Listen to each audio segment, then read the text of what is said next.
My biggest performing posts on LinkedIn are all selfies or photos of me doing something mainly not related to the business. What do you think is missing in marketing right now? What do you think people could be doing, should be doing, that they're maybe not doing? The thing they are missing in marketing is consistency, which I think can be really, really key. How consistently should someone be writing a blog on a website? So we say it's really good if you can do it once a month as a minimum. Do people need video on their website? I really hate it when I go to a website and on the homepage I see that this person's got a video and I can see it's them. They're going to be talking to camera. It's not well scripted, or maybe not even scripted at all, not well thought through. They don't seem confident. And then you're going, why have you put this on your homepage? Because this is doing nothing for you or your business.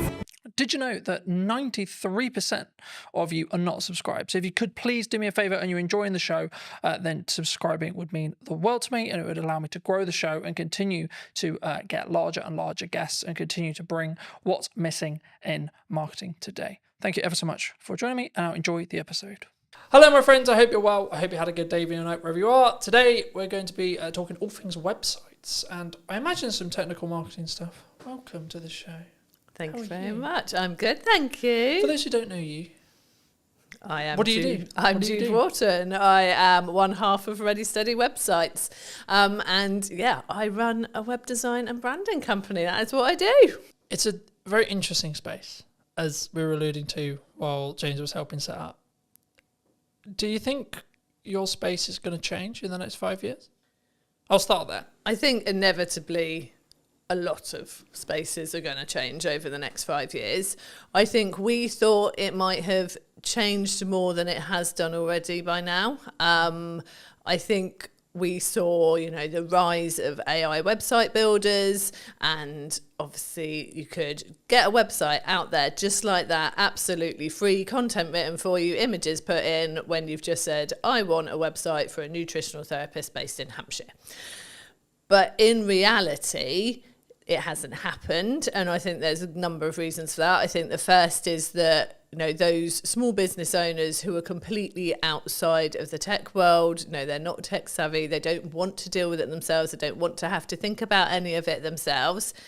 They're not wanting to use it. They're not there. They're not ready for that yet. And so they still want people who can be there to help them and support them. And they want copy that's written specifically for them and images that are them working with their clients. And so it hasn't taken off, which I'm very glad about. But I do think that as time goes on, people are going to get more and more used to using AI in lots of different areas of their life.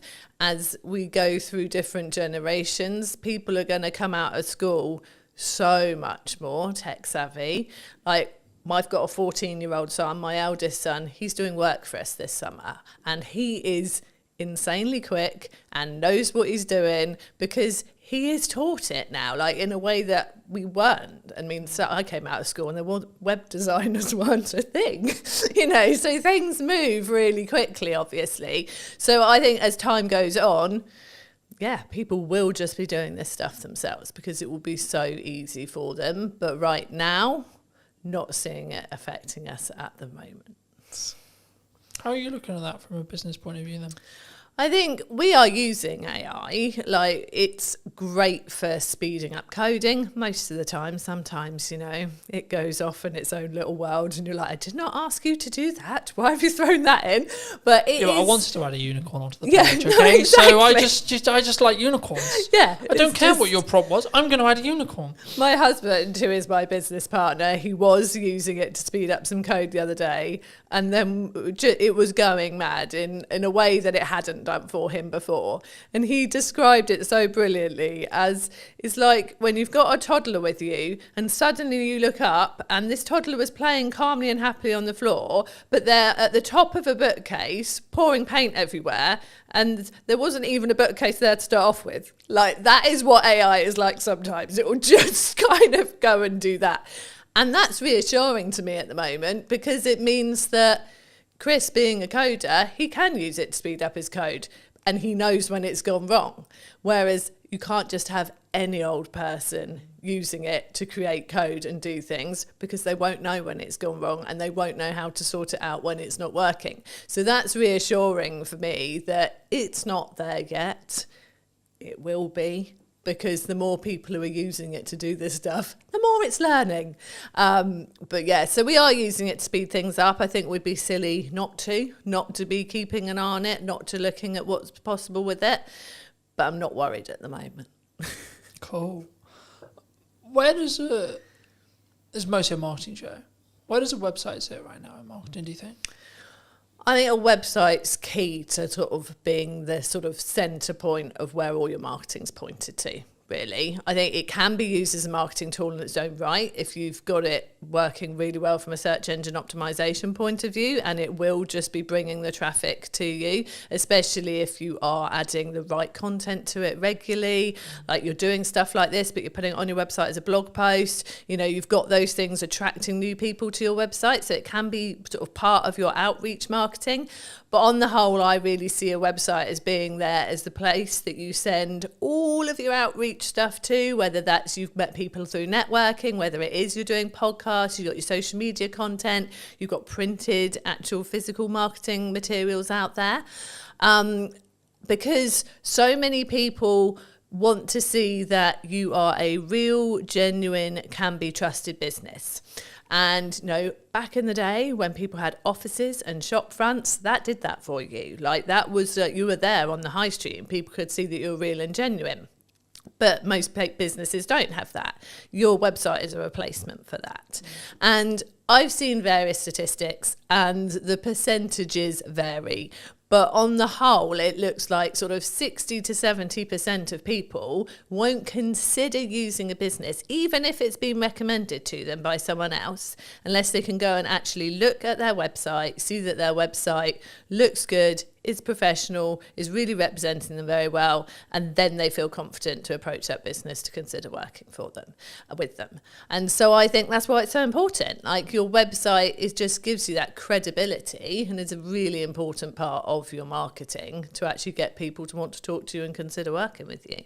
Because I think we're in a social media landscape where I think there's maybe a cohort, maybe a percentage of business owners, maybe newer business owners who just look at it as but I don't need it because I've got a social media strategy, because I'm on Instagram, because I'm on LinkedIn, because I'm on etc, etc, etc.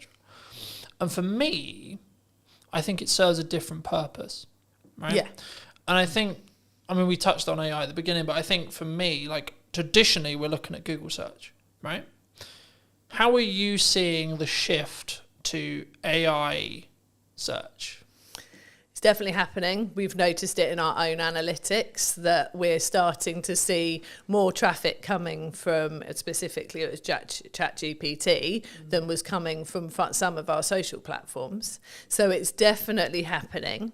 I feel like though it's people, I don't think they're putting in, I'm looking for a fantastic web company in Hampshire. I think they're actually going, have you heard about Ready Steady websites? I think they're naming us to find us from the research that we've done. So it's people putting it into ChatGPT. Do you think it's more of a proof of concept at this point?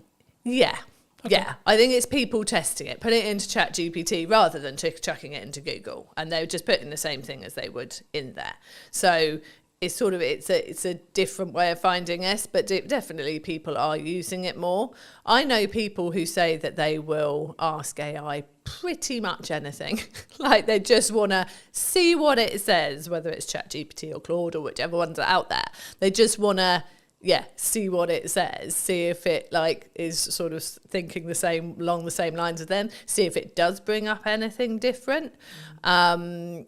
And again, it is completely based on what you've been talking to it before. Because when Chris tested it and said, ChatGPT, I'm looking for a web company that can do me a website for around this price, straight away, we recommend Ready Steady websites. They're fantastic. Got one of our business friends to do the same and didn't bring us up at all until he then went, I've heard good things about Ready Steady websites.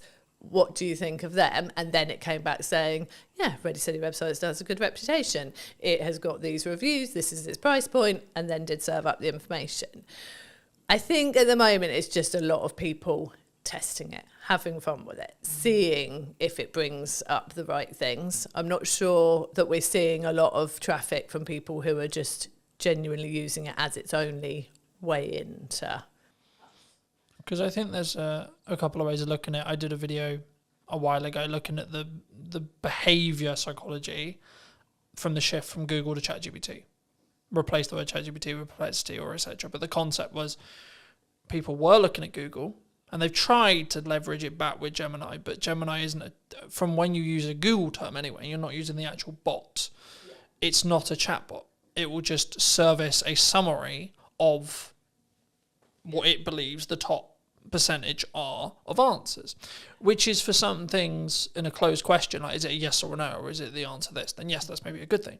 Though I think the reason why we're seeing a behaviour shift towards ChatGPT and AI search as well is actually people want more nuance. They want to target more nuance with so they want to have a conversation with a search engine, really, in crux what they're doing, and that's maybe showing itself as people having ChatGPT conversations.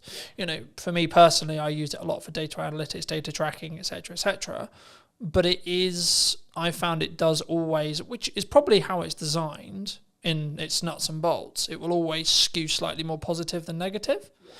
But I also think that's maybe a good thing, to be honest. Actually, now I sit here and think about it, because if it did skew negative, then you're talking about a negative spiral effect, because it will learn from itself and then so on, it will get darker and darker and darker and darker. I think the byproduct of it skewing positive is actually it will maybe over-egg potential results and potential good. But that is, as long as you understand that's what it's doing, I think that's a better reality than the latter, if that makes sense. And I think for people who are maybe looking at their website now, either they've had a website, they're maybe looking to relaunch a website, they're looking to rebuild, etc., and say that it's 6 months. Should we still be looking to target Google, would you say? Or are we just solely in a world where actually AI search is the only thing that matters? No, definitely still be targeting Google. Also, I think I always say this, like, have your website, obviously, have it written in a way that you're going to be attracting the right people, that the copy is written for the website visitor that's coming to you. You want to be ranking, obviously, but actually one of the things that will help you rank is by having naturally written copy that is obviously for the website visitor and not purely to try and get yourself ranked, like that's so picked up on now. But also, I have heard from search engine, like Chris is a search engine SEO expert, but from another guy that I do quite a lot of work with and chat to quite a lot, he has said that a lot of AI results, ChatGPT results, come from seeing people's Google business profiles. And so making sure that you've got that there, that is up to date with the right stuff on there, that you're using that frequently, putting new stuff on there as well, will help you come up in the AI results as well. So getting your website solid and obviously linking to that from your Google business profile, but having that profile up to date is really key as well. And I think this is the thing with all areas of marketing. You've got to cover all bases. You don't know where someone is out looking for what you do, whether they are the type of person who is just on socials, chucking something onto Facebook groups and things like that and asking people for recommendations, whether they're going to Google, whether they are going to ChatGPT. You've just got to do it all well to be better than your next competitor, really. Do you think it's a constant update 1%, update 1%, update 1% to be like, because I think sometimes we get into the like I personally never struggle with this because I've always focused on me v me, but I know that a lot of people have, which is I'm constantly looking at what my competitors are doing. I'm constantly adapting and looking at what if Sally's done this? Oh my God, Nigel's just done this. And I think that's can be quite a dangerous road to walk down. Yeah, I think you've got to do what you're doing, focus on what you're doing, do it well, and tell people what you're doing well as well. And yeah, I mean, the space that we sit in with Ready Steady websites, with having our templates out there and a do-it-yourself offer out there, obviously that puts us in a similar space to the Wixes and the Squarespaces and the like. we're never competing with them on search engine ranking. We're not putting the money into the ads. We're not on telly. So there's no point in us looking at them and trying to compete. But what they don't have is me and Chris. They don't have those consistent people who are there to support you. And so I feel like we've got to focus on what we do well. And we use the fact that we are the people you will meet, we are the people you work with, that we get out there and we get to know people. And that's the way we choose to do it. We do obviously work hard on our search engine results for the things we know we can rank for. You know, we have specific templates for specific types of businesses. And so if you go and type in speaker website template, we do well for that. If you go and type in membership site website templates, we do well for that, because they're the things that we know there aren't as many people focusing in on that for their search terms, but we also know there are people looking for those things. So I think you've got to keep an eye on what's going on. You've got to look at those keywords. You've got to make sure you're putting the right content out there to rank for those. But yeah, if there are competitors out there doing things like you're seeing them doing this all the time, and you can't do that, you can't keep up with that, or that's just not your way that you would do something, no, stick in your way of doing it. If it's working and you can see you can build on it and do it more, that is the way I would always go. I think for me, it's about only, I guess to an extent, it's only adding the stuff you can stay sustainably at, 1. 2, it's also, again, focusing on that UVU. Rather than, so I always look at it as where was I a year ago, 6 months ago, 3 months ago, and am I moving in the correct trajectory? Maybe I haven't got all the results yet, maybe I haven't got everything that I want yet, or what I'm aiming for yet, but I am moving in that direction. And as long as I continue on the direction I am currently moving, then I will hit that by probability, by analysing probability result there. It'd be wrong of me not to ask you about video and where it sits on your website. Do people need video on their website? Do they not? Should they have it? I think that video can work really well on a website. But I would say use it in a way that plays to your strengths. Because I really hate it when I go to a website and on the homepage I see that this person's got a video and I can see it's them, they're going to be talking to camera. And I think, oh, cool, okay, let's watch this. And then it's not well scripted, or maybe not even scripted at all, not well thought through. They don't seem confident. And it's just all a bit waffly and a bit awkward. And then you're going, why have you put this on your homepage? Because this is doing nothing for you or your business. And you know they've put it on their homepage because someone told them that they should use video on their website.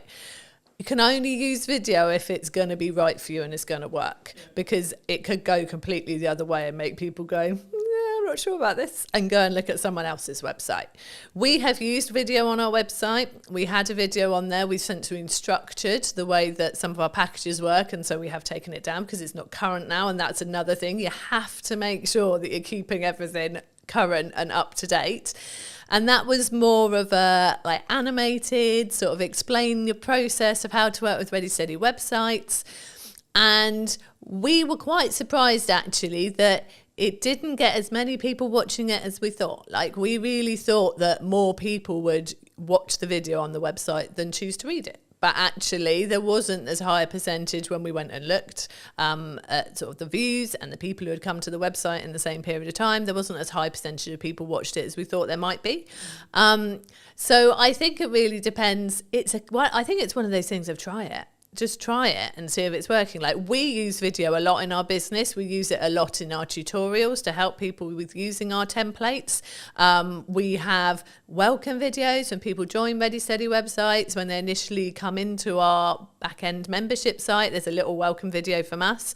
We use video a lot with our clients, like handover videos when their website's ready. Video is so useful, and it's such a good way to really feel like you've engaged with that person. They've got to know you. It's so easy to explain things in that way. So I think with video is really valuable. We've got a YouTube channel, which we are not doing enough with at all at the moment. And I know that we are going to do more after the summer. And yeah, it's such a good way to showcase your knowledge, showcase the way that you work, get people to get to know you, but only if you are comfortable doing it, I think. And that's something you can practice. You can get better with it over time. And I think social media, people expect the videos to be slightly more raw. And I think you can use video to get more comfortable using it on social media.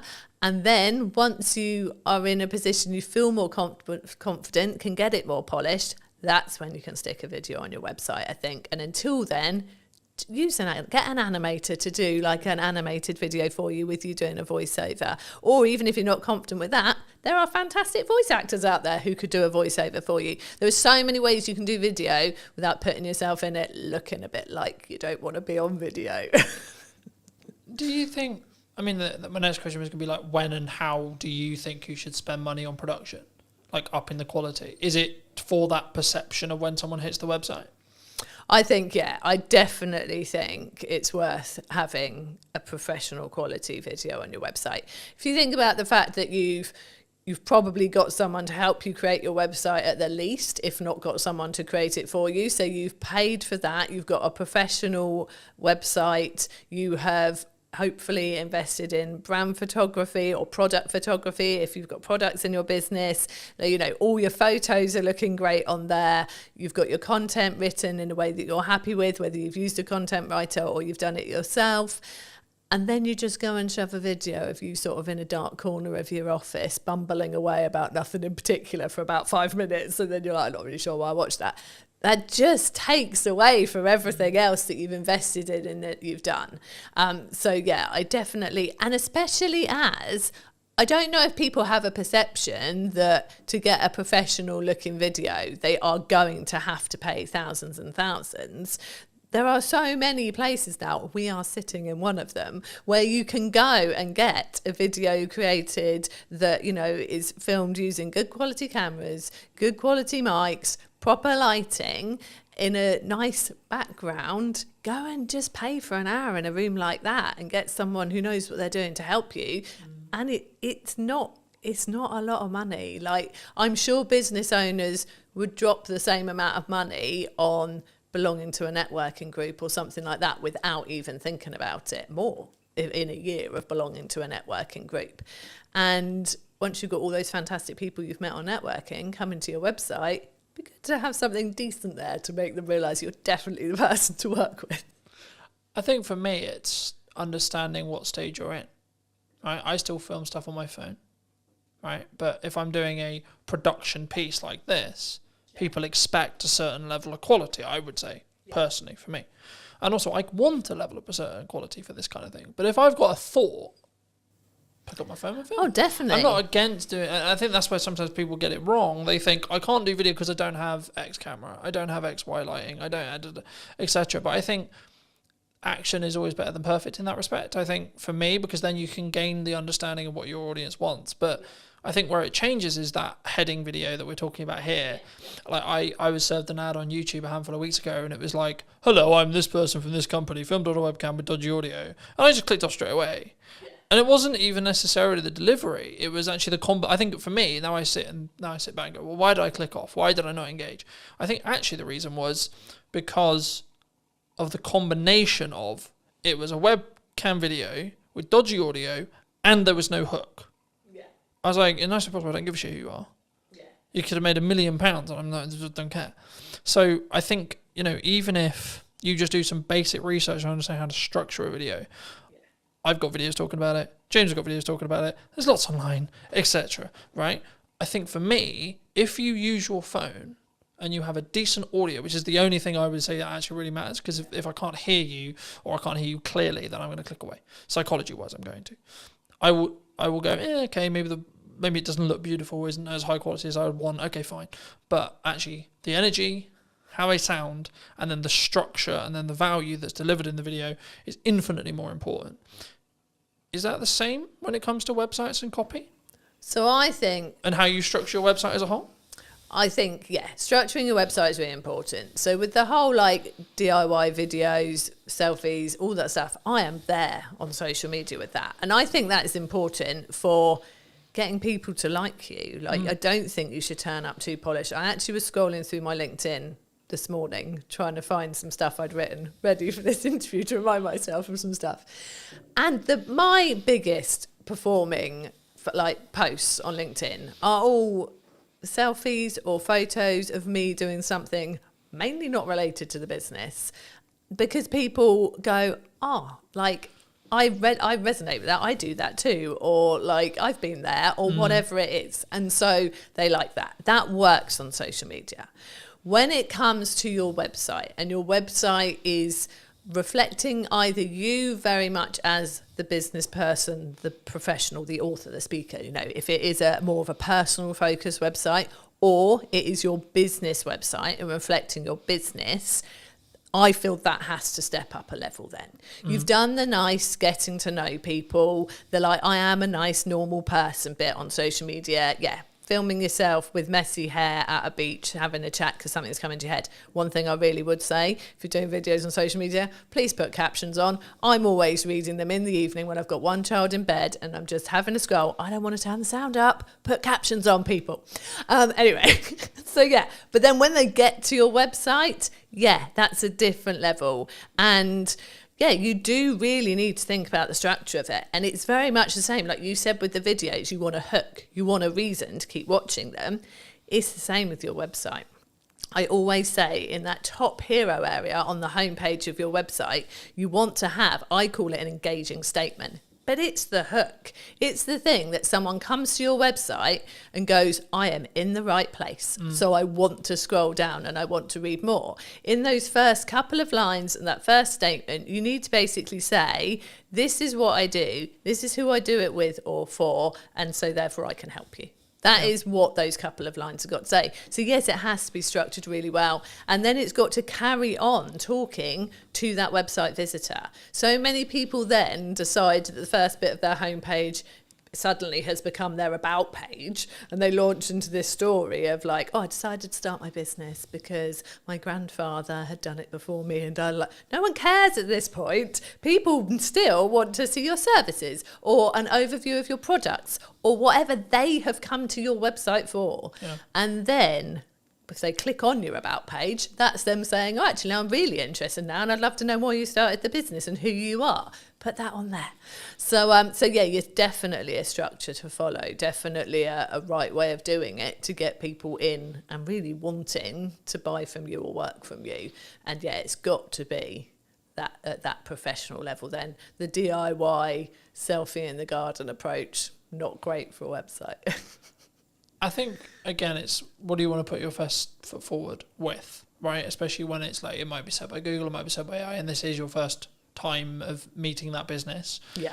I guess then it questions of like, from us as a smaller business, not necessarily implying small, but smaller than the Squarespaces, etc. Yeah. Do we lean into personal brand, do you think? I think, there's so many factors there.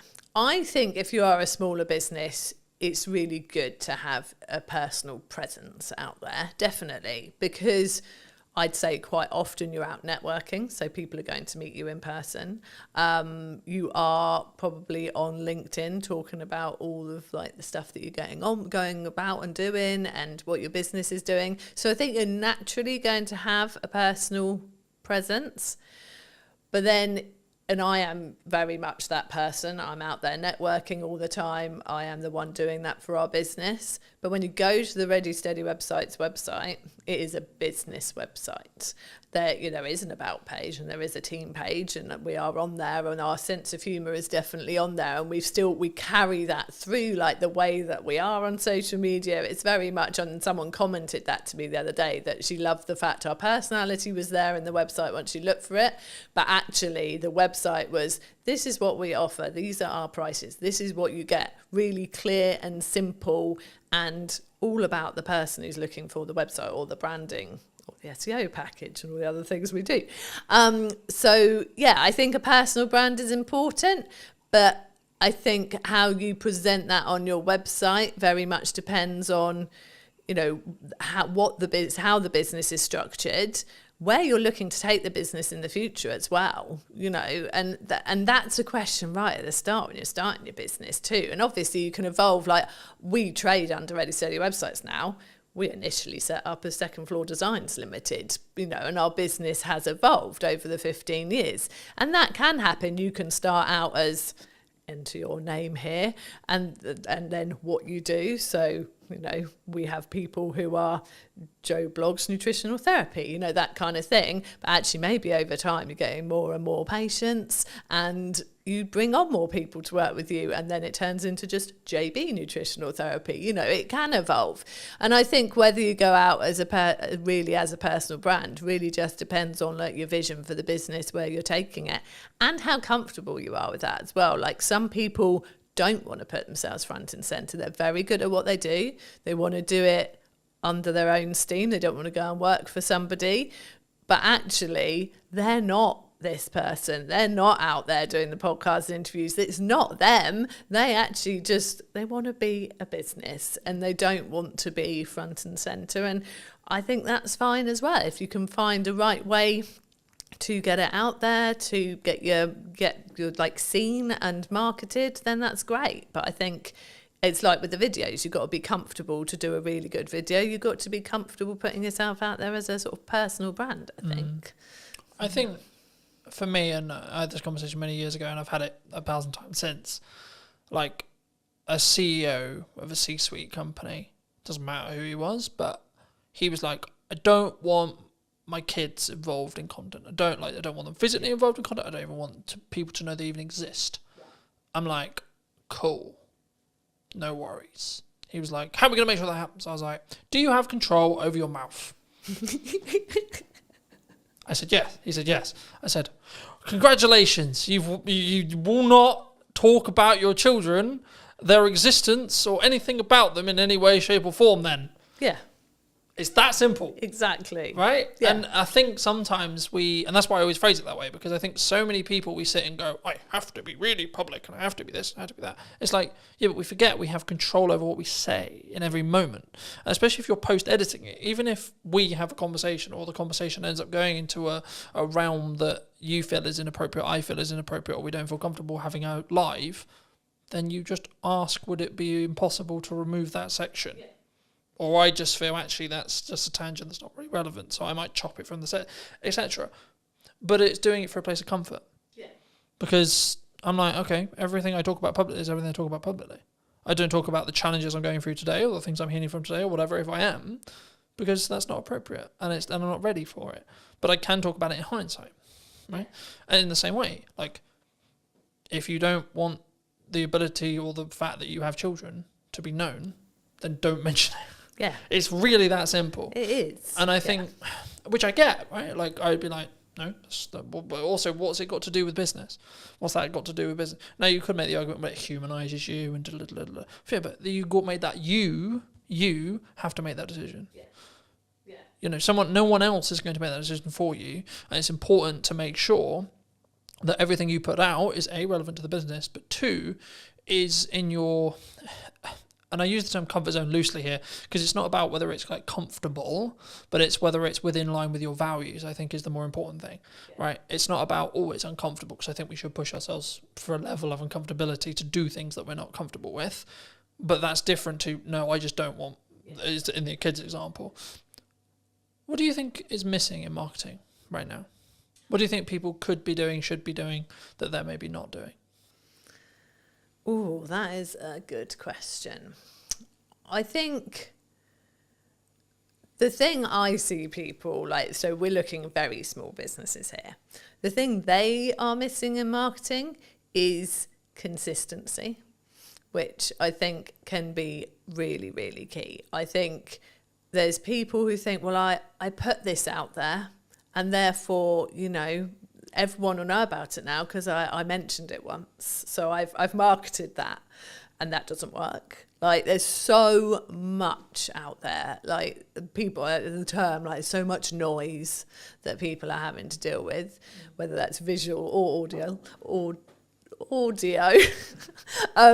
but there's so much out there, and people aren't consistent with it. So I think that being consistent in whatever form of marketing you're choosing. So whether you are using social media, whether you are doing email marketing and putting emails out there, whether you are, putting out flyers places, you're doing some actual like putting up posters and that kind of thing. You have to be consistent with it. You have to be doing it in a range of places.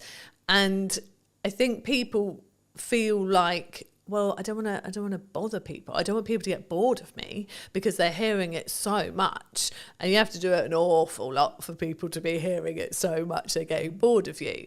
And I think that is one of the key things that I think people are missing.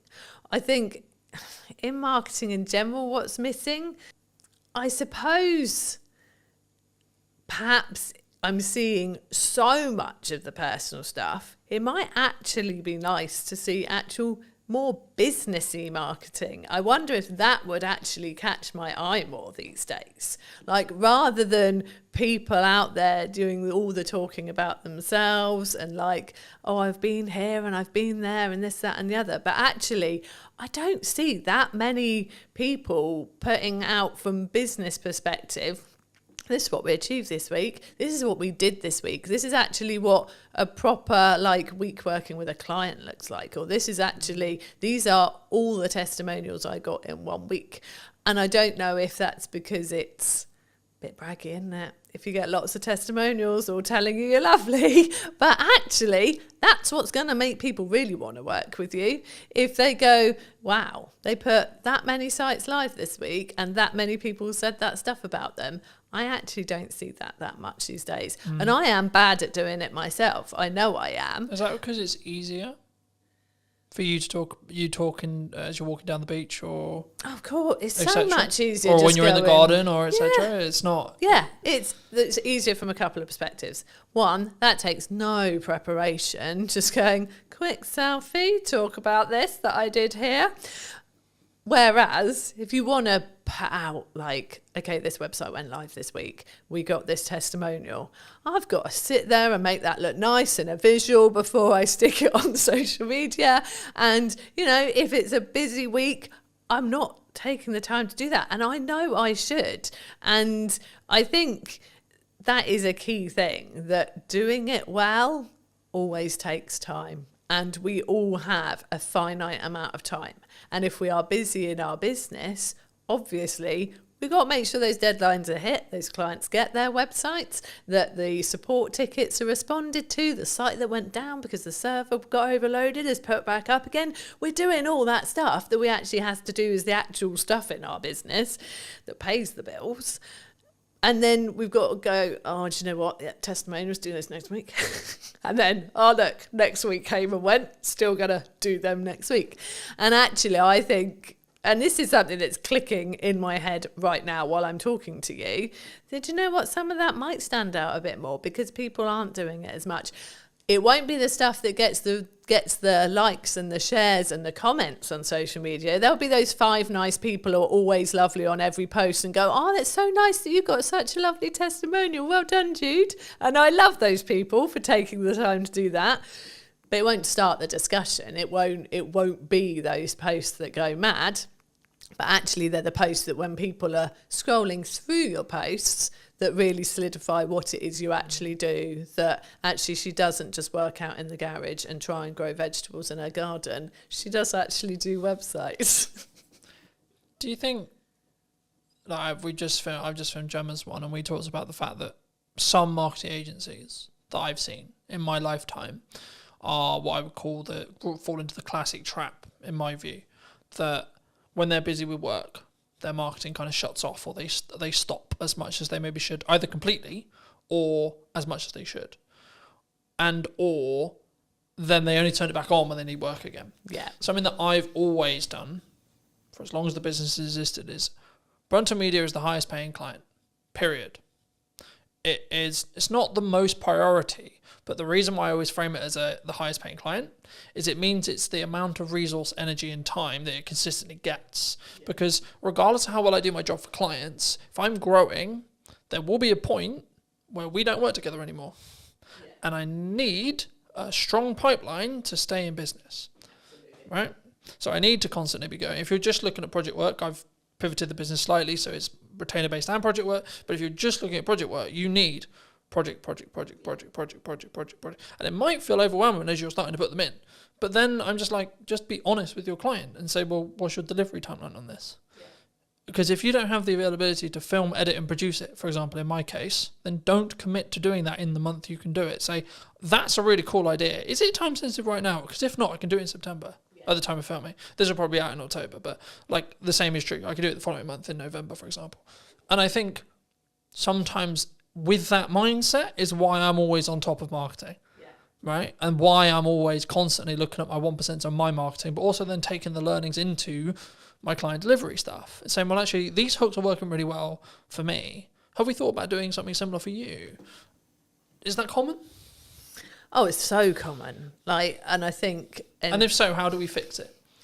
How does a business... Is it just, you just got to work the hours? You just sometimes. Yeah, and you've got to prioritise it. So I think, like you said, people will get a project in and they'll be so desperate to please that client and go, oh yeah, well, I can deliver that in 5 weeks.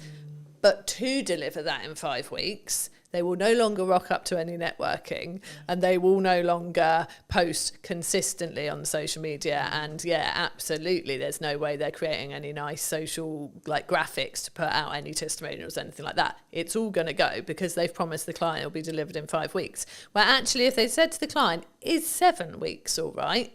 Then realistically, they could still fit in their 3 networking meetings in that time. And they could still have prioritised their marketing posts and whatever else they do for their marketing.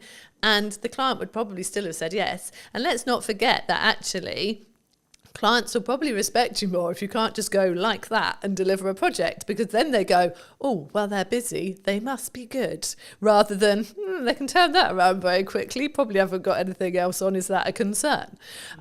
So it's definitely, and I think if you have been in the feast and famine cycle of project, nothing, project, you are more panicked to definitely make sure that you get that client, and then you probably do overpromise, and actually you would have been fine. Because if you start saying, well, 7 weeks all right, and they go, well, really, can we do 6? Then, okay, you can do 6, and maybe one of the networking meetings goes or whatever. But it's just, I see it a lot. I do see people... oh, sorry, I'm not going to be coming to the networking meeting this week because I'm so busy, I've got to fit this in before a deadline. And then you're like, well, if the deadline's approaching, have you got stuff coming after that? Or would actually have going to this networking meeting being a good idea, because maybe there was someone there thinking about chatting to you this time because they've got to know you a bit. And so, we do see it a lot. And it's one of the things that we are very careful not to do. And it's easier for us, there's 2 of us running the business. We have freelancers and things when we need as well. And so I am always focused. It's me mainly. Chris does do some of the networking, but I am very much focused. And for me, it's the school summer holidays now. And my focus very much is on the children in this time. But I think I was very much... you offered me to do this, and I was like, yeah, I'll make time to do that, because again, that's something, it's very easy to drop the things you don't have to do at this period of time, but then in November, when there's not as many new people coming in, it's like, well, do you know what, if I'd have done that and gone to all of this in August, probably wouldn't have had this sort of drier patch now. So I'm here, and I've made sure I've prioritised a couple of networking meetings next week, and I make sure it keeps going, and because it has to, because we are small business owners, and that is how we get our business. I think for me it's key, and I've always been in the world of, I'm going to bank content for as long as I can, especially I call it my bloodline of my business now, because we met through networking originally, but I since then have pulled back on networking. That's not because networking doesn't work. It's because I found I was trying to do content, do that really well, trying to do ads, trying to do that really well, trying to do client delivery, trying to do that really well, trying to do networking, trying to do that really well. And what I was finding was I was doing all of them unoptimally or badly. Yeah. So I said, right, scrap everything. What do I actually want to spend my hours doing when I'm not working for clients? And then I was like, okay, well, actually, I really love enjoying creating content, having conversations on camera, etc. Cool. Okay, what's the byproduct of that? The byproduct of that is I become better at my craft. I become better as an interviewer, which in turn means when I'm doing interview content for clients, I'm even better. So it's a compounding effect across that board. But also I can then make sure that I'm consistent. So as we're discussing now, it's the middle of the summer holidays, but this won't be out until probably closer to October. And it's like, actually, I can have a really busy, I'm expecting September to be really busy because of the natural progression where you have a month where people are really focused on family and but then they're like, shit, I've actually got business stuff to do. And in September, that's normally what happens. So I'm actually prepping it as a perspective. I probably won't be filming much in regards to podcast my own content in September, but that won't matter because of how much content ahead I am. So then when it comes back around to it come October, I can then go back to filming, say, 5-6 episodes a month, or maybe 8 episodes a month, and then I'm good till December again, and etc. And I think once you understand that principle, and once you can kind of get there with either your blog writing or etc., then you can be in a position where you don't need to worry about consistency. Like, I'm not worried, oh my God, what am I going to post? Then the question becomes, what could I post or what should I post? And it removes all the pressure. Yeah. Do you, like, how consistently should someone be writing a blog on a website then? Let's focus back in on websites. So we say it's really good if you can do it once a month as a minimum.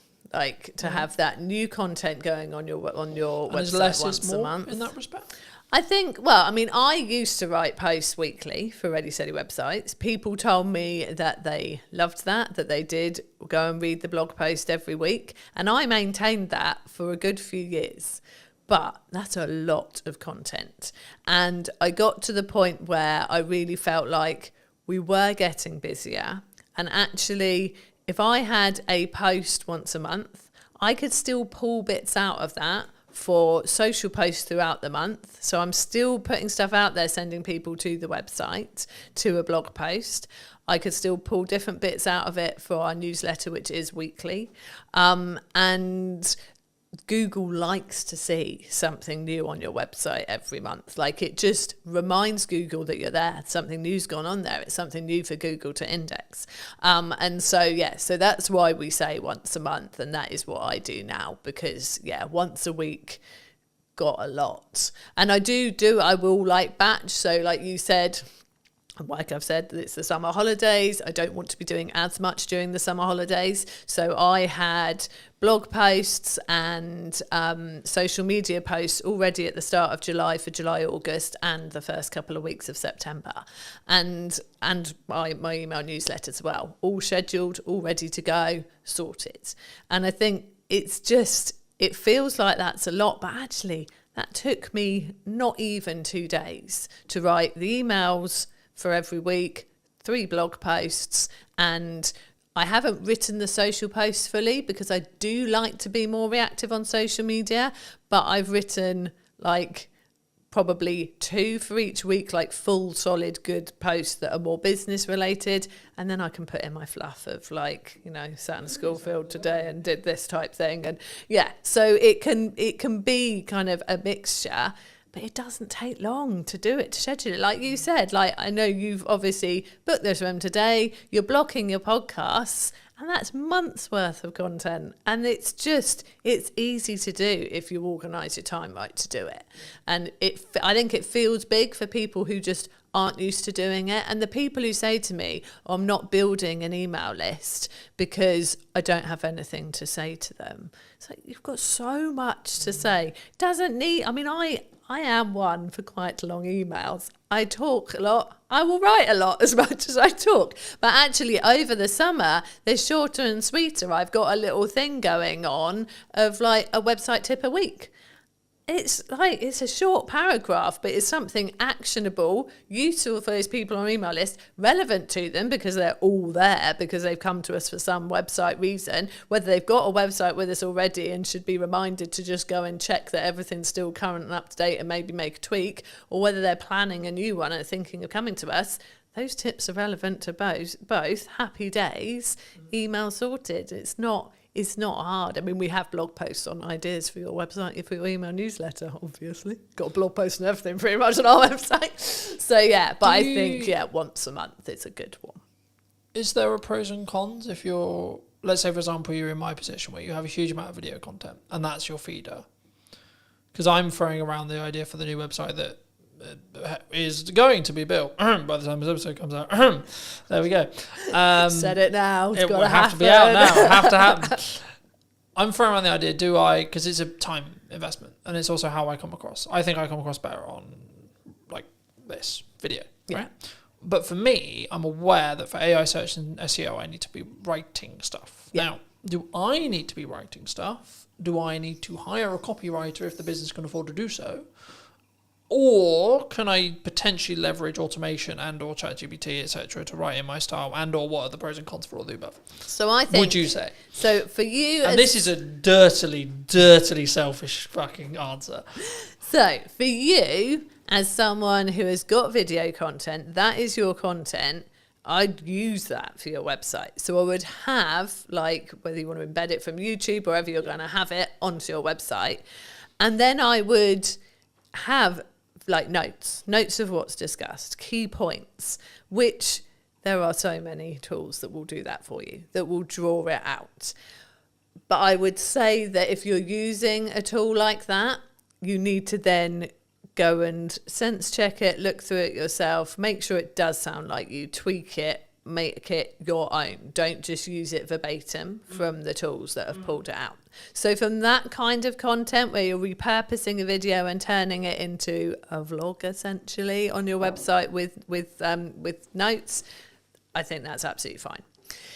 If you then wanted actually to do some actual blog posts as well, I personally think I like the approach of giving it a go yourself, so that it is really what you would be saying and like the points you want to make. If you then read it and think, this isn't good enough, this isn't my forte, this isn't like my strength, then I personally would get a copywriter involved to help you. Like, there are people out there who will help you to craft kind of what you've already started, improve it, write it in a way that they know is going to be nice and readable, but also is going to be great for getting some key terms in there that people are going to be searching for what you do. I don't like it when I see blog posts that I can tell have been written by AI, you know, and people have written guest blog posts for me and sent them to me, and I've gone, this is obviously, they've used AI to help them write this. I will then go in and tweak those. I will take out the EM dashes, which, you know, are an actual like staple of punctuation in America, but we tend not to use it over here. So it's quite telling when I get an English person sending me a blog post with a load of them in. So I will tweak those because I don't want them on our website. There are people saying that AI copy doesn't work as well from a search engine point of view, that like it's penalised. I don't know how truthful that is. It's hard to tell really, because, you know, we're still relatively in the early days of it being put on websites and things. The problem is that if you go, AI wrote me a blog post on this, if someone else is putting exactly the same request to ChatGPT as well, they could have they won't be exactly the same, because we know that ChatGPT will learn from the conversations you've previously had and will have it sort of tailored to you, but there'll be some of the same stuff in there, and I want to feel like what's on our website is genuinely unique and different. Someone's going to come and read something on our website and they're not going to go and read virtually exactly the same on someone else's. Obviously, people are giving similar tips to us. Like, none of what we are saying on our Ready Steady Websites blog is rocket science. It's tips around your website. You know, there are many people out there doing that, and a lot of us will be preaching the same best practice. But I write all our blog posts that are not guest blog posts, and I very much do it as me. And I know there's a copywriter I know well who says, you can always, it's me. He says, from your emails to your blog to your LinkedIn posts, it's so you. And I think that's important, personally. So I wouldn't, apart from, like I said, drawing out some show notes from a podcast, yeah, use a tool to help you do that. It'd be silly to sit there listening to the whole thing, making notes. That's ridiculous. But if you're going for something that is sort of separate content in its own right, I still would prefer it that people really put themselves into it than the robots. Is there a world where you can do both? Yeah, I mean, there is. I mean, I know that I've got a lot of business friends who like are dyslexic, and for them, like even sitting there and trying to start something is hard. Like I said, it's good to start from your own point of view and get someone to help you with it. So yeah, using it as a tool to kick you off, I think is all right. Again, as long as it is very much, then it becomes yours. I think I really don't like the idea of creativity being lost. And I don't like the idea of people getting lazy from a creative point of view. I think AI is great if it can help you with the really practical things. Like I said, like Chris uses it for coding, which you could say is a creative thing in its own right, and it is in many ways, but it's functional, isn't it? Yeah. Like it's I think it's whether it's grunt work or not, in my view, right? Yeah. And I think the key of what we're talking about here is in crux is the cognitive ability of being able to critically think. Yeah. So for me, I'll give you an example that I've probably used on other podcasts. Apologies if I have, but for me, I'm now basically solely only reading a physical book out of principle, because I'm aware that I'm utilizing AI in tech, and I want to balance the cognitive ability that I'm losing for using AI, but I'm gaining efficiency, but I still want the cognitive ability to be able to think and get creative ideas, etc. But I'm also leaning into like, let's do more stuff in person because I think the energy is better where possible, etc., etc., etc. And I think there's the conversation will flow better, so on, in that respect. And I think it's actually, to an extent, you can utilize both sides of the world as long as you're aware of the caveats. Yeah, is which I think what we're touching on here. Yeah, definitely. And I think I had a brief conversation in comments on LinkedIn the other day with somebody who said, you know, do you use AI for writing blog posts? Do you ask it its opinion for things? Like, do you get it to do it? And I said, you know, to a certain extent, but I'm really concerned that people will stop using their brains. But like you said, if you're aware of the fact that you're using AI for certain things and you go, do you know what, I do need this to keep working, I can't just let this computer think for me the whole time, then that's great. And I think there is that balance there, and that's good. But I'm letting AI do the day-to-day stuff I wouldn't really find that hard or challenging to think for me. So I have freed up capacity and then the ability to think longer term problem solving, larger scope problem solving, longer term business challenge, growth challenge, so on, for clients and me. And I think for me, that's potentially where the people who are utilizing AI correct will rise to the top. Yes. Because I think, and there was this kind of AI is going to take our jobs-esque, the world's over kind of principle, I guess. I've been of the view that it's a tool. Right, and that's why I use the analogy of sharpen the knife and then use the knife yourself. So you're using AI to sharpen your knife, and then you're using it to cut up whatever you're cutting up, etc. And that allows you to then move forward. Yeah. That allows you to be more efficient, and that's kind of the, I'm going to work smart and hard simultaneously thing, because it's not just about. It is a level of, because I was like, in my head, whenever I look at content, I'm going quality or quantity, but actually, you need both to be able to understand data, to be able to then work out what the market thinks is valuable. Because I suppose it doesn't matter what you think is valuable. Yeah. It's what the market thinks is valuable. And the only way you're going to get there is through a level of quality at volume, in my view, at least. Because then you have, like, this video got 300 views, this video got 1,000. What's the difference, for example?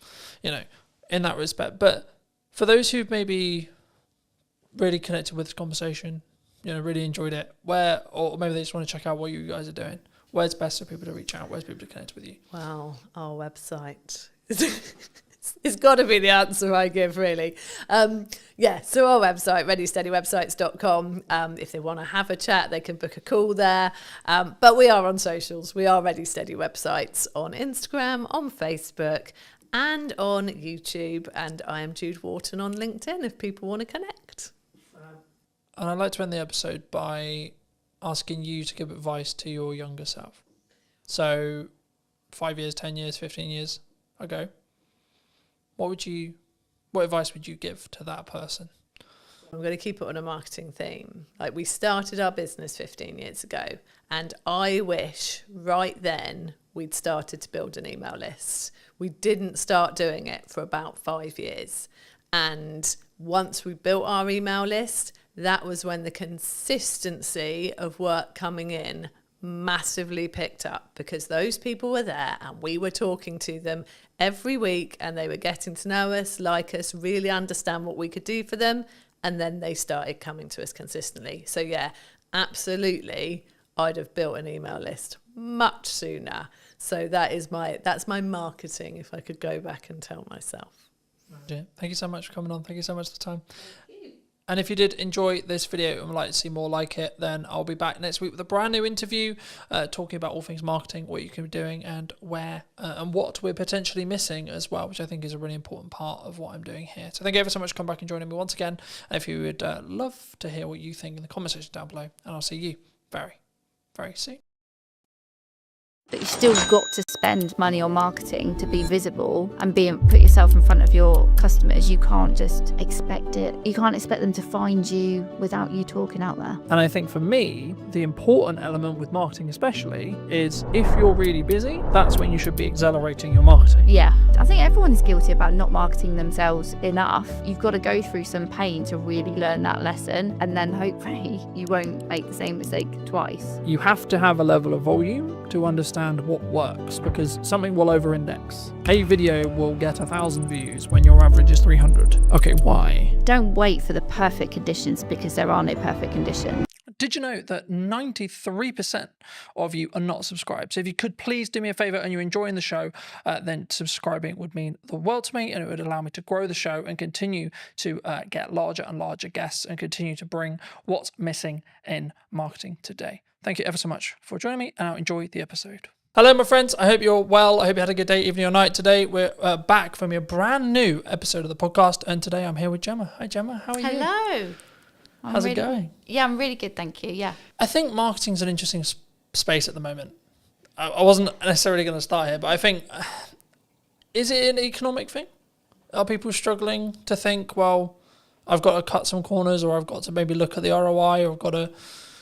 I think to keep things afloat? Is that what you're feeling at the moment? I think it's definitely part of the influence. You know, people have to think about where their budget's going and be smarter with it. I think if businesses are still constantly searching for the hack or the quick wins, then that's where it gets really difficult, I think, for me as a marketeer selling to clients. Because, yeah, if they think there is a shortcut or there is a quicker way, and especially the space that I work with being B2B, and it is that longer buyer journey, it isn't, there are no hacks or quick wins. It's not about being in a consumer space where you can use sales tactics to get the sales quicker. So yes, partly the economy is having an influence, like especially businesses where they've got lots of employees. They've had the impact of the national insurance contributions in April, so that has hit their bottom line. But it can't always be the excuse, I'd say. You know, the economy is going to go up and down. Look at all the things that have happened in the last 5 years that people did not see coming. So it can't be used as an excuse. You still got to spend money on marketing to be visible and put yourself in front of your customers. You can't just expect it. You can't expect them to find you without you talking out there. Do you think that a lot of businesses, especially conversations I'm having with some clients, retainer clients, etc., like they want really strong ROI, right? Return on investment. They want that strong return on investment. Do you think, though, when it comes to marketing, that people, because I'm seeing a world in the larger space for larger business. Now, of course, they've got more capital, they can burn it for maybe a bit longer, etc. But they're actually focusing on brand building, right? The larger space. But do you think the small business space is more driven towards strong ROI, like trackable ROI in marketing? Yes, I think ROI in marketing it's people sometimes feel it's a bit of a dark art, you know, and it's difficult to be able to go, yes, I did this particular piece of marketing and it resulted in X. That it doesn't always work like that. The clients I work with, I help them with marketing across a number of channels, because ultimately activity in silos does achieve so much, but it's the bigger picture and how it all works together. Yeah. That's where you gather the momentum, and that's where you start to see the results. Do you think, let's play a theoretical scenario, let's say I do 4 different things in marketing, one thing maybe the podcast is an example, and I've seen my revenue go up by 20-30% in that time, let's say, but I can't directly track it because the client hasn't said categorically, oh, it's because I watched your podcast that I've hired you. Is that still because of the podcast though? Could I look at it that way, and could I, from an analytical point of view, when a client or me or you or etc., we look at our spend and we go, okay, well, I'm outputting these things, right, and my revenue has jumped this way. I've had a change in revenue, whether it's 10%, 20%, 30%, whatever it is. And what did I do before that change? That's how I look at it personally. But is that how you look with clients? Is it you say, well, okay, well, we did these things, and then the maybe not the direct outcome, e.g. the trackable thing, but the byproduct was you're consistently, across months, not a week, etc., but like across months, you're up 10%, 20%, 30%, etc. Yeah. Do you think? Yeah, definitely. It all works together, and the thing, especially with B2B and the longer buyer journey, is that they might remember like the last engagement they had with your marketing, and then that, when you fill in the surveys online or something, how did you hear from us, you might then you'll legitimately put the last thing you remember, but it will be because of the influence of all the other engagements that you've had. So it might be that they go, oh yeah, the most recent thing I saw was one of your podcasts, that's how I heard about you, or that's made me want to buy from you. But whether you want to get down to the granular detail and kind of attribute 50% to the podcast because it was the last thing that they saw, but actually they were also on your email list, and maybe you give that 30% of the credit. It depends how you want to analyze it and get into the detail. But ultimately, everything will have a weighting, and it's good that you've obviously gone, right, before this point I wasn't doing this, but after this point where I've seen bigger engagement and bigger sales revenue after, because I've done this, you can kind of logically go, that's because of the podcast. I think for me, like, especially in marketing, especially in content, you have to continue to adapt, to continue to test. I'm sure we'll get into that in a minute, but for me, I would just look at it as a kind of a binary set of actions. So I do a set of things in marketing. What is then the outcome, either in my number of views, etc., tangible target there, or revenue, right, or both. And I think for me, sometimes people, especially maybe starting out businesses or maybe, I was going to say maybe slightly older businesses, but not even necessarily older, but I think businesses as a whole, sometimes we don't understand that marketing is the journey to the sales conversation, and then the sales, when it happens, gets all the credit. Oh God, yeah. So it's like, oh, it was an amazing funnel and amazing client journey and this and this and this, but actually the salesperson who closed it is the one that gets all the hooray. Absolutely. Because they're the one that's tangibly tied to the revenue. Yeah. What would you say to businesses, people listening maybe who are in that boat? And should they just focus on the sales side of it? Like, oh, that salesperson did a really good job because they signed the X. Yeah. I mean, God, sales and marketing have had a crazy relationship over the years, haven't they? So they have to work together, because, yes, sales will ultimately get the glory of converting that prospect into a client, but it won't have happened because that prospect won't have got to the point of needing a proposal or, having a sales conversation without all the effort that marketing has done to warm them up, to build up the knowledge of the brand, to build up the trust, to build up the credibility. Sales can't do that in their kind of one hit, I'm going to tell you about features and benefits, or whatever the conversation goes like. So yes, they might get the credit at the end, But, you know, unless they work together, and it's the same, like marketing can do so much to get a prospect to the point of wanting to buy and convert. You still need to have a sales message and a sales process to get them over the line and get the revenue in. So they can't work one without the other. They have to work together. But yeah, you'll always come across organisations that kind of weights slightly more to marketing, slightly more to sales. But, you know, marketing has to think about what happens at the point of sale, and making sure that they're not going to get the sales team kind of go, these marketing leads are rubbish, you know, and actually it's because marketing has done so much, but then the salesperson is missing a piece of information that they didn't tell us that they needed. You know, you've got to get them to work together. Got to get them in the same room. I see them in, well, there's two analogies I could use here. One, like marketing and sales is a dance, right? You can't have one without the other. But also, number two, I think that your marketing is like up or downstream, depending on which one you're looking at in regards to either sales or marketing, in correspondence to what then you get in 3 months' time. That's how I look at it. And I say, well, the actions I'm doing now, the actions I'm doing today, they won't have ROI today, but they will have ROI in 3 months, 6 months, or 12 months. Yeah.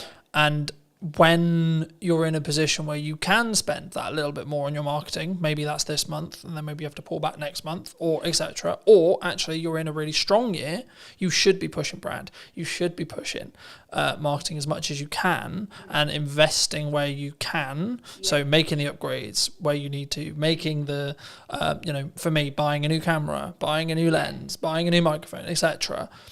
That's then going to pay the rewards when things are harder, because I can lean into those changes and use them as maybe selling opportunities or selling reasons, right, in my marketing that will then trickle down into the reason why people made decisions. But have you always wanted to work in marketing? Have you always like done marketing? Like, how did you get sat in front of me today? Yeah, I knew exactly the career I wanted to take. I knew I wanted to work in business. I knew I wanted to work in communications. So I've kind of been your standard student who did GCSEs, A-levels, did a marketing degree, and went into a marketing agency. Just because that's the path I knew I've wanted to take. Never did I think I would actually run my own business. That kind of came over the last few years. I was always happy working for somebody else, working part of a marketing team. But yeah, I was always, I didn't foresee the kind of the change. Why did you go freelance? Because some people are forced into it. Right? Yeah, no, they're I like, wasn't. oh, I'm good. Yeah. I'm in an agency, and then suddenly like the dreaded redundancy call comes. Yeah, I wanted to do a bit more marketing. It was for me. So I'd had my son, and I'd sort of lost a bit of my work identity. So I started to do a bit of freelancing on the side, not in the freelancing that I do now. But then COVID actually gave me a really good opportunity, because I was at home, I could do loads of online networking, I could meet loads more people, and that just gave me the opportunity to pick up a few new clients, work with some other marketeers. I had an employer that was absolutely fine with me doing my little side hustle, no problem. And then I got to the point where actually I think I wanted to work with more different people, feel a bit more valued. So I sort of crunched the numbers, picked up a little bit more work, and then it was like, right, this is the moment. Let's go. Let's switch it over. My employer actually did become a client, so I was rather sensible with my sort of dip into freelancing. So I had a plan. I had a bank of clients kind of ready to go, and then it kind of went from there. Do you think people, maybe in the current climate, I'm always hesitant when I say that, right? Because I've been in business nearly 10 years now, which is a really nice place to say. Yeah. But also, I'm also aware that I've now got a bank of knowledge in my head, which is like, well, there was that thing like 4 years ago, there was that thing 3 years ago, then we had COVID, so I try to be nice and try to lead with empathy when people are like, it's really hard, I'm struggling, the economy's hard, but I'm like, there's always going to be something. Always going to be, the government's doing this, geopolitics is doing this, etc. So I think for me personally, I always focus on my inner work in respect to A, how's my client delivery, B, what's my marketing, and C, how much is where is my pipeline, where's my cash reserve, etc., things like that. And I think for me, the yardstick I always use, and I've been thinking about this like a lot over the weekend, it's like the problems I'm now trying to fix are drastically different to where they were a year ago. So for me, that's clear growth metric. Because I'm trying to fix larger problems. I've got more, whether that's financial problems or delivery problems, or etc. You always have problems, I think, in my view. To I guess to phrase it into a question, people who are maybe looking at the economy as, should I maybe pack in what I'm doing and then go get a job, or the other way and saying, actually, well, maybe I'm a little bit concerned about my job security. Maybe I'm seeing redundancy in the next 6 months, like either because their company's actually said that's going to happen, or they just have kind of a gut feeling that's like, I would feel more secure if I had something else. What would you, is now a good time, would you say? Any time is a good, any time. Like, don't wait for the perfect conditions, because there are no perfect conditions. Employment, some people do look at it a bit more securely. There's more, law behind, to protect employees. I don't sit there and think, I don't think either or is more safer, freelancing or employment. I saw somebody post something the other day about, maybe I think they must have gone through a redundancy, and I just sort of commented to say, like, look, don't overlook freelancing, but also don't look at freelancing if you want to get some income in your pocket quickly, because it's not the quick result, unless you've got somebody that has got a project lined up, that they're going to be good payers. But I think that happens because you did the work 3 months ago.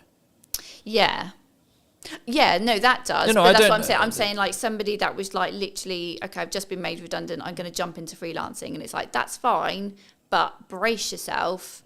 You are gonna financially, you're gonna just. You need to live humbly. Yeah, and I think the key for me, and the thing I've learned the last couple of years, is you have to live below your means within reason, regardless of whether you want to grow or not, because. If you're growing, that requires money, but also it's in a scalable fashion where actually if money starts to get tighter and you have to make cuts, then I'd rather be cutting the stuff I'm using to push forward rather than, oh, I can't eat today. Yeah. I can't turn the heating on. It's interesting you say that, because at the end of last year, I had a couple of clients, they kind of fell out one after the other, and it was a little bit like, oh, this is getting uncomfortable. But it was a bit of a wake-up call for me, because I'd had lots of work come to me via referral, via other clients, but I could honestly say I wasn't doing enough marketing outbound to reach new audiences. So as sad as I was, and I was panicking, I knew I had enough money to pay the bills. That was fine.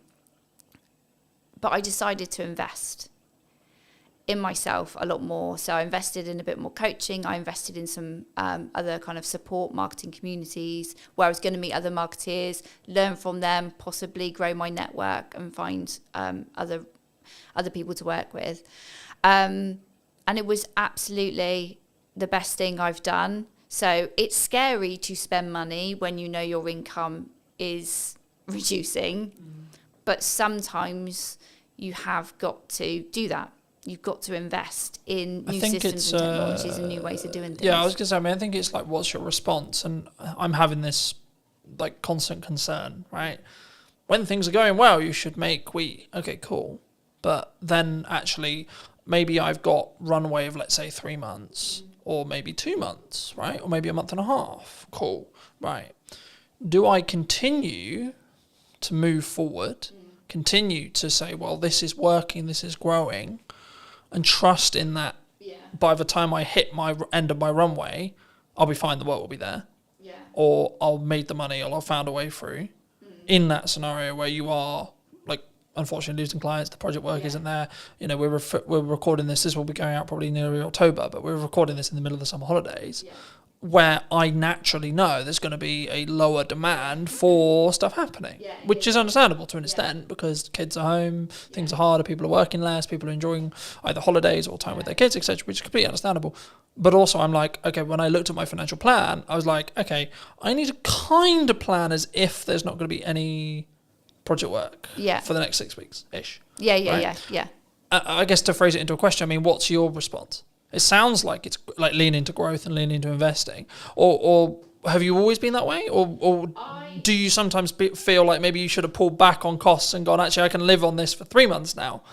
The interesting thing is, if you ask my husband, I am Captain Cautious. So I am not necessarily a risk taker. Like you mentioned earlier about sort of like living within your means. So I think you've got to be sensible, and it is. I guess it's a personality type, isn't it? So if you're somebody that really likes to live on the edge, and you're quite comfortable, kind of going, it'll work itself out, then you might take more risk. You might spend more initially and kind of hope for the best. Know that it's going in the right direction. You're investing in the right areas. So for me, in November last year, where I had less clients, but I knew I had to do something different, and I knew perhaps I was probably hiding away from really putting myself out there. Because it is scary. It's scary to put yourself out there. I was just saying, did that come from like I've overused the word insecurity, but I can't think of another word to use lately. It's like, but is it an insecurity within yourself? It's like, what if? Because it's the classic of like, what happens if people comment nasty things or etc. Yeah. It's pushing yourself out of the comfort zone. So when I went into my freelance stuff, I had a bank of clients. I grew, quite quickly. I was quite fortunate. Maybe I use that word too much. I'm good at what I do. That's why people work with me. But I guess I was comfy. I had enough money coming in, but ultimately I didn't have enough of an eye on my pipeline. And so, and that was in like the first 2 years. So I've learned a lesson, and I'm happy that I've learned that lesson.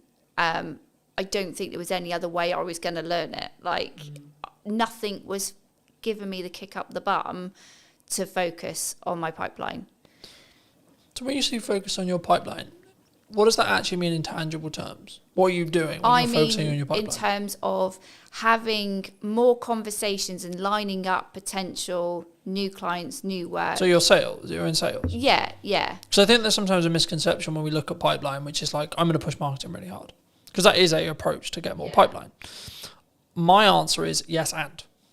Right? Yeah. Yes, and you should be doing more marketing. Yes, and you should do more outreach. Yes, and you should be connected with your clients. Yes, and you should be adding more value to your clients. Yes, and you should be trying to go above board for all of the clients you currently have.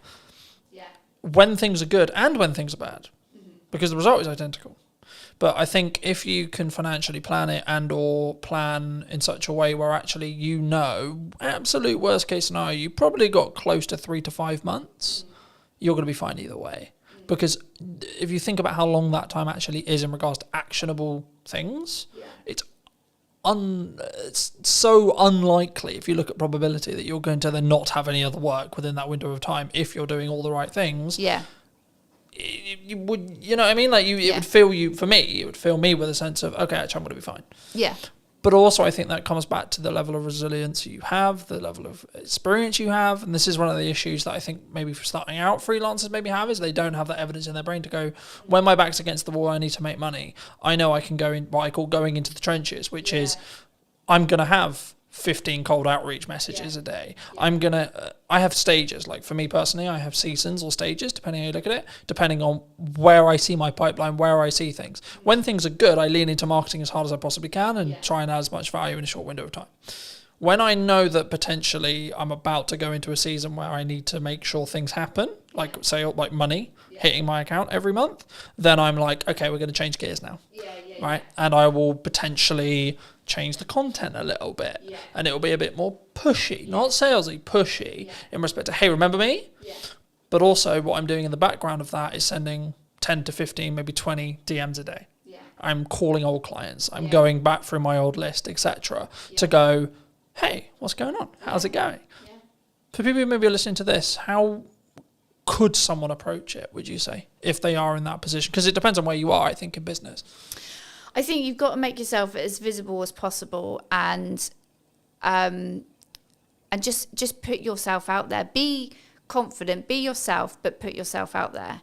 And I would say get out from behind the screen. So it's great if, you know, you're doing all your digital marketing, you're sending your DMs, hopefully you've built your email list and you're reaching out to them and saying, hey, I've got availability right now, grab it. But also it's being seen in person as well. Just try and be in as many places as you can. If you're really like, I need to get some money in this month, you've got to, and be honest. Like, I don't think there's any shame in anybody going, hey, I've got a gap. I've got a gap right now. I need to make some money. You know, my skills are going unused. Like, just be honest, because there are lots of people in the same situation. And like, there's no shame in there's no point lying and going, oh yeah, I'm fully booked until next year, when you're not. Like, that's not paying your bills. So, yeah. I think for me, there's a couple of layers there. The first is, if you're in that position, you need to get yourself out of the hole short term. Yeah. Second position, you need to take the lessons that you got where you got there. Yeah. And thirdly, you need to then understand that actually, even in a year's time, when you've taken the lessons and when you've moved forward and when you've done the money management, and I keep leaning back to money management because that in crux is what will fix the problem long term. When you make money, stash some away. Yeah. When you make money, stash some away. When you make money, so on. And that can, you know, there's loads of ways you can do that. But I think for me, the key is to understand that once you do that, you're then thinking longer term time horizon, but you still have problems. Yeah. You know, I might lose some of my retainer clients tomorrow. I might not. Right? Cool. But what am I doing to potentially get 2 more? Yeah. Constantly. Absolutely. Yeah. So I think sometimes, I mean, I'll phrase it as a question. Do you think marketers can get complacent sometimes? Things are great. Things are good. I think we can. I think anybody can in their role. And I think people have different fears at different times. So the whole thing when you said there about you've got enough work, but you're always thinking about trying to get 2 more. I've definitely had the fear of, well, if I put myself out there too much, what if like there's loads of people that want to work with me and I can't work with all of them? And I'm not necessarily, for me personally right now, I'm not interested in growing an agency. I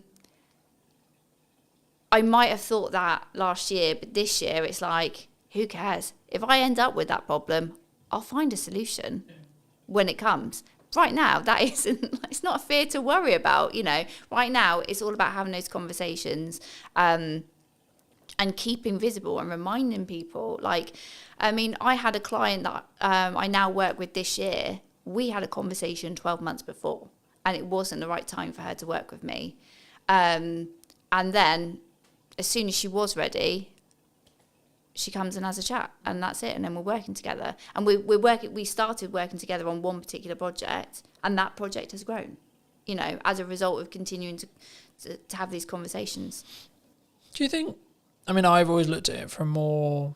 In some ways, I've seen myself as very unique in the respect to how I market and what I do, but also I've seen it on the other side, which is what I would call more traditional marketing agencies, where they sell marketing service.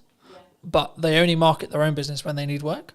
Yeah. And I think that's backwards, personally. Yeah. I think regardless of whether you're busy, regardless of whether you're not, you should be leading with your best foot forward as a marketing agency, if it's what you sell, right? Or a videographer. You should be posting your best content for you. You should be having the podcast, and you should, and look, I always focus on, for me personally, everything I do is 1% improvement, right? Little thing. How can I tweak the lighting? How can I make it look a bit better? How can I make it sound a little bit better? Etc. And sometimes that has a cost implication. And sometimes that's an uncomfortable cost implication. But I'm always like, is it going to make 1% improvement? Yeah. Because if I plan it in respect to I've got 2 months, let's just say, for example, 3 months worth of runway, by the time that 1% compounds, I'm going to be fine anyway. Yeah. Regardless of what happens with it, I could lose, touch wood, that won't happen, but I could lose all of my clients as of today.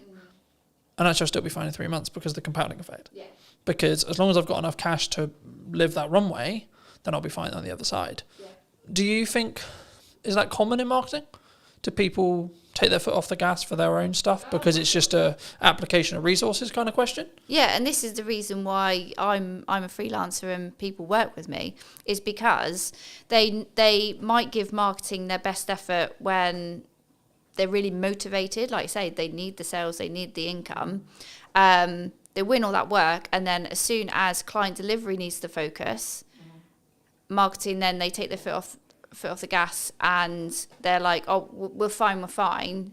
And then as soon as they are then at that next stage of growth, or clients have left them, they then go, all right, well, we'll just switch marketing back on. But that's not how it works.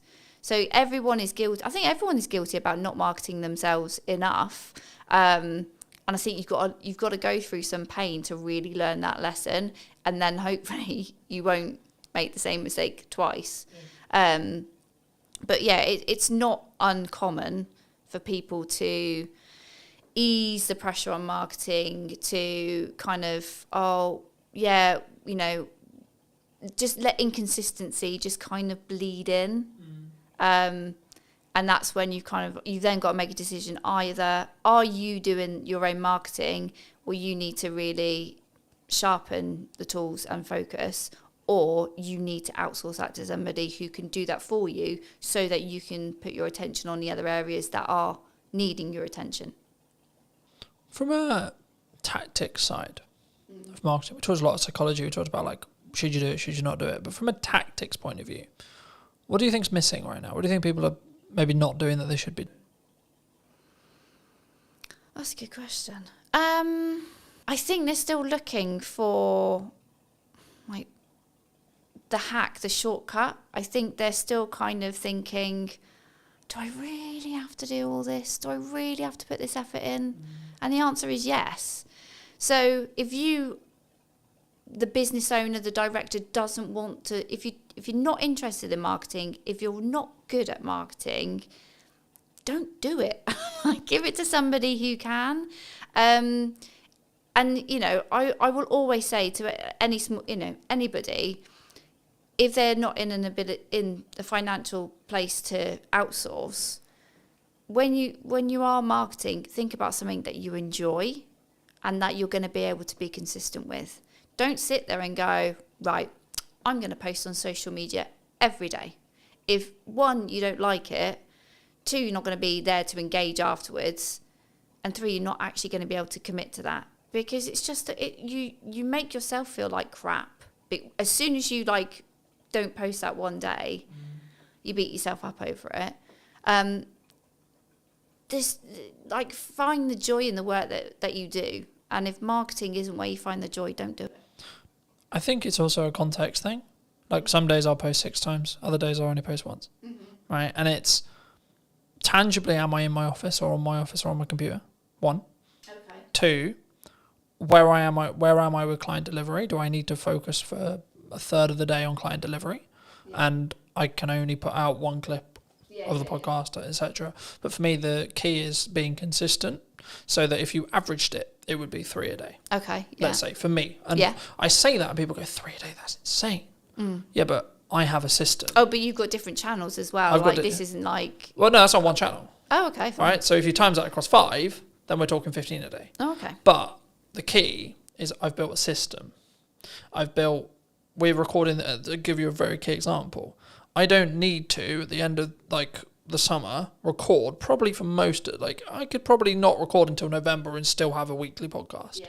Because I'm so far ahead. Yeah. Now, the issue with that, of course, is if we're talking about current event stuff. Yeah. If we're not, which 95% of my podcast isn't current events, I've got other content to talk about current events, but most of the stuff I have in podcast conversations is workable and will be workable in 6 months to 12 months. So actually, by me batch recording, I'm just banking as much as humanly possible. Yeah.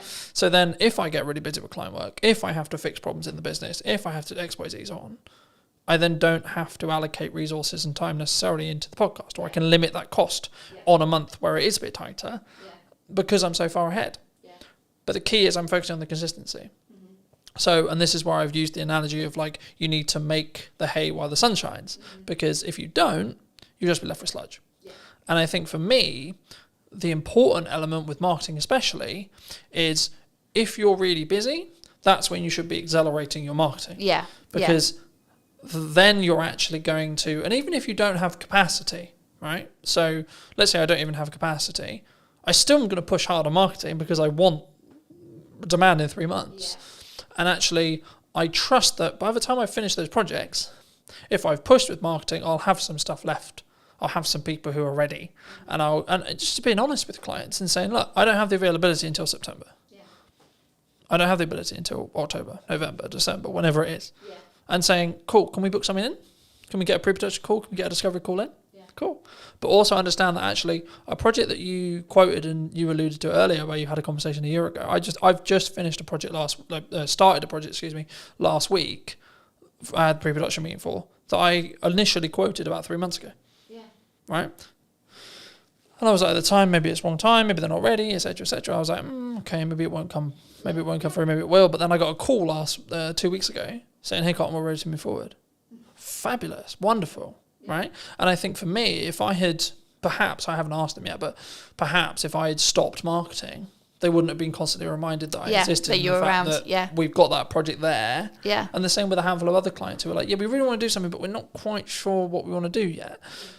And I think that's the key sometimes. And I think that's why when people maybe don't look, maybe they fall off their consistency. And I think the reason why the podcasts are very different this series than it was last series was I was in that boat of I'm trying to do too many things and not doing them well enough. So I'm very focused on 2 channels for the time being, which is podcast and my event promotion for my event in September. And by the time this come out, the event will probably have finished, and then it'll be about marketing the next event. But anyway, the crux, I guess, from a tactics point of view is what role do you see? Like, what do you value right now for your marketing or for clients? Is it written word? Is it audio? Is it podcasting? Is it video? Is it user-generated content? Like, what do you think's working? I would say I hate to start with it depends, but it does depend on the client. Yeah, so let's talk about what I'm doing right now. Obviously, we're having this conversation because I invested in some video content a few months ago. So that, absolutely, I am like you championing investing in video to have another format of delivering your message to your audience. It's great and it can be used in so many places. So it's it is an investment, but it's a worthwhile. And also networking in the right places. So there's lots of different networking events out there. Some you might like, some you might not. I always say to people, like, it's about finding the right kind of event that you enjoy. It's got the right people there. Because ultimately, don't go to a networking event where it is just a cup of tea and a natter. Like, you do need to meet people and build relationships. It might not. Don't ever go into a room and think, right, who's going to buy from me today? Because that's not what it's about. It is about growing. Yeah, exactly. Yeah, but so for me, it's been and remaining consistent on LinkedIn and not wondering what the hell the algorithm's doing, and sharing posts from 3 to 4 weeks ago. Yeah, I find it really interesting when people go, "Oh, the algorithm shadow banned me." Right, I'm a handful of chapters into Gary Vaynerchuk's new book. Well, it's not new now, but it's new for me. Day Trading Attention, and he talks a lot about no, your content's just not very good. Yeah, hard love, right? But the reality is actually through posting a huge amount, you know what works. And you can gain customer insights through that. And you can gain what's working for your market through that. And I think that's the key there. I think it's, my next question was going to be about volume, but like the simple takeaway I have is you have to have a level of volume to understand what works, because something will over-index. Yeah. A video will get 1,000 views when your average is 300. Okay, why? But then if you do that consistently and you keep learning, then your average will become 700. Okay, cool. But then what happens when something gets 1,600 views? Then what is it about? Then you analyze, what was that hook? What was that this, etc. Do you think people struggle with the volume? Maybe they see someone like me who posts a lot right? And they go, I can't possibly do that, so I'm not going to bother. I think people are overwhelmed. And I think when you're feeling overwhelmed, you then procrastinate and then you just don't do anything. Yeah. So I think that's when you've got to have a strategy. You've got to bring it back to what your goals are, what you're looking to achieve.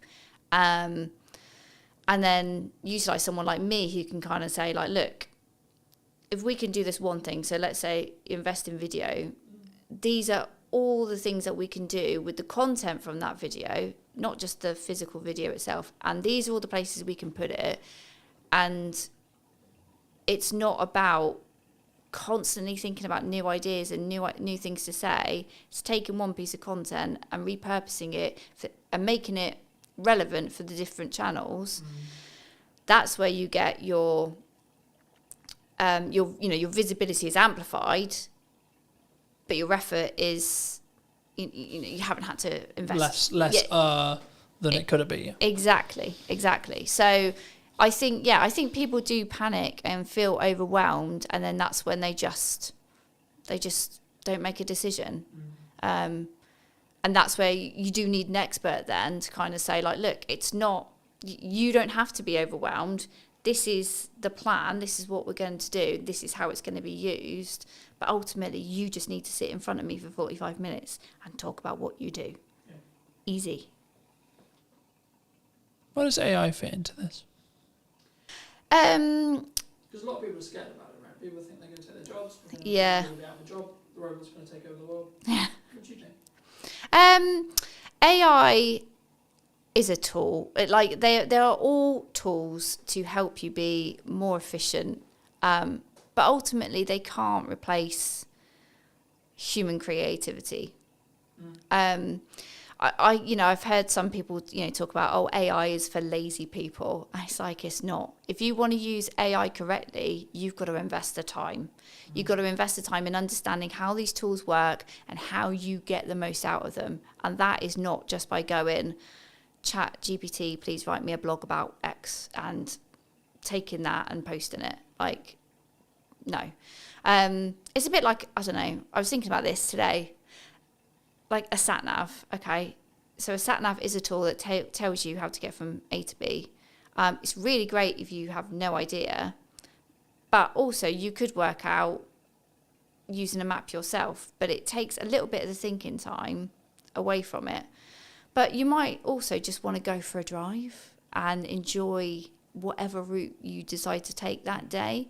So it's not, AI isn't there to replace what people do. And I think businesses that are looking at AI and going, I don't need to hire a copywriter, I don't need to hire a videographer, or I don't need a person to do something because I've got a tool, you're kind of missing a point there.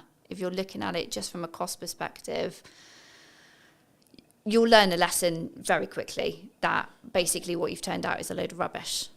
I think it's from my point of view at least, right? I think for me, it's understanding what tool is best for the job. And the analogy I've started using used to be, you don't want to necessarily put up shelves with a hammer, right?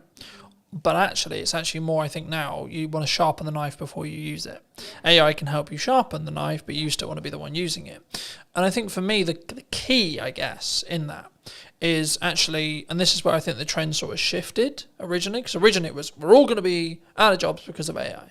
I think in reality, which I agree with, which is where the trend went, which was people who utilize AI as a tool are going to output more, be more efficient and be better than someone who doesn't. So in turn, it's human v human again, right? Yeah. And I don't like saying human v human because it implies that everyone's a competitor, sure. But for me, it's actually more about it's you v you and focusing on that mindset, just on a mindset shift really quick. But for me, I see AI as maybe a leveler or a tool rather than, it's going to take my work. If you're in a corporate landscape and your client's looking at you and saying, we need to cut some costs, or we're going to cut some costs and we're going to get an AI agent to do the thing you were doing. Okay. Ask yourself what you can control about that. The answer is probably not much. and then ask, actually, well, did the client actually value what you were doing as much as they probably should have done? Or actually, in the nicest way possible, are you actually that good? Are you actually better than a computer? Yeah. Right? And that's harder one to ask ourselves, I think, because we then have to be vulnerable with ourselves. We have to say, hold on, shit, I might not be. Yeah. Right? Do you think you're better than a computer? Yeah. Yeah, because the computer. And if so, why? Well, the computer hasn't got all that experience that I have picked up and all those situations and scenarios I have been in where I've had to think, what we're going to do about this problem, what we're going to do for this campaign, and pivot and react. It's not, that's not what AI is built to do. But AI is built to do what you tell it to do. So, like you, I use it as an assistant, and it's an opportunity, really, because if AI can do some of the heavy lifting in your job, in the work that you create, if it can do some of the stuff and save you time, you then go, I've got more time, what can I do with it? And whether that is I can take on a new client, great, more income, or I can upskill in something else, I can use my brain in a different way. And I think that's the way I'm sort of looking at it. I think for me, it's a couple of ways that you can think about it in general, right? And I think you can tell a lot about how someone looks at their business when that you ask them about what happens and how they feel about losing a client. My perspective personally, as someone who's been in business for a while, long enough to, I would hope, know what I'm doing, I would say there's a couple of ways you can look at it. You can go down the road of, that's a shame, but I added the value I could, I did the best job I could. And if you're being honest with that, then actually, what are you worried about? Because if you genuinely did the honest thing, and it might just be they have to cut some spend to stay alive, and you happen to be the thing on the cutting block. Now that you can go into the psychology of how much they evaluate and if you want, sure. So there's that approach. A. B. Cool, I've got that time back. Yeah, maybe I don't have the income, but I got that time back. So now it's, how do I utilize that time? Because what we talk about a lot of the time when it comes to ROI or return on investment is return on money. We don't necessarily talk on return on time, right? For me, as I've looked and learnt more from really successful people, the thing they always focus on is time. Because money, yes, you need it, but the more you have, the longer runway you have, regardless of your expenditure level, right? So the more expenditure level, the more you need to have a longer runway, etc. If you're living humbly, then you have a longer runway with less money. But you still will have the same amount of time. Me and you will have the same amount of hours a day, right? How we utilize those, how we use AI tools to optimize, work smart, not hard, but also the thing that people get wrong about that saying, in my view, is you're not working hard and smart. So if we both work at the same amount of hours, but I'm working smart hard and you're just working hard, I will win. If you're working half the hours, but you're working smart and hard, and I'm working double your hours, I'm also going to win. Because I'm not just outputting more, I'm also working smarter and then harder on top of that. So I have a volume metric and then a optimization metric as well. I think the key sometimes what we do in marketing and sales is we don't necessarily look at, it is a volume game, it is a quality game, but you get to those results, as I was alluding to earlier, through volume, because you don't have metrics otherwise. We can sit here theory, right? We can say, this is a good idea, this podcast is going to do really well in theory.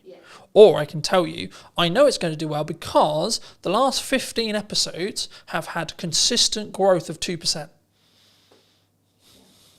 Okay, so now I know by the time this comes out that it will be however much further down that line, as long as I continue the trajectory and continue the learning that I've got. But also people, what they don't count in when they have a podcast or something like this is also the knowledge they gain from the guest and the knowledge exchange we have.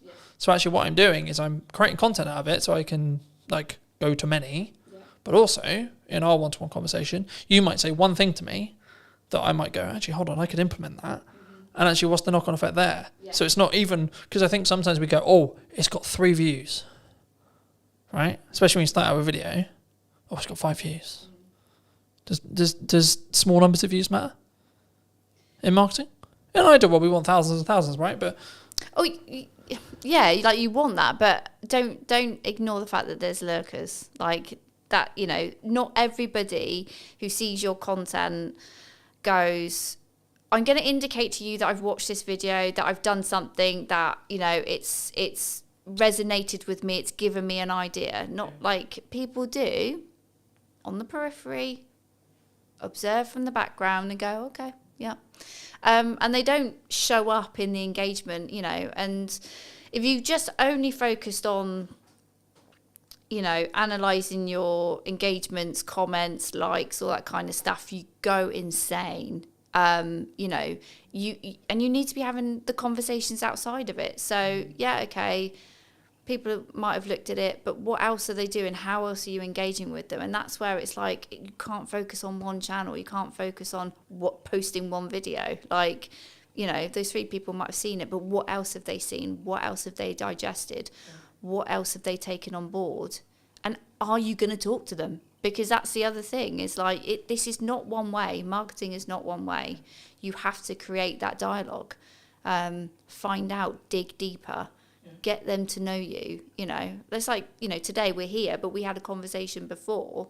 So it was great to, you know, understand what we were both thinking, have a, you know, chat around a conversation, so that you obviously felt like, oh yeah, I think Gemma would be interested on the podcast. And I obviously feel comfortable being interviewed by you. I think sometimes, I think it depends on the context, right? Like if you're fortunate enough to get a guest who's quote high profile and they've done 100 million podcasts and they're very good at very quick rapport building, different conversation. But also, to be fair, you may not have a longer term relationship after that podcast episode, because in most cases they're there to film their half an hour section with you or 45 section with you that they're also going to use as content, and then that's it. That's the transaction. Cool, I'll come on your show, but I'm going to film it so I can cut it out for my socials. Cool, sick. But actually, potentially what we're doing is what I've now replaced networking with, because in the nicest way possible, networking is incredibly good when you're not time poor. Yes. When you're incredibly time poor, it's not overly efficient unless you're in the very targeted specific room, and that's specifically what you really enjoy doing.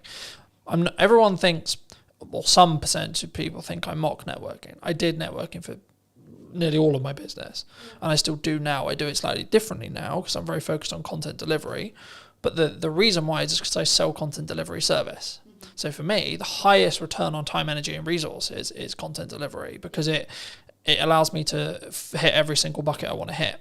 But also, something which I was doing when I was networking and doing content, and this was I was doing them all poorly.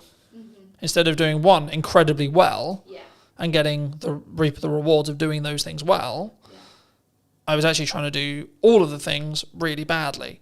So I think maybe as a takeaway, do you think people should do lots of things? Or do you think people should just focus in on, actually, I really enjoy talking to people, so I'm just going to go to networking and talk to people?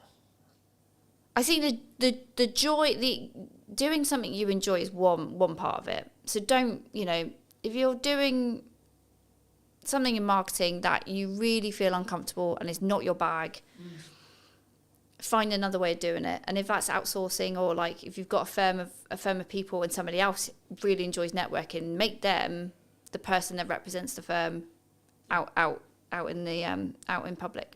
Oh, I just lost my thought then. So you were asking me about should you do lots of things? Yeah. Or should you just narrowly focus on? So I'll give it. So Alice Mosey would say, you just do content. Yeah. You just do ads. You just do networking. You pick one, and because you have either decision fatigue or optimization fatigue or etc. or performance fatigue. In when you're trying to pivot from, I'm going to do content, then go do networking, then go do this, then. So, yeah, my answer would be no, don't just put all your eggs in one basket, because I don't think that's efficient. And again, with my B2B buyer's hat on, they won't make a decision. They won't get to know you just through one channel. So you need to be in other places of where your prospects are going to be. You need to, because they need to hear from you directly, but also they need to hear from other people that have worked with you to kind of you get that stronger credibility and it's built up quicker when they can hear from a third party who might be a client or might be an advocate, to hear what it's like to work with you, and then to really kind of think, yeah, okay, this is a company I think I want to engage with a bit further. So I would always say, like, no, you can't just focus on one area and ignore everything else. But if you've got limited time, budget, resources, you've really got to go back to, well, why are you doing this? What are your goals? What are you looking to achieve? And you've got to be really critical and say, okay, I want to grow the brand. Okay, I'm going to focus on these activities. But if it comes back down to a goal, then you've got to focus, and then you've got a reason to help you make a decision. Like, decision fatigue happens when you probably don't really know what you're trying to achieve. I also think we don't give ourselves the time window. Sorry, I was alluding to it earlier. For the next 3-ish months, but just under 3 months, I've got 2 focuses. Podcast, event. That's it. Yeah. Nothing else. Everything I do is in one of those 2 buckets. Yeah. The byproduct of me doing that is I'll probably win more production work, I'll probably win more marketing work. Cool. But the main 2 content focuses is those 2 areas. Yeah. Now, after the event, when there's a bit of downtime between the event, I might add another one for 3 months. Yeah. But the thing I did potentially poorly in the past, and why my marketing didn't reap the rewards I wanted it to, was because I was constantly pivoting and adapting and changing what I was doing all the time, so I didn't commit to anything, which showed a sign to the market, if I'm really looking into it, that I didn't necessarily believe in what I was doing necessarily, but also I wasn't getting good enough at it through that 1% improvement consistently, right? So I think, to be honest, if we have another conversation in a year, I would hope that one of the channels I'm still consistently focusing on is podcast, because it's something I've committed to doing for the long term, not for the short term, because of the way I'm investing in it, because of the way I'm utilizing it, because of the way I'm testing it. It will reap the rewards in a window of time, either 6 months or 12, but I don't need it to reap the rewards now either, all right? But for those who maybe enjoyed this conversation, who want to connect with you, see some of your content, see some of the video content you alluded to, etc., where's best for people to connect with you? Find me on LinkedIn. That's where I am in my professional self. That's my main channel. And you can also obviously go onto my website. I do have a newsletter, so I don't bombard people. I send a semi-frequent newsletter, sharing tips and advice, and explaining to people how they can work with me. Fab. And I always like to end the show by asking, if you were going to talk to yourself 10 years ago, 5 years ago or 15 years ago, what advice would you give to that Gemma? Oh God, if we went 10 years ago, my life was totally different, and I would tell myself, be more confident and value yourself more, because I think it was like one of the other questions you sort of mentioned before about like what have I sort of like learned, and it's like I've learned that initially at the start of my freelancing journey I was massively undervaluing what I do, so it is definitely confidence and just fucking go for it. Thank you so much for the time, Gemma. Thank you. It's been good. And if you did enjoy this episode and would like to see more like it, then I'll be back next week with a brand new episode. So why not be subscribed and let me know what your thoughts are in the comment section down below, and I'll see you very, very soon. Hook. This is stopping the scroll. I'll use TikTok as an example because it's probably the commonality in the room. Scroll, scroll, scroll, scroll. Oh, what pattern interrupt? What thing, either visually or audibly or on screen, is going to stop me from infinitely scrolling on Instagram or Facebook or TikTok or etc. I redistributed it on short form. One without captions, one with captions. The one without captions got 100 views. The one with captions got 1,100 views. It's the same video. Done is better than perfect, and posting a lot is powerful because you can work out what happens. To quote Gary Vaynerchuk from his new book, you should market to get better at marketing. It's the market will tell me in views, reactions, shares, sales, etc. what's working. No one really cares who you are. That's why I didn't start this conversation with, hello, my name's Colton. I wanted to get the basics, or help you understand the basics of marketing before we start. So can I just get a show of hands? Has anyone read, listened, or watched something on social media or the internet today? This is an opportunity for you to have either marketed what you do, how you do it, why you do it, or been marketed to. By the fact that you've all consumed content at least once today means you're in that marketing system. Now this is quite basic, but then the question becomes, well, what do we create? How do we create it? The commonalities for me, in 95% of cases, whenever I have a one-to-one conversation, I work with businesses, etc., their hurdles are, in most cases, not knowing what to create, not having the time to create it, or not knowing specifically what to create it about as a whole, right? So the first part of this workshop has been designed in such a way for you guys to really troubleshoot what you feel is your hurdles. So I'm going to apologize ahead of time about spelling, because I'll probably get some spellings wrong, but just quickly around the room, what is your main hurdle right now with either creating content for what you do or utilizing AI in that process? So standing out. Okay, yeah. So it has that feel of AI, yeah? Okay. How to use AI. Anything else? Confidence is a really common one, but it doesn't sound like that's really the issue for the room necessarily. So that would be content pillars. So what you're talking about there is content pillars. So what are your specific pillars that you're looking to build? So I'll use myself as an example. For this moment right now, I have two main pillars. Podcast, what's missing in marketing today, and Christmas promotions or service-based stuff. So it's kind of three in some ways. This would be counted under service, right? Because I sell knowledge, I sell teaching, but also I sell the application of that teaching if you don't have enough time to do it yourself. The key whenever you do any marketing, before you start, is firstly have an overarching strategy that will help your bottom line. So that's why everyone does marketing, right? We want to sell more. That's the honest truth. No one's going to be here and go, yeah, I would love to spend £1,000 and then get nothing back, right? But the reason why in most cases, in my experience, why people don't have that is, I would probably say, this. So they're semi-inconsistent. So they do that example that Johnny gave, which was, we're going to post really good when we're not busy, because we've got loads of time and nothing else to do. So we're going to post 5 to 10 times one day, then nothing for 2 weeks, then 10 times again because I went, shit, I forgot.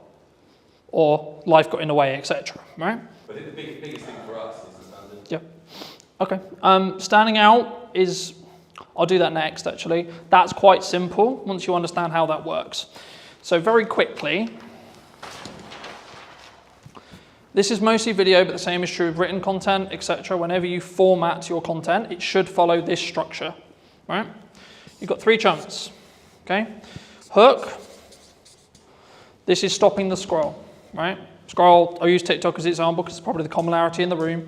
Scroll, scroll, scroll, scroll. Oh, what pattern interrupt, what thing, either visually or audibly or on screen, is going to stop me from infinitely scrolling on Instagram or Facebook or TikTok or etc., right? This in most cases is roughly 3 to 5 seconds of your, again, video. If it was a blog post or something like that, it would be your headline and then your top 2 lines. If you do this wrong, you will not get someone to stop, right? I'll go into depth in a second on what you could use here as ideas, but then you'll have a level of, so your body of content, so this could be, in most cases, value-led for me, and then a call to action here, right? So when we create content, we want a journey to happen, right? Step 1, get them to stop the scroll. We'll go into depth in that in a second. Step 2, what do you want to talk to them about? What's the objective that they're trying to do? If it's a piece of educational content, like this, for example, then I might have a captivating hook that positions a question that I'm then going to answer, but I'm going to first say, well, this is the solution that you're trying to create, followed by, as short as you can, because attention spans are dwindling, etc., gets to the point in the nicest way possible. No one really cares who you are, right? That's why I didn't start this conversation with, hello, my name's Colton, and you don't give a shit, you don't care, right? The bit they do care about is how are they going to make their life, the viewer's life, more entertained, more educated, or both. Hopefully, after today, you'll understand how to do that. And hopefully, I hope, today will be that valuable for you. So you should be entertained, you should be educated, right? Just on that, sorry, Carl. Yeah, of course. Every piece of content you've got on TikTok has to follow that. We've started getting good reactions, say, on funny content. It's got no call to action on it. The only... Would you say that that's still valuable? So if I put my hand here and ignore the call to action, then yes, that would be true. Every single piece of content has to have a hook, because you aren't going to stop the scroll. It doesn't have to be anything complicated. It could just be like, this is my opening line. So the things I'm focusing on for podcast clips, for example, is what's the first line of the clip, right? And because you'll see it as text, you're going to go, oh, so one that did really well was from Maddie's podcast a little while ago, and I was talking about how did I not become a drug dealer because I was dyslexic. So the opening line was, I'm surprised I'm not a drug dealer. So if you saw that on social, you're probably like, hold on, what the fuck? But then I gave the context, right, straight away, here. So ideally, it should follow this format, yes, in every post. So you would say for us to stop messing around and spending half an hour filming a Jet 2 on trend TikTok with no value? So this is mostly for thought leadership. I will come on to trends in a second, because trends is a little bit different, and it depends on where it sits in the funnel as a whole, overarching. But this is mostly focused around B2B thought leadership stuff. But you could also do it for everything you do as well. Because if you follow this format, it's a known format, right? We were talking about marketing funnels yesterday. This is a mini marketing funnel that then leads on to your, so this could just be, so for example, a lot of the content I did for this event was, here's the thing I'm going to talk about. Here's the value I'm going to add. Hey, if you would like to see more like this, come here today. Yeah. Happy days, right? Or try and blend the trend in almost, like the Jet 2, yeah. We could have finished it with, come and grab your pint here, yeah. It's happy hour. So it doesn't need to necessarily be, especially at the start, you don't necessarily need to follow this format. It's being aware that this is the ideal format and then using it in the content where possible. When you specifically look at trending, so on TikTok, it's kind of controversial in some ways because some people think, yes, you should trend jack, okay? I'm of the mind of, you should if you see an opportunity to be able to gain eyeballs that you otherwise wouldn't be able to gain, okay? But it should be additionally, not instead of, additional content to doing this consistently, right? This is where content creation gets hard because you need a lot of it to be able to do it, right? If you can do this well, then you can do this. If you can't do this well, don't do this. Because I personally believe it distracts from this focus, right? For me, the issue with this is you know you're going to hit your demographical things, right? So I put out a video, I know it's roughly going to be hit by people in Salisbury because that's my following, right? The issue with trending is because you're in a trending sound, I'll use TikTok as the example, but Instagram, etc. is true too, you have no idea demographically where that's going to go.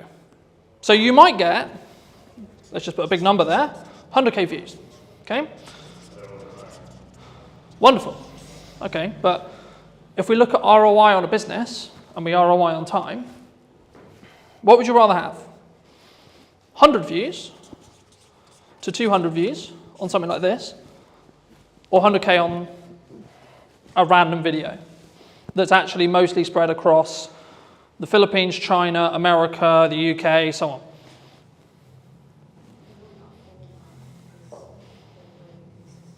Mm-hmm. What do you think? We'd rather go for free and real people rather than 100,000. Because 100,000 looks good. Yeah, but 100,000 looks good. Yeah. Right? Yeah. But when we... 999,000 aren't going to become, or probably might not be close to your venue. And that's why chasing virality, yes, it looks fun, yes, it looks sexy, but does it really do much for your business? I'd much rather have consistent of the right people at 200 to 300, maybe up to 1,000, but I know that each one of those views is going to potentially mean that I get more people sat in a room, I have more people to work with, I have more people I can help in my location. When you're... How do you do that location on TikTok? Facebook's very simple, physical business. So social media has changed, right? If I did this presentation or talk 3-4 years ago, I would only be talking about social graphs. Okay, I'll explain both in a second. But on this side, we've got social graphs. Okay, that's how Everything worked before TikTok or Musical.ly arrived. Okay? Here we have interest graphs that I'm definitely going to spell wrong, right? But the job of the team of two. So this was basically what TikTok created. Kind of their algorithm created it. It was in other places like Tumblr, etc. But like modernized and actually like popular, it was TikTok who did it. So what happens here is and this is why I said yesterday, following doesn't matter because we're now over here. But just for those who don't know, socially, what happens is I would follow someone. I would like, share, or comment on their post, right?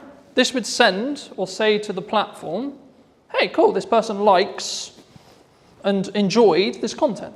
Cool. Okay, so the platform goes, we're going to show more of that to that person, right? So you followed me. Okay, cool. So that means you're telling to the platform, I like Colin's content. Can you show me more? Sick. Right.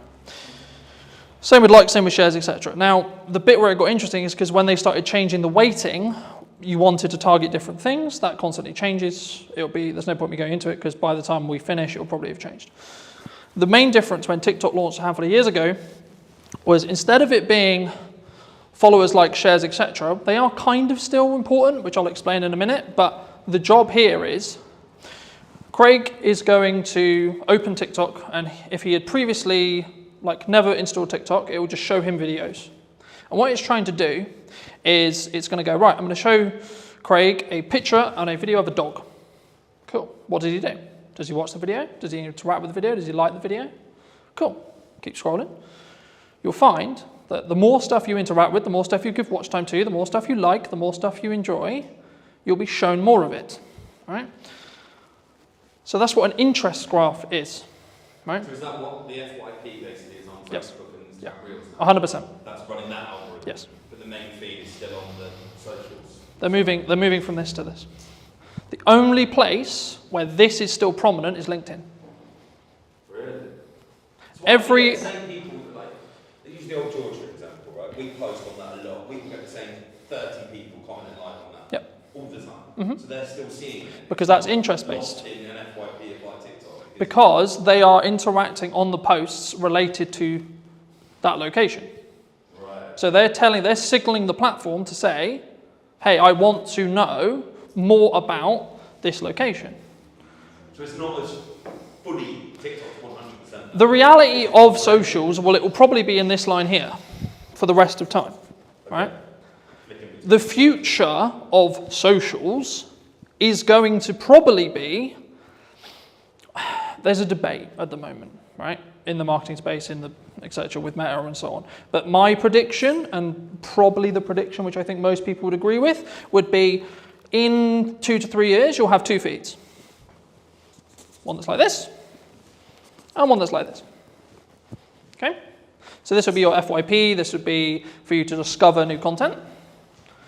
And this is where, to an extent, trending would probably go into. So if you're trend jacking, following trending music, etc. Let's say you like, I'll use the example I used with Craig, dogs, cats, motorbikes, games, pubs, pick your topic, right? This is also where a concept called community talk came from, which was a specific hashtag around a specific thing. So when TikTok launched, everyone thought, oh, it's for dancing. Can I just get a quick show of hands? Who thought TikTok was for dancing? And for kids as well. And for kids, yeah. That was the commonality, right? Everyone thought, oh, I'm going to go on TikTok and I'm going to do a... Thank God people laughed at that. But the key is that's when it was Musical.ly. So very quick history lesson. TikTok is owned by a Chinese company known as ByteDance, who used to own an app called Musical.ly, where that was what the app was for. Lip syncing, dancing, etc. They bought this. They then launched it in China, did really, really well, and it was strong from an educational point of view. And then it moved to the West, and it became interest-based. But what they didn't realize was that interest-based would work so well, right? And that's why you're seeing, in the last couple of years, Instagram Reels launched, standalone, short-form feed that scrolls forever. Facebook launched, scrolls forever, so on, right? Even LinkedIn's now doing it. LinkedIn will probably have a video-only feed that's interest-based. The only post that will be social graph based will most likely be carousel or image posts where you tag. So Johnny came to my event today. Thank you so much, Johnny. Do you want to tag you? Cool. How that quickly works, if you tag someone on socials, on a social graph, so this is mostly around LinkedIn, and they don't interact with it, it will be buried as a post, is the current conversation with the algorithm, right? And the reason for that is it stops people going, I'm going to tag whoever I want because I'm going to tag David Beckham in my post just to get more views on my post, right? Because unless David Beckham actually connects and actually, comments, likes, does something related to the post, it doesn't confirm that that actual connection happened. Because you need to remember, LinkedIn specifically is a recruiting platform. That's what it's designed to do. It's designed for you to get a job. Any questions on anything I've discussed so far? So the next thing I'll go into very briefly is creating a content ecosystem. I'll use mine as an example, and then we can go around the room and see where the holes are and see if I can help fill them. My content kind of evolves around, in most cases, 2 long-form pieces. So it could be an educational piece like this, or my podcast. So for this conversation, it'll be a podcast. So this is an hour to 45-minute conversation between myself and a guest of choice, right? So most cases it'll be talking about marketing, could be talking about trends, could be talking about very similar to this. But you might say, okay, well, who's going to sit and watch the 45-minute presentation? Quick show of hands, who would watch a 45-minute presentation? It was interesting. Okay. If I've been booked by, I'm sure. That's the key. Okay. So what most people do, and the reason why most people don't do it, is because they don't have the self-worth and self-belief to be able to put this 45-minute conversation out and it to get 2, 3, 10 views. What 95% of people should be doing is creating this, and then using it to fill their socials, right? I'll show you in a minute. And that's when you get when you scroll through on YouTube. Yeah. So that's called, that is basically about how you structure your short form, right? So very quickly, short form. I'll show you how to use AI to create 20 plus pieces from each one of these, because I do it, right? Every week I do it. For you specifically, you could talk, I'll use an event that you're running for an example, okay? You could talk about every single unique selling proposition and every single thing about the event that you think is really good, okay? Like a Q&A almost. Yeah, with your staff. You get someone to ask you questions. Okay. What's it going to do, film it, chop it down, and then put it. And you don't have to film it the way I would film it, with multiple cameras and pro audio and this and this. I literally mean, right, a phone on a tripod, looking at 2 people, right, stick person, wonderful, another stick person, you can tell I'm not an artist, right, 2 people having a chat, wonderful, okay? That will fill your socials, okay? Because it's this long piece here. Could be anything. Your long form piece could be, this is how to utilize 1 hour of content, especially if you're time poor, right, and you've only got an hour of content to deliver. You can film it once, then distribute it into short form, you're probably good for a month. And then if you want to hire an editor, like I do, I get a custom trailer made for each podcast. Some of you would have seen them. If not, go on my socials. There's one every week, right? And that is designed for the hook, which I showed you earlier, on the front of the podcast specifically. So that's meant to hook you in, show the best parts of the conversation, etc. if you come to the whole hour. But also it allows me to be on social media with short form. So by the nature of how the trailers are designed, I'm naturally going to get a higher retention chart, which will look something like this, which means people are watching the whole video, which in 95% of social media cases, if people watch up to 100% of a shorter video, less than a minute, it will then be served to multiple audiences, right? I'll go into that very quickly, but just quickly on this. Once you've got short form from this 1 hour, you can then do lots of stuff with it. You can pull out the audio and have it as a standalone audio podcast, right? You could also get it transcribed, and then using tools like ChatGPT, you can get it into blogs, etc., in your own tone, etc., right? And then also, you can then take that blog, turn it into 20 tweets, 15 tweets, right? Or standalone social media posts on their own. Hey, in this conversation, it doesn't even have to have the video, you can just take some pictures afterwards and say, in the conversation we'll be releasing next week, we talk about X, Y, Z, right? This is a very key example of hooks don't have to be anything. You need to do them to then see what works for your audience. Because what works for me is not going to work for you, and vice versa. So that's a social question. 95% of the time, socially, we watch videos in our breaks, when the kids are asleep, etc., right? So you don't want... Yeah, so or the telly's on or something else is on. So in a social scenario where you wouldn't necessarily want to blare out your reel, but you still want to know what's going on, right? And just to give you some numbers behind this, I re-edited some Christmas content that I did, I think about 4 years ago. I redistributed it on short form, one without captions, one with captions. The one without captions got 100 views. The one with captions got 1,100 views. It's the same video. Okay, that's a 10x difference in views with one change. And this is how I'm starting to test stuff. The one thing people get wrong with marketing all the time is they go, this is our ideal profile, this is the person we're trying to talk to, and I know what they like. Do you? You may have known what they liked 2 years ago, but is that what they're into now? Does your ideal profile change through time? Mine does. Personally, my content consumption habits and what I consume will change on a weekly basis. When I want to go really deep on AI, I'll be watching nothing but AI stuff. Okay? When I want to go really deep into content and delivery and how to do it, shift again. So on an interest graph, my feed is going to change dramatically across 2 weeks. On a social graph, I'll probably get some of the same content. So on the Look into the terms and conditions of TikTok, you'll be scared about how much it knows. Well, this was actually a big problem a couple of years ago where I was aware of it, where people would be watching a specific video. So I'll give an example where maybe it's a motivational video, or maybe they're feeling a bit sad, etc. They're watching something that may be a bit sad. And what the TikTok algorithm did, and they got in a lot of trouble for this, but they would then start feeding more and more, and you would go down this loop of negativity, right? I don't want to go into detail on it today, but it's the same with the quote Redfield spear, right? You are fed what you watch. So people are like, oh my God, my TikTok's so annoying because it only shows me X, Y, Z. I'm like, okay. A, log out, reinstall the app, watch stuff that you don't want, so watch the stuff you want, and then the algorithm will catch up. Or just when you're on the socials, just stop consuming and interacting with the stuff you don't want to see more of. Or search what you do want to see. Yeah, or manually go in and search, I want to see pretty kittens. I want to see dogs, I want to see positivity, I want to see quotes, I want to see etc. To start, put your video everywhere. Put your blog everywhere. Put your piece of content everywhere the same way. Because the first thing you need to get into the habit of is doing content consistently and getting consistent, right? Because that's where the results will come from. And concentrate on video.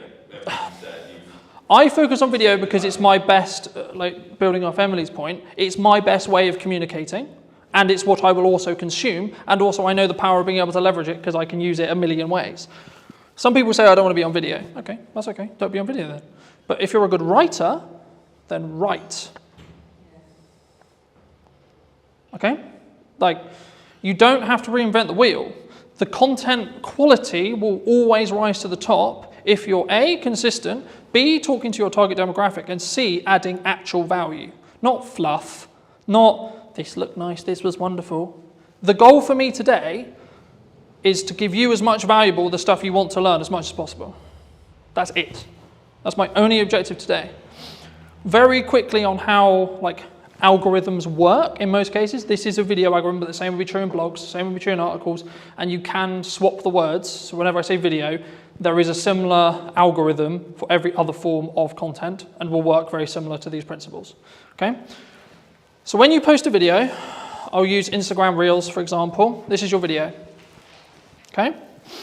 The first thing it does is it will send it to, these numbers are rough because they change every week, right? And we actually don't really know.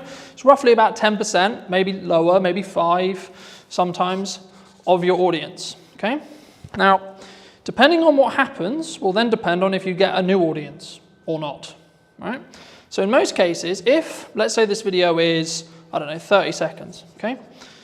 If someone watches up to 25 seconds of that video in this seed audience, so this is called a seed audience. The job of a seed audience is to tell the algorithm, because it doesn't know what all it knows is you uploaded a video. Wonderful, it can see what you said in it, because it can pull the transcript, etc. It doesn't really know what the video is, it just knows you put a video out. Sick. So what it does is it sends it to the 5 to 10% of an initial audience that it believes will enjoy this piece of content from what it learned from the title, the media data, or the post, depending on what platform you're on, and then what's said in the video. And then depending on what happens with things like watch time, likes, a key one on Instagram, especially right now, if you save or share it, because this is where understanding each platform is really important. So Instagram specifically is designed for people to share videos around, share posts around, because it's a communication platform. It wants people to communicate with each other on it, not just consume content, but have content as part of the ecosystem, so that, oh, I really like this video, so I'm going to send it to Paul, right?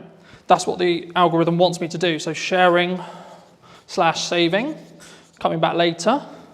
And depending on how well these combinations, and the weighting changes, that's why I'm not focusing on specific weighting, but the weighting will change. Depending on what happens will then change how much of an audience, what that audience is, and what the size of the audience is. So when things go viral, what's happening is this. So it's going, initial post, okay, cool, it did well. Sick. All right, first audience, did really well.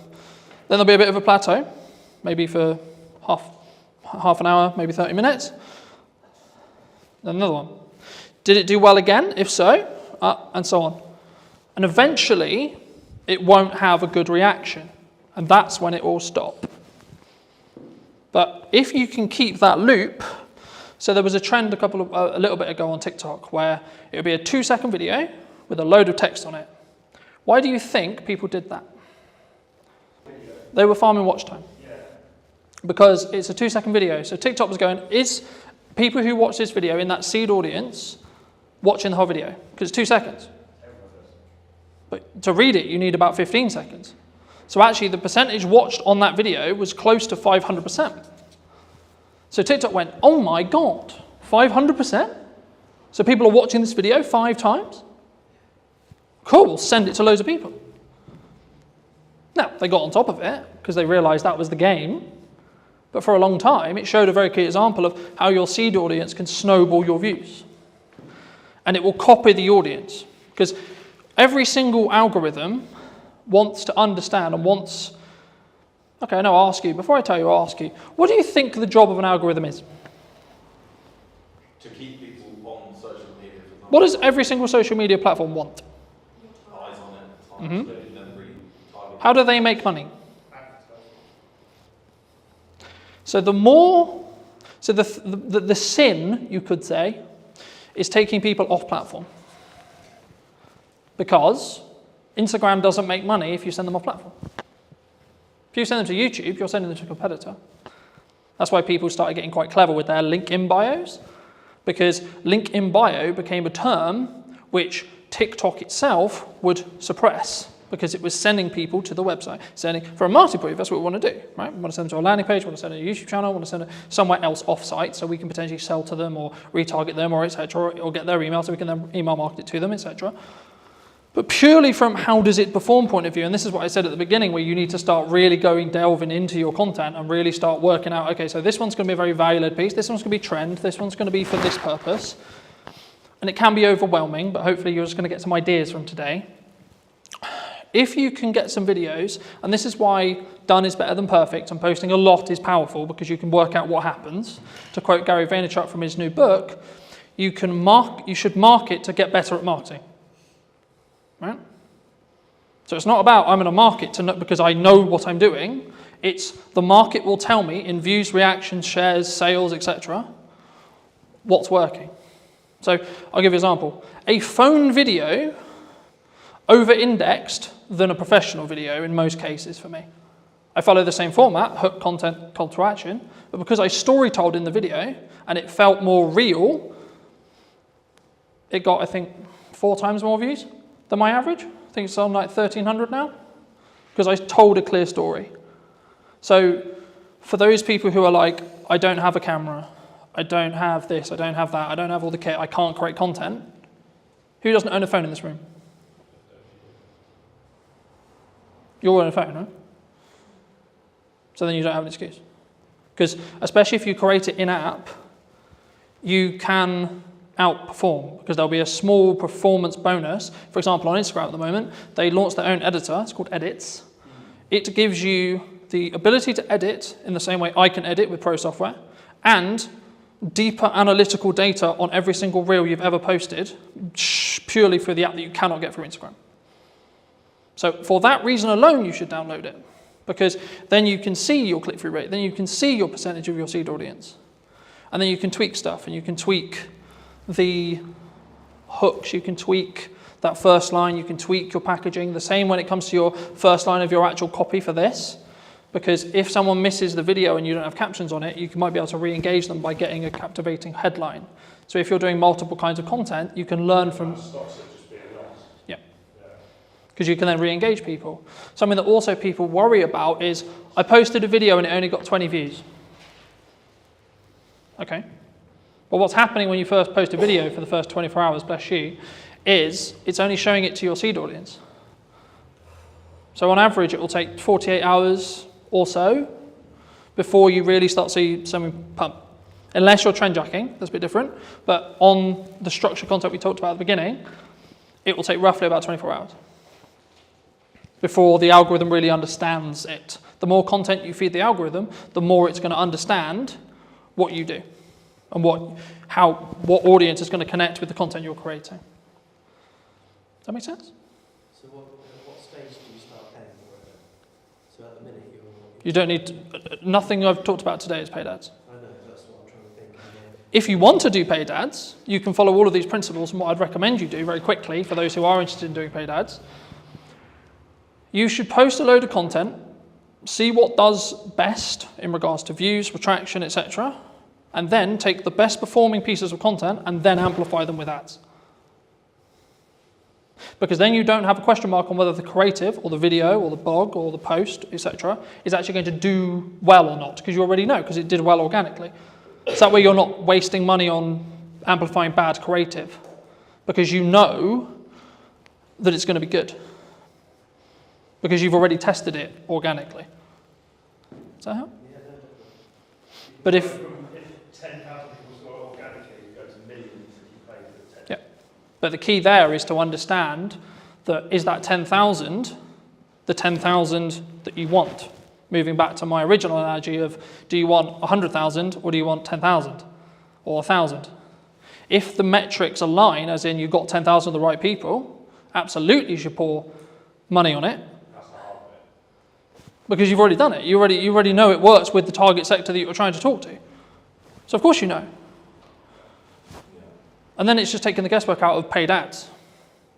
Yeah, you should tweak the copy, you should tweak the text that goes next to it, maybe add a stronger call to action on the end to be a bit more salesy if you're going to, or maybe tweak the hook slightly, or tweak the video very slightly, but you know the bulk of the content's going to work for creative because it's already worked organically. How important is something like LinkedIn for a business owner or a filmmaker? Yes, LinkedIn is essential, I think, for any business owner. I've been posting regularly there for 8 years, I think, something like that. How do they up their prices? Because they struggle to actually put that into practice. If you're paying a freelancer £300 a day, that's way more than 30 grand salary for a full-time editor. Did you reach out to the brands you were looking to do the spec ad for? Because I think some people, when they look at spec ads, there's kind of like two approaches. One is like, do it, tag them in it, or send it to them and sort of see what happens. How did you navigate that initial process of making that spec ad? Anybody looking to scale their video business needs to double down on the brand, and people want to work with the brand, not necessarily just me. Does speed really play a factor, or is it more kind of standard to think about? Did you know that 93% of you are not subscribed? So if you could please do me a favor and you're enjoying the show, then subscribing would mean the world to me, and it would allow me to grow the show and continue to get larger and larger guests and continue to bring what's missing in marketing today. Thank you ever so much for joining me, and I'll enjoy the episode. Hello, my friends. Hope you're well. Hope you're having a good day. Today I'm talking to Carl from over in Manchester specifically. He runs a really, I would say a upper class or like premier video production agency on the higher end. And today I really wanted to talk to him about specifically branding, but also how I think a lot of filmmakers, we're stuck in this rut of like being quite maybe lowball or midball or just working on ourselves. I mean, how does would you say, and feel free to give any context you want, Carl, and do you think that people really struggle to sort of scale their business as a whole? Firstly, I've never been called upper class in my entire life, so that's really just thrown me off big time. We're definitely a premium offering though, so I get what you're saying there, so thank you for that. So yeah, I run a production company called Dead Pixel Films, doing video and photography for a variety of FTSE 100 clients, online brands, TV commercials, that sort of stuff. And what was your question? How do they differentiate themselves? Yeah, because I think a lot of people, they're very maybe solo space, and they're maybe worried about like how do they up their prices, because I think that's maybe the dream or the objective of a lot of filmmakers, but they struggle to actually put that into practice. Yeah, absolutely. So for context, we're a team of 5. So I'm not a solo shooter anymore. I started off shooting weddings, same as a lot of videographer journeys, I guess, shooting corporate videos, went to universities, then jumped into freelancing pretty early on. So I was a solo shooter for 4 years. I did weddings, corporates, bits of football, bits of TV, all sorts of stuff. And, I made a really good living doing that. And there was nothing wrong with that. And I loved doing it. And the wedding specifically was amazing. I was working with really like happy people, and it was really, really good fun. But I eventually reached a cap where there's only so much time in the day I have. There's only so much I can charge. And I just realized I was I was at a peak, I suppose, in terms of like camera operating in Manchester as a technical skill and what I could therefore charge or how I could scale that into a business. So my next step was to go from a freelance camera operator, solo shooter, to a production company owner. And that was a monstrous leap because I alienated all my clients literally overnight, because all my clients were other production company owners. And so suddenly they're like, oh, hang about, now you've gone from Cal Thompson camera operator to Dead Pixel Films, video production agency. You're now a competitor. You're not a collaborator. At least this is how it was perceived 8 years ago when I first set up the company. So I had to kind of start again, really, in terms of like finding new clients and developing those relationships. I had some crossover for a year or two, but eventually it just fizzled away, and I had to then go after bigger and better clients that would, and then focus more on relationship building and then scale it over time. And it's taken 8 years to get to where we are now. There's 5 of us full time.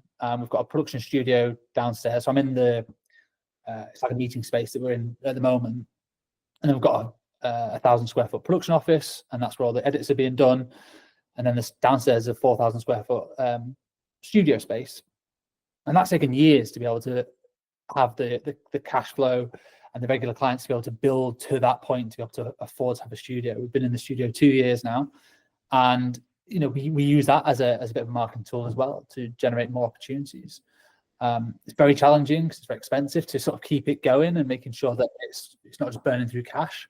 But it's all part of the journey. It's really good fun. Yeah, I mean, I was going to ask you about cash, because I think, like, as cash flow as a business owner, right? Because I think there's a massive difference, obviously, from a solo shooter who's maybe positioned themselves as an agency, or maybe the traditional, I think, from the sole videographers that I've spoke to about, they're looking to get work through other video production companies or agencies, similar to yourself.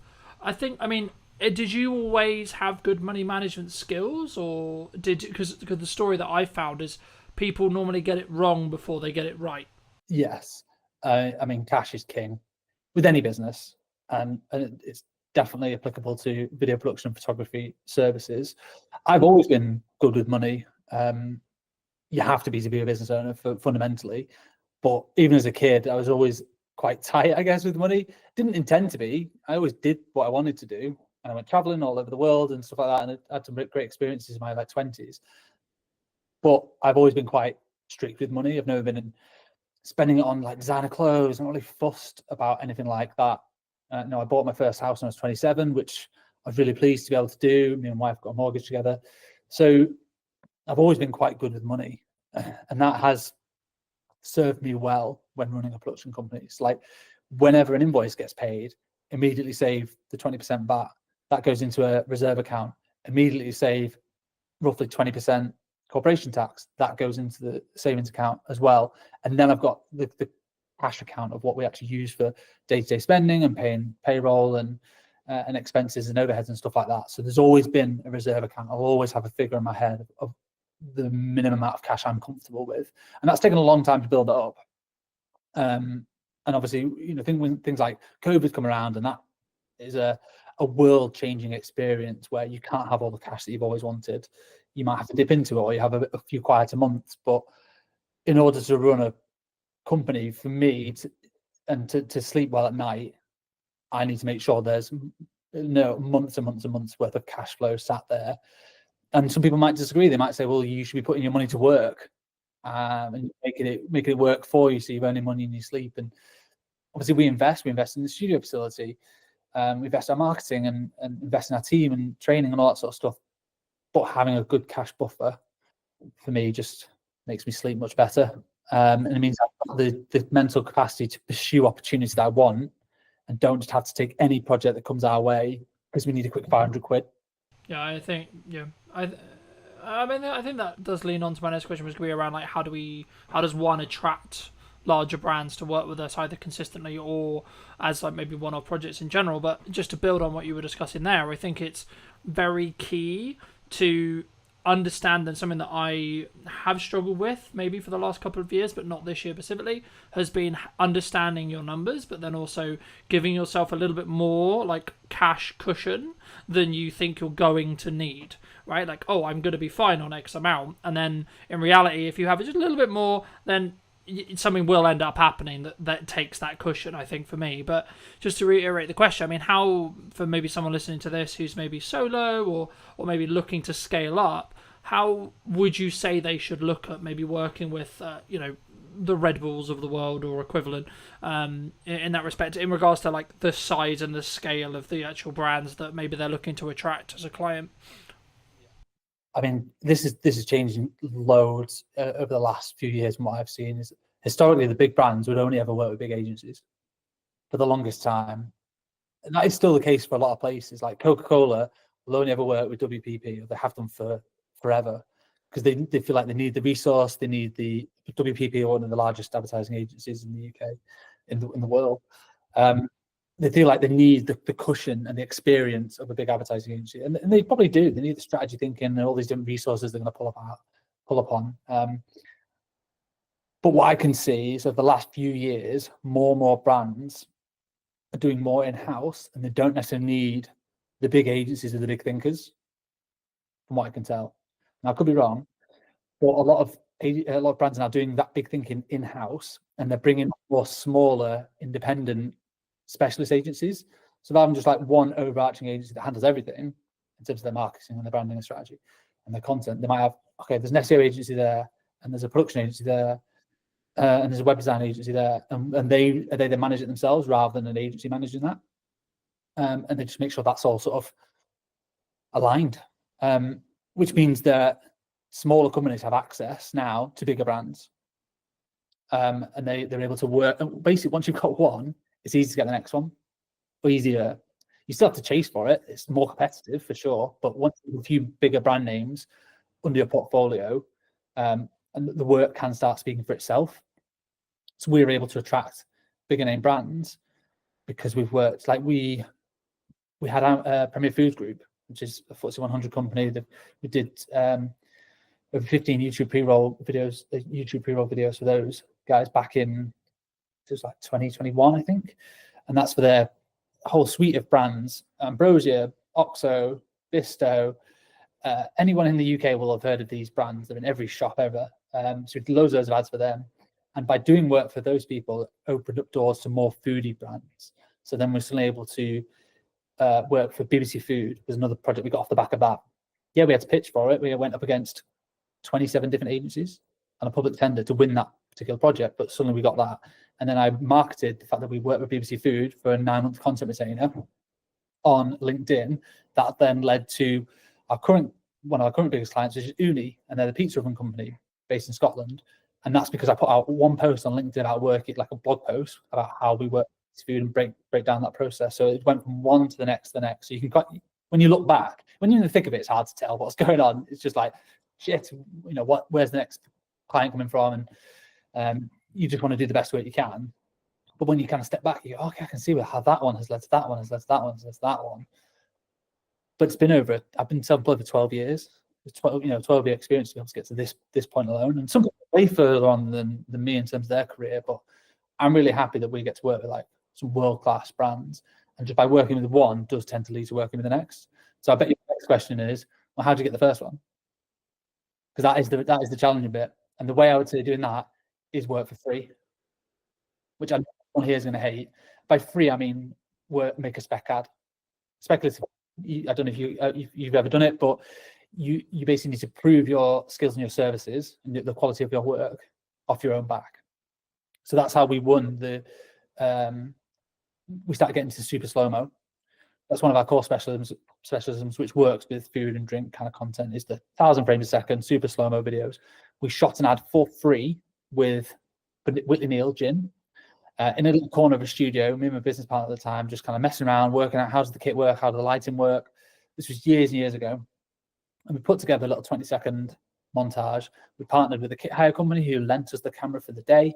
So that was very generous. All it costed was our time and the ingredients. And then we pieced that together. And we used that piece of work as a marketing asset, piece of collateral, to then go and win the next one, and then win the next one, and then win the next one. And that just snowballed. We then became the specialists in super slow-mo and food and drink, which then led us on to the next project and to the next one. So that's always my advice to anyone looking to get into it. How do you attract bigger brands? Is you can't just go to university, study a bit of film, and then go, well, now I'm just going to either have my own agency or go work for another agency, and I'm going to be balling working on these big bad projects. Like, you've got to prove it. Education, you've got to prove it with your skills and your portfolio and your work. And if you buy fruit, you've got to just go out and do it. Yeah, no, I completely agree. And I guess the question that comes from that is, did you reach out to the brand you were looking to do the spec ad for? Because I think some people, when they look at spec ads, there's kind of like two approaches. One is like, do it, tag them in it, or send it to them and sort of see what happens. The other one is like, hey, start building that client relationship, etc., and be like, hey, we would love to work with you, or etc., but can we make one for free? Like, how did you navigate that initial process of making that spec ad? Depends how big they are. If they're massive, if they're like a high street name, if you're suddenly I want to do a spec ad Gymshark, they've already got amazing commercials, an amazing in-house team. They don't need your spec ad. So you emailing them saying, I'm going to let this ad for free. If you want to use it, use it. They just won't. They don't need it. So in that sense, I would just go and do it and just tag them. Like, massive fan of you guys. I hope you don't take offense to this. We've made our own ad. We want to tag you in it. And if Gymshark will unlikely see that and then want to just hire you immediately, but their competitor might. So someone else who maybe slightly smaller than Gymshark might see that and go, oh, I love what these guys have done. Or you can use that to market to Gymshark competitors. So you can reach out to people directly that made this little piece for fun, just showcase our skill sets. Be really honest and transparent. Don't suddenly try and pretend that Gymshark are your client. You've done it as a paid project. That's the last thing you want to do. But just be honest about what you've done and how you made it to showcase your skills. And would you be interested in that one for your brand or business? We did one for like Innocent Smoothies, massive global brand. We didn't ask them to make that. We just did it as I was building all these like mad rigs because we've got a food studio, we have the space. I built like this test tube rig that when you pushed underneath it, basically it forced all the liquid through the bottom of a smoothie container and then just created like this volcano effect out the top. I wanted to test it to see if it was even doable. It's just like an idea. And we shot it in super slow-mo, it worked. So then we got a few more shots off the back of it, pieced together a little 20-second thing, and then just tagged them and put it on LinkedIn. And their marketing team like commented like, oh my God, this is awesome. So glad you enjoyed the product. So from them, it was like free marketing. They didn't really ask for it because they don't really need it. They were just really pleased for us to make something. And then we use that to then try and win the next food or drink project, or just, a couple of little showreel clips to go in. It's in the showreel now. Do you think you've mentioned LinkedIn specifically a handful of times. Do you think that some people are worried about either putting up a spec ad or like maybe creating content that's not specifically for a client or for a production company, etc., that could showcase their work, could get them that next level, but maybe they're like concerned about either like what would the reaction be, or like where people see, because I kind of see it in two respects from my experience with filmmakers. Some that are like really leaning into social media as like a personal branding tool and like as a marketing tool, but others who are maybe slightly more cautious around, I guess, how they post and when they post. In your experience, I mean, I guess the two questions there is kind of two-pronged. It's one, how important is something like LinkedIn for a business owner or a filmmaker? But then number two, like, why do you think people are potentially quite cautious? Yes, LinkedIn is essential, I think, for any business owner. It's still quite untapped resource. I've been posting regularly there for 8 years, I think, something like that, and built up a sizable following. I don't know how much work exactly we've got, but I could probably guesstimate we've generated well over 6 figures worth of work and opportunities through LinkedIn without spending a penny. Don't pay for any premium, anything like that. Don't pay for any sponsored posts. It's purely just turning up consistently and regularly, and I try and offer advice to my younger self in terms of the personal branding side of things, but just use it as a marketing tool just to share the work, to share the behind the scenes that we do, so that people can see, oh yeah, it was those guys that made that ad, because I can see them in the behind the scenes. We use that a lot to show scale as well, which also subtly promotes a more premium offering. If you see a squad of 10 or 20 in a team photo, you know that's a big production. Doesn't matter if you're in the industry or not, you know that's probably cost a pretty penny, versus the behind the scenes of a solo shooter. You probably know there's a certain cost implication there. So subtly you're planting these seeds within your feed into your potential target audience, and you never know who's looking on a LinkedIn feed. And it's so different to every other platform, because when your contacts like or comment, it gets shown in their feed as well, and that's how your work can just spread and spread and spread. Literally, the behind the scenes that we did for the Innocent Smoothie spec ad got like 1,500 likes, hundreds of thousands of views. And that might not sound a lot on like Facebook or Instagram, but on LinkedIn, that is a viral hit. It's huge, and that just snowballed because it was just fun content. People just liked it, and people not in the industry were like, "Oh, it looks like a really cool project. You've been quite creative and innovative there." So yes, I'd say if you want to, scale a business or attract new clients and new opportunities, it's not just who you know anymore. Like it's who knows you. So LinkedIn is so valuable for that, and anyone could do it. Yeah, I mean, just because I think traditionally so much of filmmaking was like go to filmmaking meetups, meet another filmmaker, meet a gaffer, meet a sound guy, etc., and then you sort of build your, I guess, referral work from there. But for me personally, I've actually seen it as a builder now, where you should be doing that, absolutely, but you'll potentially get to a scale, especially as a production company, where you actually, and I guess it comes back to like who's your target client, right? So if it's another production company, then actually knowing other people is probably a better use of time. Maybe I'd be curious on your thoughts. But the key for me, if you're trying to get end clients, as we're discussing here, I think you have to put a level of best foot forward, either on LinkedIn or on socials, etc., because you need to gain the attention of the right marketing people. I mean, do you think it's solely down to like the target person you're looking to talk to? Yeah, it's 100% that. Like, who's your ideal customer? If your customer is video agencies or production companies that make high-end TV commercials, then your best job is to network with other crew members. If you're a gaffer, meet as many DOPs as possible. If you're a makeup artist, meet as many producers as possible. And you're a technician, your job is to get on set as much as possible, and you charge a day rate and you get to work on some amazing projects. That is completely different to being a production company, because you are dealing more with brand managers, marketeers who don't live and breathe that specific skill set every single day. They're thinking more wider strategy of the brand. So you need to completely change who you're networking with, completely change your messaging. So, I see filmmakers all the time like geeking out about the latest kit, and ultimately clients don't care. They don't know really what the kit is and what the difference is. They'll be able to tell the difference in the output, the final output, and the results it's given. But fundamentally, technology's got so good that I don't think people need to be geeking out about kit as much anymore. Technicians always will do. Like at my heart, I'm a DOP and I'm a technician. I'm a camera nerd. I always have been since I was 13. So I do still love it. Doesn't mean my clients care about it. Really, they care about, okay, I need a super slow-mo shot. How do I get that? You know, okay, we need a £100,000 phantom camera that we have to rent for the day. And we need the skill sets to do it. You need high-speed lighting and all that sort of stuff, and a lot of power. So they care about the results of the slow-mo and what it does, not necessarily the camera. They don't care what it's called or how much it might have cost. Yeah, they care about the rental fee. But in terms of like the specs of it and stuff, they're not really fussed. You have to market to your respective customer and who that is.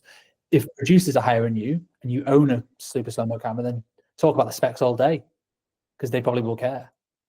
But the end I mean, my next question was going to be like, from a delivery point of view with larger clients, does speed really play a factor, or is it more kind of standard to think about like, oh, we're going to give you a 2-week delivery or etc.? I mean, obviously it depends on when they're going to use it, but would you say like a unique selling proposition for what you do specifically is speed related in regards to turnaround, of course quality as well, but is specifically looking at speed really important? We never market ourselves as like the fastest video agency in the West or anything crazy like that, because I think it would just attract a certain type of client which will expect everything yesterday. We do have a lot of clients who still do that, and like they want it as quick as possible. That they usually come to us because they have a project in mind, a deadline in mind, or if they don't, we certainly ask them. You know, that's one of the earliest questions. What's the idea? What's the budget bracket that you're kind of working with, and when do you want it? And then we can work backwards from there and go, okay, well, when can we slot it in? You know, we have certain projects that we're producing one now that we're not shooting until September, and the deadline's not until the end of September, and that's marketing for a Christmas ad. So we're talking about that now. Other ones we're shooting tomorrow and we need it live by 1st of August. So that's quite a fast turnaround, because there's 5 20-second ads, like montages with like heavy edits and a lot of content going into it. So speed is important, but I think clients prefer more like a stress-free production. And are you going to handle the brief? Are you going to deliver on the concept? And are you going to be obviously professional and make them look good to their boss, ultimately? People might not say it, but they kind of is what they mean. That a lot of brand managers are sticking their neck out certainly with a new agency they're working with. They're putting their neck on the line. They've said, right, we really like these people. They're going to be great. You have to deliver on that. Yeah.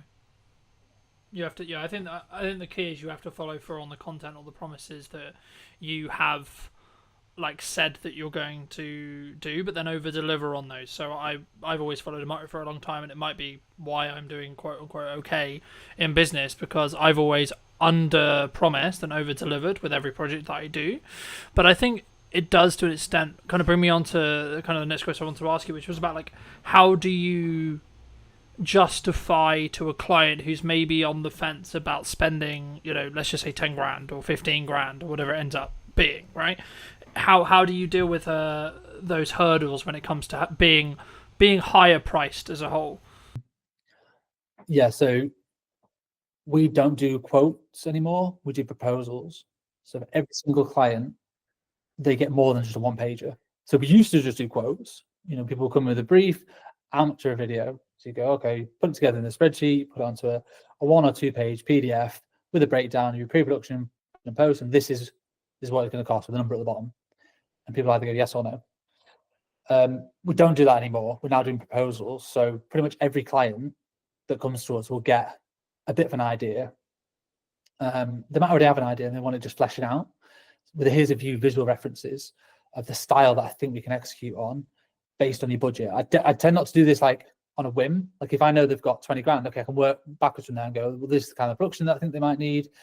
It's a couple of days, a couple of crew, there's production value there. I know what to spend, so I can know what the references are going to be. And we put that into like, 5 or 10 pages for every single client with a cost and a breakdown of this is exactly what it's going to cost you. The information that was in the original quote still goes in the proposal, but you've also got a lot of more visual references in there so that people can see you understand the vision. They're just taken from previous work or from the web. It's all internal stuff, so it never goes live. It's just like we're just trying to share ideas, and then we're trying to follow through with the execution. Like, this is what you're going to get, and we found bigger clients kind of expect that a little bit more. They don't just want a one pager. Like, what's going to separate you from, if they're getting 5 quotes, how are you going to stand out amongst those other 4 companies? And you don't want to just be on price. You want it to be that you understand the brief and the unique ideas that you can bring to the table to deliver on that brief. But it's free time. It's a massive gamble. We don't win all the ones we put proposals for. We lost one yesterday. You're like, oh crap, that took me a day or longer, hours spread out here and there to pull that together, pull together references, come up with a bit of a script. I think we're going to nail this. I thought we'd nailed it, and then they still didn't go for it. And you're like, oh, well, not sure what we've done wrong there. That's the game we're in a little bit. Some people might disagree with that. They might say, oh, you should be charged for that time. And we charge for creative development time, but sometimes that initial spark, we often give it away for free. Do you think that's one of the reasons why you do just stand apart? But is that the same? I guess the next question was going to be around like the confidence of maybe charging more or being value-based price rather than necessarily the time. Obviously, there's always time that goes into it, of course, but it's more about, I guess, in some ways, when you look to attract those higher-paying clients, it's also about it's the entire, in my experience at least, it's about the entire process and journey and the perception that client goes on with you, rather than necessarily just the production day. And that's, I think, where it comes back to where you and I both agree, which is like, they don't care that much what it's filmed on. They care about what it's going to do for their business and what the return on their investment is going to be. But for you, when you started out, was there a confidence kind of hurdle for you to say like double your day rate, for example? Probably, yeah. Not really thought about it. Often we just do it. I started off charging £250 a day. So it was like a corporate filmmaker, if you like. I charge a lot more than that now. So yeah, there did just become a time you can base it off APA rates as well. That's a good starting point. Producers Association, it's like a union, not part of it, but they do set rough crew rates, and they adjust them every year based on inflation. So you can roughly see what a crew rate should be charging for those. And it varies between like commercials or dramas or photography or whatever. Everything's slightly different, and communicating with other people in the industry as well, asking other fellow filmmakers like, what sort of rates do you normally charge, is a good way to at least set a benchmark. And if you're winning loads of business and almost like too busy and don't really feel it in the wallet, it's because you're too cheap, and because you're just saying, yeah, well, here's a £500 video, that person will work on it for an entire week, and when you work it out, you're working for less than minimum wage. That's not a very good business model. So at that point, you need to pause and go, what do I need to change here? Well, I clearly need to up my rates and probably reduce the workload, and I'll still be earning the same, if not more money in the long term, because I'll have more time to focus on delivering that project to the best of my ability, and then creating marketing collateral to then help generate the next one, or more account management time to work with the clients to be able to communicate the ideas better and fairly, so that when it goes from ideation all the way through to production to post, that client feels like they've been looked after throughout the whole journey, not just been sold a dream and, oh, you're going to get your edit in 6 weeks time and not heard from it. It's more communicating every other day. This is where we're up to. This is what the deadline is. This is how we're doing. And that was 6 time. I can't do all that myself. And that's very hard to do as a solo operator. There's 5 of us here. There's 2 people full-time editing. And there's a producer and a studio manager. So they do a lot of the account management side of things in terms of liaising with clients and communicating and getting edits through the post-production workflow, and then back to for amends and all that sort of stuff. So that does take a team to do it to the level that our clients demand. Yeah. When you were building your team, because you said at the beginning that you went from being solo into like developing the team, did you scale it from like 1 person, then 2 people, then 3 people slowly? And then if so, did you focus on systemizing how you did it yourself? So originally it was myself, and then I partnered up with somebody else. So we then became 50% business owners. And that was just the 2 of us for probably a year. And I was literally doing all the shoots and the edits, and he was doing business development and operations. And that was fine, around COVID time, just surviving. but eventually the edits got too much. So it's like looking at the business model and trying to work out where are we bogged down with in terms of time, and it was edits. So it made sense to hire an editor. Great, let's work out what the finances are going to be. It can be quite daunting when you look at your first hire, like, oh my God, how am I going to find 30 grand or whatever you're agreeing that first initial salary is? But you tend not to look at it on a yearly basis. You just have to look at it on a monthly basis. Oh, I actually need to find 2.5 grand or whatever it works out at. Because obviously including tax and all that sort of stuff. So that's much more manageable. And it's a bit easier to think of it like that, or what do I need for this quarter to be able to hit that, rather than thinking about the larger scale side of things. And editors are amazing, hardworking people, and that is quite an easy way in terms of a business model to, as long as you keep them busy, they will pay for themselves very, very quickly. We did, and then we did just add on to the next one, different skill sets, and eventually the producing was bogging us down a little bit. So we're just like, oh my God, we're just having to, my email inbox is 100 every day. Like, how do we help manage this? Okay, we need a producer to start doing some more of the logistics, booking hotels, doing casting, all the logistics of like sorting crew and client liaison. Right, that can come.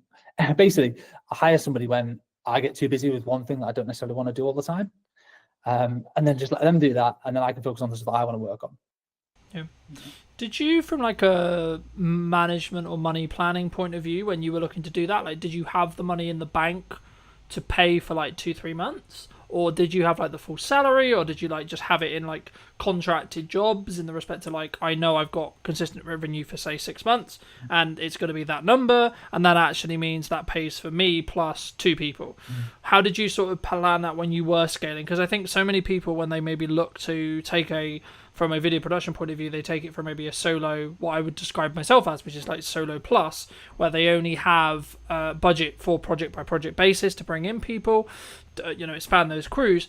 But for me, like, potentially in like 2-3 years, it will be a situation of, I guess maybe it's risk profile thing, but I'd be curious on your thoughts around, like, did you plan it as a, like, I've got 6 months and actually we're good regardless? Or did you maybe lean into like, actually, I know we're going to get the work, or I know it's going to free me up to the point as a founder where I could do the marketing and the sales to then mean that I can then know that I'll have the work?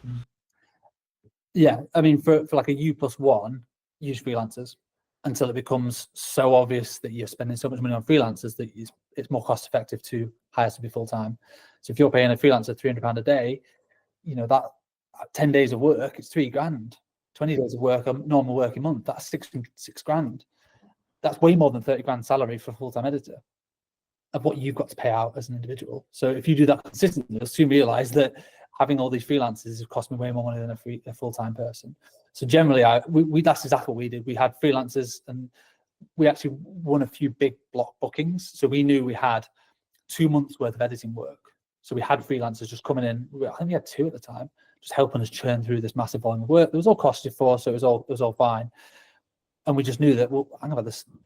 Once that project was coming to the end, we're getting another big project that sort of, we had loads of edits on. So it just made sense to eventually put a job ad out and hire for that full-time role. So we would effectively be saving money on the freelancers.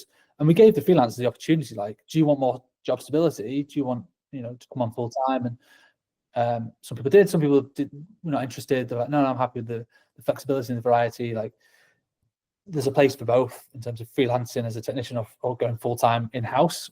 Really depends on your personality and your personal circumstances.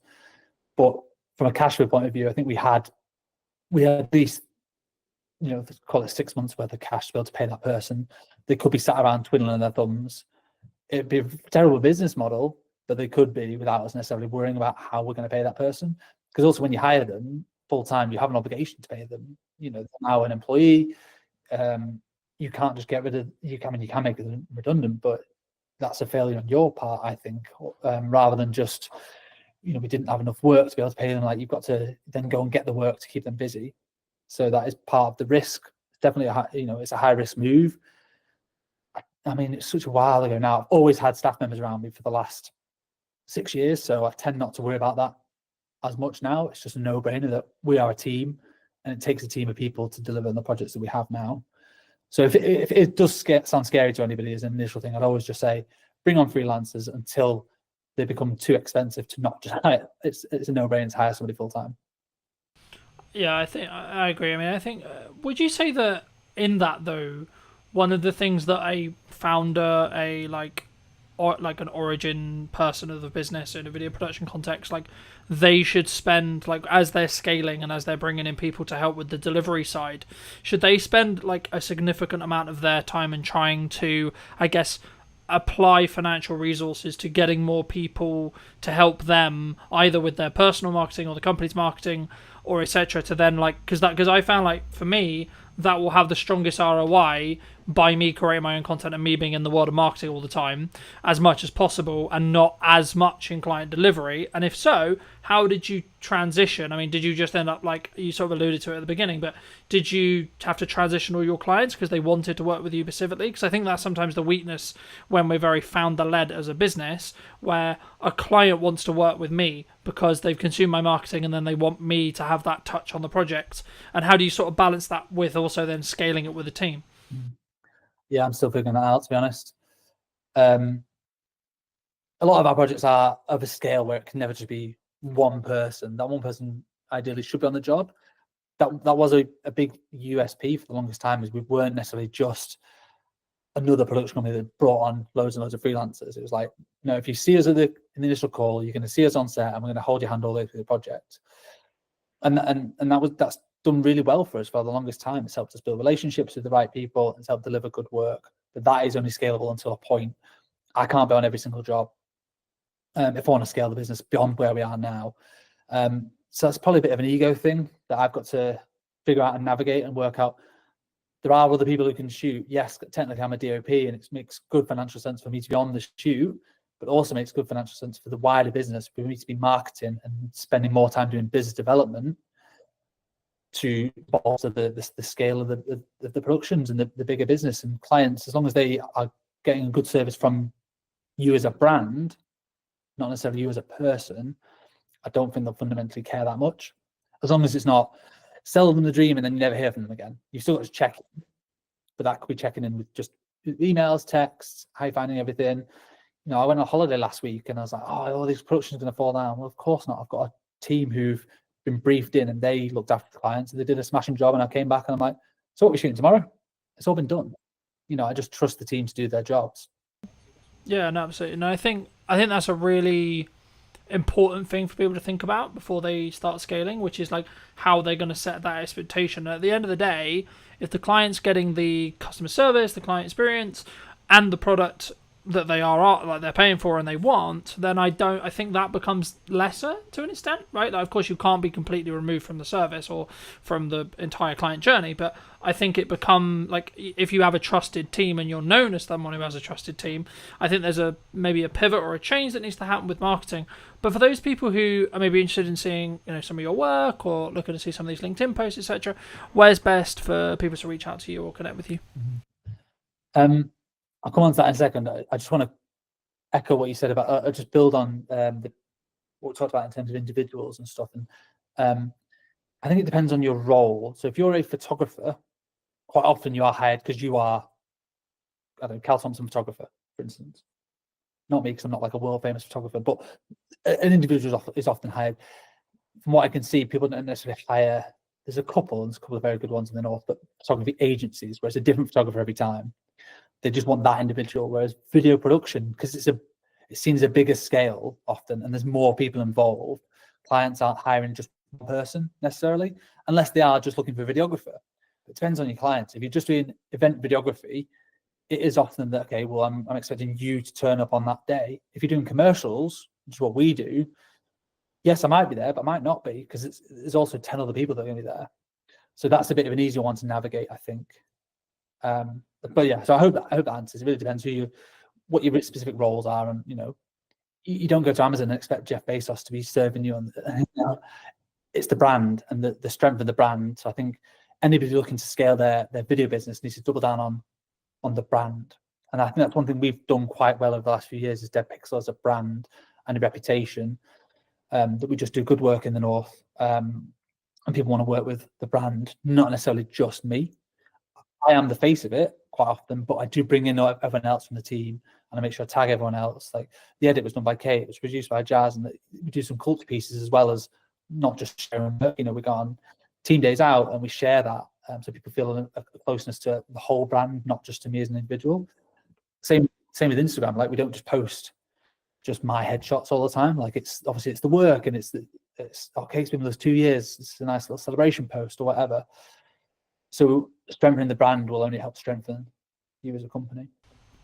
Yeah, no, I completely agree, and I think it's about understanding really and being very crystal clear on who you're looking to serve at the time that you're doing the marketing. And if you are looking to maybe shift into going from, say, you work with video production companies and you want to shift into end clients, as in you do a lot of the whole process and you're more perceived as a video production house or video production agency, or however you want to phrase it, then you need to be crystal clear on who that is that you're serving, but also, number two, what content you need to then create, because it will be different to what you were creating in that respect. But for people who want to connect with you, where can they do that? I'm on LinkedIn, just search Cal Thompson, CAL, short for Callum, but nobody ever calls me Callum, not for like 20 years. Cal Thompson's fine, and Dead Pixel Films on Instagram. We're quite big on LinkedIn and Instagram. There are two main core channels, or deadpixelfilms.com. It's our website. Magic. And as a final thought, if you were going to talk to yourself 10 years ago, what advice would you give to that person? Yeah, I love that question. I think about that every day. Not every day, but a lot. Certainly the older I get, the more I'm like, okay, what would I say to the person 10 years before? My advice to anybody looking to, suppose, get into the industry is network with everybody.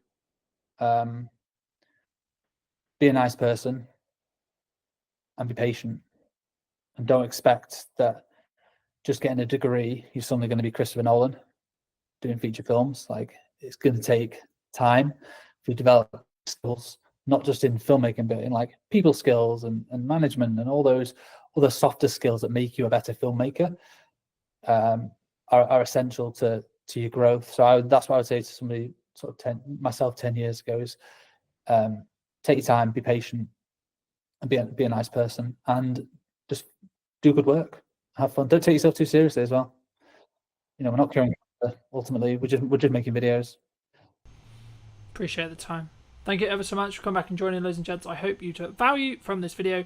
Leave me your thoughts and comments down below. If you're new, want to be subscribed, and I'll see you very, very soon. Where we sit now with deepfakes and AI, etc. But before we get too much into that, I mean, what do you think's missing today? I think creativity at the moment is the key, and being really good at using the tools. What would you say to people who maybe looked at AI or looked at X, Y, Z and said, oh, it's just a trend, it will die next week? I think they're massively wrong. I don't think it's like crypto. I guess, is it a doomsday scenario before we started, where I could have, in theory, not actually invited you? I could have used whizzy AI tech to create this Stuart. I think that's going to be a future problem, and I don't think it's as far away as even 2 years. I think we've seen with certain hacks happening out in Hong Kong, Singapore, where people are being invited onto calls with their entire board, and that call with their entire board was deepfake.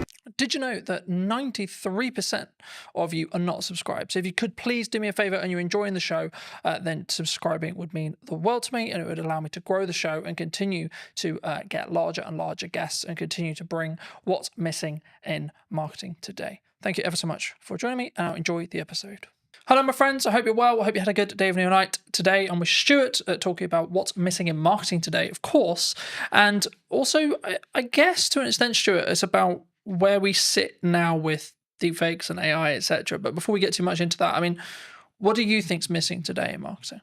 Well, coming from Origin Secured, we're always going to say trust and verifying trust. I think one of the things we're seeing with lots of marketing agencies, lots of companies, is this model of make as much noise as you can, say whatever you want to say, no one can really prove whether it's true or not, and hope that it catches before you get caught out. And I think that's the biggest issue we see with marketing at the moment, is bringing the trust and the verifiability back into it.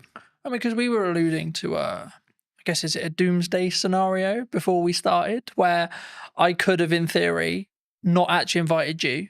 I could have used whizzy AI tech to create this Stuart, you know, which I haven't done, by the way, for the record, anyone watching. But there is going to be a potential world in maybe 5-10 years, or maybe, you know, technology moves quickly, so it could even be as little as 2, if not 1.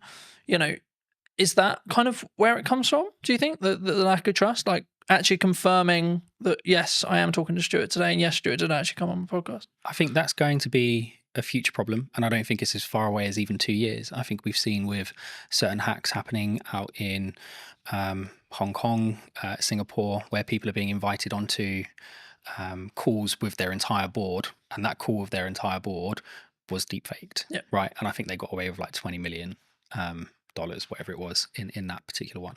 So I think that's coming. I think that's going to be sooner rather than later. And I think we're seeing that online, where you'll get images of people like Martin Lewis or whoever saying something that just isn't true, or supporting a project that is a scam.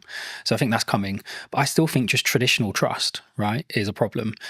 How do I verify that I've worked with the MOD as an example? How do I verify I've worked with this organization? How do I verify I've worked with this person? And I can make loads of noise and say loads of things about it. But I don't have maybe a podcast to prove that I've done it. So I think that in that sense, we have to find a way of enabling people to verify that information, but without risking all of the personal data that goes with it. I mean, I wasn't actually going to start here, but I think it's important for me to start here. Someone like me, right, who has been on the internet for, I'm going to say, shy 10 years. I might be in deep trouble when it comes to AI tech and AI training and deep fake stuff, right? Like, what can I do in your view?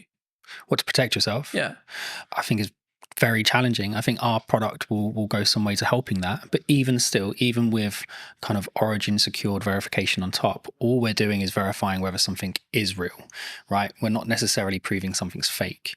And I think you can argue that if it doesn't have that stamp of approval on it, or you can't verify it cryptographically, then it's highly likely to be a fake. But it still doesn't stop someone pulling their phone out on the street and recording you. That's still you. But it's going to be very, very hard to detect the difference. More, I guess as I think about it more, is it actually more down to an integrity and trust thing? Like, someone looking at it, you might look at it and say, well, I know Colin. I've known him for however long, 2 years, let's say 3 years, right? I don't think, my gut tells me that's not him, because he wouldn't come across that way. He wouldn't say it like that. He wouldn't, like, why is he involved in that? That's weird. It doesn't make sense. Like, is that actually maybe the defense? Maybe, but I think if you look at the way things happen in the media and the press, that's typically not the approach that most countries take. It's very much kind of someone's appeared on an online platform doing something they shouldn't be doing, and they're instantly vilified, regardless of whether it was them or not. So I think there's an element of education and adaptation that we need to go through as a community. Absolutely, that will help. I think technology will assist. I think that will go some way to proving it as well.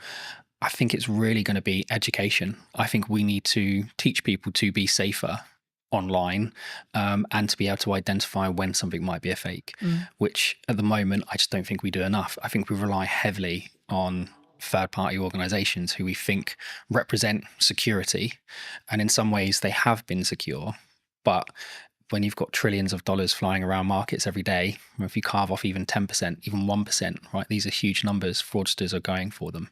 So I think we need to adapt and find new ways. Do you think maybe as marketing, or as maybe as like just a medium to small size business, what can I do then? What can you do? I think, again, having things like this will help. I think having endorsements from organizations will help. And again, going back to what Origin Secured is about, it's about having endorsements, right? How do I verify that I've worked with this organization? How would you verify you worked with Origin Secured? Well, you can have my video with you online. But outside of that, it would be a case of, you could put my quote up on your website. But again, how do I verify that was real? You might have to get one of your customers to come and talk to me. So I don't know if we actually have an answer to that question at the moment, other than we know with Origin Secured we can cryptographically prove you've worked with us, and you don't have to pick up the phone and call me to get me to prove it. So it's difficult, right? You know, Absolutely. I think everyone thinks trust and brand, and, you know, like, I'm a big advocate for trust and brand, and I think that the only really, like to quote Gary, the only thing that matters, or the only thing that will be left, will be brand when everything is commoditized by AI. Yeah. But will even that be left? Because if you look at some of the AI tools that are coming out now, I mean, we're looking at them. We use AI throughout the business. And I know a lot of companies say that, but genuinely, from cursor all the way through to the front end, products like Replit are coming out. You can take an existing front end and you can copy that, and it might take you 2 weeks, maybe a month with a couple of half decent devs. So you've spent millions investing in this product, in this brand, and then someone comes along and just copies it. It's a carbon copy. And if their marketing skills are better, if their social media skills are better, if they're better at hacking that kind of influencer side, well, where's the value then? Like, is it more valuable to have a really good kind of marketing team? Or is it more valuable to have a really good brand? I think they don't always go hand in hand. You can have a really great brand, security, integrity, strength, and it can be destroyed in minutes. I think that's difficult, right? Isn't it? I think that's, I hate to use Bud's term, but like that's where personal branding comes in. Yeah, because like if I'm saying and I'm endorsing something, yes, it could be AI'd, but then as I say, maybe it is that.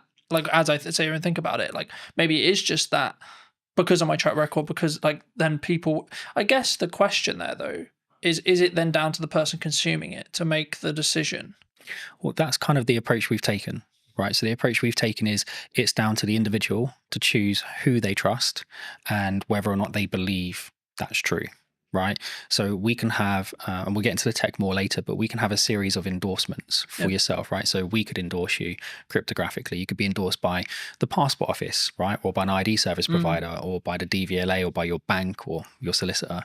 All of these endorsements build up trust over time. Yeah. Right. And the more of those you have in sequence in the right time frame, the more people will trust you.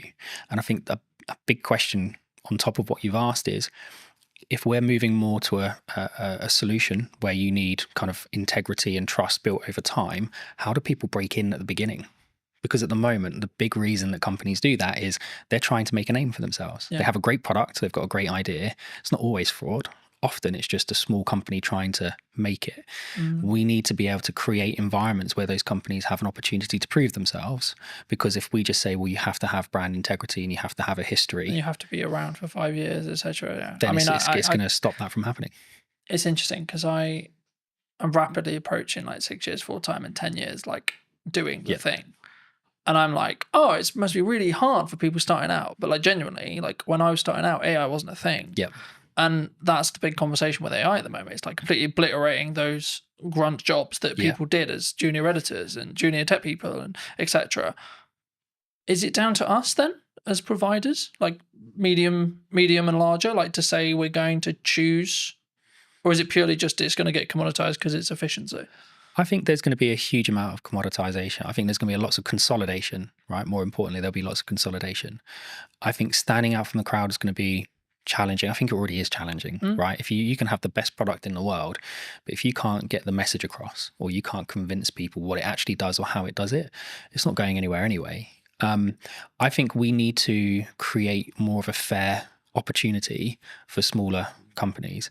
And I know that the government have got lots of programs in place. We're working with the MOD at the moment. They've got loads of programs in place to try and fast track SMEs and give them opportunities to deliver.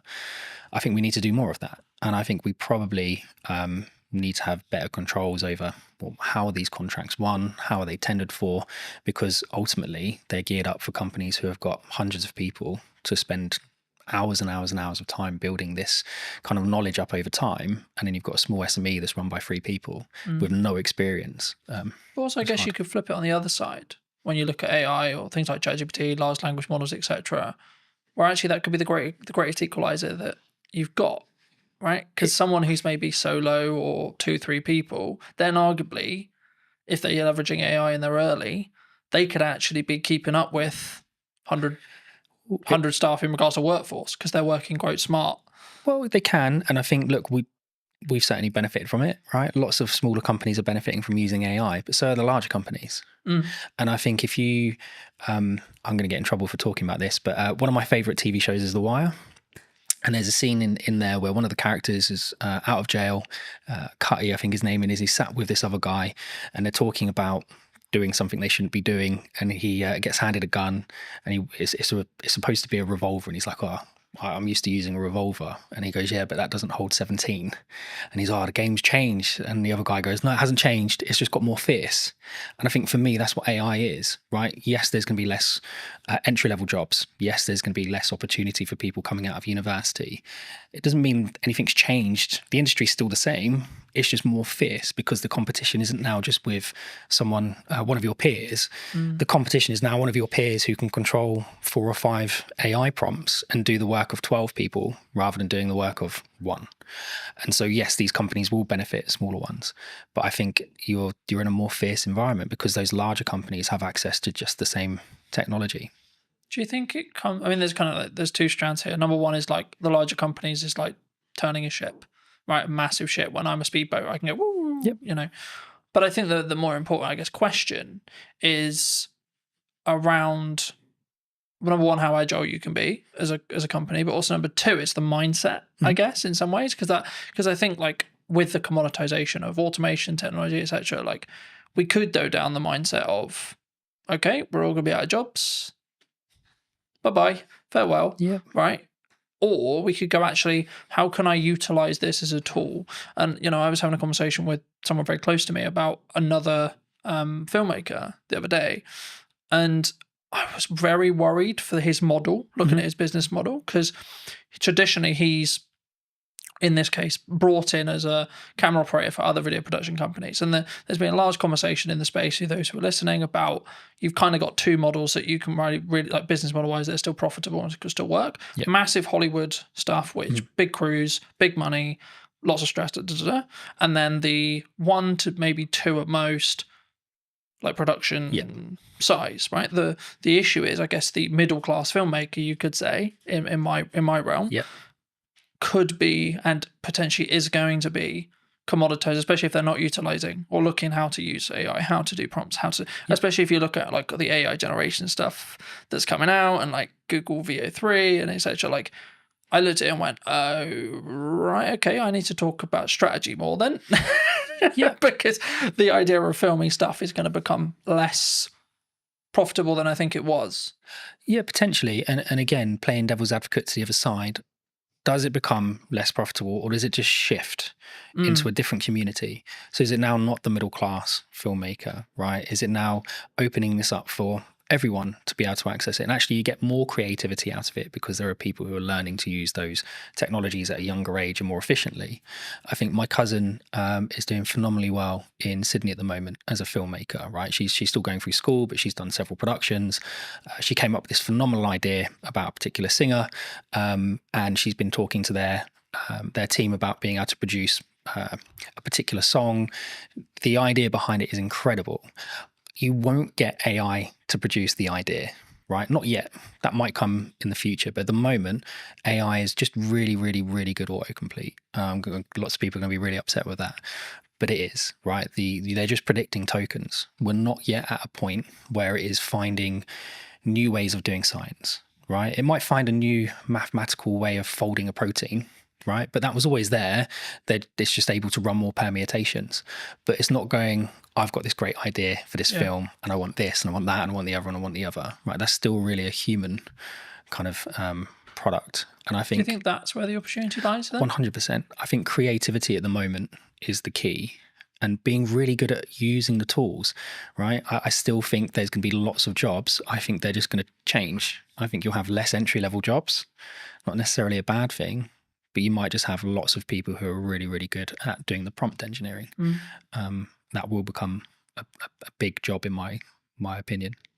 What would you say to people who maybe looked at AI or looked at X, Y, Z and said, oh, it's just a trend, it will die next week? I think they're massively wrong. I don't think it's like crypto, right? I think my co-founders and I always disagree on this, especially one, Mark. He's very, optimistic on the crypto side. You know, Mark, and he loves it. I'm still very much of the opinion that there's been too much happening with the mainstream cryptocurrencies from a dark web standpoint, right? From a criminal historic standpoint. So the AML piece and the KYC piece can be incredibly challenging if you can trace it back on the blockchain to criminality, because really you should be taking that as proceeds of crime. So I think there's a major issue with that. I think the difference between that and AI is AI genuinely has solutions, right? You can take someone who spent the last 20 years of their life learning how to spot tumors in lungs, right? They might have a really good accuracy, 80, 85%. And then you can train an AI model to a 92, 93% accuracy in 3 or 4 months. That's a huge jump, right, for us as a species, in my opinion. So I just don't see AI dying. If anything, I think it's going to become more and more integrated. And I think actually what we're going to see is that AI is going to become smaller and smaller and smaller. And I don't think it's going to be long before it's fully inside your device, not in the cloud. It will be inside your device. You'll have your own private AI, and it will learn you more and more and more. And this is why Origin set out to do what it does, right? As more and more information is being collected, you need to secure that in a better way. You need to be comfortable that your data is yours, that you have control over who accesses it. And if they do manage to get access to it, that you can revoke that access. And if someone is storing your data somewhere, you've got some level of encryption yourself over that data. I think that's much more important as a conversation. Is not necessarily is AI going to be a great tool, 'cause it's not going anywhere. Is how do you secure the data? How do you scrub the PII out of it?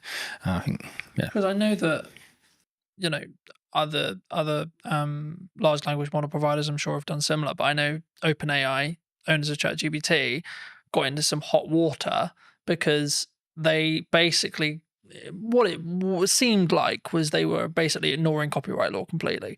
And they just went, oh, look, the internet's got loads of internet and information on it. Let's just take that. Thank you. And I don't believe that could be undone now. We're kind of in the wild, like we're in the Wild West in that respect, as in like ChatGPT knows everything and they will know everything forever. Yep. And again, there's only so much data in the world, right? So forget kind of some of the data that people think is proprietary for their organization, right? Where they might have taken 4 or 5 pieces of information and done something cool with it to produce another metric. The actual data, there's a finite amount, right? OpenAI found that out really quickly. You can still download pretty much the entire website scraping, and you can pay to download that online, right? There's several companies that offer that as a service. Anthropic will have done it. Google would have done it. Apple would have, all these organizations, if it's not just specific to OpenAI, every single company has done it. And I think at that point, there has to be a kind of really important question being asked is, how are you protecting your information? Not just from a copyright standpoint, but even from, we were talking about this the other day. So M&S, their hack, right, which was social engineering. Well, how secure is me sending a 6-digit passcode to your phone? The phone is not linked to your identity. It's not linked to anything other than you've told me that's your phone number. And yet this 6-digit code magically makes it secure. I think that's a big issue. And if I can now use an AI, and it doesn't have to be OpenAI, right? The safety protocols are there, but you can use any of the open source versions like Llama, whatever it might be, run it locally on your own machine. There's loads of tools out there like anything LLM that will allow you to do it. Well, I can now connect that online and I can say, right, go and find the maiden name for Carlton's mum, right? And give it access to Facebook, give it access to LinkedIn. And what we were saying before about kind of marketing, whoever makes the most noise, whoever's connected to the most people, well, you don't know who half those connections are on LinkedIn. Yeah. So now if I can connect into you through all of these fake accounts that are being kind of managed and hosted in really not very nice environments, then suddenly your maiden name of your mum is not a security kind of question. Yeah, it's actually a security risk, right? First name of your dog, whatever it might be. School, so on. So I think that's really dangerous. And so we need to move away from just usernames, passwords, and security questions. And we need to move more towards contextual permissions. And it's one of the things that we do at Origin, which is create context around access rather than just you've got a username and password and know that my favorite artist is whoever. One of the things that a lot of people are talking about online right now that I wanted to kind of put your brain on is AI influencers. Do you think they're happening? And do you think they will be the future? Because a lot of people are saying, well, how would 95% of people aren't going to care that it's AI, even if they know, even if you can tell. I don't think anyone would be able to tell. I think there's already influencers out there that people have said are AI. I think the big one that I found quite amusing, we had a big chuckle of it. I think one of the adult content creators worked out to be an AI generated model. And I just think that's hilarious, right? That these people are paying for this personalized service and they've got no idea that it's not even a real person. And I guess the question, like you said, would they even care? Right? The illusion is there that they're receiving that personalized service. And I think it's the same for all of us. If you had the choice between ringing up the bank and them saying, press 2 for this, describe your problem, and just go around in that never ending loop, or would you like to talk to an online chat agent that's an AI model that you know is not real, is not a real person, but at least is conversing with you in real language in real time? Which would you choose? I think, yeah, I mean, as someone who uses AI, and we both, I'm sure, do in depth, I think for me, I think it's about understanding what the contextual relevance that you want from it. Like for me, if I want to analyze information and data quickly, AI will be a better solution in me asking you to, so I have all this data, Stuart, can you create this and this from it? Well, you're gonna go, no, that's totally a pain in the ass. But when it comes to like emotional or creative decision stuff, that's where I think human connection will still come in, and I think that's going to be the thing that people maybe need to focus on. And that's why, like, I found it really interesting since launching the podcast and it having a hybrid element. People are, I guess, if you want to go like strategically around it, like the show up rate is higher for in person than it would be online, right?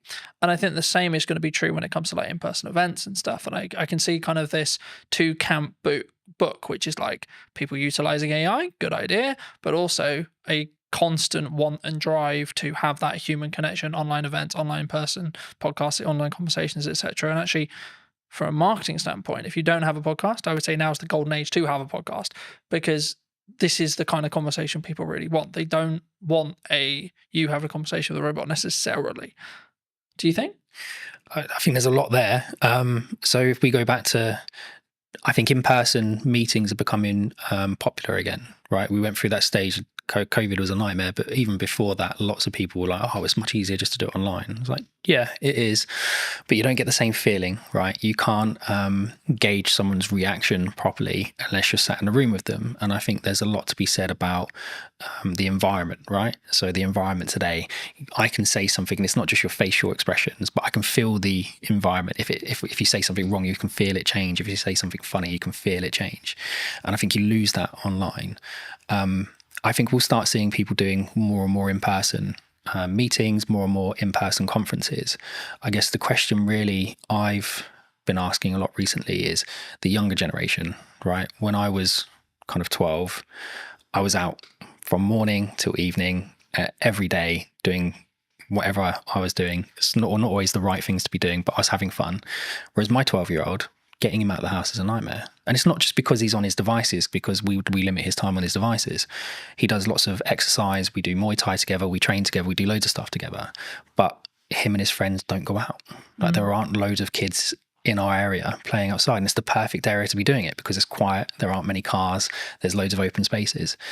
So I don't actually know where it's going to go, if I'm honest. I think it really comes down to this next generation and the generation after. How do they interact with each other? And if we don't keep encouraging people to maintain the social aspect of it, I think it will be an issue. And again, the trust side of it, I can trust you more if I meet you in person most of the time. But even then, you still have people who are really, really good at kind of convincing people of things in person that aren't necessarily true. I remember a handful of years ago, I did a talk as part of a business panel at a local college. For obvious reasons, I won't mention which college, and the consistent thing that came through all of the feedback that we gave to these students, like we all gave little talks on our business, gave some context, then we did an open Q&A, and the constant thing through all of it was, you need to work on your communication skills, you need to work on your communication skills, you need to work on how to articulate. But I think sometimes especially someone who talks on content a lot, who does content a lot, who's constantly trying to do that 1% to improve how I come across, the words I use, when I pause, etc. I guess to an extent I take for granted the fact I can. It sounds really weird. I know how to communicate, right? But I do. It's even the little nuances, like how I do a stupid noise, or how I pause, or when I pause. I mean, is that something that, like, and if so, like, if that's, we need to either invest that in our children or put that into like schooling level, and or when we're in the workplace or looking for careers, etc. I mean, is that something that's, do you think, weaker as humans? Obviously it's a broad stroke, but do you think it's something that we all need to improve on? I think it's a muscle, right? Communication's a muscle. I think being social is a muscle. That's not to say people who suffer from any anxiety aren't right to feel the way they feel, or that there isn't an underlying issue there. But I think a lot of the time it is a muscle. And I think the only way you can exercise that muscle is to push yourself past the comfort zone and do it. And we aren't pushing people to do it, right? I think we've got to an age where someone can self-diagnose as having a problem. And then we go, oh, okay, well, we won't talk about it anymore. Like, it suddenly just stops the conversation, and suddenly it's not, well, that's the end of it, right? Well, I think that's a problem. And I think that goes back to what you're saying before around kind of school-age children. Yeah. I think my wife and I foster, right? And we've just had a 2 and a 4-year-old that will be leaving us shortly, and we've had them since March. And when they came, like, the little girl was nonverbal, the little boy had some issues with kind of speech and understanding and some other bits.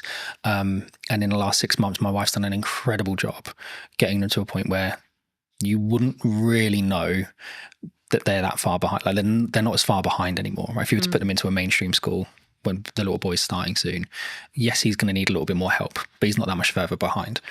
But it's because we didn't just go, oh, okay, well, they've had a hard time, so that they get a pass, or we think they might have some anxiety issues. No, let's get them outside. Let's get them on the climber frames. Let's get them interacting with other children. Let's explain to them repeatedly.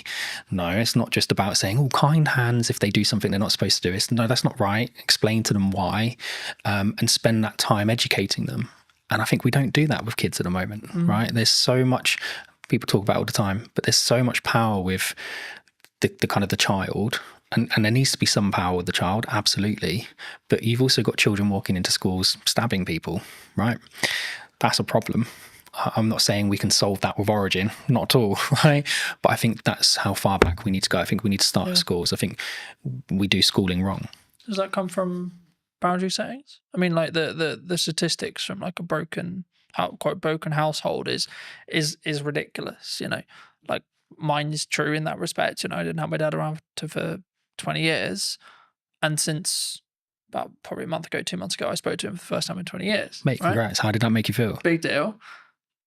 It was just, it is what it is. You know, like, I wasn't there to be like, right, I'm gonna, and I wanted to make sure that when I did it, it wasn't coming from a place of anger. It's like, right, I'm gonna pull 20 years, and it was right, okay, but I did it for a point of view of, I need to make sure that I do this so that I don't regret if I'm told he dies.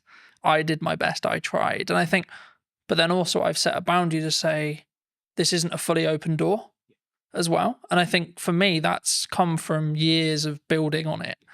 And that's why I asked you about, that's why I guess the question of like, do we naturally have boundaries, either in work or from parents to kids as well? I think we spend a lot of time teaching people how to drive, right? Lots of time teaching people how to drive. We spend a lot of time teaching people how to communicate at work, right? You can't say that. You can't say this. You have to say it this way. You have to say it that way. We don't spend a lot of time with children teaching them boundaries, because sometimes the parents haven't been in a position to learn those boundaries in the first place, right? Not everybody has the same start. I had a similar experience with you. Didn't see my dad for a long time. And I did go in different directions, and I was lucky enough to meet my wife who kept me on the straight and narrow. And I didn't speak to him for a long time, and he passed away. So before we had a chance to reconcile, whether we would have not, I don't know. So I'm really pleased you managed to get through that. But there's a lot of people that don't have that kind of, they don't know themselves enough, right? They don't have the same strength of character. They haven't gone through the same experiences the same way and come out the positive side of it. I think we encourage people, and TikTok and the others drive me mad, because it's 10 ways you know you've got ADHD, and 10 ways you know you've got this, and 5 ways you know you've got that, and we're just creating excuses all the time for the behaviour. And so boundaries, I think we all know where the boundaries are. I think a lot of the time we just choose to ignore them. Is that personal though? Because my boundaries and your boundary may be different. They should be, right? Otherwise it'd be boring. They absolutely should be different. But I think there are some basics that we should be able to agree, right? Certain spaces are private. Yeah. Certain words shouldn't be used. Certain things are unkind. Certain things are kind. Well, it's just mutual respect stuff though, right? Like, oh, absolutely. Like, you don't need to be, just because I think you may be acting in a manner that's maybe unkind or etc., that doesn't necessarily mean I'm better than you by saying that you're being a dickhead, for example. Do you know what? I was on a train recently, and there was a gentleman using his phone in the quiet carriage, and there was a gentleman sat opposite him, an older gentleman. And I've never known how to turn around and say to someone, like, why you got your phone on, why are you listening to it loud, why are you not using headphones, etc., etc. Because it always comes across as really aggressive, right? And the old guy just literally just leant over and went, "Excuse me, I just wondered if you'd seen that sign." And the guy looked up and saw it was quiet carriage, and he went, "Oh, sorry, mate," and left. And that was it. There was no big like hurrah. There was no shouting. And I thought, well, that's a mutually respectful way to approach that situation. Would he have approached it the same way if it had been a 13, 14-year-old teenager listening to his music loudly? Would the teenager have responded the same way the man did? You don't know. But I think we should approach things in a respectful way. And again, that boundary issue, mate, that's a hard one, right? There's people that have spent their entire lives working on that to try and find a solution, and they still haven't figured it out. I think I keep coming back to this whenever I talk about something like this, and I keep coming back to it's self-love, self-development, you. It's reflective of you. So, but from that perspective, I guess it's kind of down to you to do the work to then see the different reality, if that makes sense, right? And I think for me, that's sometimes where people struggle, where they for whatever reason they want to bury it, they don't want to deal with it, they don't, etc. And I think everyone has a level of trauma. It's I don't like using that word, but the level of trauma will either make or break you, and then it's up to you to see how you deal with that to then move forward. So I think I'm smiling because it actually brings up a really good example. You remember you'd go to the gym, right? I want to lose weight. You go to the gym, you're trying to lose weight, and the guy go, well, if there was a pill you could take that would make you lose weight, everybody would take it overnight, right? But it doesn't change the fact that you need to create these habits and these kind of self-motivation that drive those behaviors, right? Because this is really important. And then we had Ozempic and Mounjaro and all these other things come on, and people have utilized it. And I think it's a great tool. If you need to kickstart that process and you're nervous or anxious about going to the gym because of how you look, great, kickstart it with that, but don't rely on it. And I think we've created an environment where I feel depressed, here's some tablets. I feel anxious, here's some tablets. I feel overweight, here's an injection. I feel this, go do that. I hate going to the gym. I hate working out. I'm not someone who enjoys it. If I haven't eaten properly during the day, I will throw up. It doesn't matter how much I train, right? My body just absolutely hates it. But I push myself to do it because I want my son and my daughter to see me go through those hard things and realize sometimes short-term pain gives you long-term gain. It gives me an extra 5 years with them, and it's important. And my dad was 41, 42 when he passed away, and I hadn't spoken to him for a long time. So I don't want to be in the same boat. I'm only 3-4 years away from being in that age category. So I'm going to do everything I can to. Do you think we need to not live with regret then? 100%. And if we can take actions that are maybe uncomfortable today to mean that we're not going to be regretful in 5-10 years? Yeah, I've lived a lot of short-term pain for long-term gain. And if you ask my wife, she'll tell you that it's been kind of lots of long-term pain for not very much gain, but actually we're starting to see the fruits of our labor. And I've got lots of friends who I've grown up with who haven't always taken the same approach. There's one or two of them that absolutely have, and they're smashing life and they're doing really well. But there are still an incredibly large number of people I know who are living month to month, and whether that be just kind of taking out finance on a new car because they want another car, or they're not taking those kind of short-term pains of, well, actually maybe I'll just hold this car for another 5 years. Nothing really wrong with it. The plate might be, I don't know, my plate's a 17 plate, right? I've got no interest in selling my car. I love my car. I've had it for a long time. But you don't get the, oh, that's a cool car. Oh, well done. You got a new car. Tick box from your social circle, though. No, you don't. But again, it's that confidence of being able to say, well, I don't need it. And again, you go back to what you're saying before about boundaries and how you're brought up. Lots of people don't have that. And again, from a trust standpoint, well, who's going to give it? Right? Because you do need a parent or someone you trust in your life to give you that validation. And if you're missing it, you're going to be looking at it from all the wrong people. Do you think we come from a place of like strong, I guess, I'm just thinking of the best word to describe it, but like for me, it's like we can only think about this way because we come from a sense of privilege. Yeah. Because I'm always aware, for example, like, and not to like dwell on what's happening in the world right now, but there's areas in the world where like children are starving. Mate, right? I look at what is happening in the Middle East, and it fills me with dread that we kind of won. And even then, we're still No, but have we're to in the struggle. fortunate position to have the available time, energy, and resources to sit here and have a conversation that we can put on the internet. It was a genetic lottery, right? Like, we just happen to be born in the UK. We just happen to be born into the families we were born into, or the environments we were born into. It doesn't mean that we haven't had to struggle, haven't had to go through interesting times. But it just But do we means, have to frame it in our perspective when we come over it is a privilege. We're coming in Absolutely. from a level of passive privilege, because in 95% of cases, yes, there's exceptions to the rule, etc., etc. Everyone has their different story, but in most cases, in the UK especially, or Western culture especially, like, we haven't really need to worry about most of the essentials, either because state looks after us, and or because we come from a family that can look after us, and or we're given the tools to be able to create income that then in turn means we can take those, have those things. it's having the opportunity, right? I think cars aren't exploding next to us. And I think when you can walk down the street and a bomb isn't going to go off, that creates a level of opportunity where you can focus on different things. You can focus on building wealth. You can focus on improving yourself and moving up the social ladder, so to speak. My upbringing, my parents, my mum, my stepdad, everything they could for us, but we still went without certain things. But my dad loved holidays, right? So we did one big family holiday every year, and he loved to travel. He loves politics. He loves history. So we would go all over the place, and we would go and actually really explore the areas we went to. We'd meet locals, we'd understand the history of the place, and that gets you out of your comfort zone, right? Because now you've got the social aspect of it, you've got the verify point, because I'm actually in the country speaking to the people at that location. And I think that kind of shapes you as an individual, whereas if you spend your entire life just seeing everything on TV, you can just turn it off. And it's not the same. So I think we absolutely are very privileged. Even if you're going through hard times, you're still not necessarily worrying about the same things other people are. But it doesn't mean your story is any I think it's less perspective, challenging. though.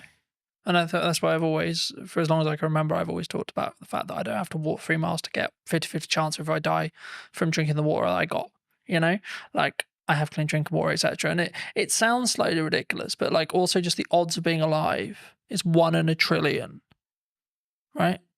Yeah. Like, And being alive now, like, and if you look and at in this age as well, with this level of opportunity, etc., Absolutely. which is maybe why I can sometimes come across quite brash, because I'm like, I don't have time for people who maybe victimize themselves. 'Cause I'm like, you don't understand how lucky you are. I feel the same. I've look, I'm not gonna get a violin out. My life hasn't been anywhere near as hard as some people, and some of the children that we've had come into our care, their starts to life have been like horrific, really horrific, and how they are going to shape themselves and cope through life, bouncing around kind of the fostering care system, I dread to think what the outcome is going to be at the end of it, because how can you kind of fix that?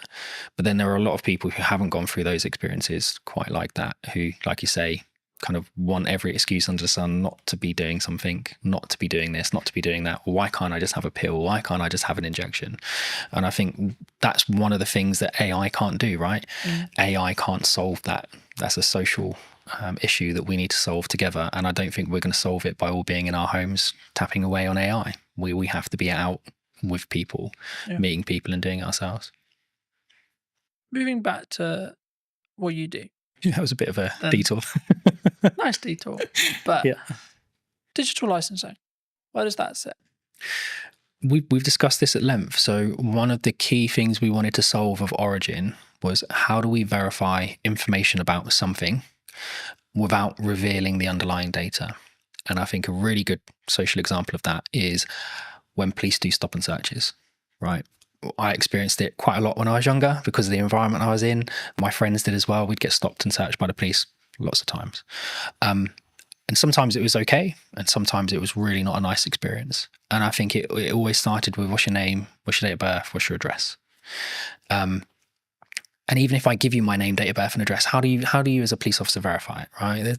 Does he have any tattoos? Does he have any markings?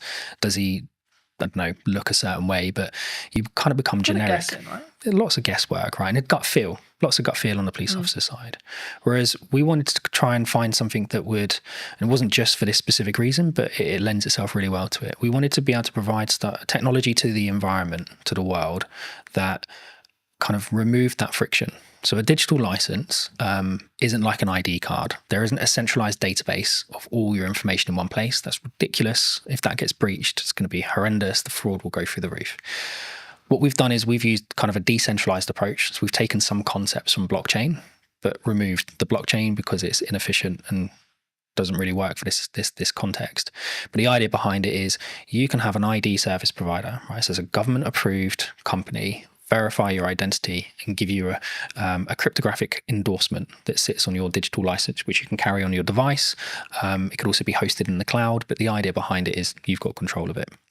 So now if I was to come and stop and search you, you would be able to present that credential to the police without revealing your name, your date of birth, or your address, but the police would know to a degree, oh, he lives within a 5-mile radius. There's no outstanding warrants. He's verified that is his identity because he's done it with a biometric check on his thumbprint. And we can see that that biometric check that's linked to that IDSP hasn't been changed on that device. And then we can link it to other credentials. Oh, he's got a full-time job with an employer. Don't need to know who the employer is, but he's employed full-time. We can see that he is part of a charity, or he does this, or he does that. There's all these different aspects we can start to build into that check. And it all comes from, well, I still haven't revealed any of the data underneath it. These are all independent cryptographic proofs coming from third parties. But that police officer is now sure that individual doesn't have anything outstanding. And I think that would help. I'm not saying it's going to solve the issue, but it certainly would help remove some of the friction.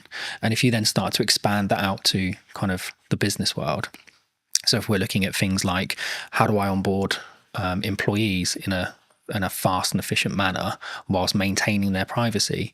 So one of the tools that we're doing for the digital cleaners license is we do the right to work checks. We do a modern slavery check by making sure that the bank account name matches the name on the ID.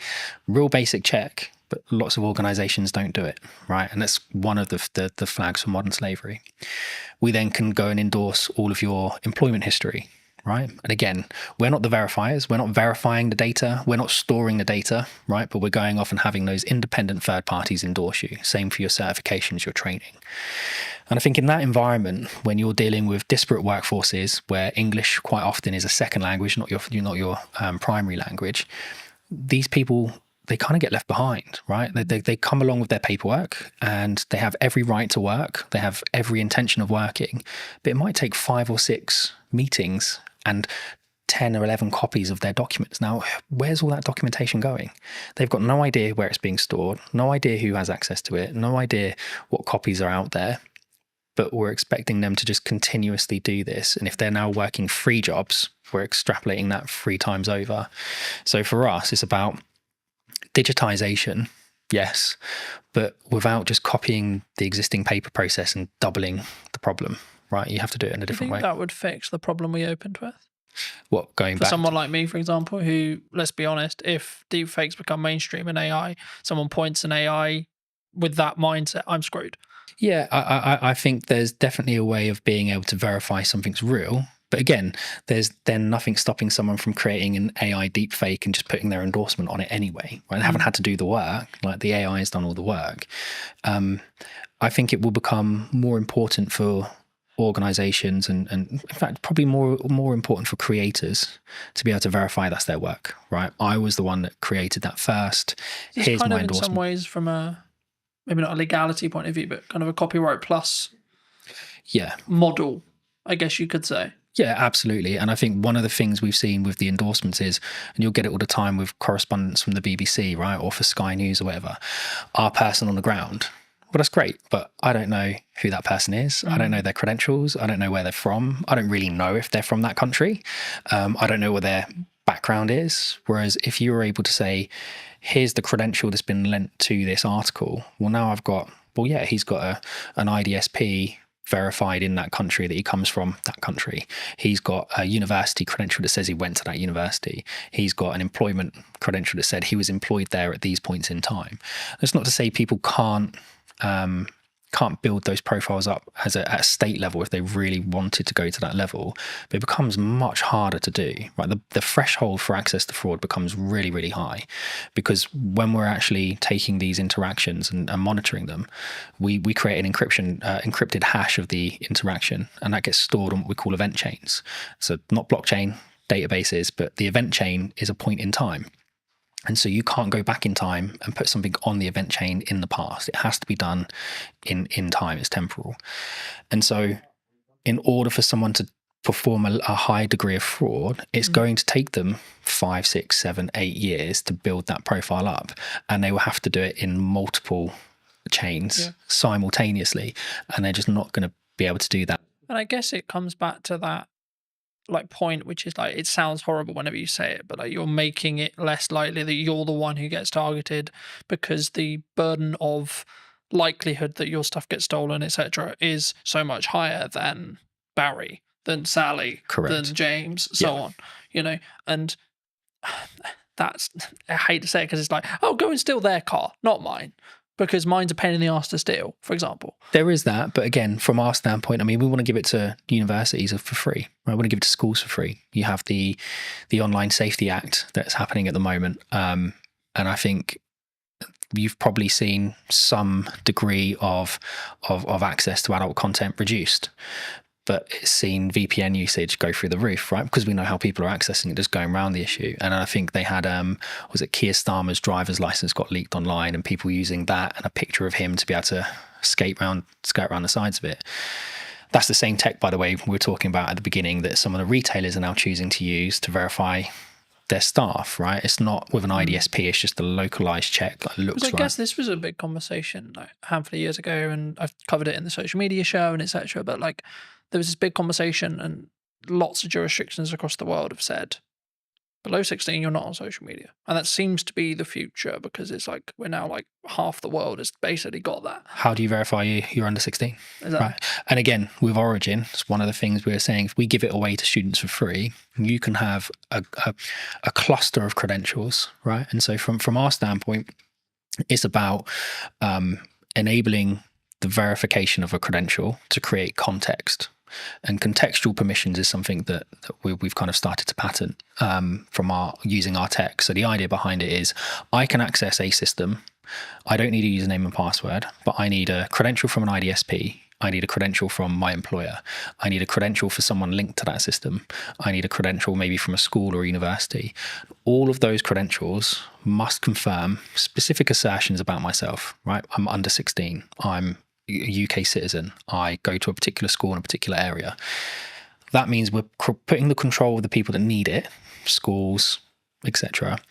But we're not then enabling people who have bad intentions to come along and manipulate that system, because they would have to manipulate it in 5, 6, 7 areas at the exact same time. So now, if you want to access the internet, well, you could have your Origin handle with all of the credentials on it, and we would know straight away how old you are. Right. And parents mostly can be trusted. So your parent could create a credential for you. But if that doesn't match your school's credential, well, then that's going to create an issue. So you don't have the permission to access that service or that particular piece of content. And that for us is really important. Context is much more important than just, well, we think you might be over 18 because you click the button. Yeah. For those people who've enjoyed this conversation, who maybe want to see more of the content, delve into a little bit in more depth that what you and the team are doing, where can people reach out? They can reach out to us directly, so they can come to us via the website, or they can reach out to us on social media or LinkedIn. I think we're starting to put more video content out there. So going back to what you were saying before, like kind of verifying trust, how do you prove it in the marketing world? Well, for us, it starts with video, right? And yes, there are deep fakes out there, but from our standpoint, I mean, we're able to verify our technology in our videos with our technology, right, which is important. We're certainly seeing kind of proof of concepts with the MOD gain lots of traction. We're talking to OFDIA, the Office for Digital Identity and Attributes, about shaping kind of how the UK consults on digital identity. And I think all of those aspects are important. So it's not just about us. I think people should be looking at digital identity as a whole in a much more holistic way, and reach out to us, reach out to the IDSPs, reach out to everyone. I think is something that people need to understand more, is that digital ID is more than just, here's my JPEG of my passport and driver's license. But yeah, reach out to us on social media or online. Just before we wrap up, I mean, obviously you have worked with us in the past and you've done some video content. I mean, now the other side of it, maybe a year on, how was that experience? What was the things you maybe learnt from except like how was it as a whole? Like, not putting words in your mouth, but I'm actually curious because obviously we haven't touched base since actually doing it last year. And I mean, was it how you thought it was going to be from firstly from the perspective of what we did, but then also like, was there any byproducts that actually came from like working with us specifically? I think we realized really quickly that video was the best way. Yeah, 100%. And I think working with you guys and working with Lucas for the day, it kind of got into our minds a different way of thinking about things. And we were just on the cusp of really understanding how to talk about our product and how to talk about our technology. And by focusing on the video approach, and we've now released several other videos that we've kind of produced in-house, it kind of got us to where we are now, which is we know what our narrative is, we know what the story is, we know how to describe our technology. Whereas a year ago, we were still kind of trying to work out what it was that we were. And we were early to market, so lots of people trying to explain it to investors, trying to explain it to customers. It was a challenge. So no, mate, having that time with you and Lucas massively helped us kind of crystallize what we were trying to do. And then over the next kind of 2-3 months, I think that's when we nailed it. But it come off the back of the original filming we did, which was phenomenal. What would you say to people who are maybe looking at what's going on in the economy or etc., and maybe on the fence about maybe utilizing marketing right now, or like, because the traditional kind of known thing is like when things get hard, you cut marketing. Yep. Honestly, I'm probably not the best person to answer it, but I'll answer it as best as I can. I think you absolutely have to have a presence, right? You have to, unfortunately at the moment, it's about noise. Right, we spoke about it earlier. The more noise you make, the more you get noticed, the more the algorithm picks you up and the more it promotes you to the top. And it goes back to what we we're saying as well about the SMEs, like how do you get spotted? How do you get noticed if you have to have that kind of credentials proving you've done something? I think consistency, right? And we had this chat about podcasts a year ago. I think it's something like most podcasts end after 11 episodes, something along those lines, right? So 11 weeks, 11 months, whatever it is, that's the kind of podcast limit. And people go, it's not growing, right? You have to push past it. And it's the same with the marketing. And yes, some people are really fortunate and they do growth hacking and all of a sudden they're a viral sensation overnight, but that's not the norm. And I think the only way you can build your message is consistency. You have to be in person at events. You have to be putting stuff online. You have to be writing articles. You have to be talking about it. You have to be meeting new people and spreading the word. So I don't think marketing just stops with video. I think it's something much more holistic, and it's something that you have to consistently do every day. And we have a great marketing team, so Hannah does that for us, and she's excellent at it. If you were going to wind the clock back to speak to Stuart 10 years ago, 15 years ago, what advice would you give that Stuart? It would probably be trust your gut. I think we've had hiccups along the way with everything that we've done, right? Whether that be businesses my wife and I started, with raising children, with kind of investors, whatever. There's always going to be a hiccup. Something's always going to come up that you weren't expecting, but you have to trust your gut. And even if that is completely in the opposite direction to what everyone is telling you, sometimes you just have to go with your gut, because at least at the end of it, you don't have the regrets, right? If you listen to everybody else and they turn out to be right, that's great. But if you listen to everyone else and it turns out to be wrong, you're going to spend the rest of the time going, oh, I wish I'd listened to my gut. I wish I'd trusted my gut. So I think take people's advice on board, listen to it, kind of take the best strategies, build them together, but ultimately trust your gut. Yeah. Thank you so much for the time, Stuart. You too. Cheers, Carl. And if you did enjoy this episode and would like to see more like it, then I would love to hear what you think in the comment section down below. Why not subscribe so you don't miss next week's episode? And I'll see you very, very soon.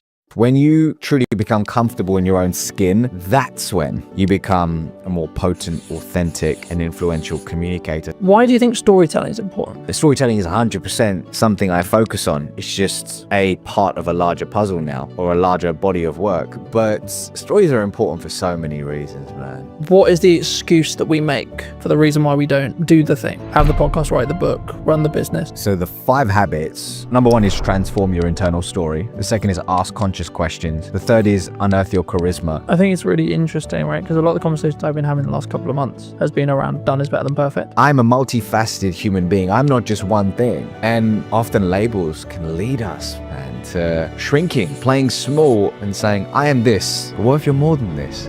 Did you know that 93% of you are not subscribed? So if you could please do me a favor and you're enjoying the show, then subscribing would mean the world to me, and it would allow me to grow the show and continue to get larger and larger guests and continue to bring what's missing in marketing today. Thank you ever so much for joining me, and I'll enjoy the episode. Hello, my friends. Welcome back to a brand new episode. Today, I'm going to be talking to Ravi, who talks all about communication and actually why is it important. So that's going to be what this conversation is going to be about. But welcome, Ravi. How are you? Good, man. I feel like we should have started rolling about 10 minutes ago because we had some good conversation about marketing, communication, books, all that good stuff. But I'm feeling good, man. As I told you in the green room or the coffee area, this has been a minute when it comes to me being on podcasts, given I've been focused on writing my book, being a dad, and all that good stuff. So it feels good to be here, man. It feels good to be here. Well, thanks ever so much for coming down and for the time, of course. I mean, it would be wrong to not open the show with what you feel is missing in marketing today. I mean, we touched on it in the pre-show conversation a bit, but just to reiterate for the audience's sake, I mean, what do you feel is missing today? When you asked me this question beforehand, giving me the material to prepare, I had to sit with this. And I had to sit with this for quite some time because I didn't want to give you a generic answer or one that's been heard before. And the one word that came up for me was intentionality. And actually, that's not just in marketing, that's in life right now. Intentionality. I mean, if you just scroll on social media, log on to LinkedIn, log on to Instagram, whatever it could be, there's an addiction to instant gratification, meaning, okay, I want to grow my follower account now. I want to achieve X, Y, Z now. And as a result, I may put out AI content, which feels perfect, which feels like it's going to connect with people. But the truth is there's a disconnect because perfection doesn't exist, man. Perfection doesn't exist, and imperfection equals connection. And our intentionality behind things, our death grip on our desires, and the instant gratification that comes with it, it's just leading us to this place where, and it's funny to say this, the bar is so low in some senses that the number one way to stand out is by tapping into human connection. I think it's really interesting, right? Because a lot of the conversations I've been having the last couple of months has been around done is better than perfect. And I think that sometimes we look at the podcast idea we have, we look at the event idea we have, we look at the business idea we have, look at the book idea we have, etc. And we think, yeah, I'll add that to the list. Yeah, I'll put that on my to-do list. Do you think people need to is there a level of just you need to start doing stuff? Like you need to just choose one of them or two of them or three of them and say, I just need to do that? Because I think sometimes we put it on we kind of pin it up and we go, yeah, I'll get to that. But then we never maybe do. What's the question behind the question? I'm curious. The core, I think, is do people... So I guess what I'm actually asking there, and this isn't planned, so I've just come off the fly, but I think it's what is the excuse that we make for the reason why we don't do the thing? Have the podcast, write the book, run the business. Maybe someone's watching this and they're in their 9 to 5 and they're like, I've got that really business idea. I'm really passionate about X. But they don't start working on it in the evenings. They don't start because maybe they're worried about what people think, etc. These are the common answers I get. But is it just that? I'd say it could be many things, and I can't answer it from everyone's perspective. I can only answer it from my lens. And I would say the two things coming up for me are, number one, fear, like we spoke about, where, I'll give you an example. I know of somebody who has a specific idea that they knew in that season of their life was in alignment. But there was always a reason why they couldn't pursue it. There was always, for lack of a better word, an excuse as to why they couldn't pursue it. And that excuse gave that individual the reason why, I can't do it now because of X. I can't do it now because of Y. But what those excuses and what that narrative was grounded in was fear. So there is definitely fear. There is definitely fear. But as the old saying goes, fear stands for false evidence appearing real, right? So yes, there's fear behind it. The second thing is, do you actually want the thing that you say you want? Or have you just logged onto Instagram and you've seen that Jamie is doing incredibly well now that she's left her 9 to 5 and is in this job and seems to be crushing it? And actually, you like the idea of that. You like the concept of that versus the actual reality. And is it your ego saying, hey, I want a bit of that? Or is it actually your authentic self? Is it driven from your authentic self? I don't know. But I think those are the questions to ask ourselves, because the truth is when you, this is my truth actually, when I'm deeply aligned with something, it has a meaning behind it, which means the imperfect action, the work or whatever it takes to achieve that, the excuses, the fear, it starts to move to the sidelines because you know that not taking action is going to cost you more. I think that's key, and I think people listening need to consider, is it keeping up with the Joneses, looking at the trend, etc., and that's why you want to be an entrepreneur. And I'm fortunate where I'm wrongly or rightly rapidly approaching 10 years in business, which is crazy in my head, and I'm looking at it going, right, okay, so the odds here are like, I've kind of done quite well, because the odds are that I think I looked up yesterday, I think about 25% of business, like 25% of businesses don't survive longer than 5 years. Really? Yeah. And I'm just thinking, why?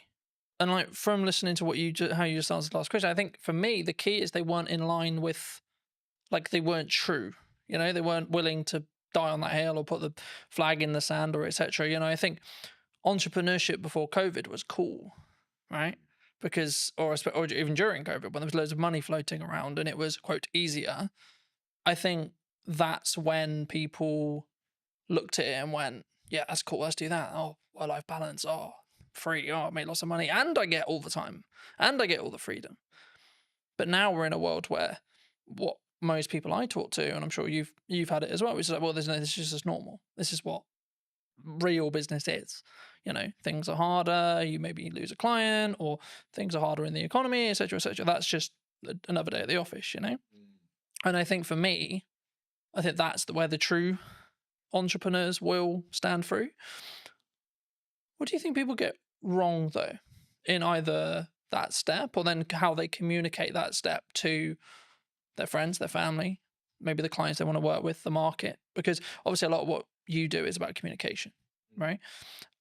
And that's why I want to focus on that, because it is your unique skill of expertise and etc. But I also think it's the most underrated one, because it's like, well, there's not much to it, Colin. You just have a conversation, right?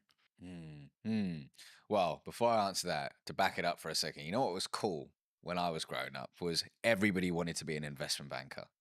Everybody, there was like, everybody would watch the movie Wall Street, Gordon Gekko, Greed is Good, and they were like, okay. And the movie American Psycho, Patrick Bateman, they're like, okay, I want to be an investment banker. And it's so funny how entrepreneurship is now the thing. Like, I think about my daughter, she's nearly 3. I think at 10, she's probably gonna, a YouTuber won't even be a thing then. I don't know what will be the thing, but it's crazy to think how these things move in seasons and how whatever is flavor of the month, people gravitate towards. The question is it in alignment with you and your goals in this season of your life? Ravi now with 2 kids under 3, married, is very different to Ravi in his 20s. Very different. But in answer to your question, so actually to back it up, is the question, what do people get wrong about communication in business, or have I missed or misunderstood that? What do you think people get wrong when they communicate what they're looking for, either in a personal relationship, let's start there, and then maybe going into a business relationship, and how we show up and how we communicate? When you say what you're looking for, meaning how they communicate their desires to the external world, I think, actually scrap that. I believe that often we forget to look within before we communicate our desires to the external world. And I think it's important to, in today's noisy world, just find solitude, regulate your nervous system, and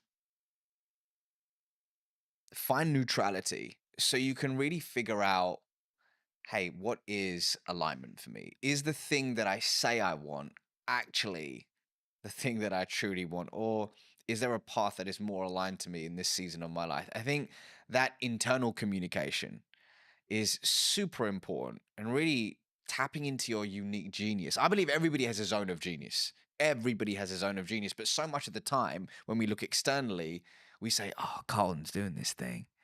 Colin's pushing out content 24/7. That looks so dope. That looks so cool. Maybe I should do that.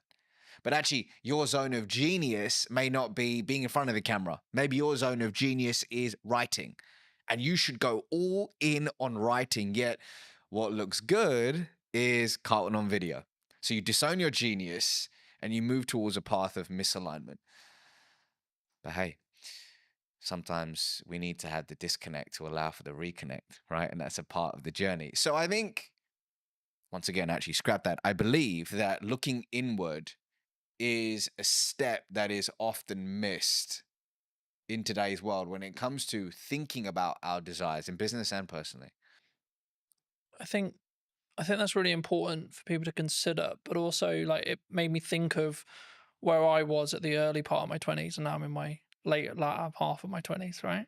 Yeah. And I think the definition of the word success when I was 20 was very different to what it is now. And I find, like, I can say this now, like, in hindsight, but I find that really interesting and how it's developed and changed. And I think that's kind of, to an extent, what some people misunderstand, right? When they look at maybe, I'm going to do this business, and maybe it didn't work. Or maybe they gave their all for 5 years, and then actually they're like, you know what?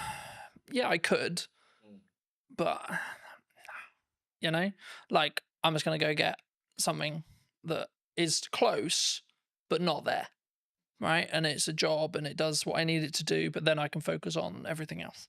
And they're putting that first. Do you think that people sometimes struggle to, I don't want to say the word abandon what they used to call success, or what their definition of that used to be, but do we need to, as we move forward in the seasons of our life, do we need to constantly readapt and constantly be okay with changing what success means, do you think? It's funny you say that, because if I think about the version of me in my 20s and what I defined as success, so different. And it's wild. But I also needed the 20-year-old version of Ravi to, like, actually, a better way to put it is, I acknowledge that younger version of me. I have compassion for that younger version of me. And I know that he did the best he could with the consciousness that he had at the time, versus berating that version. You know, some people say, oh, God, man, I was such an idiot. I did so many years. Yeah. Actually, we did the best we could in that season of our life with the tools that we had. So I've got to honor that version of me. But when I look back, I'm like, wow, I'm glad I've evolved. I'm glad I've evolved. And I think we do need to be comfortable with not labeling ourselves. We need to be comfortable with labels. I will give you an example. Somebody could say, I am an entrepreneur. I am an entrepreneur. And on the face of it, great. Gives that individual a sense of belonging, pride, identity, brilliant. However, let's say that one of their buddies hits them up and says, hey, Jamie, I've got this role at Netflix. It's in the C-suite. I've spoken to people internally. We think you would be incredible for it. But Jamie's like, hold on, but I am an entrepreneur. But actually, it's not working for them in a way that they would have hoped. And actually, being in the C-suite at Netflix could be more expansive and abundant for them, but they reject it. And they say, no, but I'm an entrepreneur. So the labels that we give ourselves can often create these mental cages where we shrink our desires, we play small, and we often reject abundance. Versus, instead of saying I'm an entrepreneur, we could say I'm somebody who runs a business. Instead of saying I'm a podcaster, is I'm somebody who has a podcast. So when we expand our identity, we expand our being, and we allow abundance to organically find us. So for example, when it came to writing my first book, this was a first for me. I haven't written a book before. So I intentionally thought about embodying the label of I'm a world-class author. I am a world-class author. So I could embody that identity to write something I'm deeply proud of, but quickly switched it to I'm someone who writes books. Because does that mean I say no to speaking? Does it mean I say no to coaching? Does it mean I say no to consulting? No. I'm a multifaceted human being. I'm not just one thing. And often labels can lead us, man, to shrinking, playing small and saying, I am this. But what if you're more than this? I think for me, and what I was thinking of as you were like explaining that as well, I think you can have your definition of success in the correspondence to the season you're in, right, as well. And I think I understand why people would like, I need the X, whatever it is, right? I need the car, I need the house, I need the wife, I need the lifestyle, whatever. But I think you can undo what's possible if you stay true, like if you only solely focused on that, rather than saying, I want to go north. Yeah, but come on, you're not being specific on where north. Okay, but I know I want to go in this direction, and then see what opportunities then arise from there, and then reflect on what happens. So at this moment, yes, I run a marketing company. Sure. Okay. But if you had a conversation, this same conversation nearly 10 years ago, I would have said, I do video production. Right. And if I had just locked into, no, I only do video production, that's all I do. I work with other video production companies and I help them create content. Cool. Then it would have pivoted or changed how what horizons I could have met or gone to. And what I found was that people, they tie what they're doing and their self-worth to it together. And I think that can be sometimes the issue. Massively. Because then you're tied to, like using your entrepreneur example, then you're tied to, oh, what if I'm not an entrepreneur? Now I'm lesser, right? Because that kind of implies you failed. And then to you, that means actually me as Colton has failed. Not the company has failed, or not the company served its purpose and it got me to the Netflix role, or etc. Colton has failed. Colton will not be able to win. Colton will not be able to be, quote, successful. Do you think we need to, is that a inner work thing that we need to do? If someone is listening to this and going, shit, that's me. They've tied what they are to them and their own kind of self-belief, self-worth, self-love. Two things are coming up for me. Firstly, picking up on something you said earlier. Something I talk about in the book, inside of Habit 1, is about being fixed on the desire, but flexible on the path. So let's say somebody says, I just want to generate more revenue. Broad, but more revenue, okay? And they have the idea that the path to get there is landing net new business. They build this whole team around it, but all of a sudden, this beautiful opportunity arises with their existing client base. If they are fixed on the path and go, no, we're just going to acquire net new business, and they reject this abundant opportunity, they may not reach that idea of more revenue. But the idea of pivoting, being open to the infinite possibilities to reach that said desire, which will evolve, and it's okay to evolve it, is super key. Yes, that requires inner work. But going back to your question about self-worth, you know, I used to work in investment banking. And one of the reasons why it took me a long time to hand in my resignation notice back in August 2016 is when I left that world, was I had pinned so much of my identity and self-worth to I am an investment banker. I'm somebody who works in an investment bank.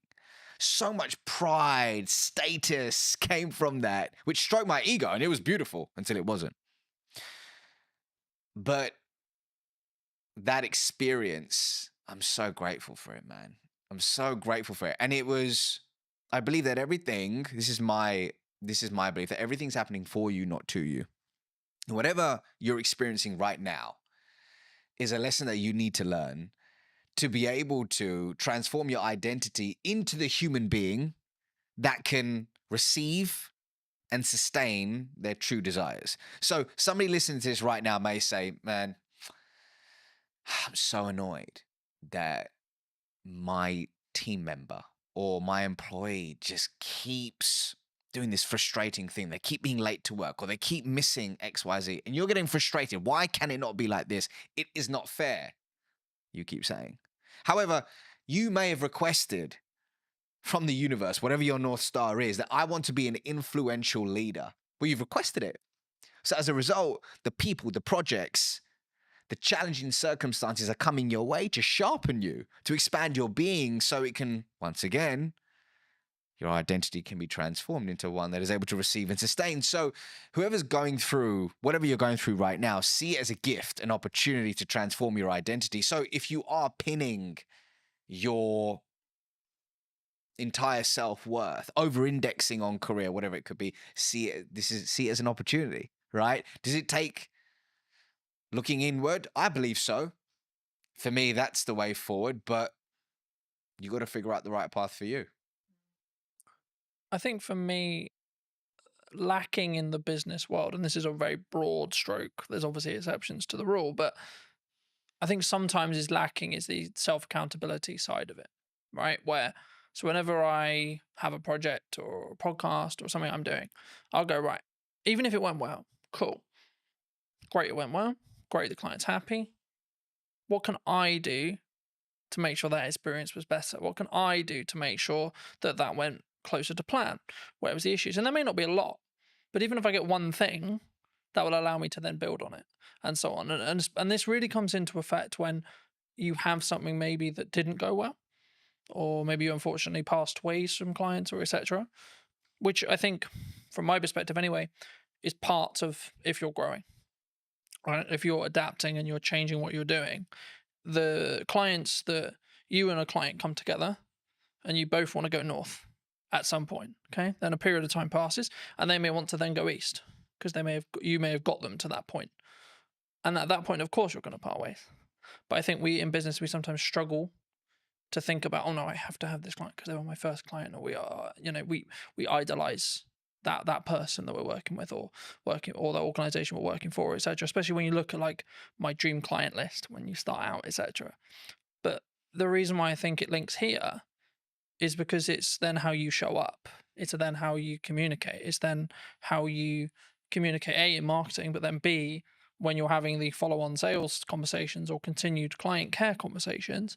Actually, do you think we need to take more accountability for that?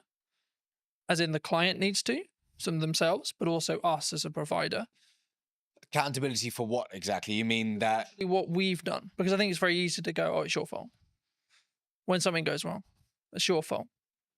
So just so I understand the question, is it when you're in a client-customer relationship, something goes wrong, how does one react to it? Yeah, or it could be just in general, like when you do, I'll give you another example. When you have an idea marketing-wise, and you go, right, I'm going to give my all to this marketing idea, and it doesn't quite go as well as you planned, for example. Oh, this should be this. And the reason why I never use numbers here is because they're all subjective to you. But, oh, we can keep pushing, we can do this, we can do that, etc. And I think, for me, you have to sometimes tie the result from what you're looking to achieve in respect to the amount of effort, because sometimes that result is lagged by 3-6 months. So everything I've understood in business is I do stuff now for the growth I want to see next year, or the growth I want to see in 3 months or 6 months. And just to frame it back into the question, when you look for the relationships that you want to create and have, either in business or personally, I think they're very similar. Do you look personally, or would you recommend people look personally at looking for people who can take self-accountability when things go wrong? Is the crux. So just so I'm receiving that question, it's in business when you're finding strategic relationships, is accountability an important Yeah, is thing it an that you look important for? element, do you think, moving forward? I'll give you an example. Inside of my business, something happened in the past 4 or 5 days, and there was a mistake made. And I spoke to a team member about it, saying, "Can you help me understand what happened with XYZ?" Now, they could have got defensive. They could have deflected, and they could have completely disowned the part that they had to play in that situation. But you know what this individual said? They said, "I'm really sorry about this mistake. I truly own it. And here's what I'm going to do to ensure it doesn't happen again." And they provided a solution. Now, here's why I'm telling you this. That was the most beautiful response, which told me the story about the following story about this individual, that they have a character of intention. And it told me that moving forward, I can deeply trust them. And something I talk about in this book is that when it comes to trust, one way to establish it is through the 3 C's: connection, character, competence. In this imperfect moment, which is a gift, I got the opportunity to learn something about this individual that would have never happened if everything had gone perfectly. I learned that they're self-accountable, and I learned that they're open to owning their mistakes. And they showed up with a character of integrity. It was brilliant. Simultaneously, I had another challenge, or gift, shall I say, in the business that happened about 2 weeks ago with a third party. That didn't occur, which told me a different story about the individual in question. It told me a different story about that company. And it really has left a sour taste in my mouth. And I probably won't be partnering with them in a different season of my life once this project in question is over. So it's everything, man. Accountability in that sense is everything, because it leads to trust. And I don't know about you, but I don't have a meaningful relationship in my life that isn't built on trust. Yeah. I think for me, of course, everyone's really happy when it goes well, right? But the reason I wanted to go there is because of what happens when it goes wrong. Yeah. And I think what someone does, what a person does, what you do, will tell you a lot about A, the person, or B, where they hold that relationship, right, with you, if it's someone else. And I think that's why I always look at, okay, let's look at what I could have done better, but then let's maybe look at where the other elements, because everything is a two-way dance, right? But I think in some ways, whenever we bridge that across in business as a whole or in personal, maybe we don't necessarily go into each relationship when it's a new business relationship or a new partnership, etc., without the, I don't want to use the word baggage, but the residue maybe from previous relationships. I mean, do you think that people don't give themselves the time to reset sometimes? Like when it comes to either like you had a long-term relationship with a client and maybe you've got some other clients, but in that sector that you don't step back and say, okay, well, kind of building off that accountability question, you think sometimes we need to take that time to step away? Can you give me an example? Yeah. So let's say, for example, I worked with a client for a year. Okay. And for whatever reason, our relationship has ended. And I could, and again, it's kind of a level of privilege, of course, that can come from it, because if you're in the position where you can step back, it means you've got enough financial resource to survive, at least for a period of time. So there's nuance to the rule, of course. But if you can do that, do you think you'll show up better for the new clients in your next season, or the new business, or the new opportunities, or the new content, when you can kind of step back? Because I think I talk a lot about self-accountability, but it comes from a place of I can give myself that space to say, okay, this is where I went wrong. And maybe if it's because I'm trying to mend a relationship with a client, perhaps, or maybe it's actually a relationship has ended, or a new one is about to begin, and I want to look back and see how I don't. Maybe the issues were, okay, how can we set up this relationship so it's more likely to be successful by learning from the past? The definition of reactive reactive behavior in accordance to the spiritual wisdom of Kabbalah is engaging in any behavior that is grounded, and I'm paraphrasing, in fear, lack, or scarcity. So if we are operating consistently from a place of fear, lack, scarcity, we're engaging in reactive behavior. And I think, rather, I believe, a lot of our day to day, especially when we're flying through our day on autopilot, meeting to meeting, doing X, Y, Z,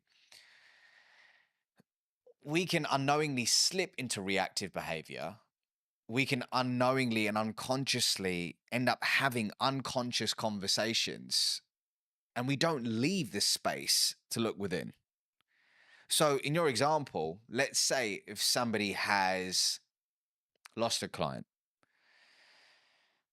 and they haven't really sat back and said, okay, let's look at the facts here and what part did I have to play in that, and truly owning it, then they're going to make the same mistake over and over again.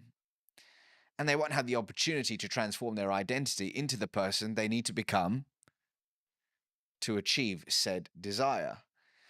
So your point about self-accountability is important, but it's all down to the fact that, if your calendar is just, there's zero white space in it, and you don't have a personal practice in the morning or whatever it is in the day to ground yourself, it can lead to this unconscious behavior, which is a problem in today's world.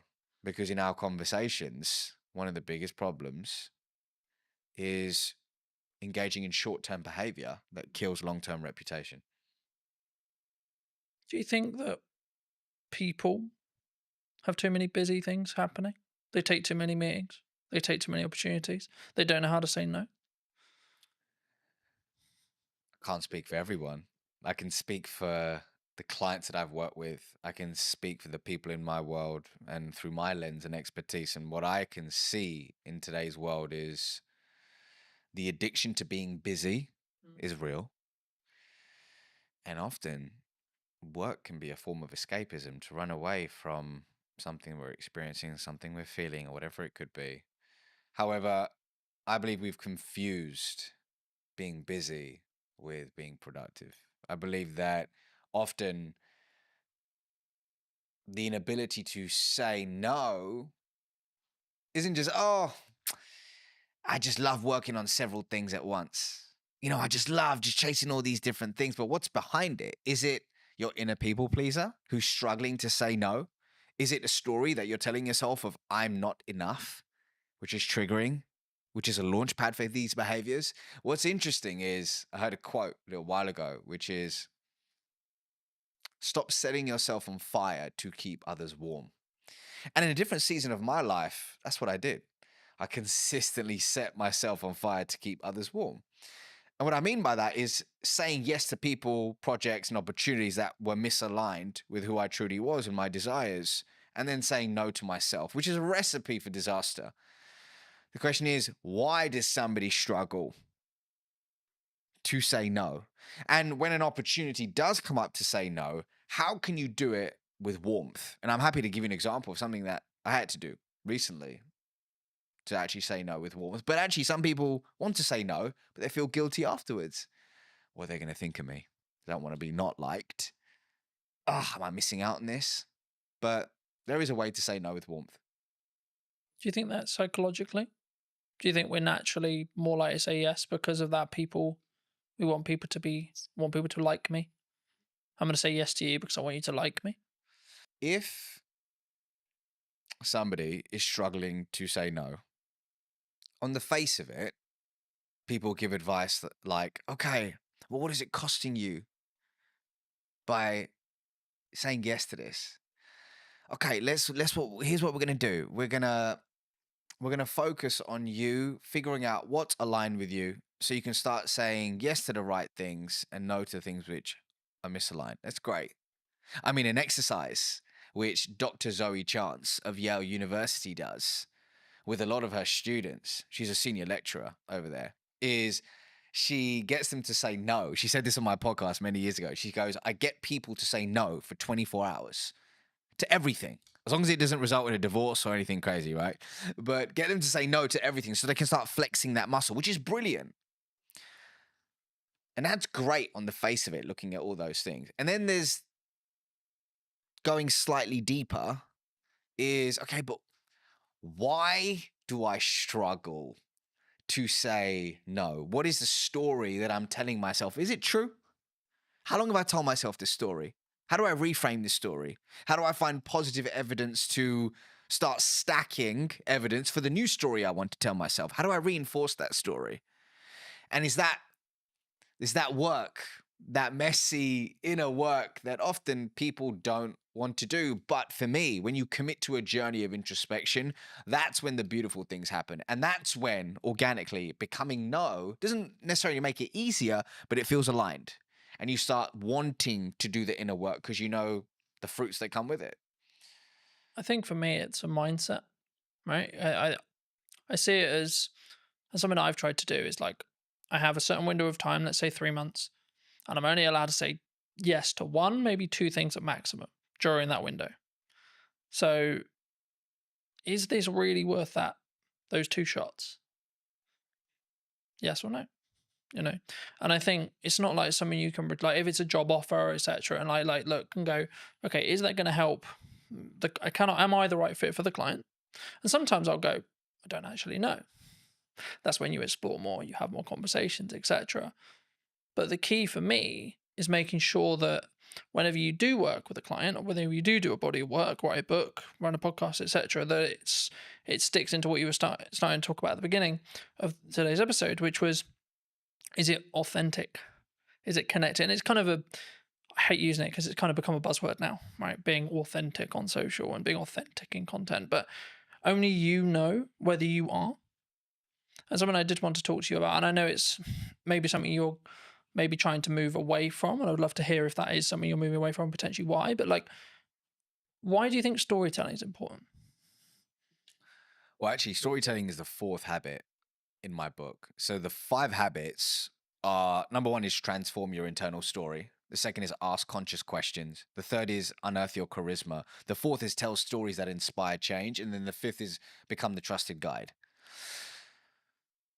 So to hit on your point, storytelling is 100% something I focus on. It's just a part of a larger puzzle now, or a larger body of work. But stories are important for so many reasons, man. But let's take it back to the work of Zoe Chance for a second, Dr. Zoe Chance. So in her body of work, she highlights that human beings all have a gator, an alligator, and a judge within. Now, behavioral economists will liken this to system 1 and system 2. And what she says is the gator is the fast, instinctive, and unconscious part of us, where our emotions live, that drives 95% of our decisions on a daily basis. The judge, like a judge in court, is slower, more deliberate. It requires conscious effort to make rational decisions. So the judge, or rather the gator, is automatic. The judge requires conscious effort, and the gator is more dominant. Interestingly, the gator is the first responder in Zoe's eyes. The gator is the first responder. And what it's doing a lot of the time is actually filtering what information we should pay attention to. And it's rationalizing, or rather, the judge is rationalizing the preferences of the gator. Here's why I'm telling you this, is that a lot of the time we lead with facts, we lead with figures, and we lead with data. And it's not about not using them, it's about understanding the context and when to lead with them. But for me, what we need to think about is how can we prioritize the needs of the gator so that we can then appeal to the judge. And one of the most potent ways somebody can do that is through impactful storytelling. But the $1 million question is how do you tell a good story?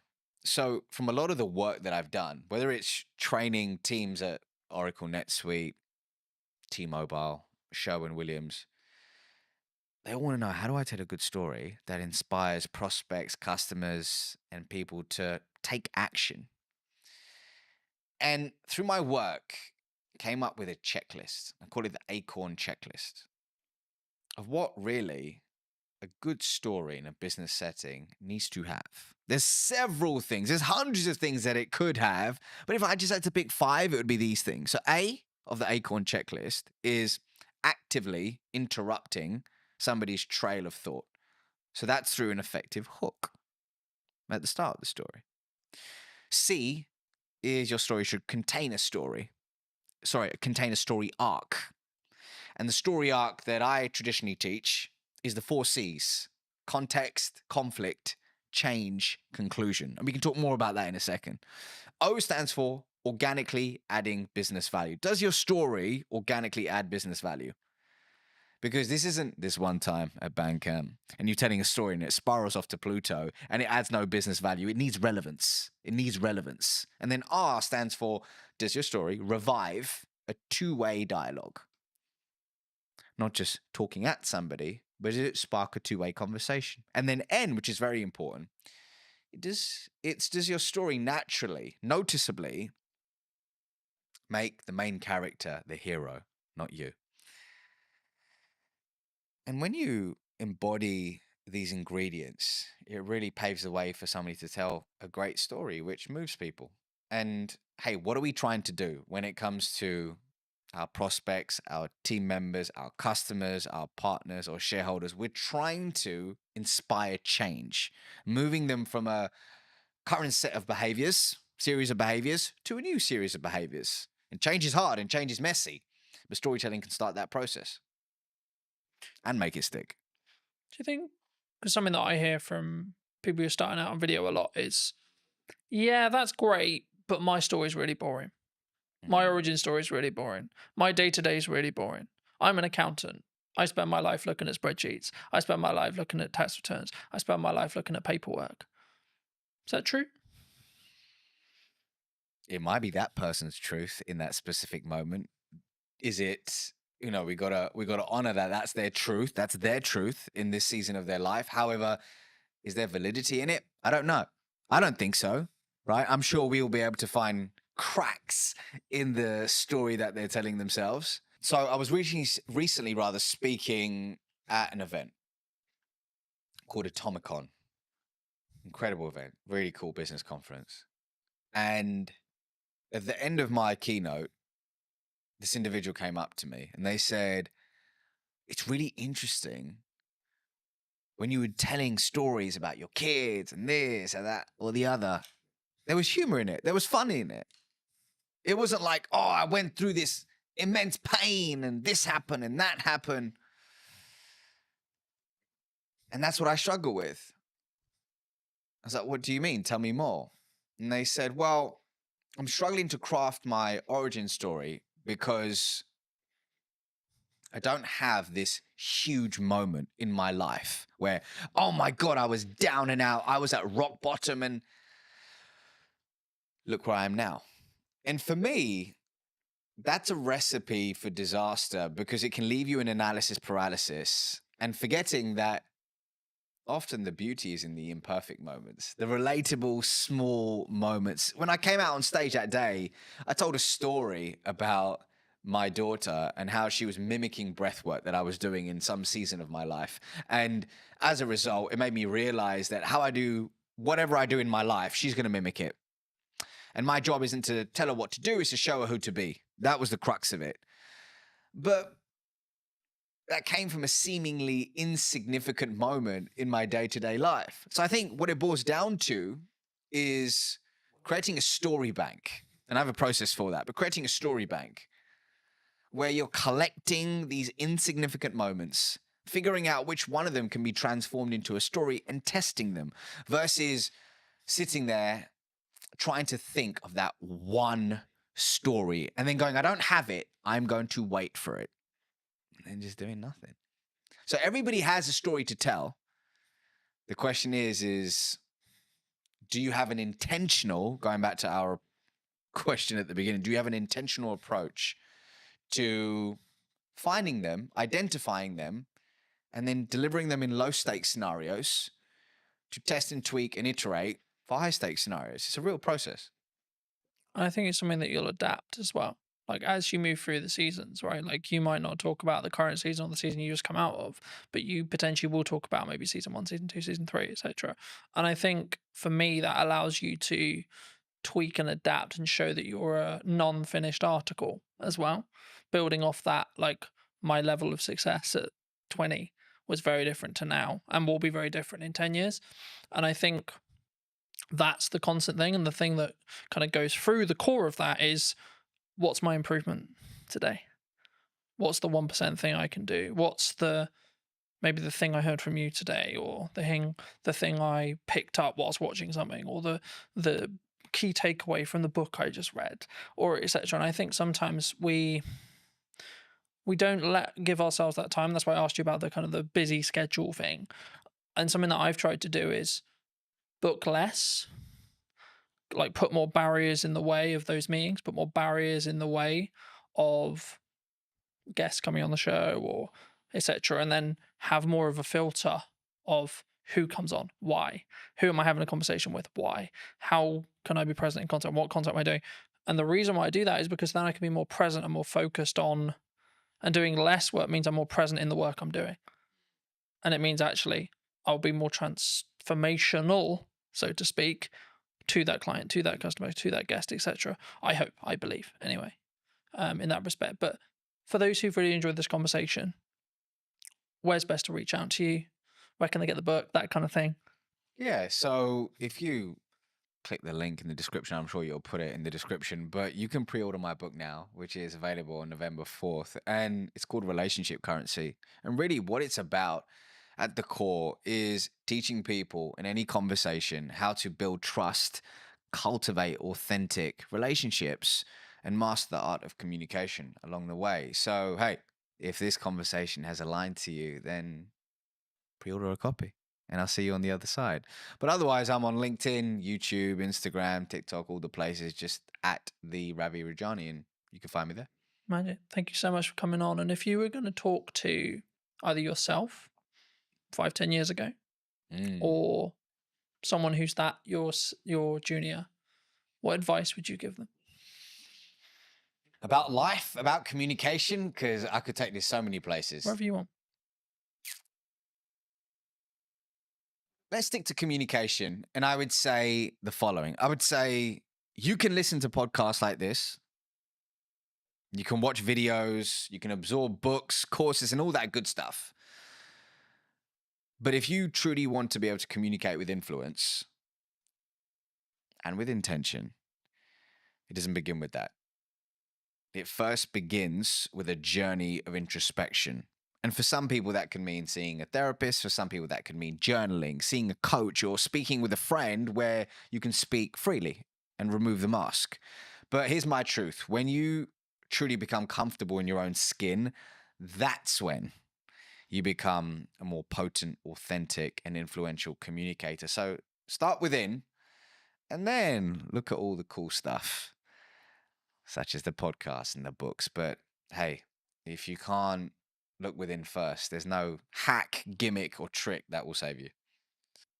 Thank you so much for the time, ladies and gents. I hope you took value from this episode, and thank you for coming and spending the time with us today. And I will see you very, very soon. If you did enjoy this conversation and would like to hear what's missing in marketing, probably tomorrow or today, then be sure to be subscribed. I'd love to hear what you think in the conversation down below. And I'll see you very, very soon.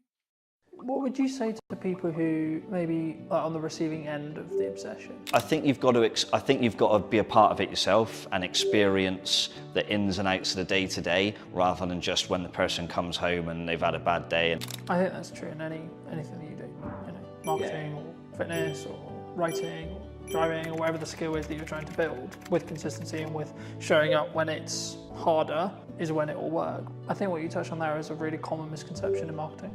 I'm not a fan of it. I'd much prefer the in-person world. If you were going to speak to either yourself or someone 10 years your junior, what advice would you give them?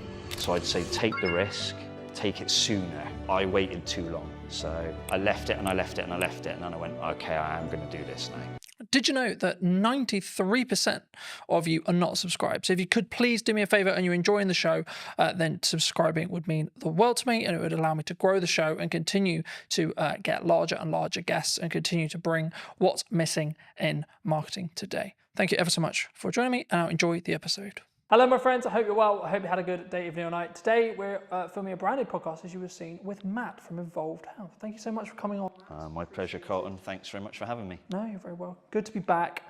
For those who don't know you, Matt, how did you get to sit in front of me today? I'm sat in front of you today because I've sat in front of you before. We've done some work together before.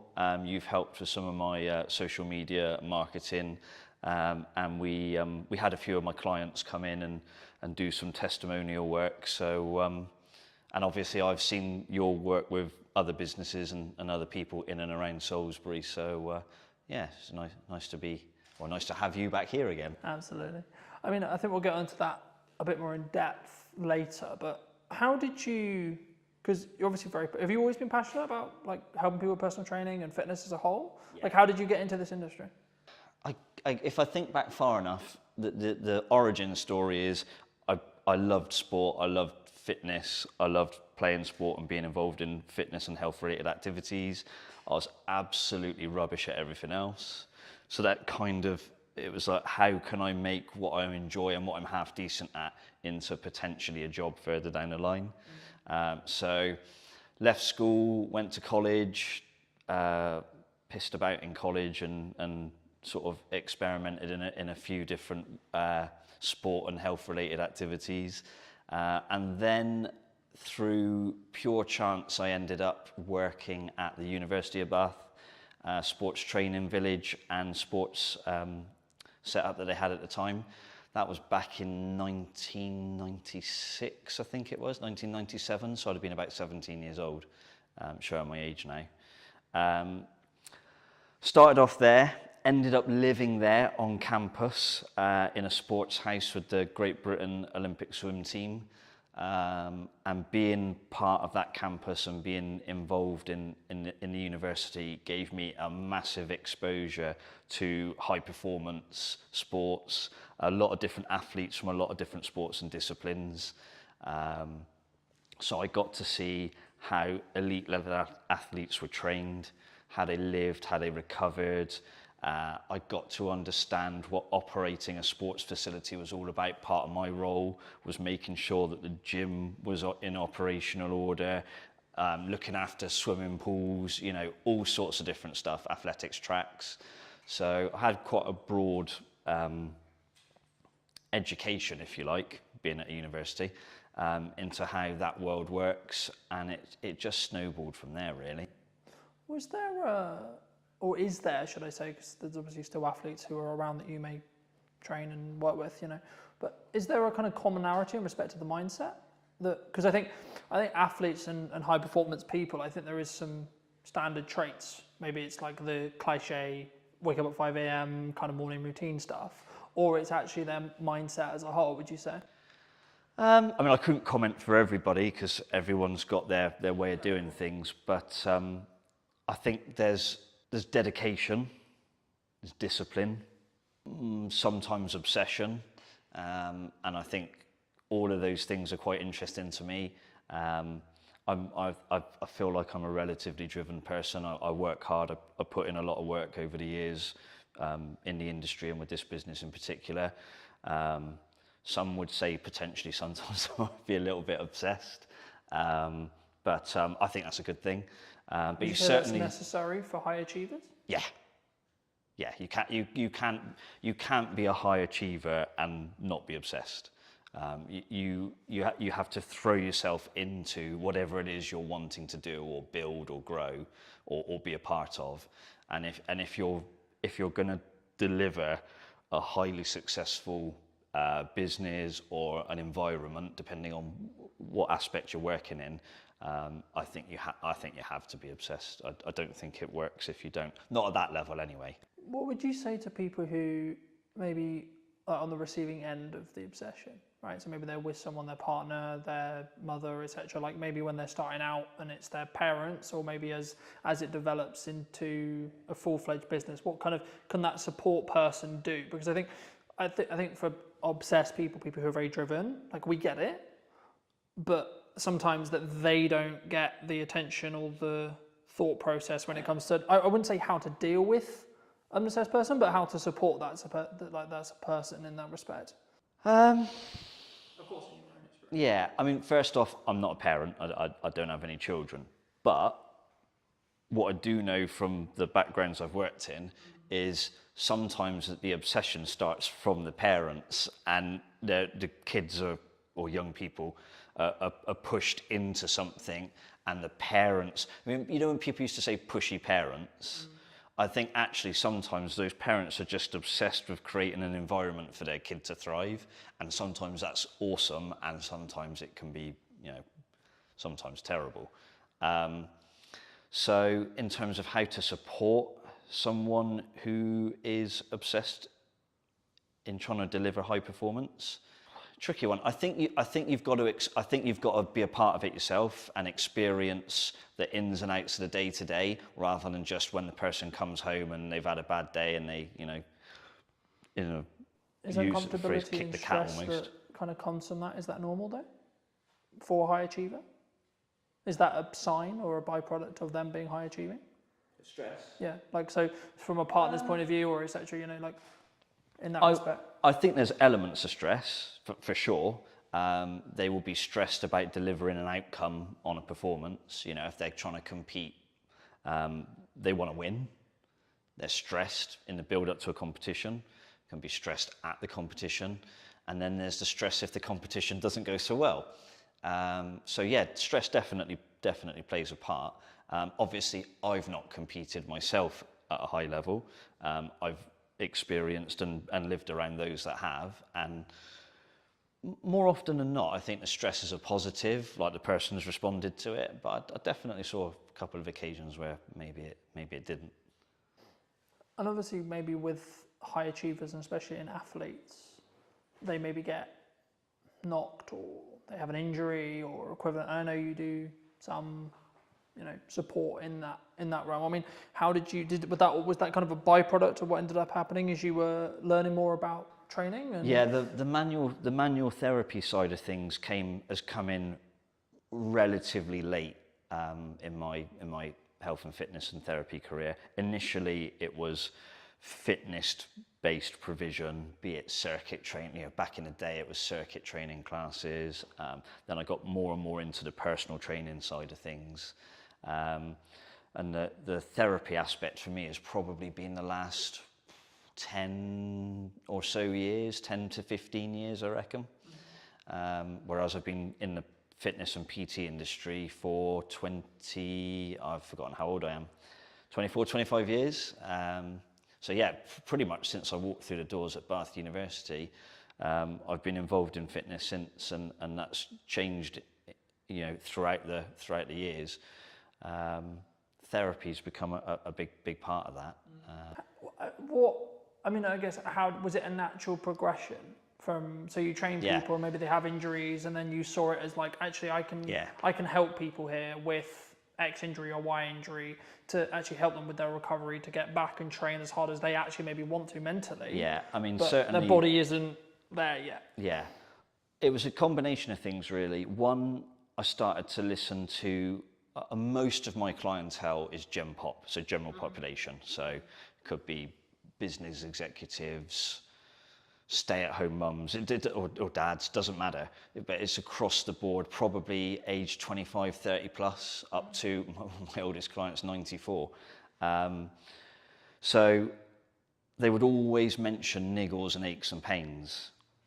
And it was like, right, how can I train around it? How can I train through it? And then I was like, hang on a minute, why don't I just try and help them deal with it more directly? And because of the nature of my client base, the need to be able to do therapy work was becoming more and more clear to me. So I'd say around about 15 years ago, I really started to delve into the therapy side of things. And 15 years later, that's probably a fairly significant part of Evolve's business now. Do you think that's one of the things that makes you unique in comparison to, say, another personal trainer, another gym, another etc.? I think when I first came to Salisbury, for those that don't know, I didn't grow up in Salisbury. I wasn't born here. An opportunity came, where are we now? Probably around 2014, 2015 maybe, to start getting involved here in Salisbury. So what I realised through that is a lot of places had personal trainers. There were some gyms around. Sadly, there are fewer gyms around at the moment. That's another story. And I realised that nobody was really creating an environment where it was seamless. So you could be down here in the gym, maybe having a therapy type workout.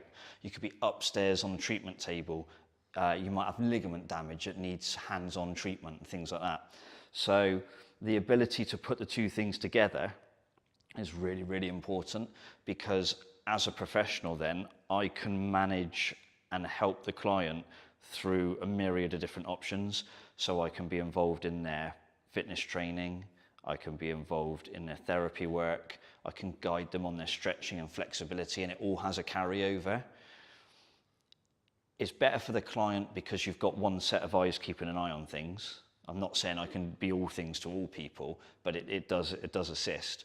But also from a finance perspective from the client, you know, if you have 1 or 2 PT sessions a week, then you've got to go to an osteopath, then you go to somewhere else for a massage.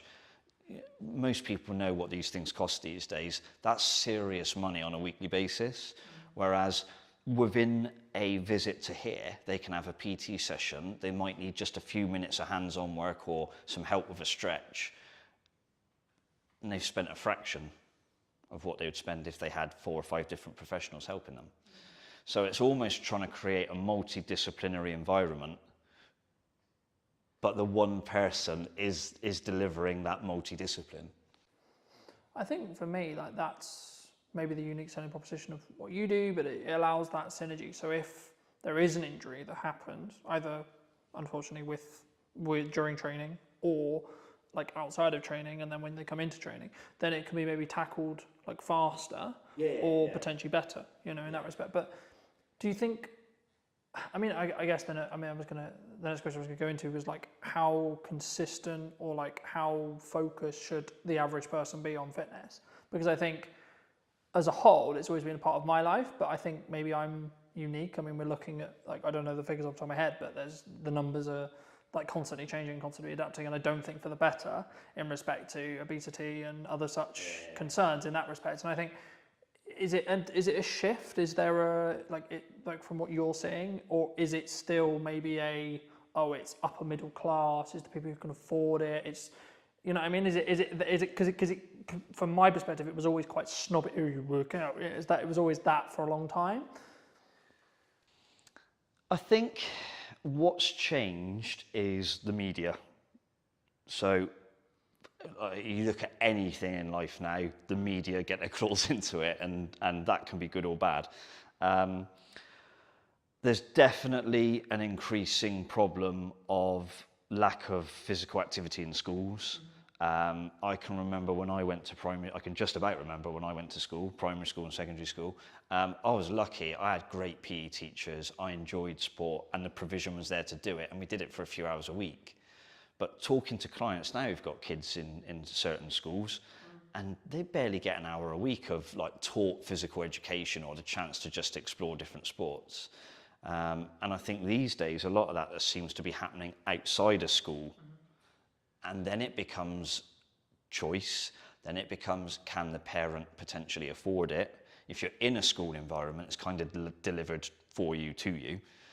But to have to choose to go out and take part in a sport, it's not just the kid's choice, it's parents going, I work 3 jobs, I can't take you to wherever you need to be 3 times a week, or I can't afford for you potentially to have all the kit you need. I saw some kids walking along, I'm pretty sure it was hockey, and the stuff over their shoulders and what they were carrying or what they were wearing, I'm thinking, if you've got 2 or 3 kids, that is costing you some serious money. So the chances are you are in a slightly higher class. I don't like this class differential that people have, but yeah, it's definitely a problem. And I think, you know, I understand from my perspective what I charge for the work that I do is reasonable, and it certainly isn't affordable to the masses. Do you think the key is the educational piece then? Even if it's just like having resources or having more people talk about bodyweight workouts, calisthenics, etc. I think it's good to get the message out there that exercise is good for you, and sitting on your backside all day eating, you know, chips and whatever else is probably not very good for you. But I think the key thing is the provision of facilities that are free and accessible to anybody. These parks now where they're starting to put exercise equipment and like bars that you can do pull-ups or hang from and stuff like that, they're awesome, and we need more of those, but we also need people to understand how to use them. So we probably need to find some sort of community scheme where people who are big on calisthenics and outdoor workouts and almost like parkour and stuff like that, if you've got people like that who are helping kids from quite a young age get into that, then there's probably going to be a natural progression as the child gets older to, I want to carry on doing stuff like this. I want to go to the gym. I want to play in a team, or I want to partake in an individual sport, but I'm prepared to put in the work to do it. These are all the things we need. They're not being provided, not at the level they need to be. I'm quite lucky. I'm fairly well travelled. And a lot of places I go, you go to places and they've got outdoor, again, environment comes into it, climate, things like that. But even countries where the climate's a lot like ours, they've got outdoor parks, they've got outdoor physical activity. We're a long way behind in this country in certain areas, and that needs to change, and fast. Do you think, because for me, it's number one, it's a priorities thing. Number two, it's a mindset thing. Like, there's one thing having the education. Once you've got the education, you've then got to have I'm really busy, but I need to do it anyway, right? Because I look at it from a perspective of, I'm very fortunate where I'm younger and I've had a level of fitness in my life for a very long time, but I understand that if I want to continue to be able to do the job I do, I need to be in better physical condition than... So I can continue to do it for 10, 15 years. Absolutely, but what I'd say to that is, if you get the exposure from a young age, and it's a positive exposure, not, oh, I hated PE, they made me do PE in my pants and socks or whatever. I can remember, you know, back in the days when I was at school, if you forgot your gym kit, it was plimsolls and pants and socks and off you go. There's no way that's happening now. It wouldn't be allowed. You know, it's if you expose somebody to a positive health and fitness related activity from a young age, and you can do that consistently for a while, then the likelihood is you don't have to worry about mindset, motivation and things. It's almost inherently in there, ready to go. There will be people who went to school and hated PE and hated exercise who have grown out of that, and some will have gone, actually, I need to look after myself and my health because I've got a family now. And there'll be other people who go, well, I hated it at school and I hate it now. And we've got to get those people back then. If you were going to give advice to maybe those people who hated it at school, who maybe haven't done what they should have done, maybe they know they're not, like, because I don't think you say to anyone who's like not in good shape, I don't think helping the problem is, haha, look, you're fat, or haha. Oh God, no. That's not, you know, that's because they know. It's not like they see themselves every day, you know? Sometimes you've got to have hard conversations. Part of my job as a personal trainer is sometimes you have to have very difficult conversations with people, and in the best way possible, you're trying to explain to them that the situation they're in is not a healthy one, it's not a good one, and there's a desperate need to change. In terms of mass information, I think you've just got to say to people, like, hands up if you want to die young. Not many people are going to chuck their hands up. Yes, please, Matt. Yeah, do you know what I mean? You know, I can't speak for everybody, but most people are going to, well, of course I don't. Who wants to live as healthy and as long as possible? Probably most people. Yes, please, Matt. Yeah, exactly. So if we can say to people, look, there's still time for things to change, for you to have those positive experiences, and ultimately it's going to massively benefit you. Some of the hardest conversations I've had to have with clients, I remember one guy, I'm still in touch with him now. This is when I used to PT back in Bath. I literally had to sit down and say to him, I know his daughter had got stuck into him. She was not far away from graduating university, had been involved in a relatively long-term relationship, and there was a wedding on the cards. And this particular chap, the girl's father, was not in a good way. Very successful, but very highly stressed executive. He owned a very particular international business, and he was flying all over the world, airports, long hours, eating all the wrong foods, a lot of client hospitality, so a lot of drinking, and he'd got himself into a real mess. And he'd had a heart attack. And the daughter had sort of said to him, look, if you want to A, see me graduate, and B, see me get married, you need to sort yourself out because you're going to die soon. And I think when it comes, if you're a father, I can imagine your daughter looking at you and saying that's got to be a gut punch. So he came to me and he said, Matt, I need you to help me. And we did a lot of good work. And that was 10, 12 years, probably even 15 years ago. And even now, he's still out running half marathons, going out for big bike rides. It completely changed him. But he said to me, the turning point was his daughter saying those things to him. If he'd read that in a magazine, he said I probably wouldn't have taken a blind bit of notice. But he said, my one and only daughter says that to me, and she's like got tears in her eyes. It's like, I won't use exactly what he said, but he had to sort himself out.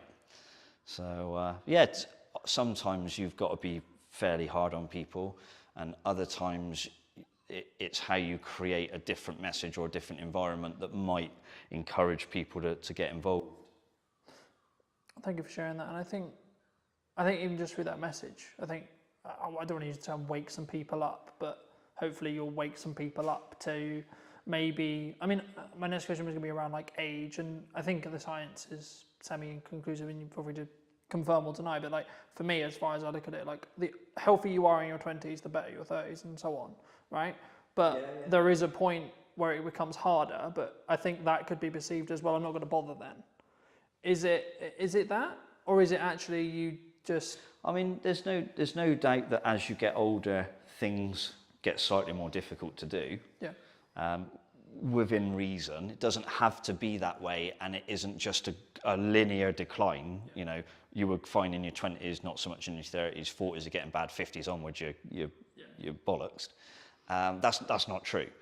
Obviously, if you haven't done anything for a long time, and then you come into a gym environment or a fitness environment, maybe you take up running, you're going to find those things slightly more difficult, slightly more comfortable at first. And if people tell you it's all going to be easy and sunshine and rainbows, no, it's not. And you have to be honest with people about that and set the right expectations. So part of any personal trainer's job, but certainly how I look at it is, you have to set expectations. Sometimes you have to put a limitation in place, because sometimes people attack it too hard and they can do themselves damage. And sometimes they can attack it so strongly that it actually becomes less healthy. So it's striking a balance, pretty much like everything in life, really. You want to try and find balance where you can, knowing full well that the perfect balance is not achievable, I don't think, for anything. Sometimes you've got to be a little bit obsessed, like I said earlier. Sometimes you have to rein it in a little bit. But it's just finding that balance and working with the person.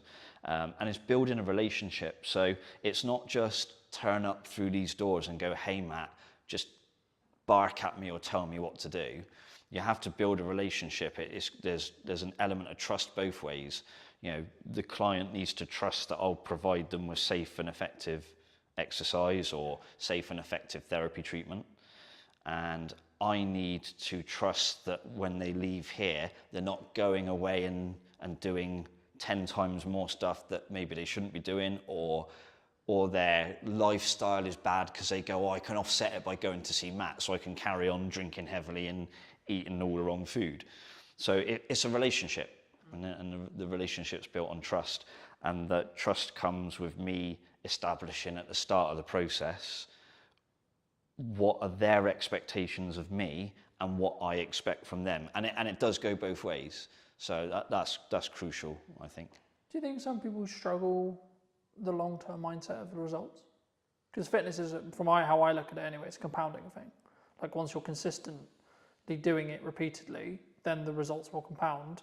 But there is, like, I would say probably a month, maybe 2 months, maybe 3 months where you maybe don't see, it's the question analogy of you go to the gym, you do a thing, nothing changes. You go the next day, you do the same thing again, nothing changes. But there is a day where it does start where there's a change. Yeah. It's consistency. I can write the best fitness program, the best strength program, the best flexibility program for somebody. But if they're not consistent, they won't get the result. It doesn't matter how good one session is, it matters how good 20 sessions are. So most of my clients have been coming to see me for years. I mean, I've still got clients who are training with me now that we've opened the doors to 12 years ago when we first opened, and they're still training with me now. That's consistency. And then they very rarely miss, they have the occasional family holiday. We tend to wind down a bit at Christmas as a business and let people go and have a good time and then attack it again in January. But the overall key is consistency. It doesn't matter what one session's like, it matters what 25 sessions are like and whether they are relatively close together. If you do 25 great training sessions but it's spread across 15 years, it's not going to work. But if you're consistent more in week in, week out terms, then ultimately you will be successful. Is that why you would say sometimes, even when on the hard days, like how I look at it is if I can show up on the really hard days where I'm really busy, really tired, etc. Not like really tired as in exhausted. Yeah, like, you find like I've shown up. It's not the best workout, but it's still a workout. Yeah. And it's building that momentum. Or would you say that like you need to then focus on recovery there? You find out most about people when they're having their bad days in any shape of life, or any walk of life. But in terms of training, I get people to walk through the door. I haven't got very many skills, but I'm pretty good at reading people. And one of my things as a personal trainer is when somebody, or a therapist, when somebody walks through the door, I can tell pretty quickly if they're having a shit day. So then you have to say, right, well, the person still turned up, so that's a win. So how do I structure the session now to make sure they go away feeling like they've had a win? Any personal trainer will tell you this, any personal trainer. The number of times someone will say, I didn't feel like coming today, I've had a shit day, but I've finished now and I feel much better for it. Every PT's had that conversation, or every PT's had that text message or WhatsApp message, whatever it happens to be. And that's crucial, like the ability to read the room, if you like, read the person, and still deliver a session and try and give them that encouragement and that consistency, even on the not so good days. That's when you get really good results for people. And if there are PTs watching this, then they're all going to be nodding their head to that. There's not one that won't be. I think that's true in anything that you do, marketing or fitness or writing or driving or whatever the skill is that you're trying to build. I think that's with consistency and with showing up when it's harder is when it will work. But you mentioned at the beginning roughly that obviously we had worked together before today and that was, but I mean, if you can recall, it was a while ago to give the audience some context, but like, what were you looking for when you reached out to me for that project?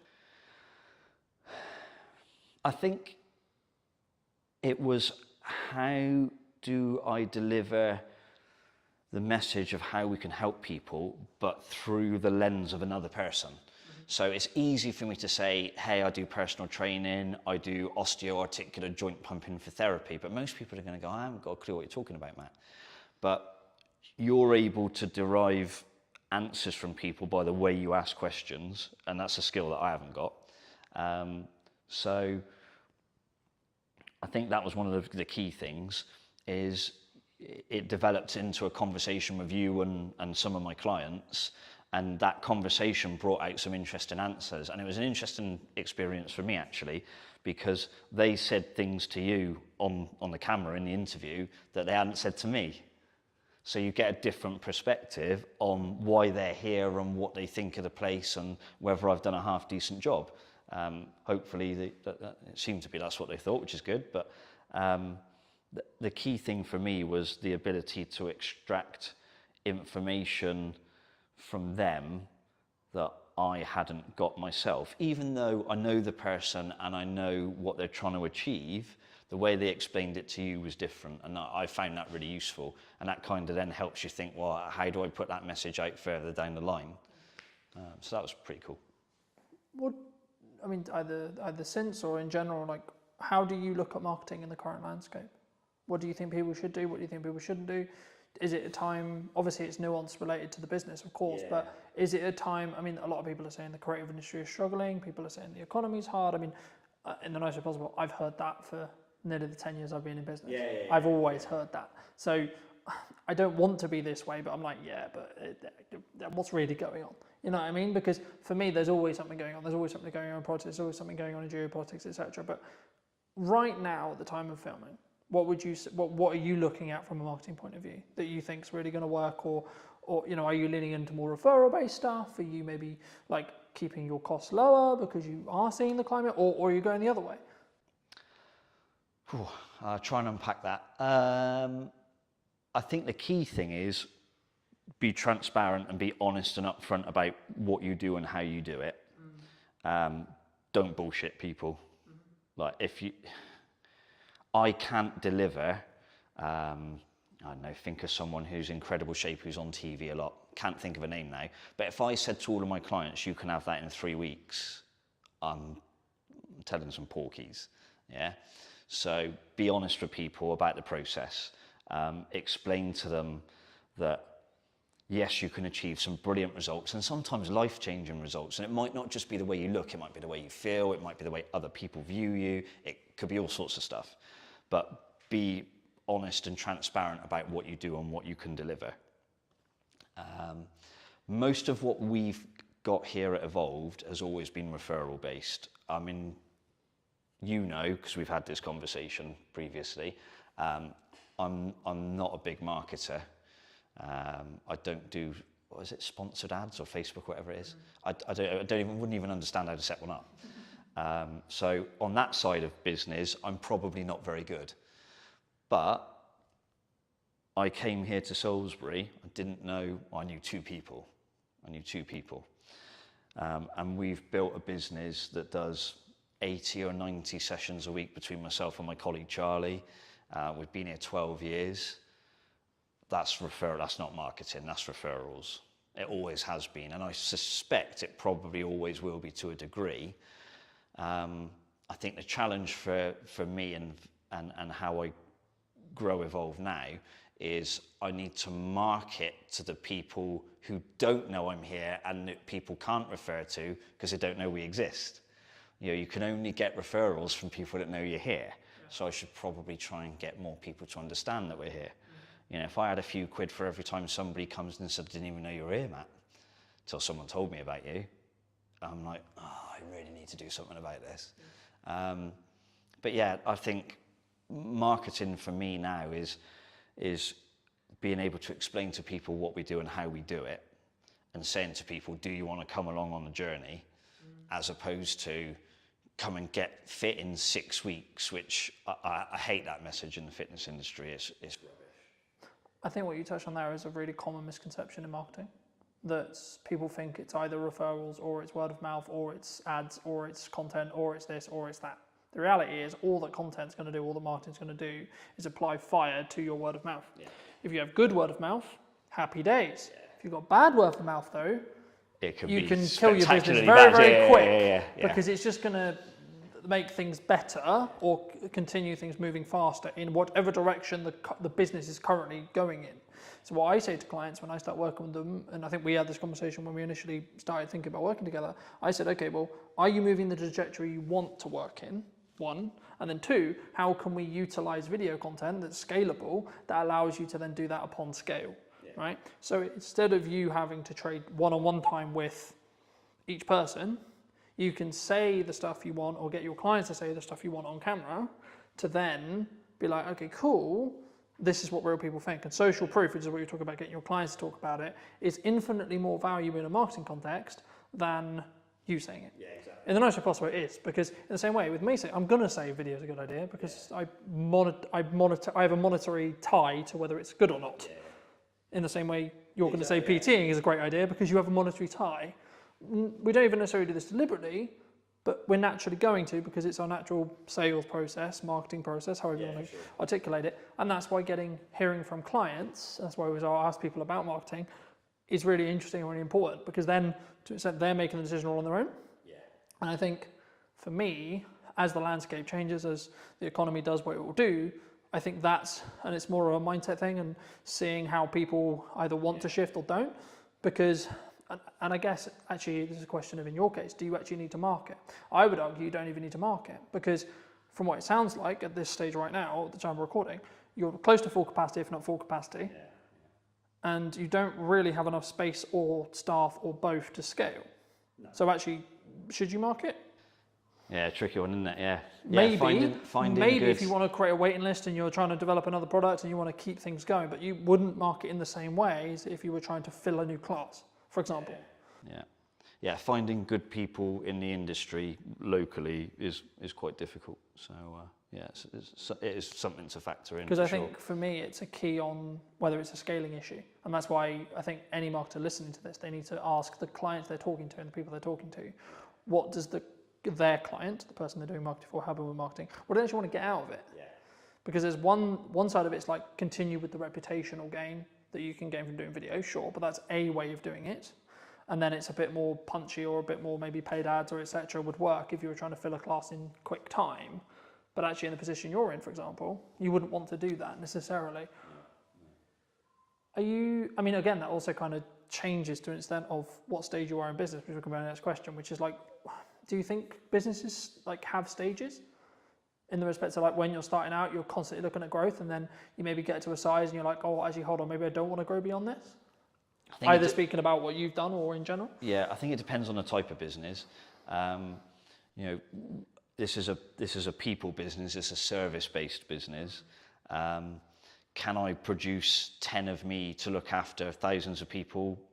Not really. So there's that element of I can only grow to the extent that I am able to deliver sessions for people in some regards. Could I bring other people in? Potentially, yes, but there's challenges with that.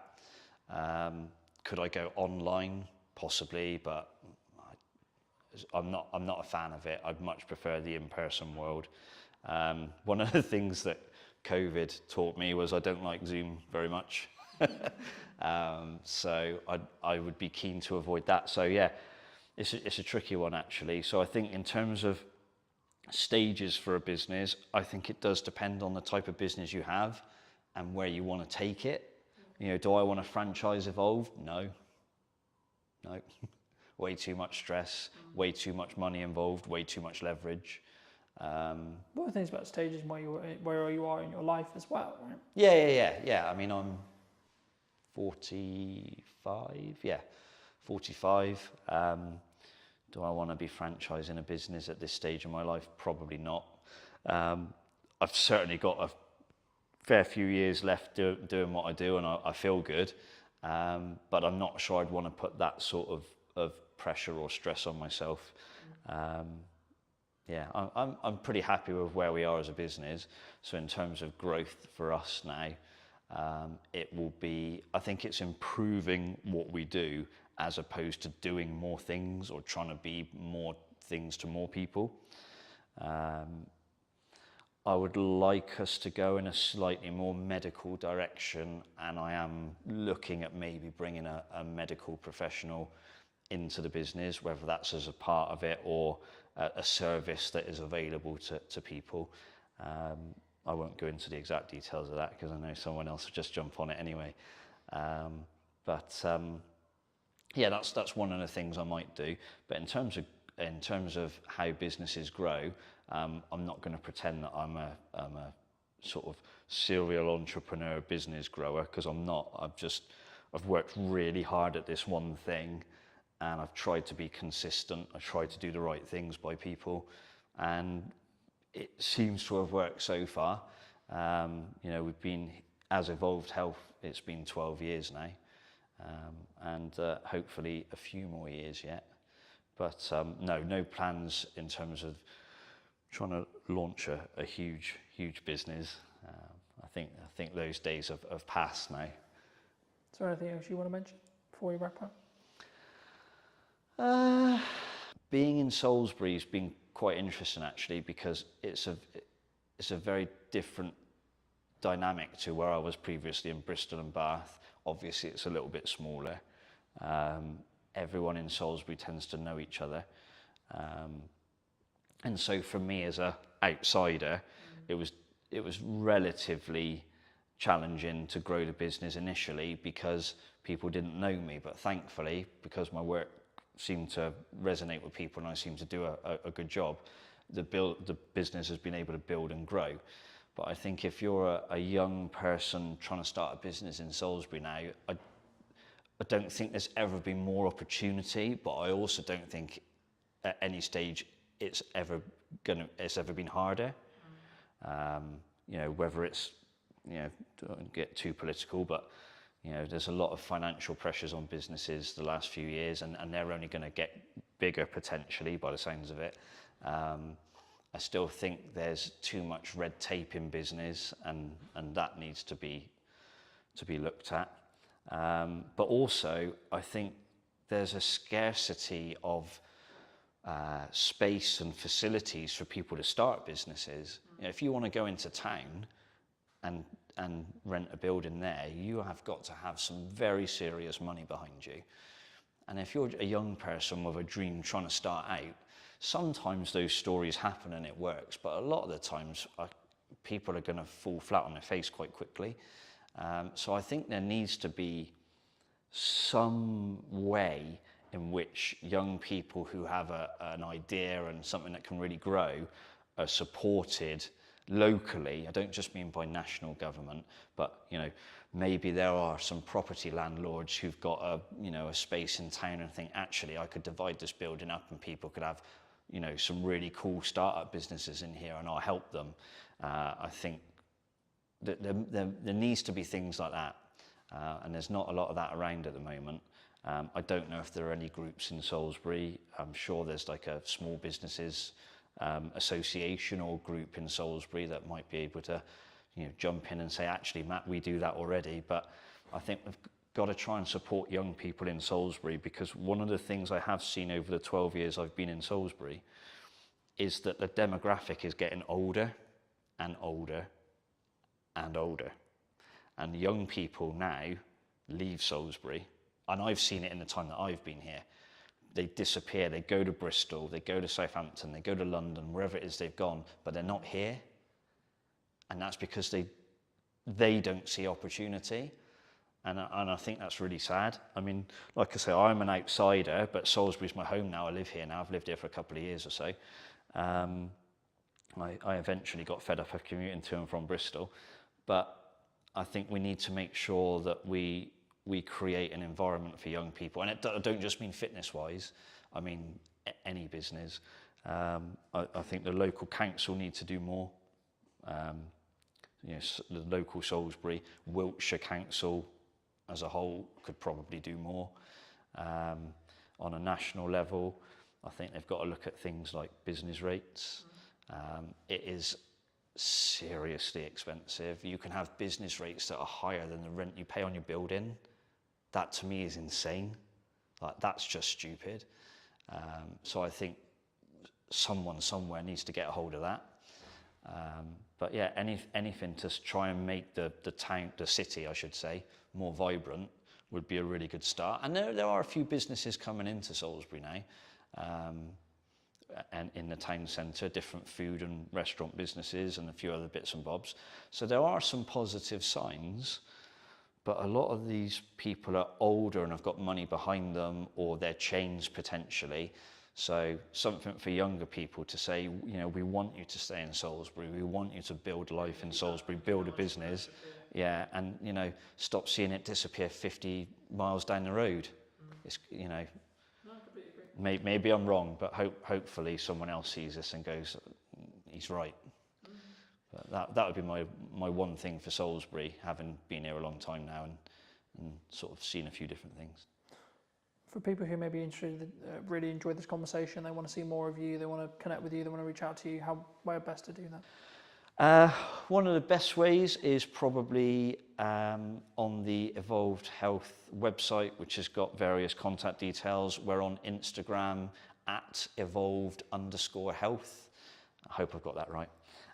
We've got Evolved Health Salisbury is our Facebook name. And if someone decides they just want to rock up and knock on the door, that's not always the right thing to do because I might be with clients, but we're based down on Churchfields. We're in the Glenmore Business Park. There's normally an open door policy, so if someone wants to come and say hello, they can do. Or if they don't want to reach out directly through me, they can contact you and say, is it worth having a chat with this guy or not? Absolutely, would always be the answer. If you were going to speak to either yourself or someone 10 years you're a junior, what advice would you give them? What advice would I have given myself 10 years ago? Yeah, if you could talk to even maybe longer, when you first moved to Salisbury 12 years ago, what advice would you give to that Matt? With the hindsight and with the knowledge you now have sat in front of me today. Take the risk. Honestly, take the risk. I'm quite pragmatic, so I tend to I analyse a lot. Probably one of my faults is I overthink things. So I'd say take the risk. Take it sooner. I waited too long, so I left it and I left it and I left it, and then I went, okay, I am going to do this now, and I should have done it sooner. So to anybody else, take the risk. To myself, Matt, you should have done it sooner, because it's been brilliant. But yeah, take the risk. Thanks so much for the time, Matt. My pleasure. And if you did enjoy this video and you would like to see more like it, make sure to be subscribed. Leave me what your thoughts and comments were down below, and I'll leave Matt's information down in the description as well as always. And I'll see you very, very soon. But entering the retail market was a huge step for us. Like how you want to perceive yourself in the market. It was a very difficult time, I think, for the business. Do you think it's changed how you show up as a leader? And it was honestly the most fun thing I've ever done. And it was stressful. What do you think's missing in marketing right now? When somebody rebrands, the general question is, has the company been dissolved? Like you want to, in some ways, make him proud first. I think if you've built brand loyalty, and by that I don't mean you're selling millions of products, but if people trust in you, I think as a person, you'll automatically gain respect within the market. Let's restart everything. Let's replan the business model. Let's replan marketing. Let's replan everything. And then funnily enough, when I executed on those things changed. My results changed. Work on yourself. Just work on yourself. Seriously. Like every day. Just be better every day. Hello, my friends. Welcome to a brand new episode of the podcast. Today's going to be a really special one because technically I'm actually interviewing my first client. Now, that sounds a bit weird, nearly 10 years in business now, but it is. So, welcome to me. Welcome back. It's been I think it's actually been, nearly 4.5 years since we've actually seen each other? The last time I remember, I think we were shooting something on top of a car park in Salisbury. Yes, we did. And yeah, that's got to be about 4.5 years ago, at least. So yes, it's great to be back and great to see you after all these years as well. I know. Yeah. Super good. I mean, you were actually under a different brand then. That's right. We were. So our legal entity remains the same, but we have rebranded to Anand, which incidentally is our family surname as well. And that came about through some hard lessons, I think, in business. One of the ones being most probably that you never really stop learning, I think, and when you get to a point where you think you've kind of, worked everything out, there's like this curveball thrown at you. So that was sort of what happened with us as a company. There were some legal obligations that we had to meet, and the old brand no longer resonated or could technically be used moving forward. So I think it all came about because we entered retail as a business. Predominantly, we are wholesale and hospitality. But entering the retail market was a huge step for us, and sort of at a national airport as well. So when that came about, I mean, it was a huge shock to the system because we had just launched this huge sort of project. There was 2 or 3 in the pipeline, and then all been vetted and all sort of been mustered up with this brand. And then to all of a sudden launch something, and then I think it was about 3 weeks later we had something to say, there were some legal obligations that had to be fulfilled. It was a huge shock to the system. So it was a very difficult time, I think, for the business, because I think being a director, I always say you have huge responsibilities for your staff and your company. And I think I felt at that time that, this was, do or die kind of thing. It was either we really got this going and sort of made the necessary adjustments. And we did. And, Anand was formed off the back of that. So, and it was honestly the most fun thing I've ever done. And it was stressful because, you're running this medium-sized operation. We employ up to 50 people, and all of a sudden you're rebranding, and everyone's question is why. And there's a fine line where you can tell someone why openly and why you can't. And the majority of the reason was, it was just something that we had to do as a business. So the rebrand came as a shock, but honestly, it really taught us a lot of valuable lessons from in there. Because I think off the back of the name, we actually found a voice as a company. I felt for a few years that we didn't really know what we were. And I think that's really weird to say for a company that was fairly well established. I mean, you visited before as well. But I felt with Anand, all of a sudden we're back to this blank canvas, right? And we're creating everything in reverse, which is the worst way to do it, don't get me wrong. But because it had to be done, it kind of forced our hand to look at aspects of business that we never had before. All of a sudden we're engaging marketing companies, we're engaging branding companies, we're engaging companies that help you find your voice. I didn't know those things even existed. And all of that came off the back of my mentor saying to me, look, this is one of those times as a businessman where you either go big or you go home, right? And for me, it was like, we got to go big here. Like, I've invested too much time in this. Like, I've invested too many years, those sleepless nights, everything, to just, pack up and be like, yeah, we're done here. No, we're going to go big, and we're going to spend big. And sometimes that's not the best solution, but we kept a control of that, because spending big wasn't just throwing money blindly at stuff. It was really taking our time, really looking at companies that met our ethos, but also companies that we felt genuinely wanted us to do well. So they didn't make us just feel like a number amongst their client base. And that was hard to narrow down, because we made some mistakes along the way there as well. And in hindsight, it's easy to say, these things happen. But at the time, when you're financially forking out money, it's a huge, huge deal. So, I mean, look, it was an amazing journey. And it's been a year since we've rebranded, and I think as a company we couldn't be any happier than we are at the moment. Do you think that maybe some people are really worried about rebrand? I mean, you kind of forced into it, but I think like maybe people who are listening who are maybe on the fence about like what do you gain from a rebrand? Was it just that voice and that like that really what I would call depth work when it comes to really understanding what your brand values are and like how you want to perceive yourself in the market? Would you say, or is it like if that's like a disconjointed? Because for some business, I think that can be really disconjointed for some people.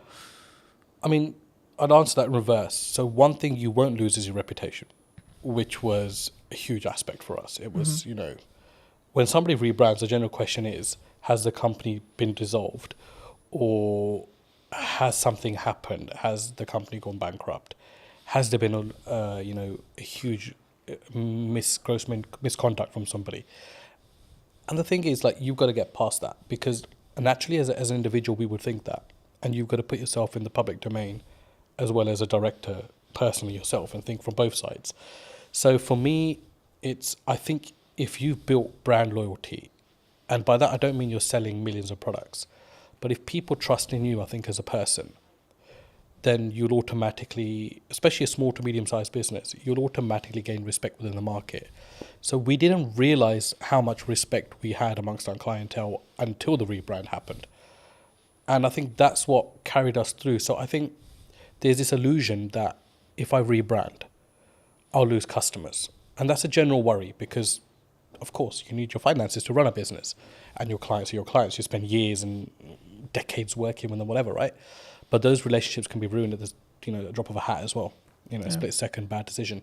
So I think what I've learned the most is that if you are genuine and you are genuinely there for your clients, and if they're not just a number to you, which is how we do things at Anand, then you will be absolutely fine because people will carry through. And that's what I noticed, that all of our clients said, we don't care if this company is called ABC tomorrow, but we want to work with the same leadership that we're working with within this company. And that's what made me realize that, not that I didn't know people were important, but it made me realize how important the team that we had were and how dedicated they were. And that all stems from, I think personally, from you as a director and what your attitude is within the business, how you look after people, how do you go about daily life, and how much of those people matter to you as well. And that kind of proved to me that, those things mattered a huge deal to us as a company, and it filtered right through. So I hope that answers your question. Yeah, no, absolutely. I mean, I think for me it's important to appreciate where you've come from, but also then understand, like, sometimes we have a growing pain, right? Yeah. So it's we're shifting into a new brand, we're shifting into like scaling up, etc. But one of the quotes that you gave me very many years ago that has really stood apart, that I wanted to remind you of, but also ask you to apply some context to, is people are loyal to their needs.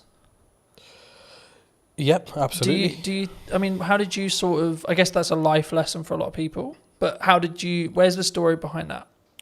So, I think just sort of I've been in business for about 10, 15 years myself, and I can't put a number on it now, to be honest with you, but it's been a very long time.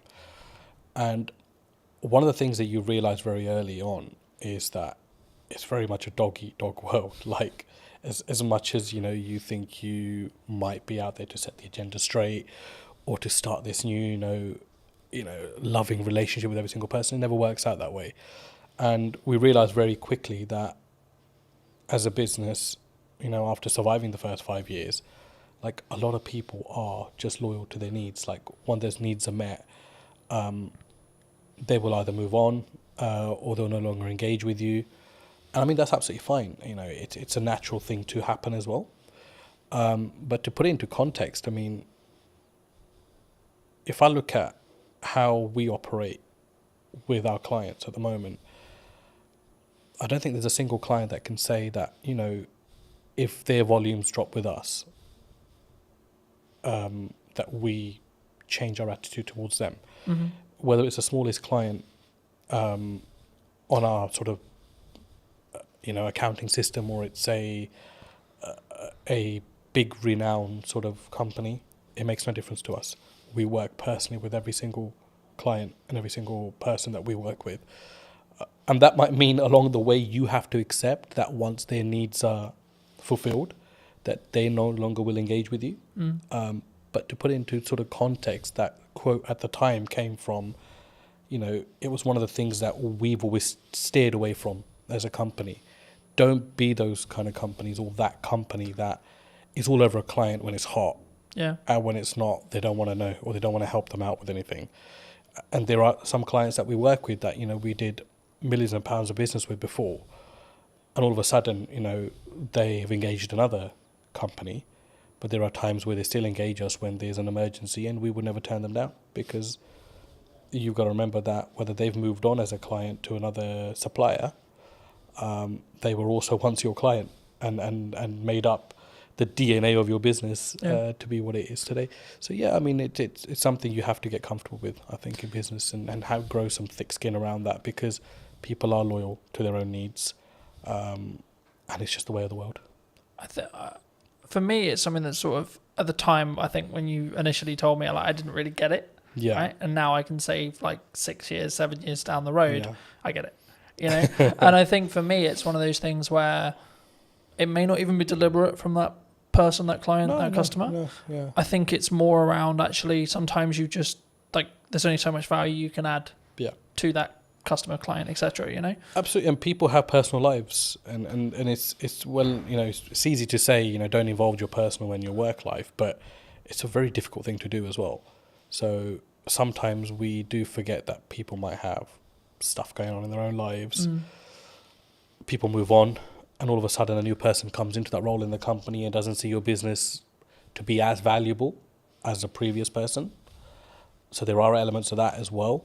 Yeah. But I think I've always found that there's no use keeping hatred and negativity about somebody moving on. I think you've got to accept that and look and think, you know, how can I learn from this? And how can I get better from this? And there was times that, you know, clients left us on a very bad note, completely unexpected. Some that didn't even pay, you know, the thousands of pounds they racked up in accounts, not to mention any names. And, you know, that didn't mean that we were not going to look at what we could have done better as a company. So I think it always starts with what's going on at home before you look anywhere else. Yeah. Do you think, because I've been fortunate enough to be in business and grow and scale and adapt and be in a position where I think there's always some people who are saying like there's something going on in the economy or COVID or et cetera, et cetera. I mean, is it a mindset thing as an entrepreneur, as an owner? Because I've always been of the mind of like, yes, there's stuff going on, but actually your output can then fix your like if it's a revenue problem, then there's a solution for it. If it's a marketing problem, you can fix it. You know, it's down to you to fix it, regardless of like the economy's in bad shape. You know, a lot of people have said to me like the creative space is challenging right now. You know, in comparison to maybe when like COVID was really good, for example, where there was loads of money floating around. But it's like actually, I think for me, you've got to focus on what you're doing, and I think that's the key. But I mean, in your experience, have you? Is it kind of a catch-all kind of? Oh, they're just saying it because the economy's hard, or as maybe as an excuse. Look, I mean, there's no doubt the economy is very different to pre-COVID, but then it's also very different to 2009 when there was a huge crash, right? Yeah. So I mean, that's just a constantly sort of evolving, you know, situation. Yes, I do believe it's very difficult now to do business, no matter what field you're in. But there are some fields which feel legislation change particularly, you know, they feel it a lot more than some businesses. But I think you're right to say you can navigate through anything with a very positive mindset. And I think if you fold as a business, but you've given it your absolute everything, you'll sleep peacefully at night. And that's for me personally, and I felt that in a situation. I mean, you know, 2023 to 2024 financial year was our worst performing year as a business, and it was also the year that we rebranded. And there was a lot of sleepless nights there because revenue was, you know, rock bottom. We'd employed people that year, doubled our workforce because we were looking to go, you know, north, and ended up going south as a business. And naturally along that is a lot of doubt because you think, should I have employed these 6 people? Should I have done this? Should I have done that? And it's easy to say in hindsight that actually I'm worried then, but you generally do worry at that point. So I think it's a mindset and how you navigate. And the thing that got me through was just mindset. I think I am just so resilient, like to anything. I think right now in my life, where I'm just like. Do you think that comes from your years of experience in business and knowing that actually sometimes you've just got to what I would call grunt it or push for it to you just figure it out? I think it's both of those elements, but I think for me the biggest thing is upbringing. my dad was a very resilient character, Mm-hmm. hugely resilient. Sorry, not was, is still a very, he's still there. He's an extremely resilient character, and a completely uneducated man, which I must add to this story as well. So to see him, you know, as a migrant in this country with little to no education, he still doesn't speak English fluently. And it was like, this guy struggled, and he struggled so much. But he made it, you know, he made it in his career and in his life. And it was like a lot of that played on my head at that point. And I don't think those things sit well with you, or you don't draw on those things sometimes in life. But when it really matters, those things will come in. And you'll know what your metal's like at that point as well, and how strong you are. Do you think that was like a key in respect to like how well you've now done? Like that, having that upbringing and having that, I guess, those values or or what could be described as the correct values being installed into you? Even if it was like an information sponge point, like you as a kid 100%. just taking that information, sort of saying, well, this is the upbringing I had. I mean, 100%. But the thing is, I think I didn't realize that till I was about 35. So there's no like one fit solution to this, you know. It's just when it's going to hit you. And it hit me a couple of years back. The big change came from COVID, to be honest. COVID was a blessing for us as a company. I mean, that's not because we made money off unfortunate situations, but it gave me an opportunity to come out of the operation and be like, pause. Because it's not something we could have done the way we were going at that time. You know, we were climbing as a business. There was no structure. There was nothing. And it was just like, this is going to be a massive train crash one day. And COVID came and just put the brakes on everything. And it allowed us to restructure. So when we came out of COVID, I'd say that's my real journey in business started then. Because all of a sudden now I'm responsible for totally different things. Because now I'm actually acting like a director. I'm not now, you know, stuck in the operation. And there were so many things that were falling off the side. So it was about coming in, containing that, and then restructuring the business through that. And then certainly, obviously, the rebrand came behind it. There is that. And obviously, the resilience side, I'm you know, for me, I learned that from my dad. And I have huge admiration for the man. And that's to say, you know, I rub shoulders with a lot of businessmen. But I take my dad's advice very seriously in life. I always have. But I don't think you as a child or as an adolescent at the time, like, will particularly understand that. But if you're exposed to that environment, I think it does rub off on you at some point. And for me, you know, I want to be like him. Yeah. Like, I look at him and I think, you know, just the way he stands and acts and stuff, right? So, huge influence on my life, yeah. Do you think it's changed how you show up as a leader, as a, or even in your marketing maybe as well? Like that core, like you want to in some ways make him proud first, is what I'm sort of hearing from you. Would you say? I think I don't really think in that way, to be honest. Like, for me, it's not about making other people proud. Like, I think as long as you know you're on the right journey, I think honesty is very important in business. And I sleep very well at night, no matter what the situation is on the day. Everybody knows me, knows that once this guy is out, he's out for the night. So, and I think a lot of that comes from your ethos, and there are many shortcuts you can take, or there is the difficult untraveled routes that you can follow as well, or create yourself along the way. And I think I'm more sort of on that journey of testing my limits and also just not stressing out, you know, along the way. And there are times where you obviously get stressed within business, right? But I think as a director, you've always got to have that sort of facade where everything's okay. And sometimes it's not, but you need to have that because you know you need to always give your staff and your company the assurance that you've got it under control, because the buck does stop with you, the director. To install that confidence into the team? I'd like to think they're confident without that, but I think what's your problem as a businessman should not rub off onto your team, because it's for you to deal with and put those things right. And I'd like to think we've created enough leaders now within our organisation that those sort of mistakes won't be repeated again. But that, again, is no one's fault. That's your responsibility as an owner or a managing director of a company. As I said, do you think people struggle with taking accountability for themselves?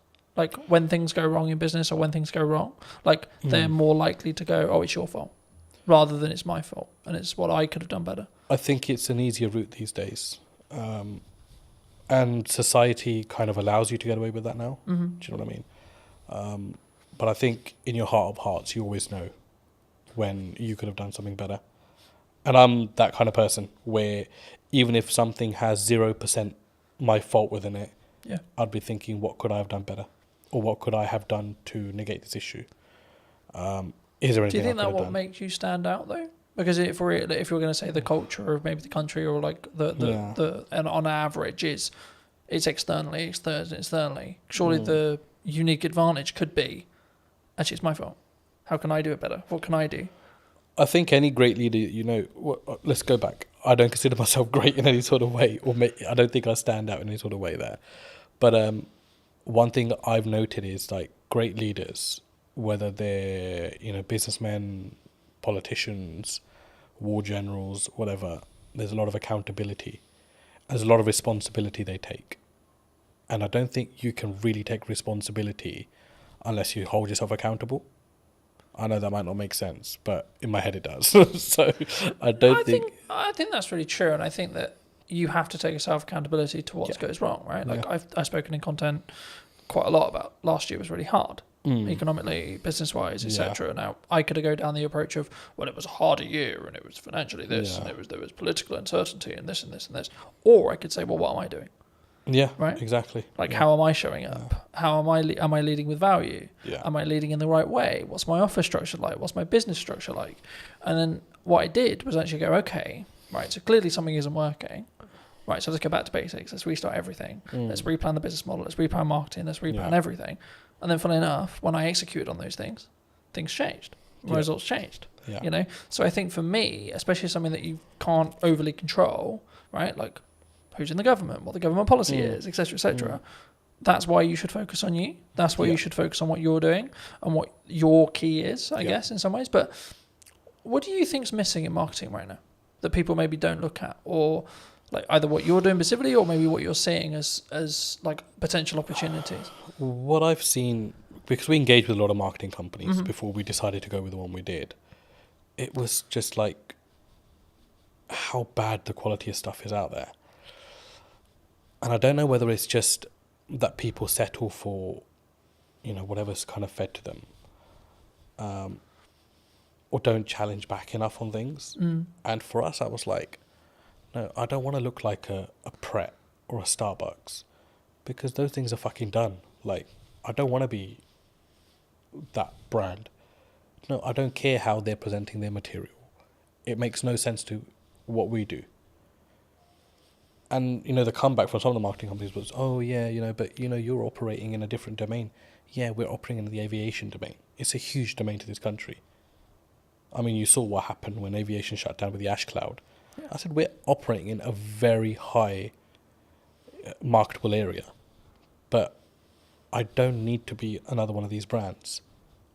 So there's this whole, I think in marketing, they've kind of got these slots in their head.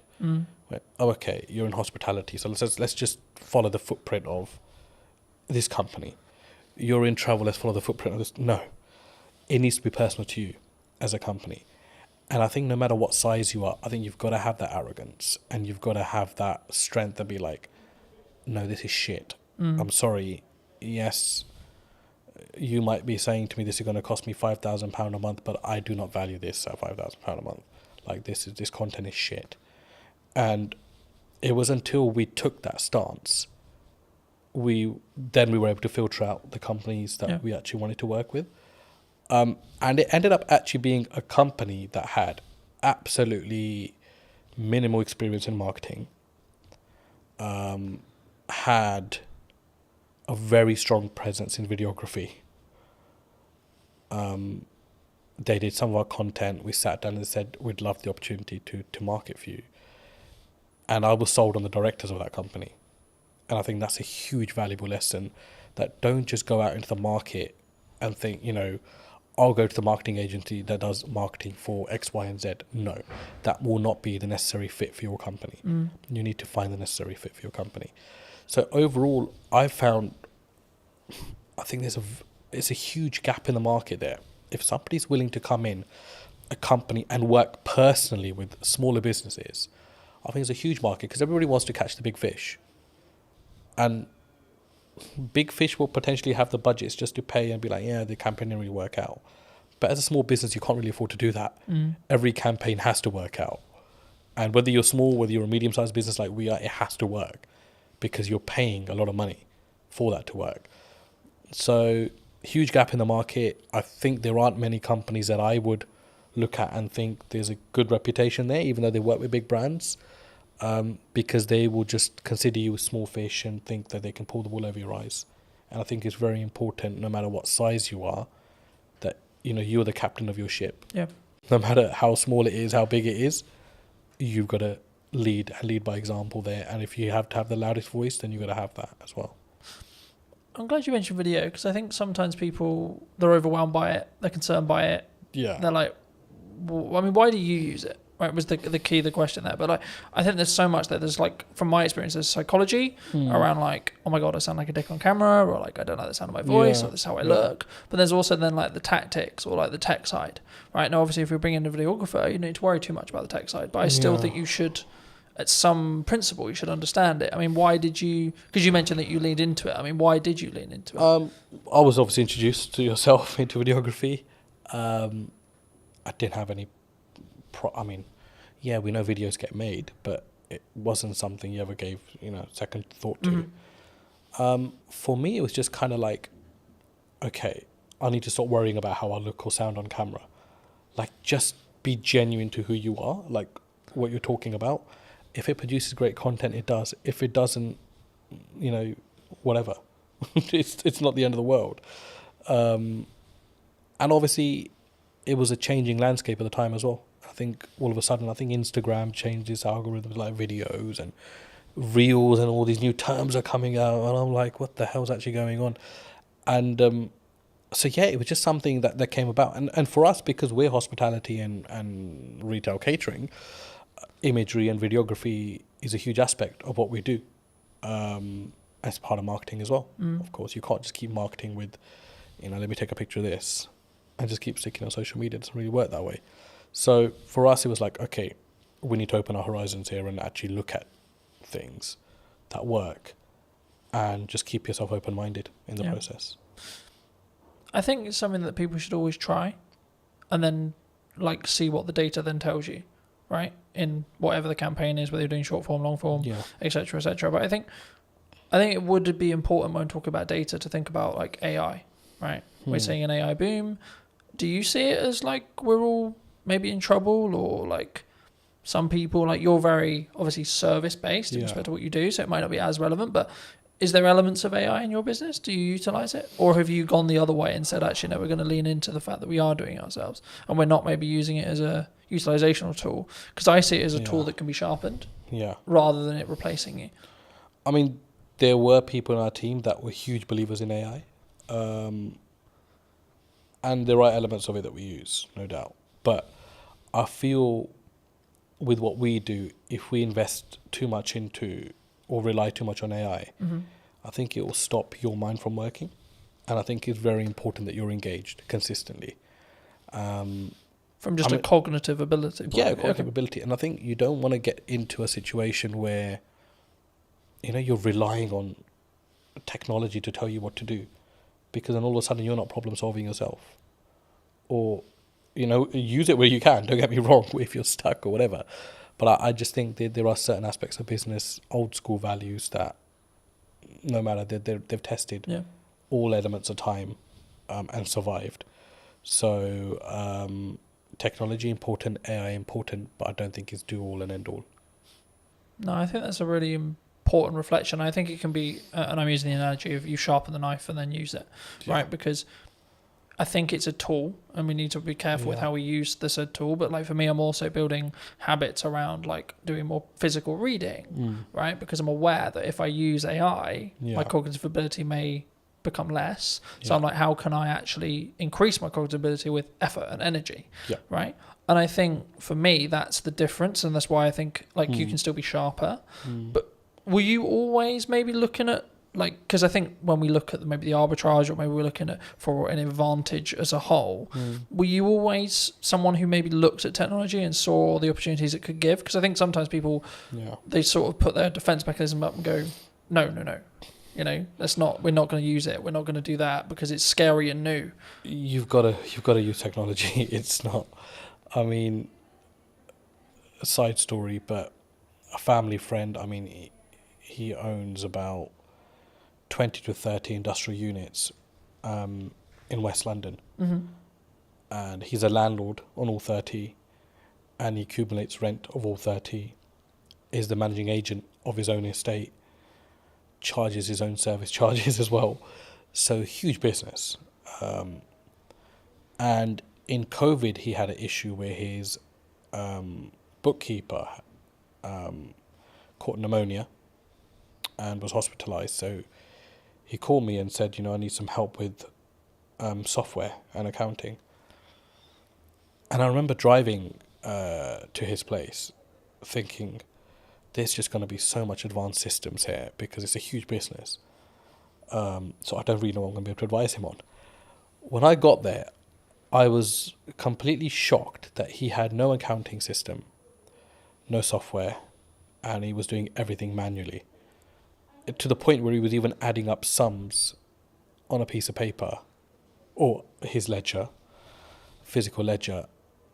And I was like, and these are not small figures, you know, 7,200, 9,229, you know, and he's calculating all this on paper, and he's got this account running per he's got a book per tenant running, and I'm like, shit, there's no way there can't be a mistake in this. Like, there is absolutely no way. So his first job for me was, I want to move all of this onto an accounting system. Yeah. And I looked at it and I thought, like, that is just madness. Like, it's absolute madness. And I remember setting up Xero for him. And I mean, I'm no Xero professional, right? We have a team that runs our accounts and stuff, but he wanted this to be a personal favor. So I remember shifting all of these physical ledgers onto an accounting software, and the sums were wrong by like thousands. So his first comment to me was, I need to recover this £62,000, which is owed to me in rent. When we actually shifted everything onto a ledger, the figure was about 225,000, which was owed to him. So it's like nearly 3 times what he thought was owed. And that was his change at the age of 62 towards technology, that I need to adapt. And that was the point where he was like, no, Was it an eye-opener for him? Sorry? Was it an eye-opener? I think it opened. Like, how did he react? I think it opened everything that he had within him, because he was just like, I don't even know how many years I've been losing money for, which is the main thing. And he always had tenants, I said, and came to him like, you know, this rent figure is wrong. And he was like, no, he's adamant it's right. And I was like, an accounting system will put all that to bed. All of a sudden, the queries went down by like 90%. People stopped querying their bills because it was all automated. Each tax code was set. Every expense was set. And I mean, that was like, okay, there's also no time limit to when a person can wake up and see that they need to adapt to technology. And coincidentally, he got very ill last year himself. So he had his son come in and take over the business. And it was a very seamless handover because everything was sorted. So you could easily, you'd have to spend some time kind of understanding what's going on here. But it was handed over with something in place that you can just pick up and go with it, Yeah. opposed to like, why is this or why is that or why is that? Everything was annotated. So yeah, look, you have to adapt. I don't think you can as a business. I mean, we didn't start using software till quite late into our life, business life as well. It was like 3 or 4 years in.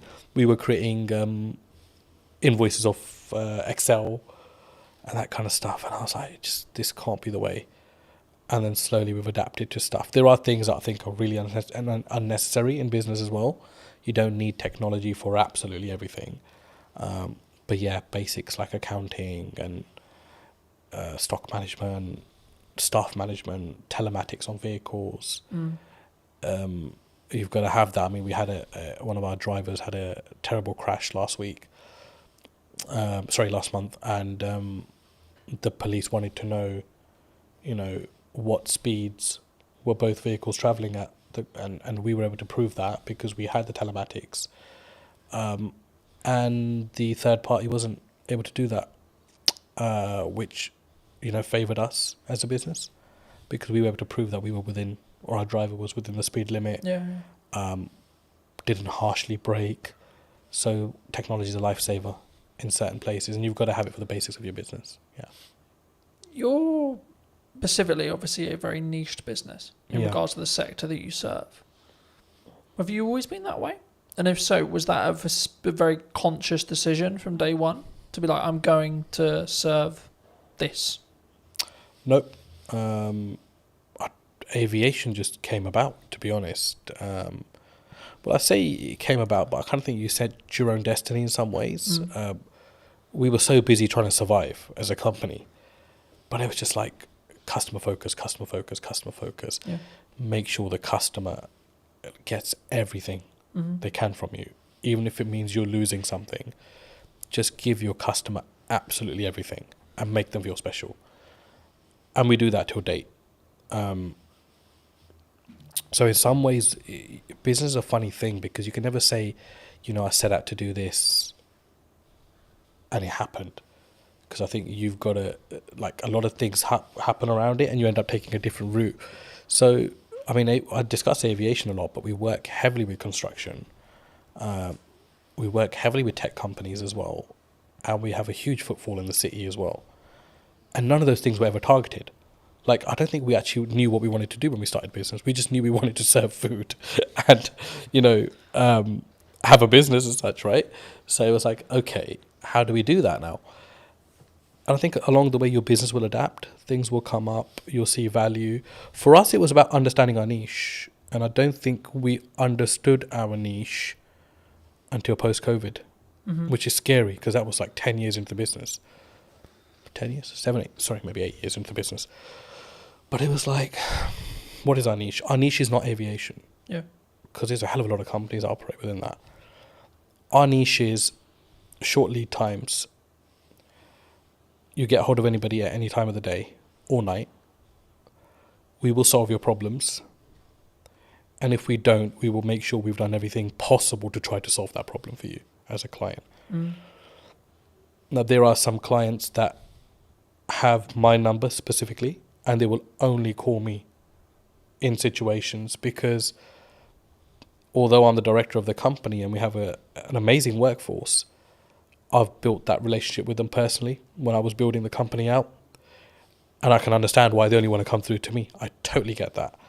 But my attitude towards them doesn't change irrespective of my position in the company. And we distill that through our staff, completely distill it through our staff. That nobody's bigger than the company. We help a client in any given situation that we can. If we are closed for the day and something comes up for somebody, we will do everything we can to make sure that we solve that problem for them. And we've become that. I think that's been our niche. Our niche is we are problem solvers. And that's helped us also recruit the right people. And people don't come to this company thinking, I'll just spend 9 to 5 behind a desk and I'm done. They're problem solvers. And we make sure they become problem solvers. And our retention rate's amazing. I mean, we've had one staff member leave in the last 2 years, which is incredible. It's absolutely incredible. I mean, there are obviously niggles. There are obviously things that, staff feels management can do better or management feels ownership can do better. But I think that's a healthy relationship, and it's good to have that open dialogue. But it's so important to treat your staff well. And that doesn't mean just money or pay. I think just an attitude, sometimes just asking people how they are, talking about the football or having a normal conversation makes people realise that actually you're a normal person yourself. Yeah. I was going to say, I mean, I guess in a business your size, is there a level of all the directors are in today, kind of like, oh, it's really scary, and then if so, how do you either defuse that or lead with empathy to be like, hey, I'm a human too? I think because I've never really come in like wanting to feel important. I think because I was, working the fields, as you can say, when I first started. I've kept the same attitude now. If someone's a new starter or hasn't been around or hasn't got to know me because of the size of the business now, so they don't probably interact with me as much, they're put to ease by the older staff because they're like, this guy is actually really calm and really chill. Like, he'll come in and be like, let's order some pizza. Or did anybody watch the football or the cricket or whatever? I mean, it's like we have our company WhatsApp groups, and I was at the cricket India-England the other day, and I'm sending in the group chat, a photo of myself at cricket, but that helps people just feel like, I'm not intentionally doing that. I'm just doing that because I've always done these kind of things. And there are staff that say, they don't feel like sometimes that I'm the owner of this company just by how I act, how I am. I'm very relaxed. Mistakes are fine. I think we've always said that, look, it's fine to make a mistake, but don't let it become a repetitive mistake and we're not learning from. So it's that yin and yang. I think you've got to find the balance. For me, it's very hard to be serious with people, especially my day-to-day staff, because I think their life is serious enough without me having to add to it. Our work is serious enough without me having to add to it. So I try to, just be chill around them. If there's problems, I'll take that up with my higher management, and we will deal with it away from our team. But I think it's very important to have that balance as well. Do you think, as a founder, as a director, as a leader, that maybe not you specifically, but those people in the question, leadership founders, they maybe have an ego problem, and if so, like, is that maybe their undoing sometimes? Like, they have a massive ego, they care about the car, they care about the house, they're keeping up with the Joneses, but they don't necessarily lead with maybe the correct, what I would describe at least as the correct values. Yeah. Do you think that has a strong impact as from a leader, from a founder, from a kind of how you show up for your staff, your employees, your higher management, etc.? I think so. I mean, the people with, if you've got the nice car, the big house, you've made it in some elements in life, and that's amazing for you as a person. I'm really happy for people that are able to do that. But do you think it comes from an insecurity sometimes? From insecurity, did you like say? They're doing it like, I've got the car because I don't maybe love myself as much, or like I'm trying to fill a hole potentially in their own self. I think everyone's trying to fill a hole in some way within themselves. I think we all have that. I mean, there isn't a perfect person out there. No, of course. Let's start with that. We all have our blemishes end of the day, and there are things that we can always improve on. But I've been in business long enough to see both aspects. I've seen people that feel like they need to show their hard work or remind people how hard they've worked by showing possessions. Yeah. And they do that more for others opposed to themselves, which is sad. I think it's quite sad. And I don't mean that in a horrible way, but I genuinely think like I'd hate to be in that position myself as a person. Starting out younger, I was obviously the general perception around business, one day I'll have a really nice car and I'll wear those clothes and I'll wear, I'll buy this and I'll buy that. But I think once you're fully invested in your business, all those things would just not matter anymore. Like, for me, it doesn't matter right now that I'm wearing discounted Next Aspadrilles or I'm wearing a certain branded top. It matters nothing to me whatsoever. Because I think, it more about the quality of the person then? I think... Or the quality of the founder, the quality of the leader? It's like, what's your higher purpose? Like, you've got to think, that's what you're going to think of. And I think if your purpose goes beyond materials, you've got a bigger purpose in life. You're not thinking... I mean, I get absolutely no joy. I mean, I love my car. Don't get me wrong, I love sitting in my car. But if I get a phone call, the problems are still as bad as they would be on a bus or on a train. Yeah. So all of a sudden, that materialistic thing matters in no way. Yeah. Right? So for me, I think it's like, you've got to be like, okay, why am I in this? But what am I about as well as a person? And people lose one of those two aspects somewhere along in the business. They either forget why they're doing what they're doing, or they'll forget who they are. And for me, I can't do that, because I grew up eating dinner on the floor. I never sat on a dining table, because traditionally, my dad grew up, there was no dining tables, you know, in his household in 1960, whatever it was, in India, because he was from a very poor background, post-partition of India, Pakistan. So they grew up sitting on floors and eating. So he distilled that in us. And there are times where we're just out and about and we're having a working lunch, and I'll just sit on the curbside, because I'm totally happy with that. Like, because I don't need to change as a person, I feel, to show my status or to show who I am. Like, for me, I'm another person in this world. Do you think by having that level of humility, level of like humbleness, will keep you, I guess, in some ways empathetic or like connected with every layer of your company in respect to management and the people and the staff, and gives you more, I guess, humanity in respect to how you lead? Absolutely, because you'll be a human before you're anything else. A human that actually feels other people's pain and their situations, opposed to just your own consistently. Yeah. But it's very important for your personal life as well, because I mean, I've got 2 young kids. I was at sports day yesterday with them, and my he's just four now, and he's starting school in September. So yesterday was his sports day and today's his last day at school. And the parents were all sitting together and we're talking about schools, and we talked about, you know, where he's going to be schooling and where they're going to be schooling. And it was just like an amazing conversation, because no one's judging anyone, because everyone's on the same footing at this moment in time. Yeah. But you start to get a feel as life goes on, as you grow older, that it becomes, who's going to the independent school? Who's going to the state school? Oh no, they must have so much money because his or her son's going to the independent, or his or her daughter's going to the independent school. But it matters nothing if you as a person still have humility, I think. And it doesn't matter whether you're sending your kids to a certain aspect or spending X amount on yourself. It's how you are as a person, how you treat people. I think it's hugely important, and even more so when you know that the person you are treating well can't give you as much value back as you can give them. I think that's a huge aspect of you as a character. Yeah.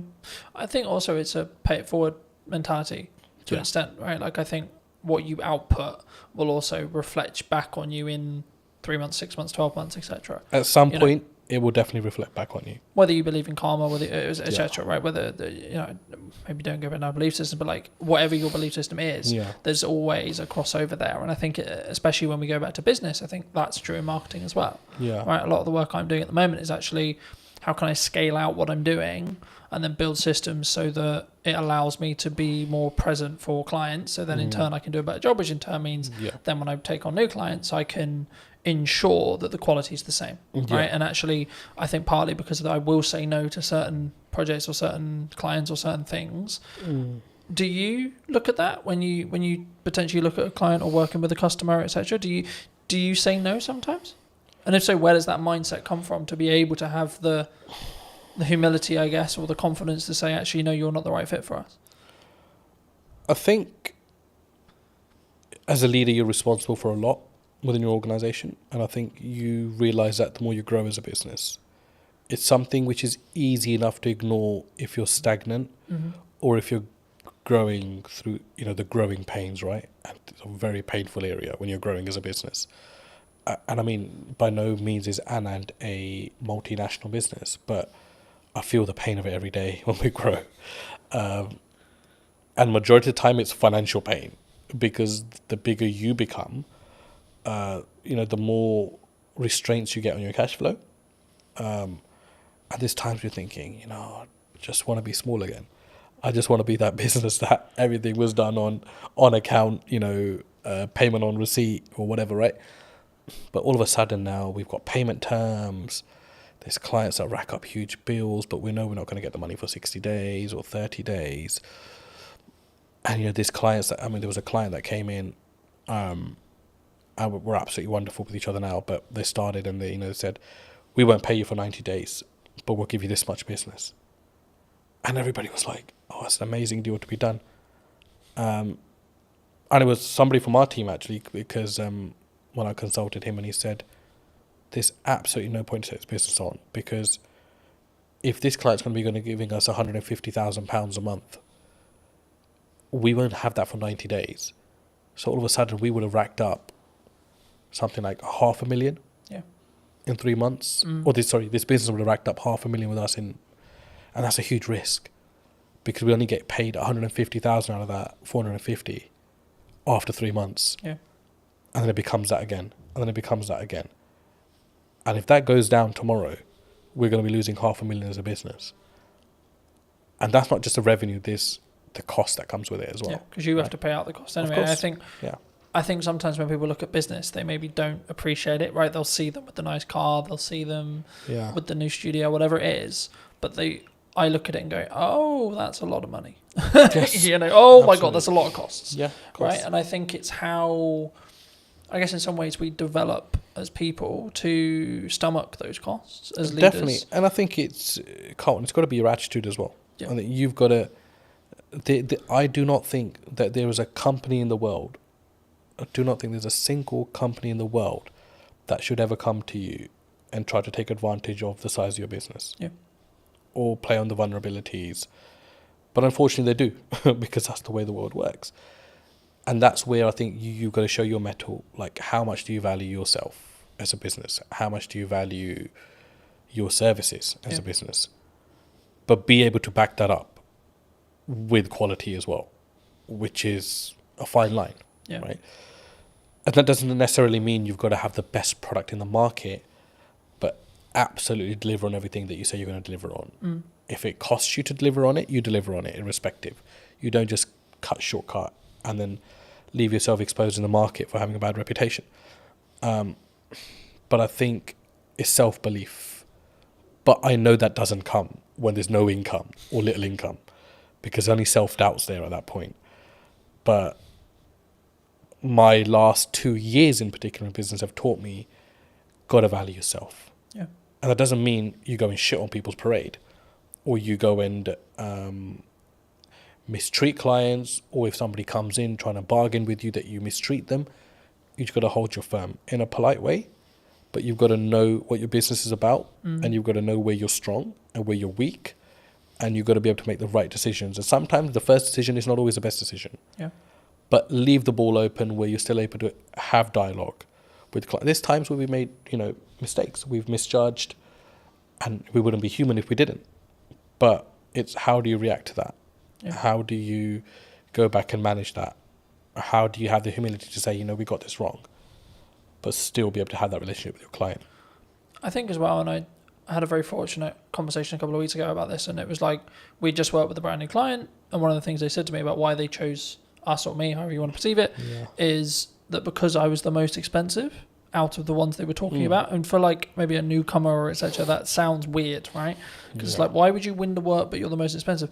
And I think from what they told me, it sounded like it was like, well, I've got the gonads, I've got the balls, or whatever you want to call it, I've got the confidence to say, no, this is how much my work, this is what I'm going to commit to price wise, but then also I'm going to follow it up with the value that I'm going to lead with as well. Huge. Do you think sometimes people get really challenged on price? Always. You're always going to be challenged on price. And then how do you deal with that? I guess with the conversation, like, is there certain scenarios where you're like, no, we're going to maybe negotiate by this much, but our final price is non-negotiable here? I think there's two ways to do it. I mean, I've been on the opposite end of that spectrum where I've bargained just for the sake of taking on the business, and I've negotiated myself into positions that are like the least favourable in the end. But it's easier said than done as well. But I think you've got to know your costs, know where you sit, know what you're trying to achieve out of that deal, because sometimes you take on a deal with the hope that it's going to lead to bigger and better things, which is fine if you know your market. And that doesn't necessarily mean that it's going to happen in that way, but it's a calculated risk. Do you think sometimes you have to take something that's maybe not ideal client, if it is just I need to make this money? Or would you still say no? For us, I don't think we really have that, because we're quite niche in what we do. Mm-hmm. So everyone that comes to us generally needs us, or we need them in some aspects as well. But there are, I mean, you won't know until you start working with someone, I always say. And the ones that you think are going to be troublesome end up actually being the better clients. And the ones that you think, you know, because they're a big brand, sometimes extracting money can be an absolute pain, which is why relationships are very important. And you've got to go above and beyond. A business deal is not just, you know, here's my service, I've provided it, here's my invoice, you pay it, thank you very much. It's all the stuff in between, the dialogue, the things that you don't cost. It's impossible to cost a project, you know that. Yeah. To the T. You can't do that. Because we never add our own time into that, really, if we think about it, as a business. And even if you add your own time as a calculation, they'll still be like, oh shit, I'm still spending too much time on this business. But it depends what your end goal is. If your end goal is like, I just want to be done with this client, get their money, and I don't care whether they contact me again, then that's a very different mindset. Or if you want to always leave you never know when a client might need you, that's a very different mindset as well. I think when you've done 30 years, you're really invested. You're really embedded in the business, the risk that you face when you've been loyal to a company for that long. I mean, I've always been of the view that like content will work, email marketing will work, networking will work, going to a trade show will work, but only if you do one. That business gave me a solid foundation. I understood the basics of most areas of business. I experienced working with logistics, with marketing, with operations. I look at how many views did I gain between 4 weeks ago and now. Don't get me wrong, we've done that loads. I mean, email marketing was one for us. I can focus on three main things. The podcast, client delivery, and the event. Yeah. That's it. I think AI is the assistant and we're the leaders of that. Hello, my friends. Welcome to a brand new episode of the podcast, this time in London. Today we're going to be with Michelle from, I guess it's from Eden now, but it was, as you'll find out briefly, from I'm going to go with corporation that no longer exists. Sadly so, yes. So, no longer on the high street. I mean, it kind of does, but not in the same way. It exists under another name, yes.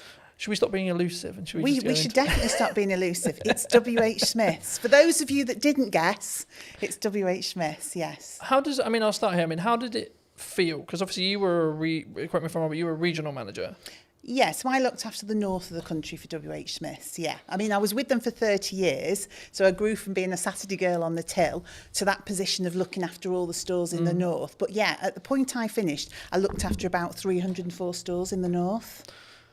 And what made you make the leap? Did you transition out? Because I think when you're in a position like that, maybe the money's good, or was it just like, oh my God, not this again. I hate the inside of my car. I don't know really, because I think when you've done 30 years, you're really invested. You're really embedded in the business. You are earning really good money. And you're super comfortable. And the reason you're comfortable, and this to me is the sort of the risk that you face when you've been loyal to a company for that long, you've kind of got into the zone of corporate muscle memory.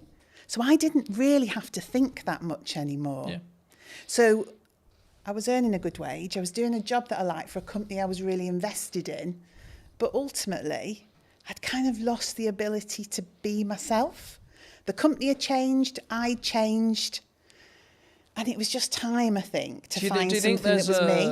I guess there's a natural kind of, sometimes there's maybe a disconnect. Like you were who you were then, you grew 30 years and then you wanted to go this way, but they wanted to either downscale or go that way. I don't know if it was a case of they wanted to go this way and I wanted to go that way. Because in all honesty, I could probably have done another 20 years for them. Because genuinely, I was really embedded in the business and I loved it. I loved the people. I mean, you literally know everybody when you've done 30 years. You know every store, you've been to every place.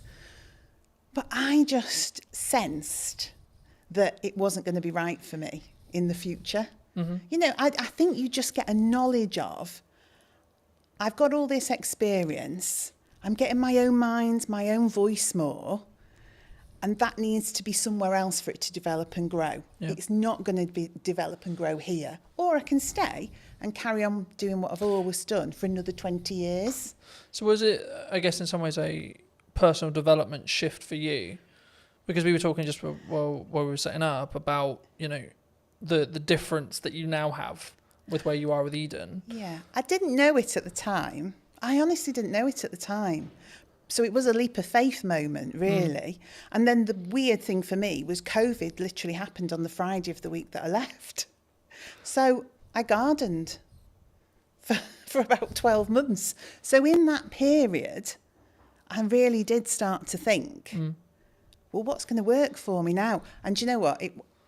It is not an easy thing. I now see people going through that same process of leaving something really big and corporate that they know well and then trying to find their way. It's difficult. Do you think that it comes with a, because we were talking before we started, that I'm going to find it very hard to go into corporate now because I've got the freedom of self-employed. I guess you could say I know what works marketing wise, especially right now. Yeah. And I would have to fit perfectly into a team culture wise for it to work. It would depend what you'd want that for. For me, that business gave me a solid foundation. I understood the basics of most areas of business. I experienced working with logistics, with marketing, with operations. It taught me to be resilient. You know, they were a company that was adaptable. I mean, they survived on the high street. So it did give me an understanding of how you support a business to survive, to protect its people, to protect the brand, etc. But yeah, on the other side of it, the thing that you're talking about, having your own voice, that freedom to shape a culture, shape a business, shape the dynamics of what the team are doing. For me, that didn't exist in that type of business because I think they have to have really clear communication, real clear clarity of message. Yeah. And if you're someone who wants to divert or disrupt that, that can be very regardless difficult. Of maybe how good the idea is. Regardless of how good because the idea it is a triangle Yeah. in that respect. You know, you have to follow the top. And I always found I was always in a box. I think so, and as well, and you can have, and also it's the ability to push that idea through, because some ideas do make it through, but what do they say? It's like steering an oil tanker, not a speedboat. Yeah. So it's the perseverance, it's that just ability to doggedly slog through with that idea till somebody says, yeah, we can make that work, and you get people behind you. But you learn so much from that. So I could see you going into corporate and learning a ton of stuff. But because I know you, I can't imagine you there, because you're more entrepreneurial. Yeah. You shape things, you do things that you believe are right, not what people tell you is the right thing to do. So Smith's was all about just execute, and deliver. Mm-hmm. Whereas now I get to shape and change and mould and mentor and support elements of that in a business like WH Smith's, but now with a lot more heart and my own voice behind it. Do you think, I mean, obviously, for those who don't know, you've moved into Chief Strategy Officer. This is the first time I've heard of it. I mean, in a nutshell, what is that? What is it? What does actually your day-to-day look like and feel like? I guess it's about, ultimately, it's having the long-term plan and strategy for that business, so the growth plan. So looking at quick wins, middle term, long term. So saying, where is Eden as a business going?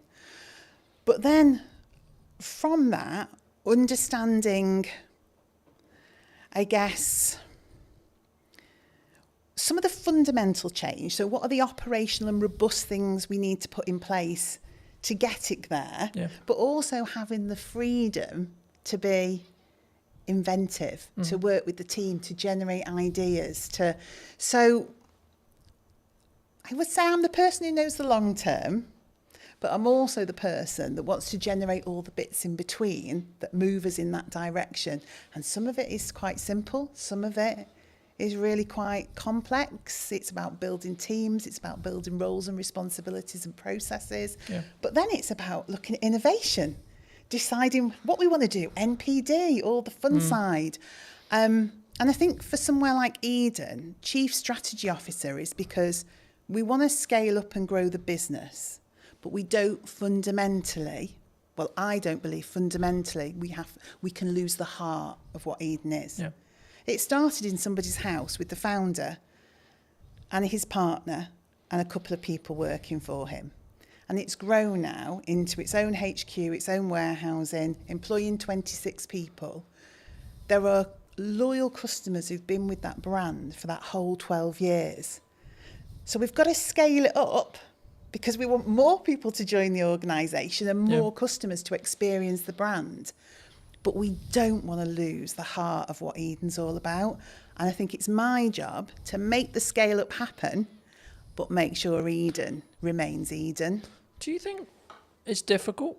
Because by proxy of scale, you have to somehow, like I'm in this, as we were discussing before, I'm in this struggle at the moment where actually things have gone like a lot better than planned. Happy Which days. is brilliant. Right, great place to be, grateful place to be. But it's also like a legitimate issue in the respect to actually now I've got to like, how do I duplicate myself? Because that's potentially the position I'm in. Yeah. Especially when it comes to like continuing the next step now, which is actually continuing with what I feel is working. But sort of, I guess, because I'll never be able to replace me sat here in front of a camera. No. Right? I can outsource everything else. But the only bit I'll never be able to, especially if a client is very tied to, I want Colton on the production, I want Colton on the marketing, etc., it's going to be difficult. I mean, did the team at Eden find that as well? I think because obviously you sell a product, right? But the essence is still there. Yeah. I mean, ultimately our main product, it's dog food. I mean, that's what we produce and sell, premium quality dog food. I think when I came in to that business, it was difficult because it was change. It was somebody saying, what you've done till now has been brilliant because you have organically grown this business with people from the local area, not experts, just people with a passion for pets, a passion for the brand. And then I had to come in and say, that's absolutely brilliant, but we need some roles, some responsibilities, some routines, some best practices.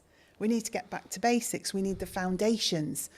And that was the change people found difficult. So that freedom to just almost do whatever you want, whenever you want, had to be pulled in for a while we established some core basics. But once we'd done that, once we'd got the right people in the right place doing the right things, once we operationally were robust, when we'd done our risk management piece that said, what are those critical points of failure that sit within this business? Then people could see, oh, actually, I can still operate the way I did before with freedom and creativity and innovation, but there's more support underneath. Things don't crash off a cliff. Actually, the structure's there now for us all to be able to do the things that we're really fundamentally good at, which is connection with the customer, the love of pets, the love of the brand, getting out, word of mouth, spreading the word of Eden, knowing that the business is fundamentally running well. Yeah. Whereas before, the business could have been struggling and we wouldn't necessarily have seen it. So we wouldn't have been able to make the changes we required to keep the business in a good place and on track. Yeah. Do you think there's you, with your role, I think you'll look at maybe like the overarching strategic side of marketing. Yeah. But what are people missing right now in marketing, would you say? Because there's a lot of buzz around people saying like, oh, there's you can't get in, you can't have a podcast, you can't, you know? I think sometimes maybe it's not what are they missing, but it's have they sat and thought about the brand and their audience and what they want to achieve? Or are they just trying to follow trends and what people tell them they should be doing? So I think everything from your TikTok through to email marketing, etc., is all valuable and valid. But it is up to the business to understand, is that right for them? And maybe it's not right for me today, but it might be right for me in a month's time. Yeah.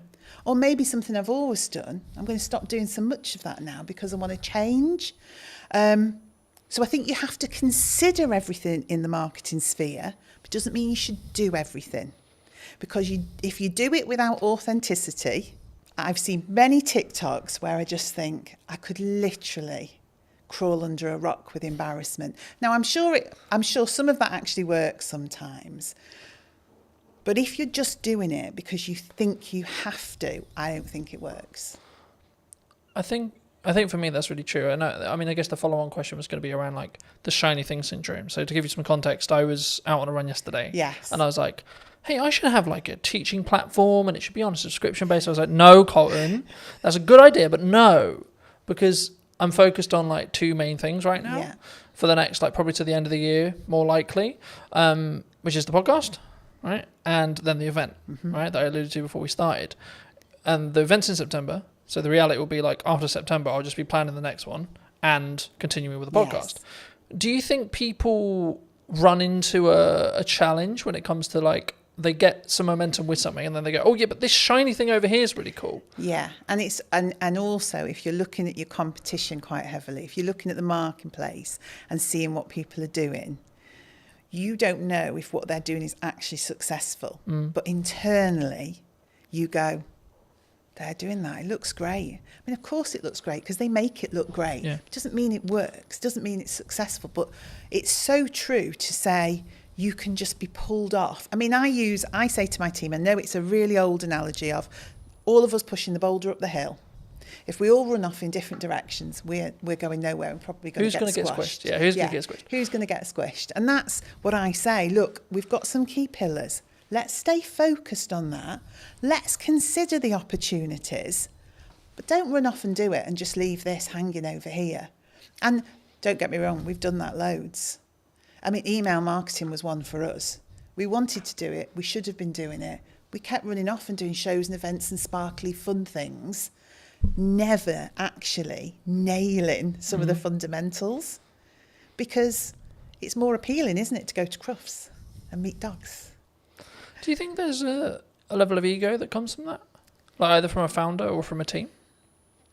I don't know whether it's ego or it's what personally turns you on, what your own drive is, what do you fundamentally want to do? People do gravitate towards the things that do it for them, don't they?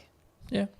I mean, I've always been of the view that like, so for example, content will work, email marketing will work, networking will work, going to a trade show will work, but only if you do one.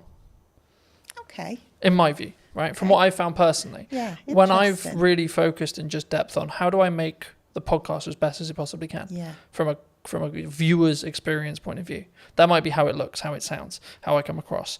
Can I outsource it? I've got a balance because it doesn't directly make me money, but actually the marketing collateral that I get from it will make me money. Okay, cool. So then it becomes a game of we're keeping those costs and balancing those costs, sure, but actually how can I focus on the viewer experience? Yes. And then when I look at maybe something like the event, it's like, okay, how can I make this client experience incredible for the people coming, even if there's only 5 people in the first event, right? Yeah. And I think sometimes we get, and that's why I mentioned ego, because I think sometimes we go, but I'm only going to sell 5 tickets. It might be the possibility that I sell 20 tickets or 30 tickets, but like, what if I only sell 2?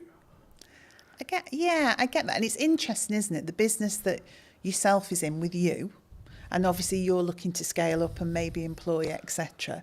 Whereas now I'm sat with a team of 26, and so we've got the opportunity to do so much more. Yeah. But again, it is that decision on what's really valuable. I mean, and you just touched on something actually that I thought was really interesting. Doing things really well, making sure that the experience to the customer is, well, I mean, we were in a whole cycle of wanting to be perfect and never actually do. So we had 20 things we should have been doing. So we were going to a show, we were doing email marketing, we're creating a newsletter for B2B, but actually all of those things had to be, to us, absolutely flawless. Yeah. And we were not delivering anything. So now I'm in the world of accept 80% sometimes, but execute and get it out there for the customer and do it consistently. Because I think sometimes, and maybe it is a bit of ego, You want to look at a piece of work you've done or something that you've done that the customers see and comment on. And when you're getting all the praise and, oh, that's so beautiful and that looks amazing and your brand is absolutely, but you've achieved very little, it's not really worth anything. Yeah. All that praise and adulation about something when you could have delivered on 20 things but done them at 80%. No, I completely agree. And there's a very quick psychology study. I've done longer videos on it, but like just a very quick synopsis here. There was 2 groups. Sometimes it's pottery, sometimes it's painting, sometimes it's sculpturing, etc. The lecturer says one half can only create one piece across a window of time. Sometimes it's 2 weeks, sometimes it's a month. And the other half can create as many pieces as they like, whatever the metric is, so pottery, painting, etc. And the result of the study was that the group that could repeatedly create something had a better piece objectively than the group that had only that window of time to create the one thing. Completely agree. And that's where done better than perfect is better. Yes. And when I say I'm looking at, like, I think it's a focus point for me on how can I create the journey or the viewer's experience or the customer's experience or the client's experience as a whole to be better across a year, not per episode, not per event, not it's the overarching strategy. So I don't look at this reel got 1,000 views. I look at how many views did I gain between 4 weeks ago and now, right? That's the metric I track, not what when I go into what's working. Sure, I'll look at specific videos, but on average I won't. I just focus on the output and then focus on how can I build each one to be 1% better than the one before. Yeah, and I think we do similar. I would say we start to look at consistency of communication. Are we building a community? Do people feel like we're engaged with them and so that they're engaged with us? So it's a similar sort of metric but in a different way, because if you're brilliant once, those people soon just disappear. But if you're constantly there talking to people, engaging with them, they're able, you're responding to them, then over time that just builds into we call it a community. We're trying to create a community. And we're always trying to draw people in to that community. So the end result is growth.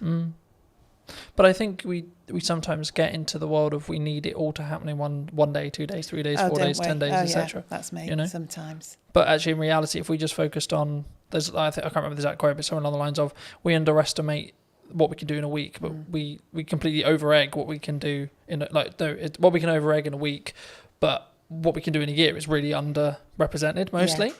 And I think for me, actually focusing on that 1% is what that matters overall. Because then you're building that compounding effect. You're pushing the snowball down the hill a little bit faster, a little bit faster, a little bit faster, a little bit faster. Yeah, and also I think people can understand more. So if you are constantly jumping from one thing to another, your team just cannot grasp where we're going. They can't grasp the brand. What is the message? What is the strategy? So that continued delivery, that momentum that builds, you onboard the team.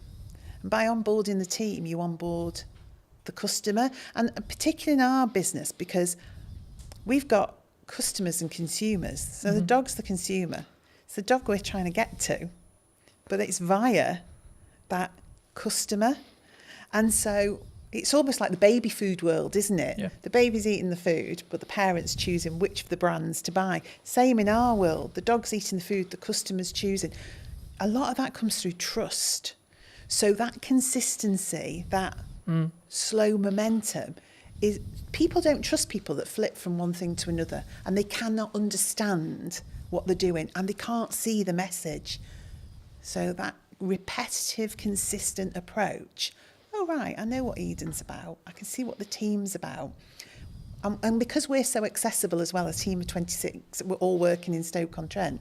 You speak to one person, that understanding of the brand, you'll speak to the next person, you'll get that same message, you'll get that same education piece. So people start to think, this business knows what they're doing.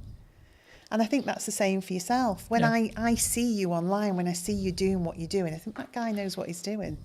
I also think it removes the pressure of being perfect every time, like building off the done is better than perfect thing. Yeah. Because as long as I'm authentic to me, then it doesn't necessarily, you know what I mean? It doesn't matter in the same way, because I'm not like, oh no, that's not, as long as it's on brand and on piece and still me, then I'm like, actually, that's cool. you know. But talking about that to its extent, I mean, we're in a world where AI's like risen, right? From are we all going to lose our jobs? No, we're definitely not going to lose. Is it all doomed? I think AI is the assistant, and we're the leaders of that. And so you can use AI fundamentally to change your business. You can use it for insights, you can use it for planning, you can use it for content support, but ultimately it's the assistant to the business. It's not the business creative, it's not the founder. You know, the people are the heart of your business, but you can deliver fabulously elevated results if you work out how to use it in the right way. So no, it's not scary. And I did something funny at work the other day to show the team not to be fearful. It was just something really small. I took a picture we'd taken and I said to AI, you know, give this picture some movement. And it did this crazy thing. I mean, we're pirouetting around the stage on this picture. I think one of us had claws for hands or something ludicrous. But then I gave it real instruction, my voice and the heart of the brand, and explained what I wanted. What it created was amazing, but it needed that voice, that human voice, that human interaction, that brand understanding. So we shouldn't be afraid. I've used the analogy recently of you need to sharpen the knife before you use it. Very good, you know, in the same way with AI, you need to teach it what you want it to do and not just write me a social media prompt, enter, right? It's about actually understanding it as a tool and not just seeing it as a fix-all, right? It's the company assistant. It's like your PA. It's part of the business. It's part of your business. It's a tool of the business. But it hasn't become the business. And I would hope some of the more routine tasks that it will support people then to be able to drive more creativity and innovation because they've got the capacity and the space to do that. You know what business is like. Sometimes it's incredibly busy just getting tasks done, just executing things. And then you end up working in the business all the time doing. And you don't step away and think, right, okay, let me listen to the customers. Let me look at what's happening in the marketplace. Let me analyse some of the insights. And when you stop and do that, and I hope AI gives us that, so we can stand back and go, do you know what?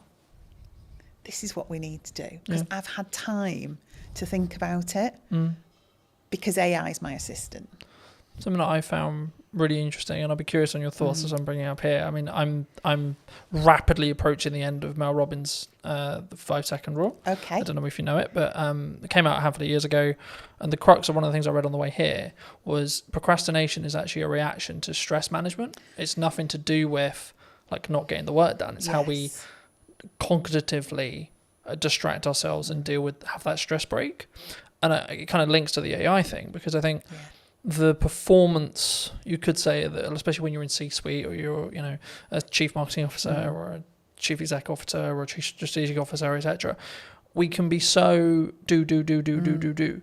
How do you personally balance it, but also allow yourself to have that time to, I guess, think up the more creative ideas or like have that more synergized approach in respect to actually, no, I'm going to step back now and say, let's look at the problems I may be facing and how I can like strategically fix them, but not with the pressure on having to fix the answer today. And sometimes I'm really bad at it. So if I'm overly excited about stuff, then I'm just do, just as you describe, really. There'll be days that fly by and I'm not quite sure what that day was about. I think there's a point in business there where you have to do that, right? Probably, yeah. Well, you do it because it's necessary, in the moment. But then what I also find, I like to be planned and organised. We were talking about this. I like my notebook. I like to think ahead because I like to show up in the right way. Yeah. I am myself. I'm always the same, but I do give thought to how do I need to show up tomorrow? What are the things that I need to achieve? Am I planned and organised around that? And when I am, that gives me those periods of time to step away with people. Do that for people in the business as well. Say, hang on a minute, let's just stop. Should we just go and grab a coffee or should we go for a walk? Because we probably just need to think this through a little bit. Is that an environment thing, do you think, as well? Like you need to physically remove yourself from the office, the home, to get a change of scenery? For me it is. And I probably use that with other people. Now, whether that's everyone's reality, I don't know. But I am one of those, when I got home and walked the dogs at the end of the day, that's where things would come together. So all the strands from the day that all seemed very sort of disparate and all over the place would come together, and I'd think, right, that's what we need to do. But we talked about this in work the other day, actually, creating space, going for walks, having hours of the day where people put down their keyboards, they put down and we do something different. And whether you want to call that a team exercise or just chilling out and having a coffee, but forcing people in a way to have space. Because your natural reaction is you're being paid to do a job. You see yourself as, I must be productive. I need to be able to demonstrate the things that I've done. But that's not the case. What you need to be able to demonstrate is an understanding of what the most important and priority things that we should be doing. Not that you've done 100 things, that you picked the 10 most important things and did those. And do those well. And do them well, yeah. But don't do, like we said before, don't do them so well you don't actually deliver on anything. But, yeah, do them well. I think you need to personally ask yourself, I mean, I'm looking at it as I say, like, I can focus on 3 main things, right? And that's what I'm really leaning into across 3 months, 3 things. Yes. Right? And it's like, right, the podcast, client delivery, and the event. Yeah. That's it. You've got nothing else. You can't add anything else. And it's not that I don't have other ideas. I do. Yes. But it's actually, if I'm going to get what I want from this and I'm going to make those 1% improvements, I have to focus on those 3 things. So how do you, because to me it's capturing the ideas, isn't it? And that, I think, is the strategically important bit. I think you can, and I believe part of my role is to help people focus on the key things, because I think you are in control of your role and your business, and we've got 26 people there. One of my jobs is to help them prioritise what we need to be looking at and when. But capturing the creativity, not allowing ideas to disappear because we're busy, always making space to go back to things, to reconsider them. And even if in 6 months' time it still isn't right, to reconsider them again. Because what do they say? There isn't any bad ideas. No, it's just about timing. Yeah. And, you know, I mean, the simple answer of like, how do I do it? I have a set of like what I call my command notes or like top end notes. Whenever I have an idea, I put it down. Don't care how I'm going to use it, don't know where I'm going to use it, etc. I'm like, I don't have the time to focus on how to build that out yet, but I don't want to lose it. Yeah. The other way, building off the AI side, is utilize chats in ChatGPT, for example, especially if you have a conversation in that chat, it will be able to, as in physical conversation, as in you're typing, or actual conversation, you'll be able to then refer back to it. So if you say, hey, ChatGPT, for the next 3 months, I can't really focus on this thing, but actually it's a really good idea, I'm going to come back to you in the future. Can you kind of make a highlight list or make a reel or etc., or make a summary of like my thought process now? And so when I actually have the time to give the focus, I can then do that. And then what you do is you just brain dump. And I love that, because I am a notebook. You see my notebook there? I am a notebook girl. If you ask anybody in the office, I mean, I have strategically coloured notebooks. I lost my orange notebook the other day. I thought the business was going to completely go off a cliff because I'd lost the orange notebook. But that's me. I love to capture those notes. I sit in meetings, I listen to people. I'm thinking, oh, good point, good message, good. But I have started using the chat GPT to do just that. So I just sit and chat to it. I say, so-and-so thought of this today. Yeah. In terms of and it seems bizarre at the time. I mean, I did think I was losing my marbles a bit that I'd found this new best friend of ChatGPT. But I did, and I systematically would go through and think, right, idea. Don't lose it. So now I'm developing combination of my old way of thinking, get it down on paper because that really works for me. But now capture it somewhere where it can't be lost. Yeah. And I think as well, like if you are capturing it either written wise, like some people are really into writing, there's a couple of things I would say, like get a tablet with a pen so you can just write it and it can digitally transcribe it for you, or just get into the habit of taking photos of those pages, because if you give those to ChatGPT, it's probably nearly smart enough from what I've found to actually be able to capture that information and then convert it into like a text format or whatever you want it to do, or even just capture it inside the chat's memory. I like that, because I'm a paper and pen girl. I really am. It's meaningful to me to put words. But that might onto be actually paper. that's how your brain's wired. Yes. And actually that might be your good idea. Yeah. And that's where your ideas flow.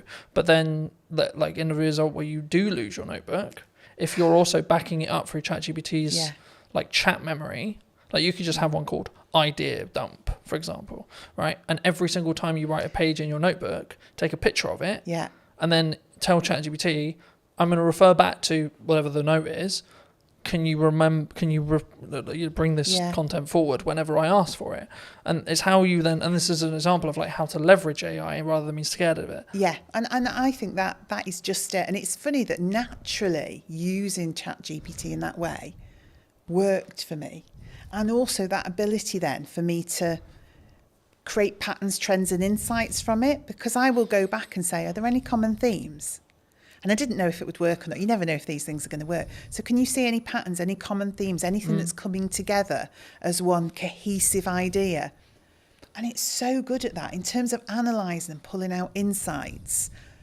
Because I would go back, I mean, and this was an arduous task, I'd go back notebook, highlighting things in different colours, pulling strands together, generating one idea from 20 thoughts. AI is really good for that. Yeah. But again, I think it's an assistant tool. I don't think it's going to necessarily replace us. I mean, the trend sort of changed and it became this, someone who's utilising AI is going to take your job rather than the AI itself.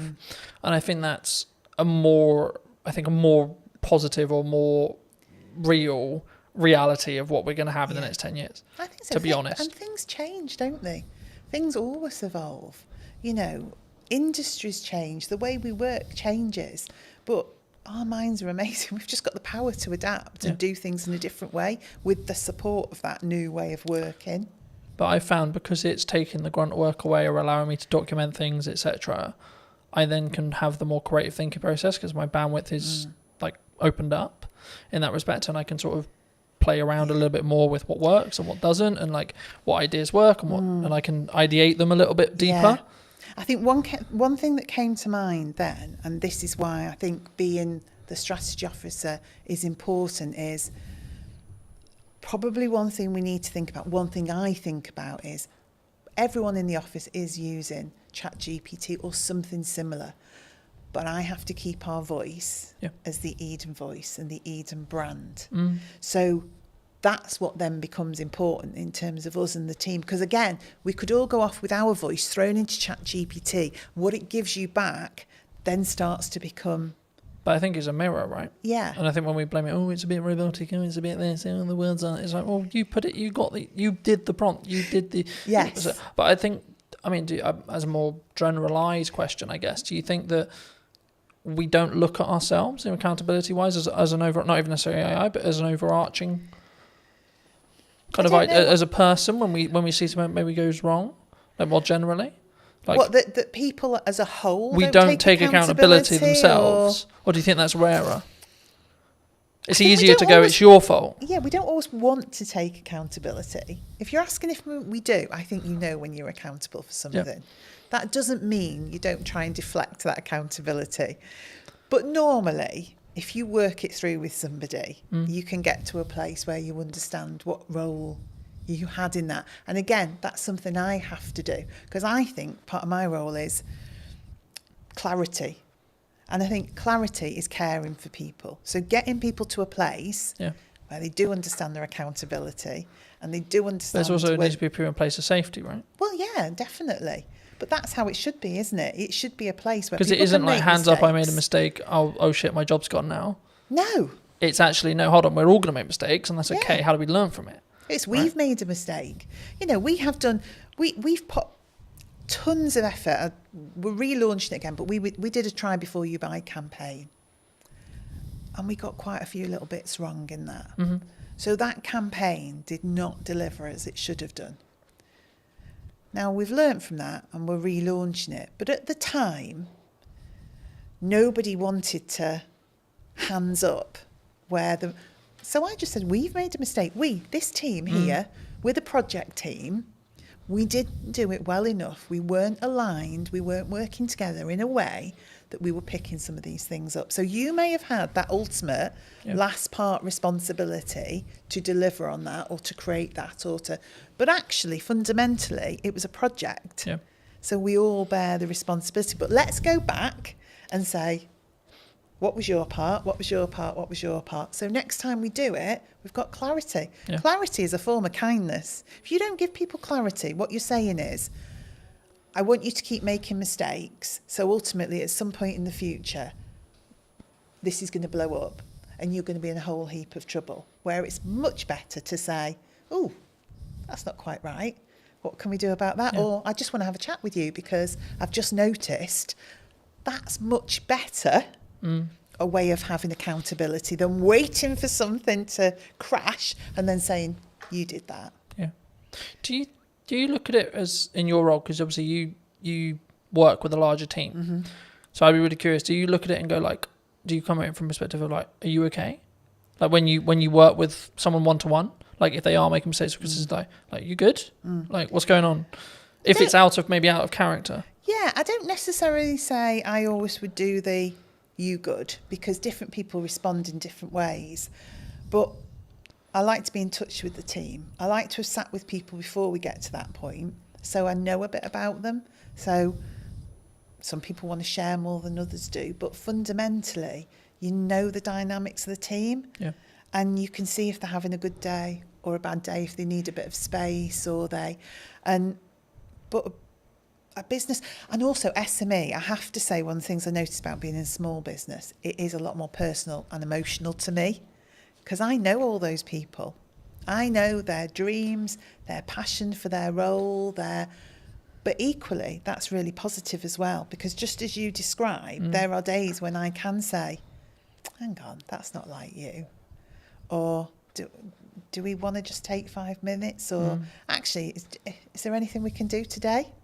You know, is there anything so, because I feel differently about a small business. I definitely feel it. There's a lot more heart in a small business because that connection is so close. I'm so close to the team. I'm very close to the product. I'm much directly closer to the customers. Yeah. So those decisions you're making, those things you're doing are much more personal. So I would say it's made me more thoughtful. I use my own voice more. I use my own judgment more, and I deal with things in different ways at different times, rather than a blanket approach because I just need to get things done. Yeah. Do you think that do you need to, I guess, lead with empathy as a leader in some scenarios? Definitely. I mean, I would say for me, what has always been important to me in the roles I've had, outside of the things you need for life, like your money and all the rest of it, absolutely. is building a strong team and a strong set of people and individuals. So, yeah, you've got to have empathy for that. You've got to have some kindness for that. You've also got to you want to drive people. So motivationally, you do want to stretch and challenge people. So it's equal hands of empathy, kindness and support, but drive and challenge and creating a buzz in people where they can see a future and they can start to really push themselves forward. So I think it's in equal measure, really. Yeah. I think sometimes we don't necessarily look at the empathised way of looking at it. I mean, I think we'll wrap up soon, but do you think people are purely just, you're here to do a job? Like, could that be the approach? Like, it can be very, like, I'll use the term like maybe domineering or led or like very pushy in that respect. Like, you're here to do a job, get the job done. It definitely could be, couldn't it? And I think we all have to admit there are times where you just want somebody to get something done. 100%. And actually, is it more of an ebb and flow? Yeah, in some scenarios, you need to lead with candour and you need to lead with empathy. And in other scenarios, you're like, come on. Yeah, because you're also thinking, sometimes the mentality of just get it done is because you know what the impact of that is going to be for other people and other things if that isn't done. Yeah. So it is empathetic, but in a different way, because you can see the end result of that not happening. So say we get something wrong. We've got someone who's relying on our food, getting to them on a certain day for their pet, who's always at their food, has a health condition, and logistically we get something wrong. My view is I have to help that person. So in that moment, you just need to get that done. Because we really need to care for that customer, that pet. We have to do the right thing for them. then we'll stop and say, right, okay, could we have done that differently so we didn't have to get to that point where we had to drive somebody to get that done? Yeah. But there are moments where it's right, but most of the time that's a result of not having done the hard slog in the first place, that you got there. Yeah. For people who may be interested in connecting with you, seeing more of your work, seeing what you're doing at Eden, where's best for people to connect with you? I guess I would say social media, Eden-wise, and then message me via there. So if you go onto Instagram, Eden, throw a message out. Because we're all in the office together, I will pick that up and see it. We're so easy to contact. I am on LinkedIn. I have to say it's not my favourite forum. So I'm much happier to see messages come through on that social media platform, and then I'll be in touch. Fabulous. If you were going to talk to the person who was in corporate maybe 10 years ago, 15 years ago, and you give them this advice today, what would you say to them? Gosh. As a final thought.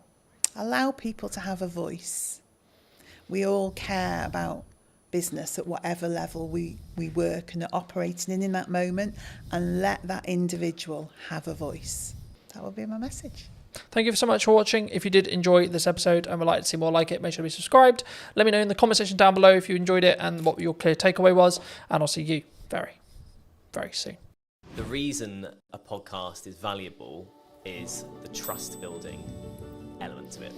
I don't think any other format builds trust in the same way that a podcast does. Sometimes done is better than perfect if it's a barrier. Talking to people about their own personal relationship with money. How do you break that down? You will know this better than anyone. You need a hook to get people in. It's not glamorified. It's not you put out a video, it got 1 million hits, and then you get 20 phone calls. Right? Absolutely not. No one's calling big at this stage. Definitely not. The super niche stuff is a super niche audience. What content can you create on a consistent schedule? So now I'm like, how can I best spend today? And how can I be as efficient as I can? Hello, my friends. I hope you're well. I hope you had a good day, evening, or night. Today we're talking to John all about podcasting. Hi, John. Hello. Yeah, good. Thanks. Yourself? Yes, super well. We were fortunate enough to meet through James, whose space we're in today. Studio man. And I was debating about how to start this, because I think sometimes like podcasting can be a really challenging thing, right? And I think for me, why should someone actually have a show like this as a whole? But then because I think there's a psychology kind of hurdle in the respect of creating content, but especially in a podcast environment. But also then, like, what is the ROI, I guess? Yeah. Would you say? I think it's the format dictates that more than anything else. Mm-hmm. So the reason a podcast is valuable is the trust building element to it. I don't think any other format builds trust in the same way that a podcast does. For a couple of reasons. First of all, you are sort of having a long form chat. So you can go into subjects way deeper than you can in other stuff. Sometimes even videos and documentaries and stuff. If you're watching a documentary, there's kind of like a point at which you need it to move on. With a podcast, you could sort of effectively ask questions forever. And if it's good content, it keeps going. Do you think it's the first or easiest step into content creation, would you say? I think audio only, yes. Mm-hmm. Simply because of the barrier that is video in terms of skills and everything, and you've got to think about camera setups and everything like that. Whereas if you do audio only, so easy to get a mic, so easy to talk to someone online, virtual on a video call. Mm-hmm. That's so accessible that actually, it's quite an easy first step into it, I'd say. Do you think you're limiting yourself though? Because I don't know whether I question audio only, unless obviously you're on the platform, but when you're looking at maybe social posts like LinkedIn or Instagram or Facebook, is there an audience, would you say, for audio only still? Yeah, definitely. Because I think the thing in terms of marketing, like you say, and promoting the show, without video nowadays, it's hard to get it out there, definitely. But a lot of people, myself included, view the podcasting format as something you listen to while you're doing other stuff, while you're hoovering, while you're driving, that kind of thing. Yeah. So I think it's definitely still there, and I don't think that's going away. would you say then it's more of a step by step? So someone could start audio and then where's step 2? I think so. Yeah, I think so because, for depending on who you are, if you're a business, it's a bit different. If you're an individual, you kind of learn the time required to sort of get to each step. So once you start on the audio step and you're like, actually, it's taking me too much time, it's not worth it for whatever reason, you know it's not for you. If you then introduce video purely for clips, so you film the whole thing but only use clips, then you can see what time the promo takes, and then when you go to a full video you can see how long that takes. So I think that's why you'd do it potentially in that step if you're coming at it from a completely new perspective, if that makes sense. And then I guess you then can grow to the Diary of a CEO style full form trailer-esque piece, right? And I think sometimes we get so, and this is true for any marketing, not necessarily a podcast, but it could also be true of a podcast. I think we get so hemmed in I need it to be Diary of a CEO quality instantly, right? Yeah. And I think that we struggle with the idea of I'm going to take one step, make a 1% improvement, next step, 1% improvement, one step, so on, right? And I think for me, especially with what I've done with marketing, it's always been so this is the results I've got previously from this output. Okay, but what happens if I double the output, right? And it's constantly that testing period. I mean, in your experience with podcasting, how would you recommend people, or how would you look at like working with a client, because I know that's some of the work you do, to actually help them actually work out, should they have a podcast, but then secondly, like, what are the nuts and bolts of their podcast in regards to topics and like theme and etc. and or does that matter now? Yeah, so I think in terms of the sort of nuts and bolts, you kind of have to have the reason why you're doing it first, then you go into the nuts and bolts. So like I said at the start, the reason why is the building trust element. I think you need, if that's what you want to achieve, and you have, say you're selling a particular service or a product that can be gone into in depth, then it's worth doing from the start. Then the nuts and bolts from there all depends on how you want to package that, I guess, to be unique or to kind of be the same, because everyone is kind of getting used to this kind of format. So there's options on the table for sure. I think there's obviously that psychology thing that we've talked about a little bit as well, but I think for me, I didn't overthink it. I was like, I enjoy talking about business, I enjoy talking about content creation, I enjoy talking about marketing. And yeah, I've evolved it, and yeah, it sort of changed, and depending on like the guest will kind of tailor the conversation slightly.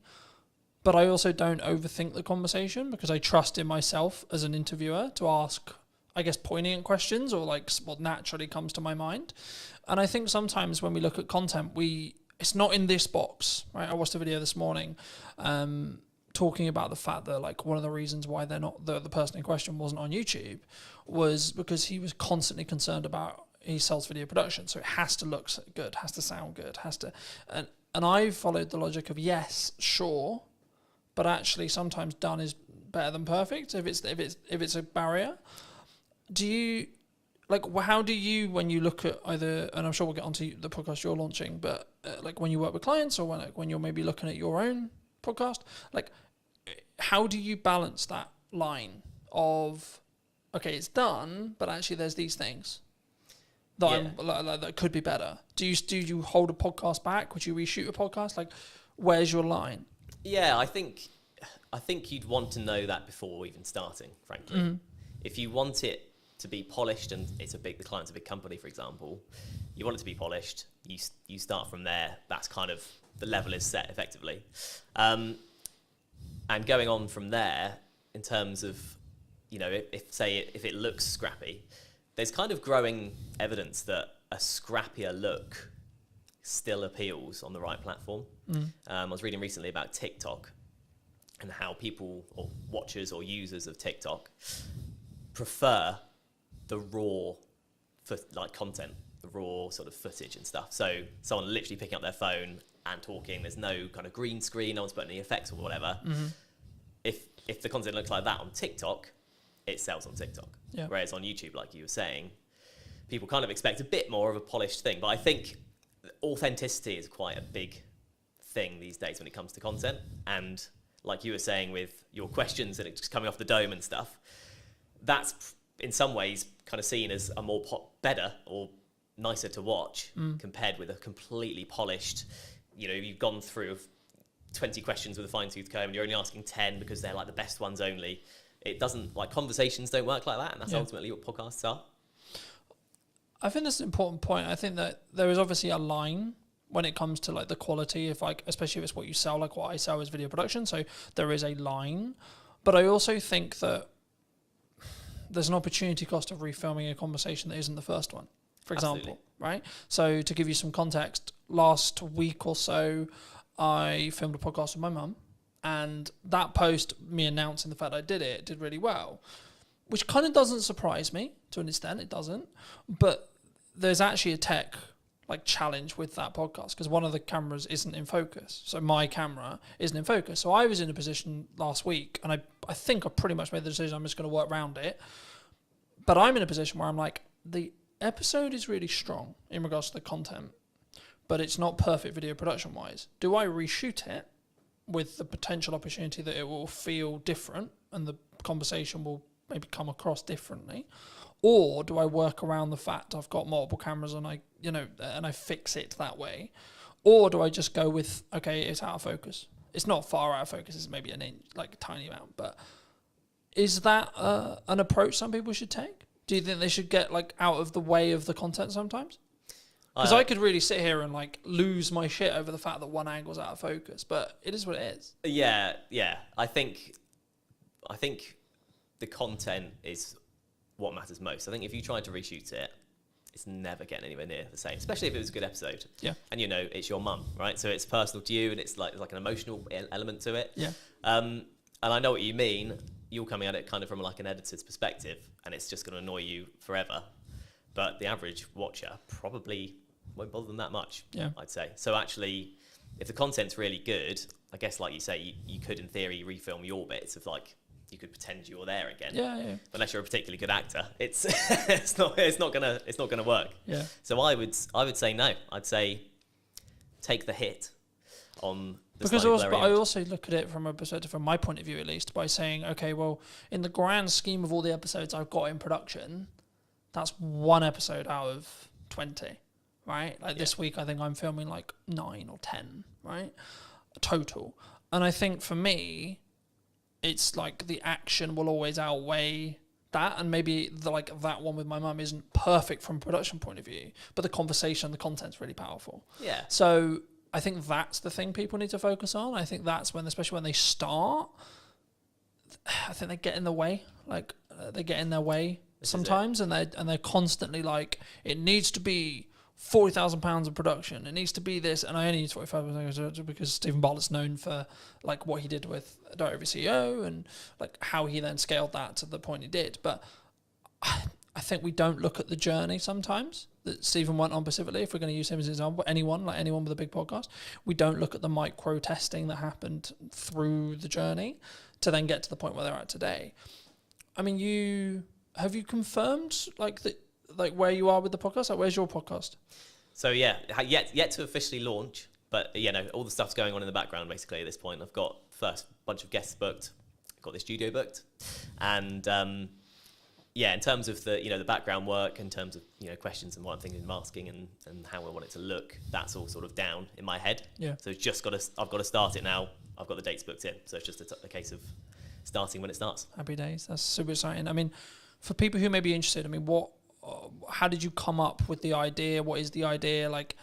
What are you going to be talking about? Where's that? And I think it's really important to also highlight, and something I try to do is collaborate with other people rather than, because some maybe will be watching this and go, but Colin, that could be technically you're a competitor in some ways, right? Yeah. But I'm no, actually, because I think we can both work together to actually create a better show as a whole, right? And lean into each other's skills where it makes sense. But I mean, just to reiterate the question, I mean, where, what, and how is your podcast going to be about?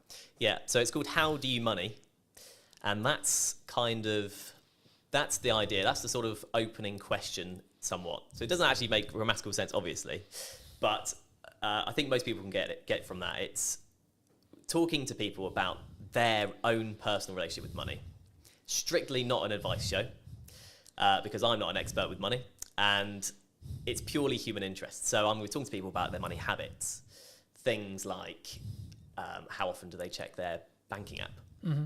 When you ask people these questions in day-to-day conversation, it's amazing how different the answers are. How people in relationships deal with money between them. Everyone does it differently. And so like the crux is that twofold. First of all, in the UK, we're just not taught what to do with money in school, college, university, whatever. Do you think we should? Yes, Like absolutely. that should be in school? Absolutely, yeah, because it's a fundamental life skill. As you know, we had a short conversation about money at the start. Yeah, absolutely. So yeah, I think it definitely should be. But at the moment it's not, right? And so I think as a result, two things happen. Number one, everyone makes up their own way. Second of all, people are too scared to talk about it because there's no official guidelines.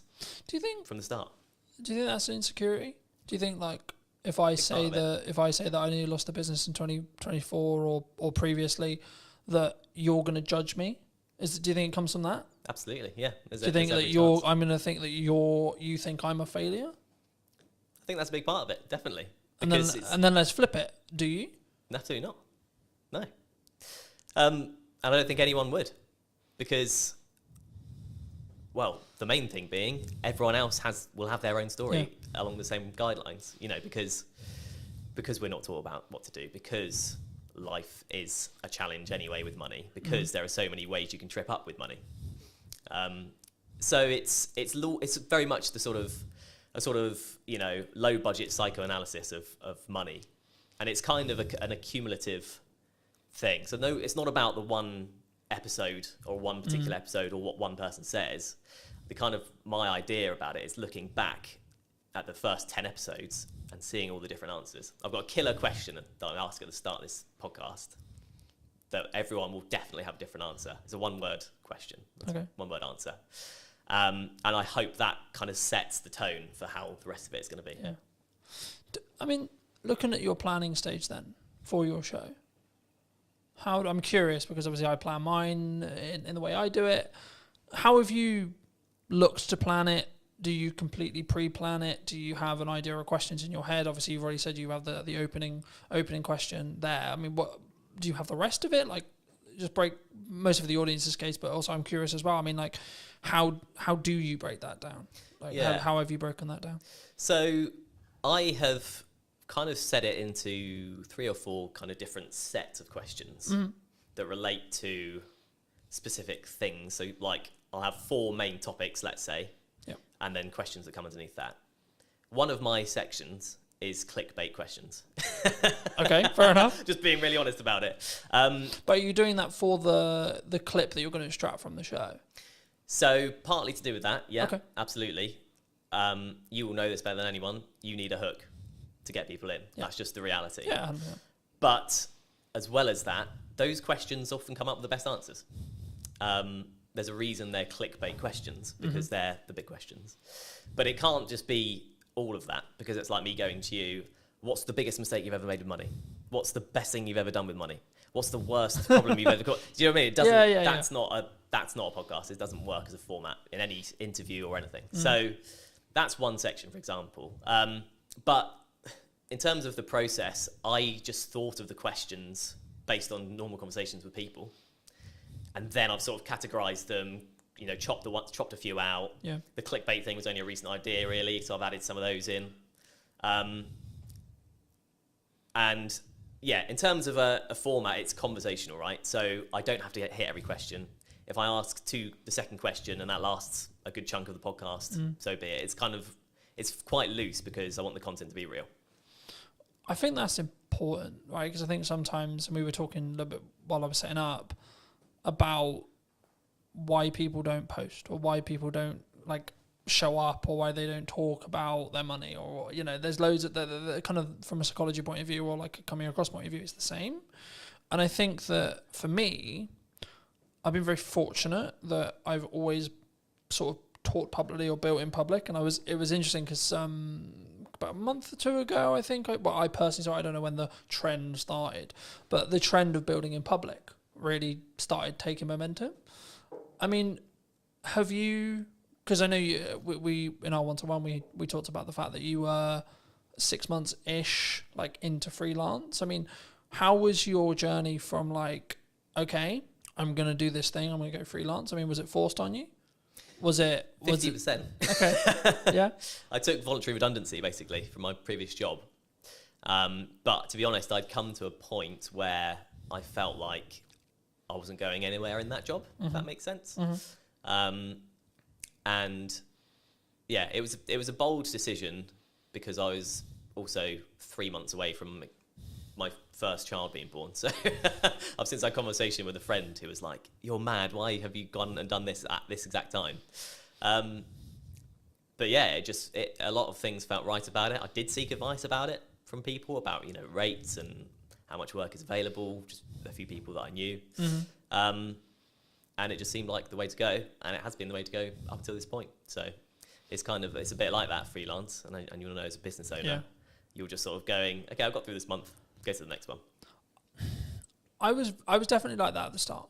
Right, I've been very fortunate. I've talked quite openly about the fact that 2024 was quite rough, but I blame myself on why it was quite rough. Yeah, because I wasn't showing up as it's in the correct marketing to actually get the output I wanted, but also in volume, I don't think. Yeah. I think if now I look in hindsight about what I was doing and like what went wrong, quote unquote, and I could sit in the respect of maybe a victimized mentality of saying, well, the economy was hard and there was this issue and then etc. But like as we were discussing before, I think you're an example of this at 6 months in, but I'm maybe an example of this year. You have to have a strong business model. Something that I've tweaked in the business model now is a more recurring revenue model. So we'll work with people on a monthly returning like payment plan. Nice. Or like, and it's not like that's not the only thing I do, but I still do project work. But like for me, it was always a matter of, from looking at a business point of view, of how do I squish those troughs, right? And also squish those peaks in proxy to an extent. But it's basically having a flat line. I know categorically I'm going to have X amount coming in, and then how do I design a business that allows me to do that? But then also, what marketing does that business need to then show to other clients that I know I'm talking about? And I think when we look at actions, and this was going to be on to the next question, which was around like, is it just the reason why you're busy is because of your output? Because I think sometimes we sit here and go, oh, things are quiet, or like, we both kind of alluded to it already, but business owning, freelancing is difficult, right? And I've had times where it's really, really hard, where I know I've got to hit a certain amount every month, and I'm like, I don't fucking know where that money's coming from. But how do you look at it when you were looking at either going full time or like now, in respect to like keeping your pipeline full? If you don't, because I'm in a quite privileged position where I've got that residual revenue, so actually I don't need to worry too much at the moment as it sits right now, because I've got that residual revenue. Of course, I'm still pushing, I'm still looking for projects, etc. But I don't need to worry in the same way as if I didn't have that income. Yeah. So for people who are maybe in the position closer to that, where they're just project to project, and maybe they don't have a pot of money and they don't have like money management, how do you look at it? How do you create a strong pipeline, I guess, is the question. There's a magic wand called LinkedIn these days. And it basically, I've just utilised that. So you can find companies that do what you do, or companies that you want to work for in a freelance capacity. Then there's a tab that says people, and you can directly speak to the people at these businesses that you want to work at. That's all I've done. And the first 6 months, I'm thinking about 10 months in now, but the first 6 months for me, 100% of the work I got was through LinkedIn. Okay. So, and was that through what I would call in the trenches hand-to-hand DMing? Right. Yeah, absolutely. There's a strategy I call it. It's like cold DMing, cold outreach, cold warming. It's not glamorified. It's not you put out a video, it got 1 million hits, and then you get 20 phone calls. Right? Absolutely not. No one's calling me at this stage. Definitely not. But yeah, it kind of just through messaging people. Sometimes people I knew, and that led to work. Often most of the time, people I didn't know, and that led to work. And it's you often hear in sort of success stories, it's like a lucky break or a sort of lucky thing. And I kind of did have that with my first job. But it was because I made that approach, and I said, "Oh, hi, you do these kind of podcasts. I've done these for this number of years. I'd love to do more." At that time, they happened to need someone because they wanted to do something new. Yeah. and I got the work because of that. And it's one of those things, isn't it? I think the quote is, luck is where time and preparation. Preparation meets opportunity. That's it. Preparation meets opportunity. It's luck. That's all luck is. Yeah. You're prepared for an opportunity to come, and then you continue to keep yourself prepared and keep yourself ready. Like, we're recording this just before, about a week and a half before the kids break up for school, right? A lot of people in business look at that as, oh Christ, everything's going to go quiet. Everyone, which understandably, they're going to spend time with their children, they're going to go on holiday, etc. I read a post the other day that was something on the lines of, things are quiet, right? Things like the creative industry is struggling, like these kind of terms. And I was like, okay, that might be true. And it might be actually we're coming into the summer holidays, etc. But that's then an opportunity for you to A, output your marketing, B, look at maybe cold outreach or what you're doing there, and then try and set some stuff up for September. I mean, do you see, like, are you, because I remember when I was just project, especially when I was like tighter on cash flow, it would be this rush to get money in because I knew I would have 6 weeks where things would be a lot harder. Are you either financially planning wise or pipeline wise or etc.? Are you planning for that to be slower, or do you expect actually there's going to be a percentage of businesses that actually just keep going and work around everything? Yeah, I just feel like at this stage, I don't think I can really plan for it, if that makes sense. Mm-hmm. The planning is outreach. Yeah. Just message people, talk to people I know, people I've worked for before, people I don't know, people I want to work for, all that kind of thing. So, yeah, I'm not at that stage yet where I could do that, but there are opportunities sort of on the horizon where I may be able to do that. So it's one of those, really. I don't know exactly how that planning would look like for me right now, if that makes sense. Yeah, no, absolutely. I mean, I think, and this is kind of like a bolt-on question to marketing or networking and how you tackle those things. For a long time, people have always looked at maybe traditional marketers as, I'm going to go to an event, I'm going to network in the room, and I'm trying to get work from that room. What I've always understood is it's networking through that room, right? But nowadays, because of time and because of what I do less of the in the room having a conversation stuff, but I'm still leveraging either the network that I have and then their connections that they're making potentially, or you as an example, or I'm actually just trying to utilize the network I already have to then lean into either creating more content or creating opportunities to have conversations in one-to-ones with very targeted people. And I think sometimes, especially at the beginning, and I look at it as phases in business, right? So I'll use you as an example. The phase you're in freelancing as a whole is you've got to do a lot of hand-to-hand, you've got to do a lot of time investment, you've got to do a lot of network events, you've got to, like, I think the term would be like kiss a lot of frogs before you get your prince or princess, right? And I think for me, it's then about like maybe looking at scaling. You may not have thought about this yet, but like, how would you then look at, say, you're 3 years down the line, 4 years down the line, and actually you've got, like, not that you don't have a reputation now, but you've got more of an established reputation. How would you then like say to a person or a client or a friend that maybe was looking to scale? Because the issue is when you're trading time like that, it's not as scalable, right? You can scale the unscalable by just working really hard and working smart, sure. But would you look to do content? Like, how would you look at it from your perspective, and or what are you planning to do? In terms of content, how do you mean in terms of content? In respect to, like, would you continue to network and would you continue to lean into your own podcast and see that, because I expect what will end up happening, of course we don't know, it hasn't launched yet, but I expect what will end up happening is you'll get inquiries solely because you have a podcast, right? That's kind of, yeah, and that's part of the strategy, frankly. Yeah. You know, an ultimate goal for the podcast would be sponsorship eventually, right? Mm-hmm. Very hard to get, notoriously, very long time to get there. So I'm not particularly holding my hopes up for that at this point, but that's kind of my best bet in terms of something like you say that isn't just working and getting paid for the work, if you know what I mean. Yeah. You are getting paid to do the podcast, but it's not directly, I do this hour, I get this pay. Yeah, absolutely. I mean, I'm glad you mentioned sponsorship because I think it's something which people really struggle with. Do you think, because normally it's audience size based, right? Yeah. But I would actually say it's value, to an extent it's audience size, but also it depends on who you're asking to sponsor it. Okay. Yeah. If you're trying to get Coca-Cola to sponsor it, you probably should be pulling like a couple of million, right? If you're not trying to go for Coca-Cola, you can probably do it on a lesser scale. I mean, at what point would you, from your experience, would you say that even entertaining the idea of a sponsorship is a good idea? From a business's perspective. Yeah, from from the sponsor coming into looking for shows, and or if you have a show, at what stage should you then be like, hey, we've got sponsorship opportunities? Oh, I see, okay. Well, from the sponsor's perspective, there's a lot more talk these days about the power of niche podcasts, basically.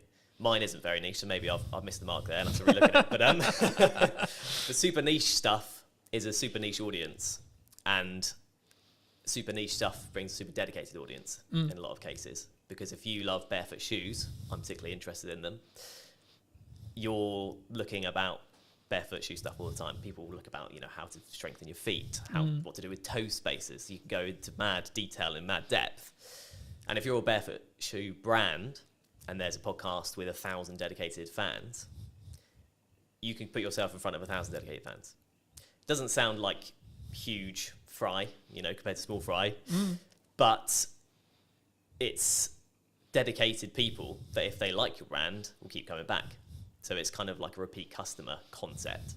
And also it's super niche. So if you're a barefoot brand and you go on the biggest podcast that's out there, you'll get lost among the noise of, the big brands like Coca-Cola. Yeah. So I feel like it's for a business, you want to look at the niche communities that you want to target. And then once you're in there, you're in there. As a show then? As a show, I think you have to know what you are able to do with the show. If you're committed to it week in, week out, because I think sort of weekly is what you need to be doing really for it to be worth sponsoring, maybe bi-weekly. Yeah, you could go for it from day one. I could be chasing it now, but I haven't got anything to show. I can't say, here's the podcast. I can say, here's the idea. Yeah. I think if you have something that it looks good and sounds good and the content is good and a community are reacting to it or people are reacting to it or you're getting a good amount of, if there's a value proposition in there, you're ready to sort of offer it up as long as you're committed to keep it going. Because then otherwise there isn't a sponsorable thing, right? Yeah.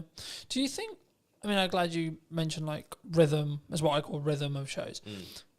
Do you think that you kind of alluded to it, maybe weekly or bi-weekly, like, because I know there's some people who maybe listen who are like, I can only do once a month. Yeah. Right?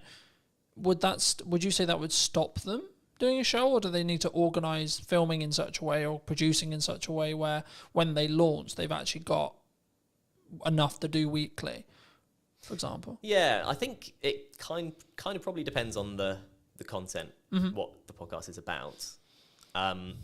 There's a lot of complicated algorithm stuff with YouTube and stuff. You definitely know more than me about that. But that kind of dictates that you need things to be weekly or you get lost. That's what I've sort of read. I think the buzzword we could use here would be you have to be consistent, right? You have to commit to what you're saying. For me, I do weekly because it can work. And how I do that behind the curtain-esque is I just film a shit ton. Yeah. So then I've constantly got content, right? So for me, I've kind of got content buckets. Like, so I'll have stuff that's just me involved.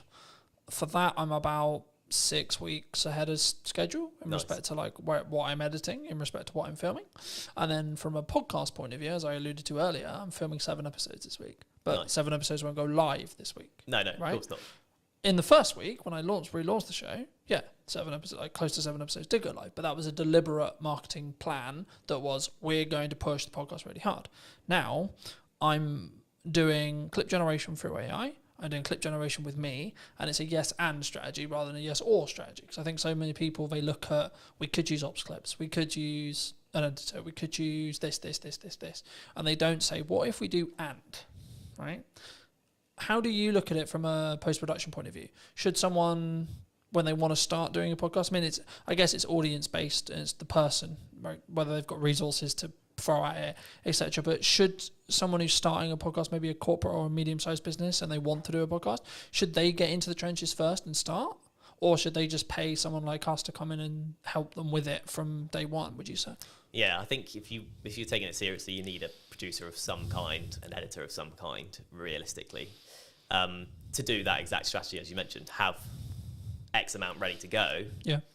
And then it just kind of mitigates against all kind of problems coming up. You know, the studio isn't ready. You know, available. Studio isn't available. Someone doesn't show up. Someone's sick. Yeah. You like, for me, there's client delivery weeks where I cannot fit it in. Physically, there's no gap in my calendar. It doesn't happen. Yeah. Right. But then I also have the week after, the 2 weeks after, where I'm like, this is podcast filming week. Yeah. Then I'll have a month where like I don't have that, but because I've got a load of bank, and that's why I constantly try and bank as much content as I can when I can film it, that I can then be in a position where actually it's fine, right? So if I do fortunately get really busy with work, which is a nice problem to have, I guess, right? Which is actually the reality I'm now in, because I have an abundance of content, an abundance of, I guess in some ways it's a mindset thing around like, I don't need the work. So to an extent, actually the work's more there because I'm showing up differently, I think. But I think for me, like, especially as I'm doing a clip strategy as well as the YouTube, like the YouTube is a focus, sure. But for me, and just quickly as we're talking algorithms very quickly, the way YouTube's algorithm currently works, basically, in a nutshell, is you'll be served a piece of content that you like when you open the platform. So it'll pull, not push, it'll pull the content for you. And what will happen is when a piece of content goes live, so I put a new podcast out, I put ours out, etc., it will send it to a specific audience sector, okay? And then it will say, okay, cool, this audience sector watched X amount, Y amount, it got number of views, etc. If that is, and the threshold changes, right, and it's the unknown bit of the algorithm, but if it hits above a certain threshold, it will then be served to a similar sized new audience. Then it will check the threshold again and repeat.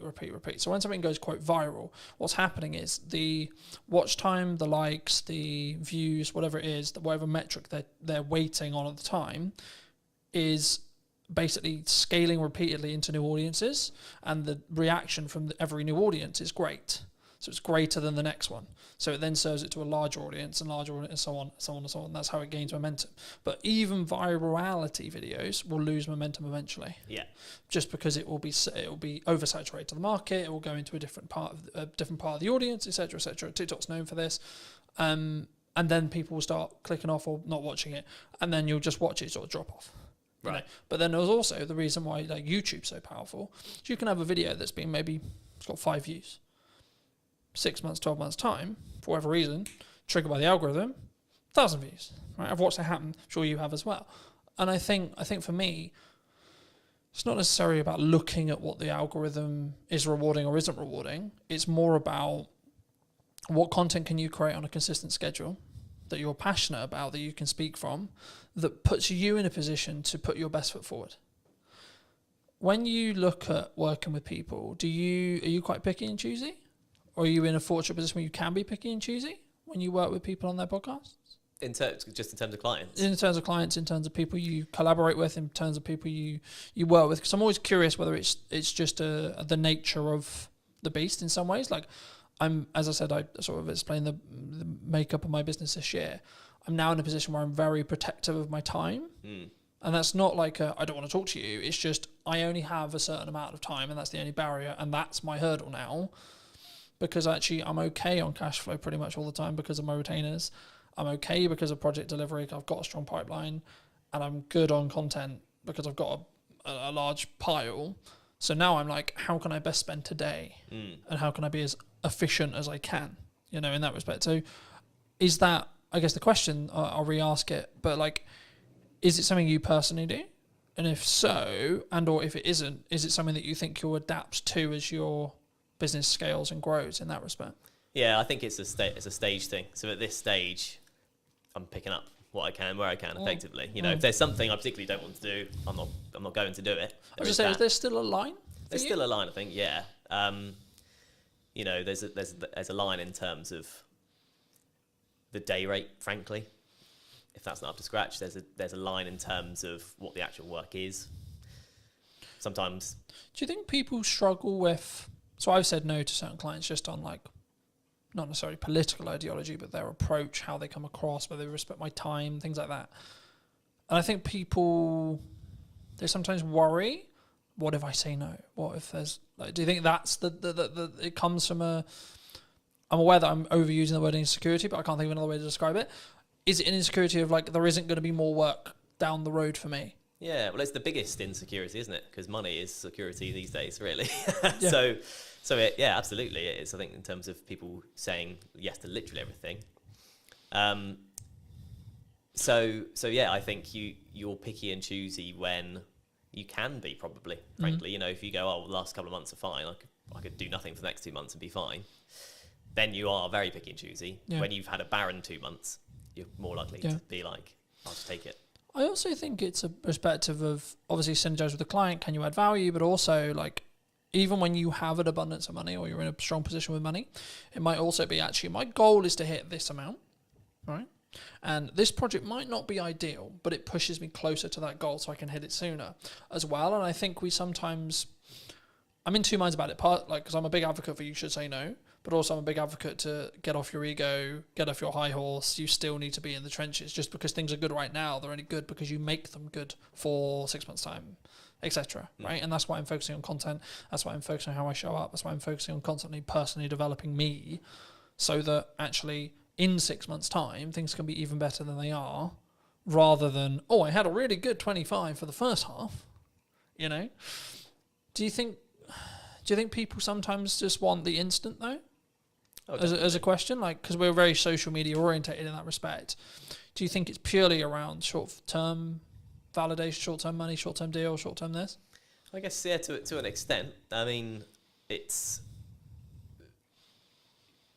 if you're in a situation where you'd like, I need money now, everything else will go out the window for some people, you know, depending on your circumstances. This is the crux of it, is it depends on your circumstances. If you're comfortable for a while, then you'll be fine. Otherwise, probably you will just snap up the short-term things. But I think, yeah, in terms of what you're saying, I think, of course, it's nuanced, right? Because it's like, if my back's against the wall, then I need to go and do what I call hand-to-hand outreach, right? Which is I need to come up with an offer and I need to go to my network and I need to sell it and I need to sell it quick. Yeah. Right. But if I'm not in that position, I can then take my foot off that.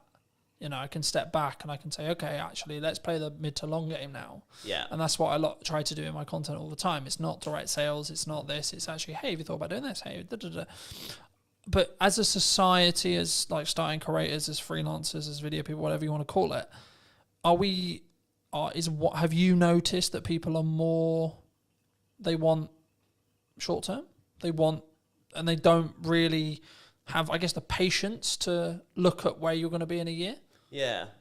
I think that's a reality. I mean, I would have been quite sort of downbeaten if I'd had a different first 6 months to it.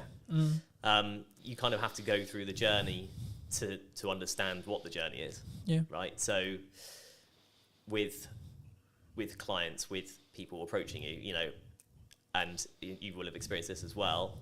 You have 100 people you message. Yep. 30 reply, Yep. 10 say I'll have a call with you, 1 person gives you work.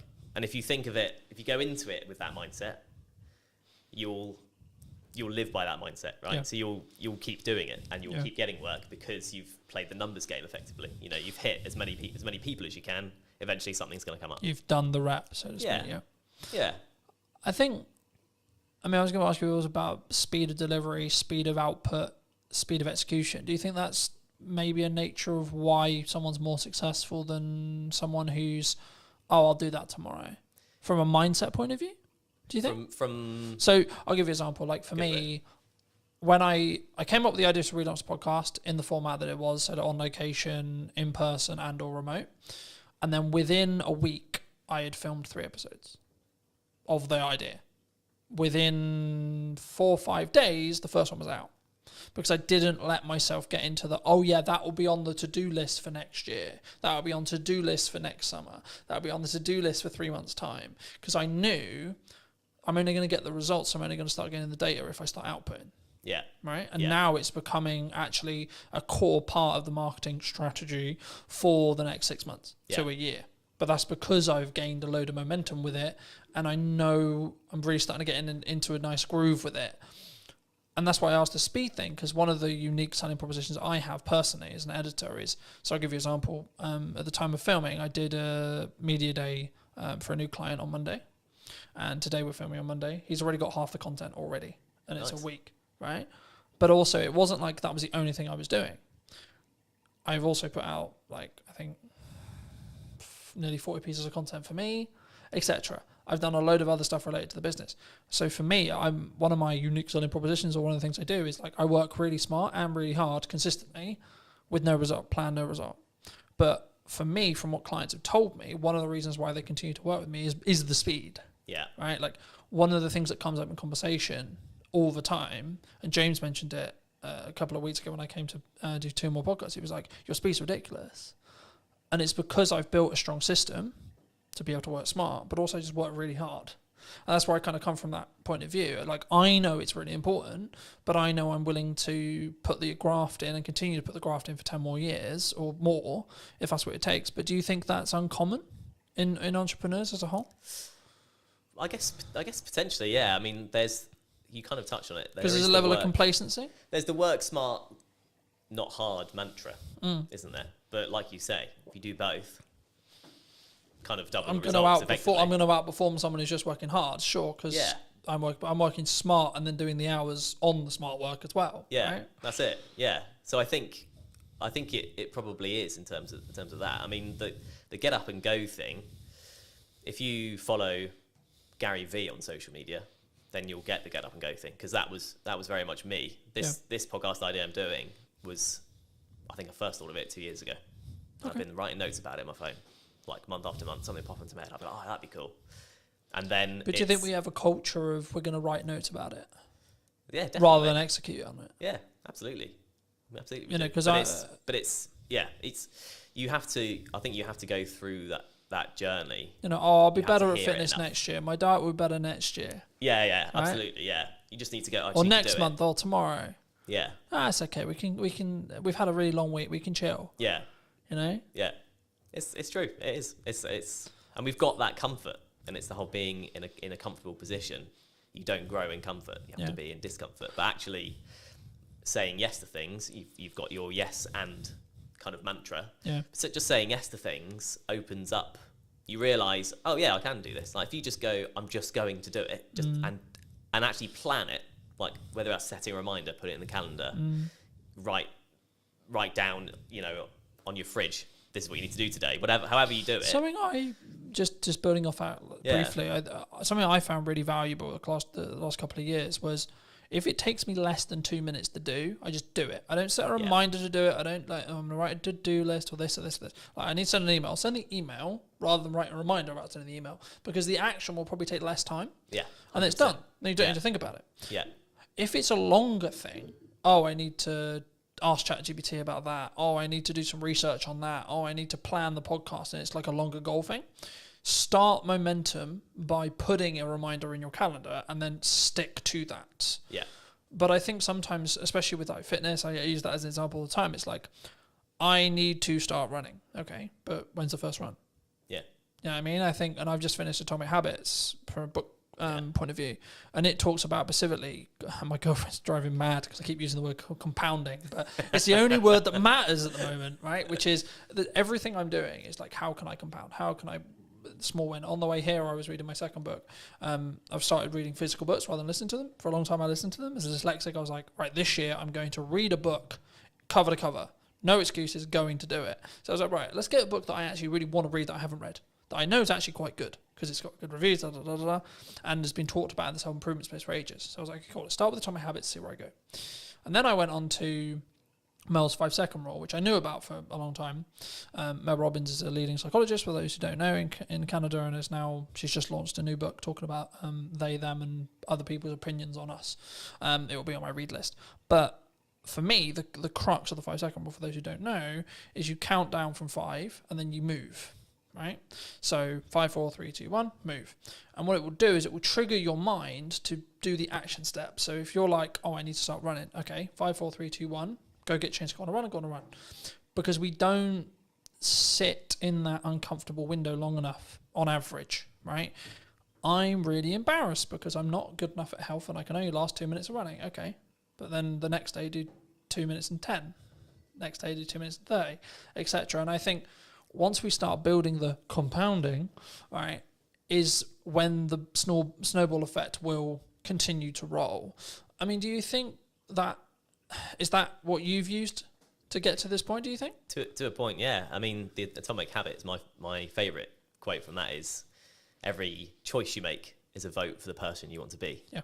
And once you tie it to your identity in that way, there is a bit of a mental switch, and you start doing even the smallest things, right? You know, like the eating healthy or whatever. You make the healthier choice on a menu or that kind of thing. You justify it to yourself in a way that's personal, and in a way that you can then live by effectively. So that's definitely helped. And you know, there's a lot of things in that book. That book's brilliant. You know. So yeah, I think definitely. Obviously I've read it as well, and it's probably helped me. I've signed up to the newsletter. I get that as well, and I do think there's something to be said for being in that world of like the positive quotes and shifting your mindset around certain things. If you look at it enough, you just will start to think like it. I think for me, I've been aware that like what I consume is how I'll show up, right? So like that's why I'm trying to build the habits from building off Atomic Habits, but in general, I'm trying to build the habits and build momentum. So like when I finished Atomic Habits, I was like, I've ordered another book, but it won't be here for 3 days. So I'm like, I need another one, because if I stop, then I won't do it. Then I broke the habit. And in the book, in Atomic Habits, they talk about streaking. And I'm the same with fitness, I'm the same with podcasts, I'm the same with everything. But for me, that's the key. So actually, I'm not like, my heart's not broken that my other book's not going to be here, because actually it's now planned in for when I finish Mel's, right? So actually I'm constantly like, and now to an extent, my travel plans, my thought process, etc., like how I use my downtime is actually trying to change. And like, actually I'm sleeping better because I'm reading before bed, like I'm reading on trains, etc. I'm like using my phone less, and I'm trying to, I guess sometimes I did an episode that I'm recording about a week ago talking about digital detox. And I for me, I've been notoriously known for like, because we work in media, so we're constantly on our phones and we're constantly, etc. And it's a tool, but I hadn't given myself that. And that's, I think, why I shifted into physical books as well, because I was aware that I was constantly on my phone. Do you think that's, like, from a psychology or your own well-being, or like as a freelancer, that can be your advantage? Like having those non-negotiables every day? Yeah, I think so. Yeah, definitely. I mean, it's an interesting dichotomy, like you say, because when you're in the industry and when you're in a position where you can't not rely, but you're chasing views, but then you recognise that it's tough. It's tough mentally, or it can be tough mentally. Yeah. It's hard, but I think that is where a podcast comes in, particularly an audio one, because you don't have to be on your screen, and if it's got enough value, it's not just doom scrolling. It's one thing with detailed information that you go into, kind of like you're sort of talking about audiobooks is how we used to consume things. That's kind of what a podcast is. Yeah. Non-fiction, obviously. So I think that's, I don't know, I think that's kind of the power of podcasts in a way. It can be, you can consume without being tied to a screen. Yeah. I think also it's how you show up and the micro learning that you get from each one. Like, so for me, I'm like, I'm not focused on how many books can I read a year, for example. I'm focused on, okay, how many pages can I weave in today? All right, today's quite busy. I'm traveling a bit. I've got loads of client delivery stuff to do, etc., etc. But it's like, actually, I've got this window of time, right? So actually, how many pages can I get in that window of time?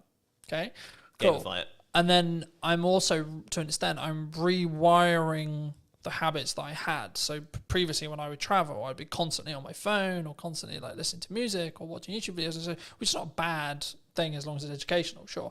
But for me, I'm curious to see where I'll be in like 3 to 6 months when I'm deliberately scheduling in time, whether it's travel or etc., to physically kind of disconnect from digitized stuff, especially as I live and breathe digital. And that's why I thought I'd mention it, because like for me, that's something I don't think we think about when we look at the podcast as well. Because I think what you'll find, and I'll be curious to see if we do an interview in a year about whether your money management skills has like compounded really, really hard because you're constantly talking about money, right? I found I'm becoming an infinitely better marketer because I'm constantly talking about marketing, right? So I noticed little things like, hold on, I said that thing in the podcast, but I'm not doing it with my own content, right? So you mentioned hooks earlier. I'm not doing strong enough hooks on the ones I'm editing. Okay, how do we do that? How do we fix that? So now I'm focused more on how do I create a really strong captivating hook. That will probably grow into how do I create a micro trailer. I expect as an editor. But also the knock-on effect for my clients will be they'll get a better product. Yeah. Which in turn means I'll be able to charge more. Which in turn means I'll have more money to either give myself a longer buffer or outsource to do other things and scale the business that way. Do you think, like, I don't want to specifically like steal in some ways a lot of your podcast, but if you could rate yourself on money management right now, where would you rate yourself? 10 being incredibly good, you know where every single pound's going. 1 being, I've got no idea what's in my bank account. Yeah. There's a psychology fact about ask someone for a number between 1 and 10, everyone says 7. But that's kind of where I'm tempted to land on that, really. You know, I've been on my own journey with it, definitely. And, you know, I married an accountant, so that's helped me quite a lot. And, you know, just being in a relationship, she's super savvy. She's closer to the 10 mark than, you know, most people I know. But just being with her has helped me probably come up from a 5, frankly. Okay. In your 20s, you're in like a 3, you know, generally speaking. Yeah, there's a question that is going to be on the podcast, which is, how often do you check your bank account every day? And in my 20s, it was as little as possible because I just didn't want to know. You push it away, right? You go... Does that come from you were anxious about it? 100%. I was at university, but it's... Shit, how much money have I spent? Exactly, yeah. How much has gone on beer? I don't want to know. How much I spent last night? I don't want to know. So I don't remember last night, but I remember there was a card involved. Shit. Yeah, Shit. exactly. But once you sort of learn to look at it regularly, it empowers you. I've found empowers you because you go, okay, well actually I'm in control rather than just letting it all just slip and hope for the best. And if it's overdraft, it's overdraft. So I've kind of been on that journey, which is a small thing. I'm not trying to claim I've been on an epic money journey. Nothing dramatic's happened either way for me, but that one thing, kind of going back to the mindset thing, has helped massively. But again, you ask everyone. I'll ask you, how often do you check yours? 3 to 4 times a day. Right, there we go. Since I was in business. Right. For business, same as you. Just hide away from never fucking terrified of it, right? That's it. In business where I know I've got to pay for shit and I need to work out where that money's coming from all the time.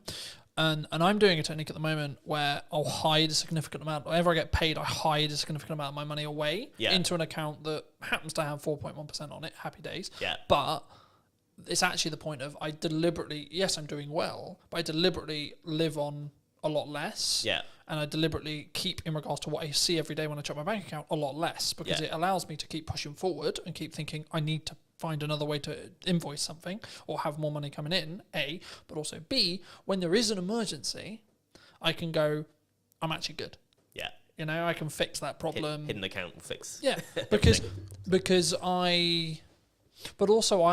so this is an example of how I use AI.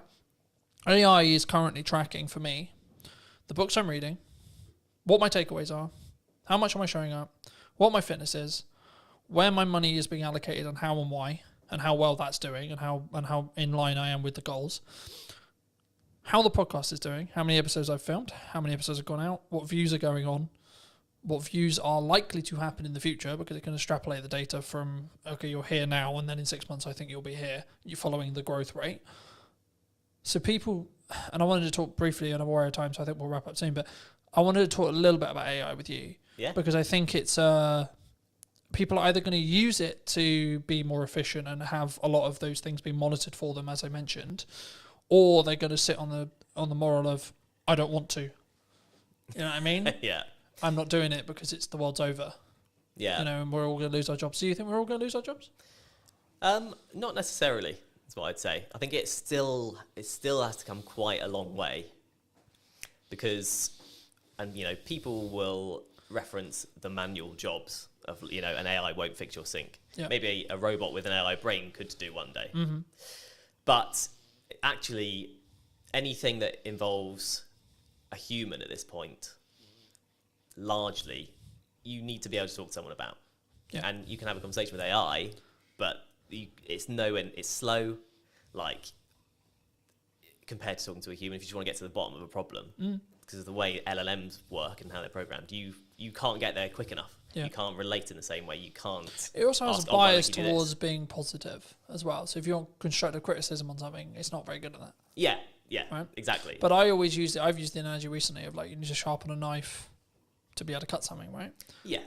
So you need to sharpen the AI, tell it what you want, and that's what I mean. When it comes to data analytics, which is everything I basically just discussed of how I use it, it's actually really good. Yeah, absolutely. Because all I'm getting it to do is do the thinking for me. Yeah. But I'm also aware that I may lose my cognitive ability. That's also why I shifted to reading physical books. Yeah. Because it keeps my cognitive ability high. Yeah. Right? So actually I've got the best of both worlds now. Because I'm building more time because I'm being more efficient to then utilize my brain more in tasks which are more challenging, you could say, to then be able to utilize AI better, and the snowball effect goes that way. Yeah. You know?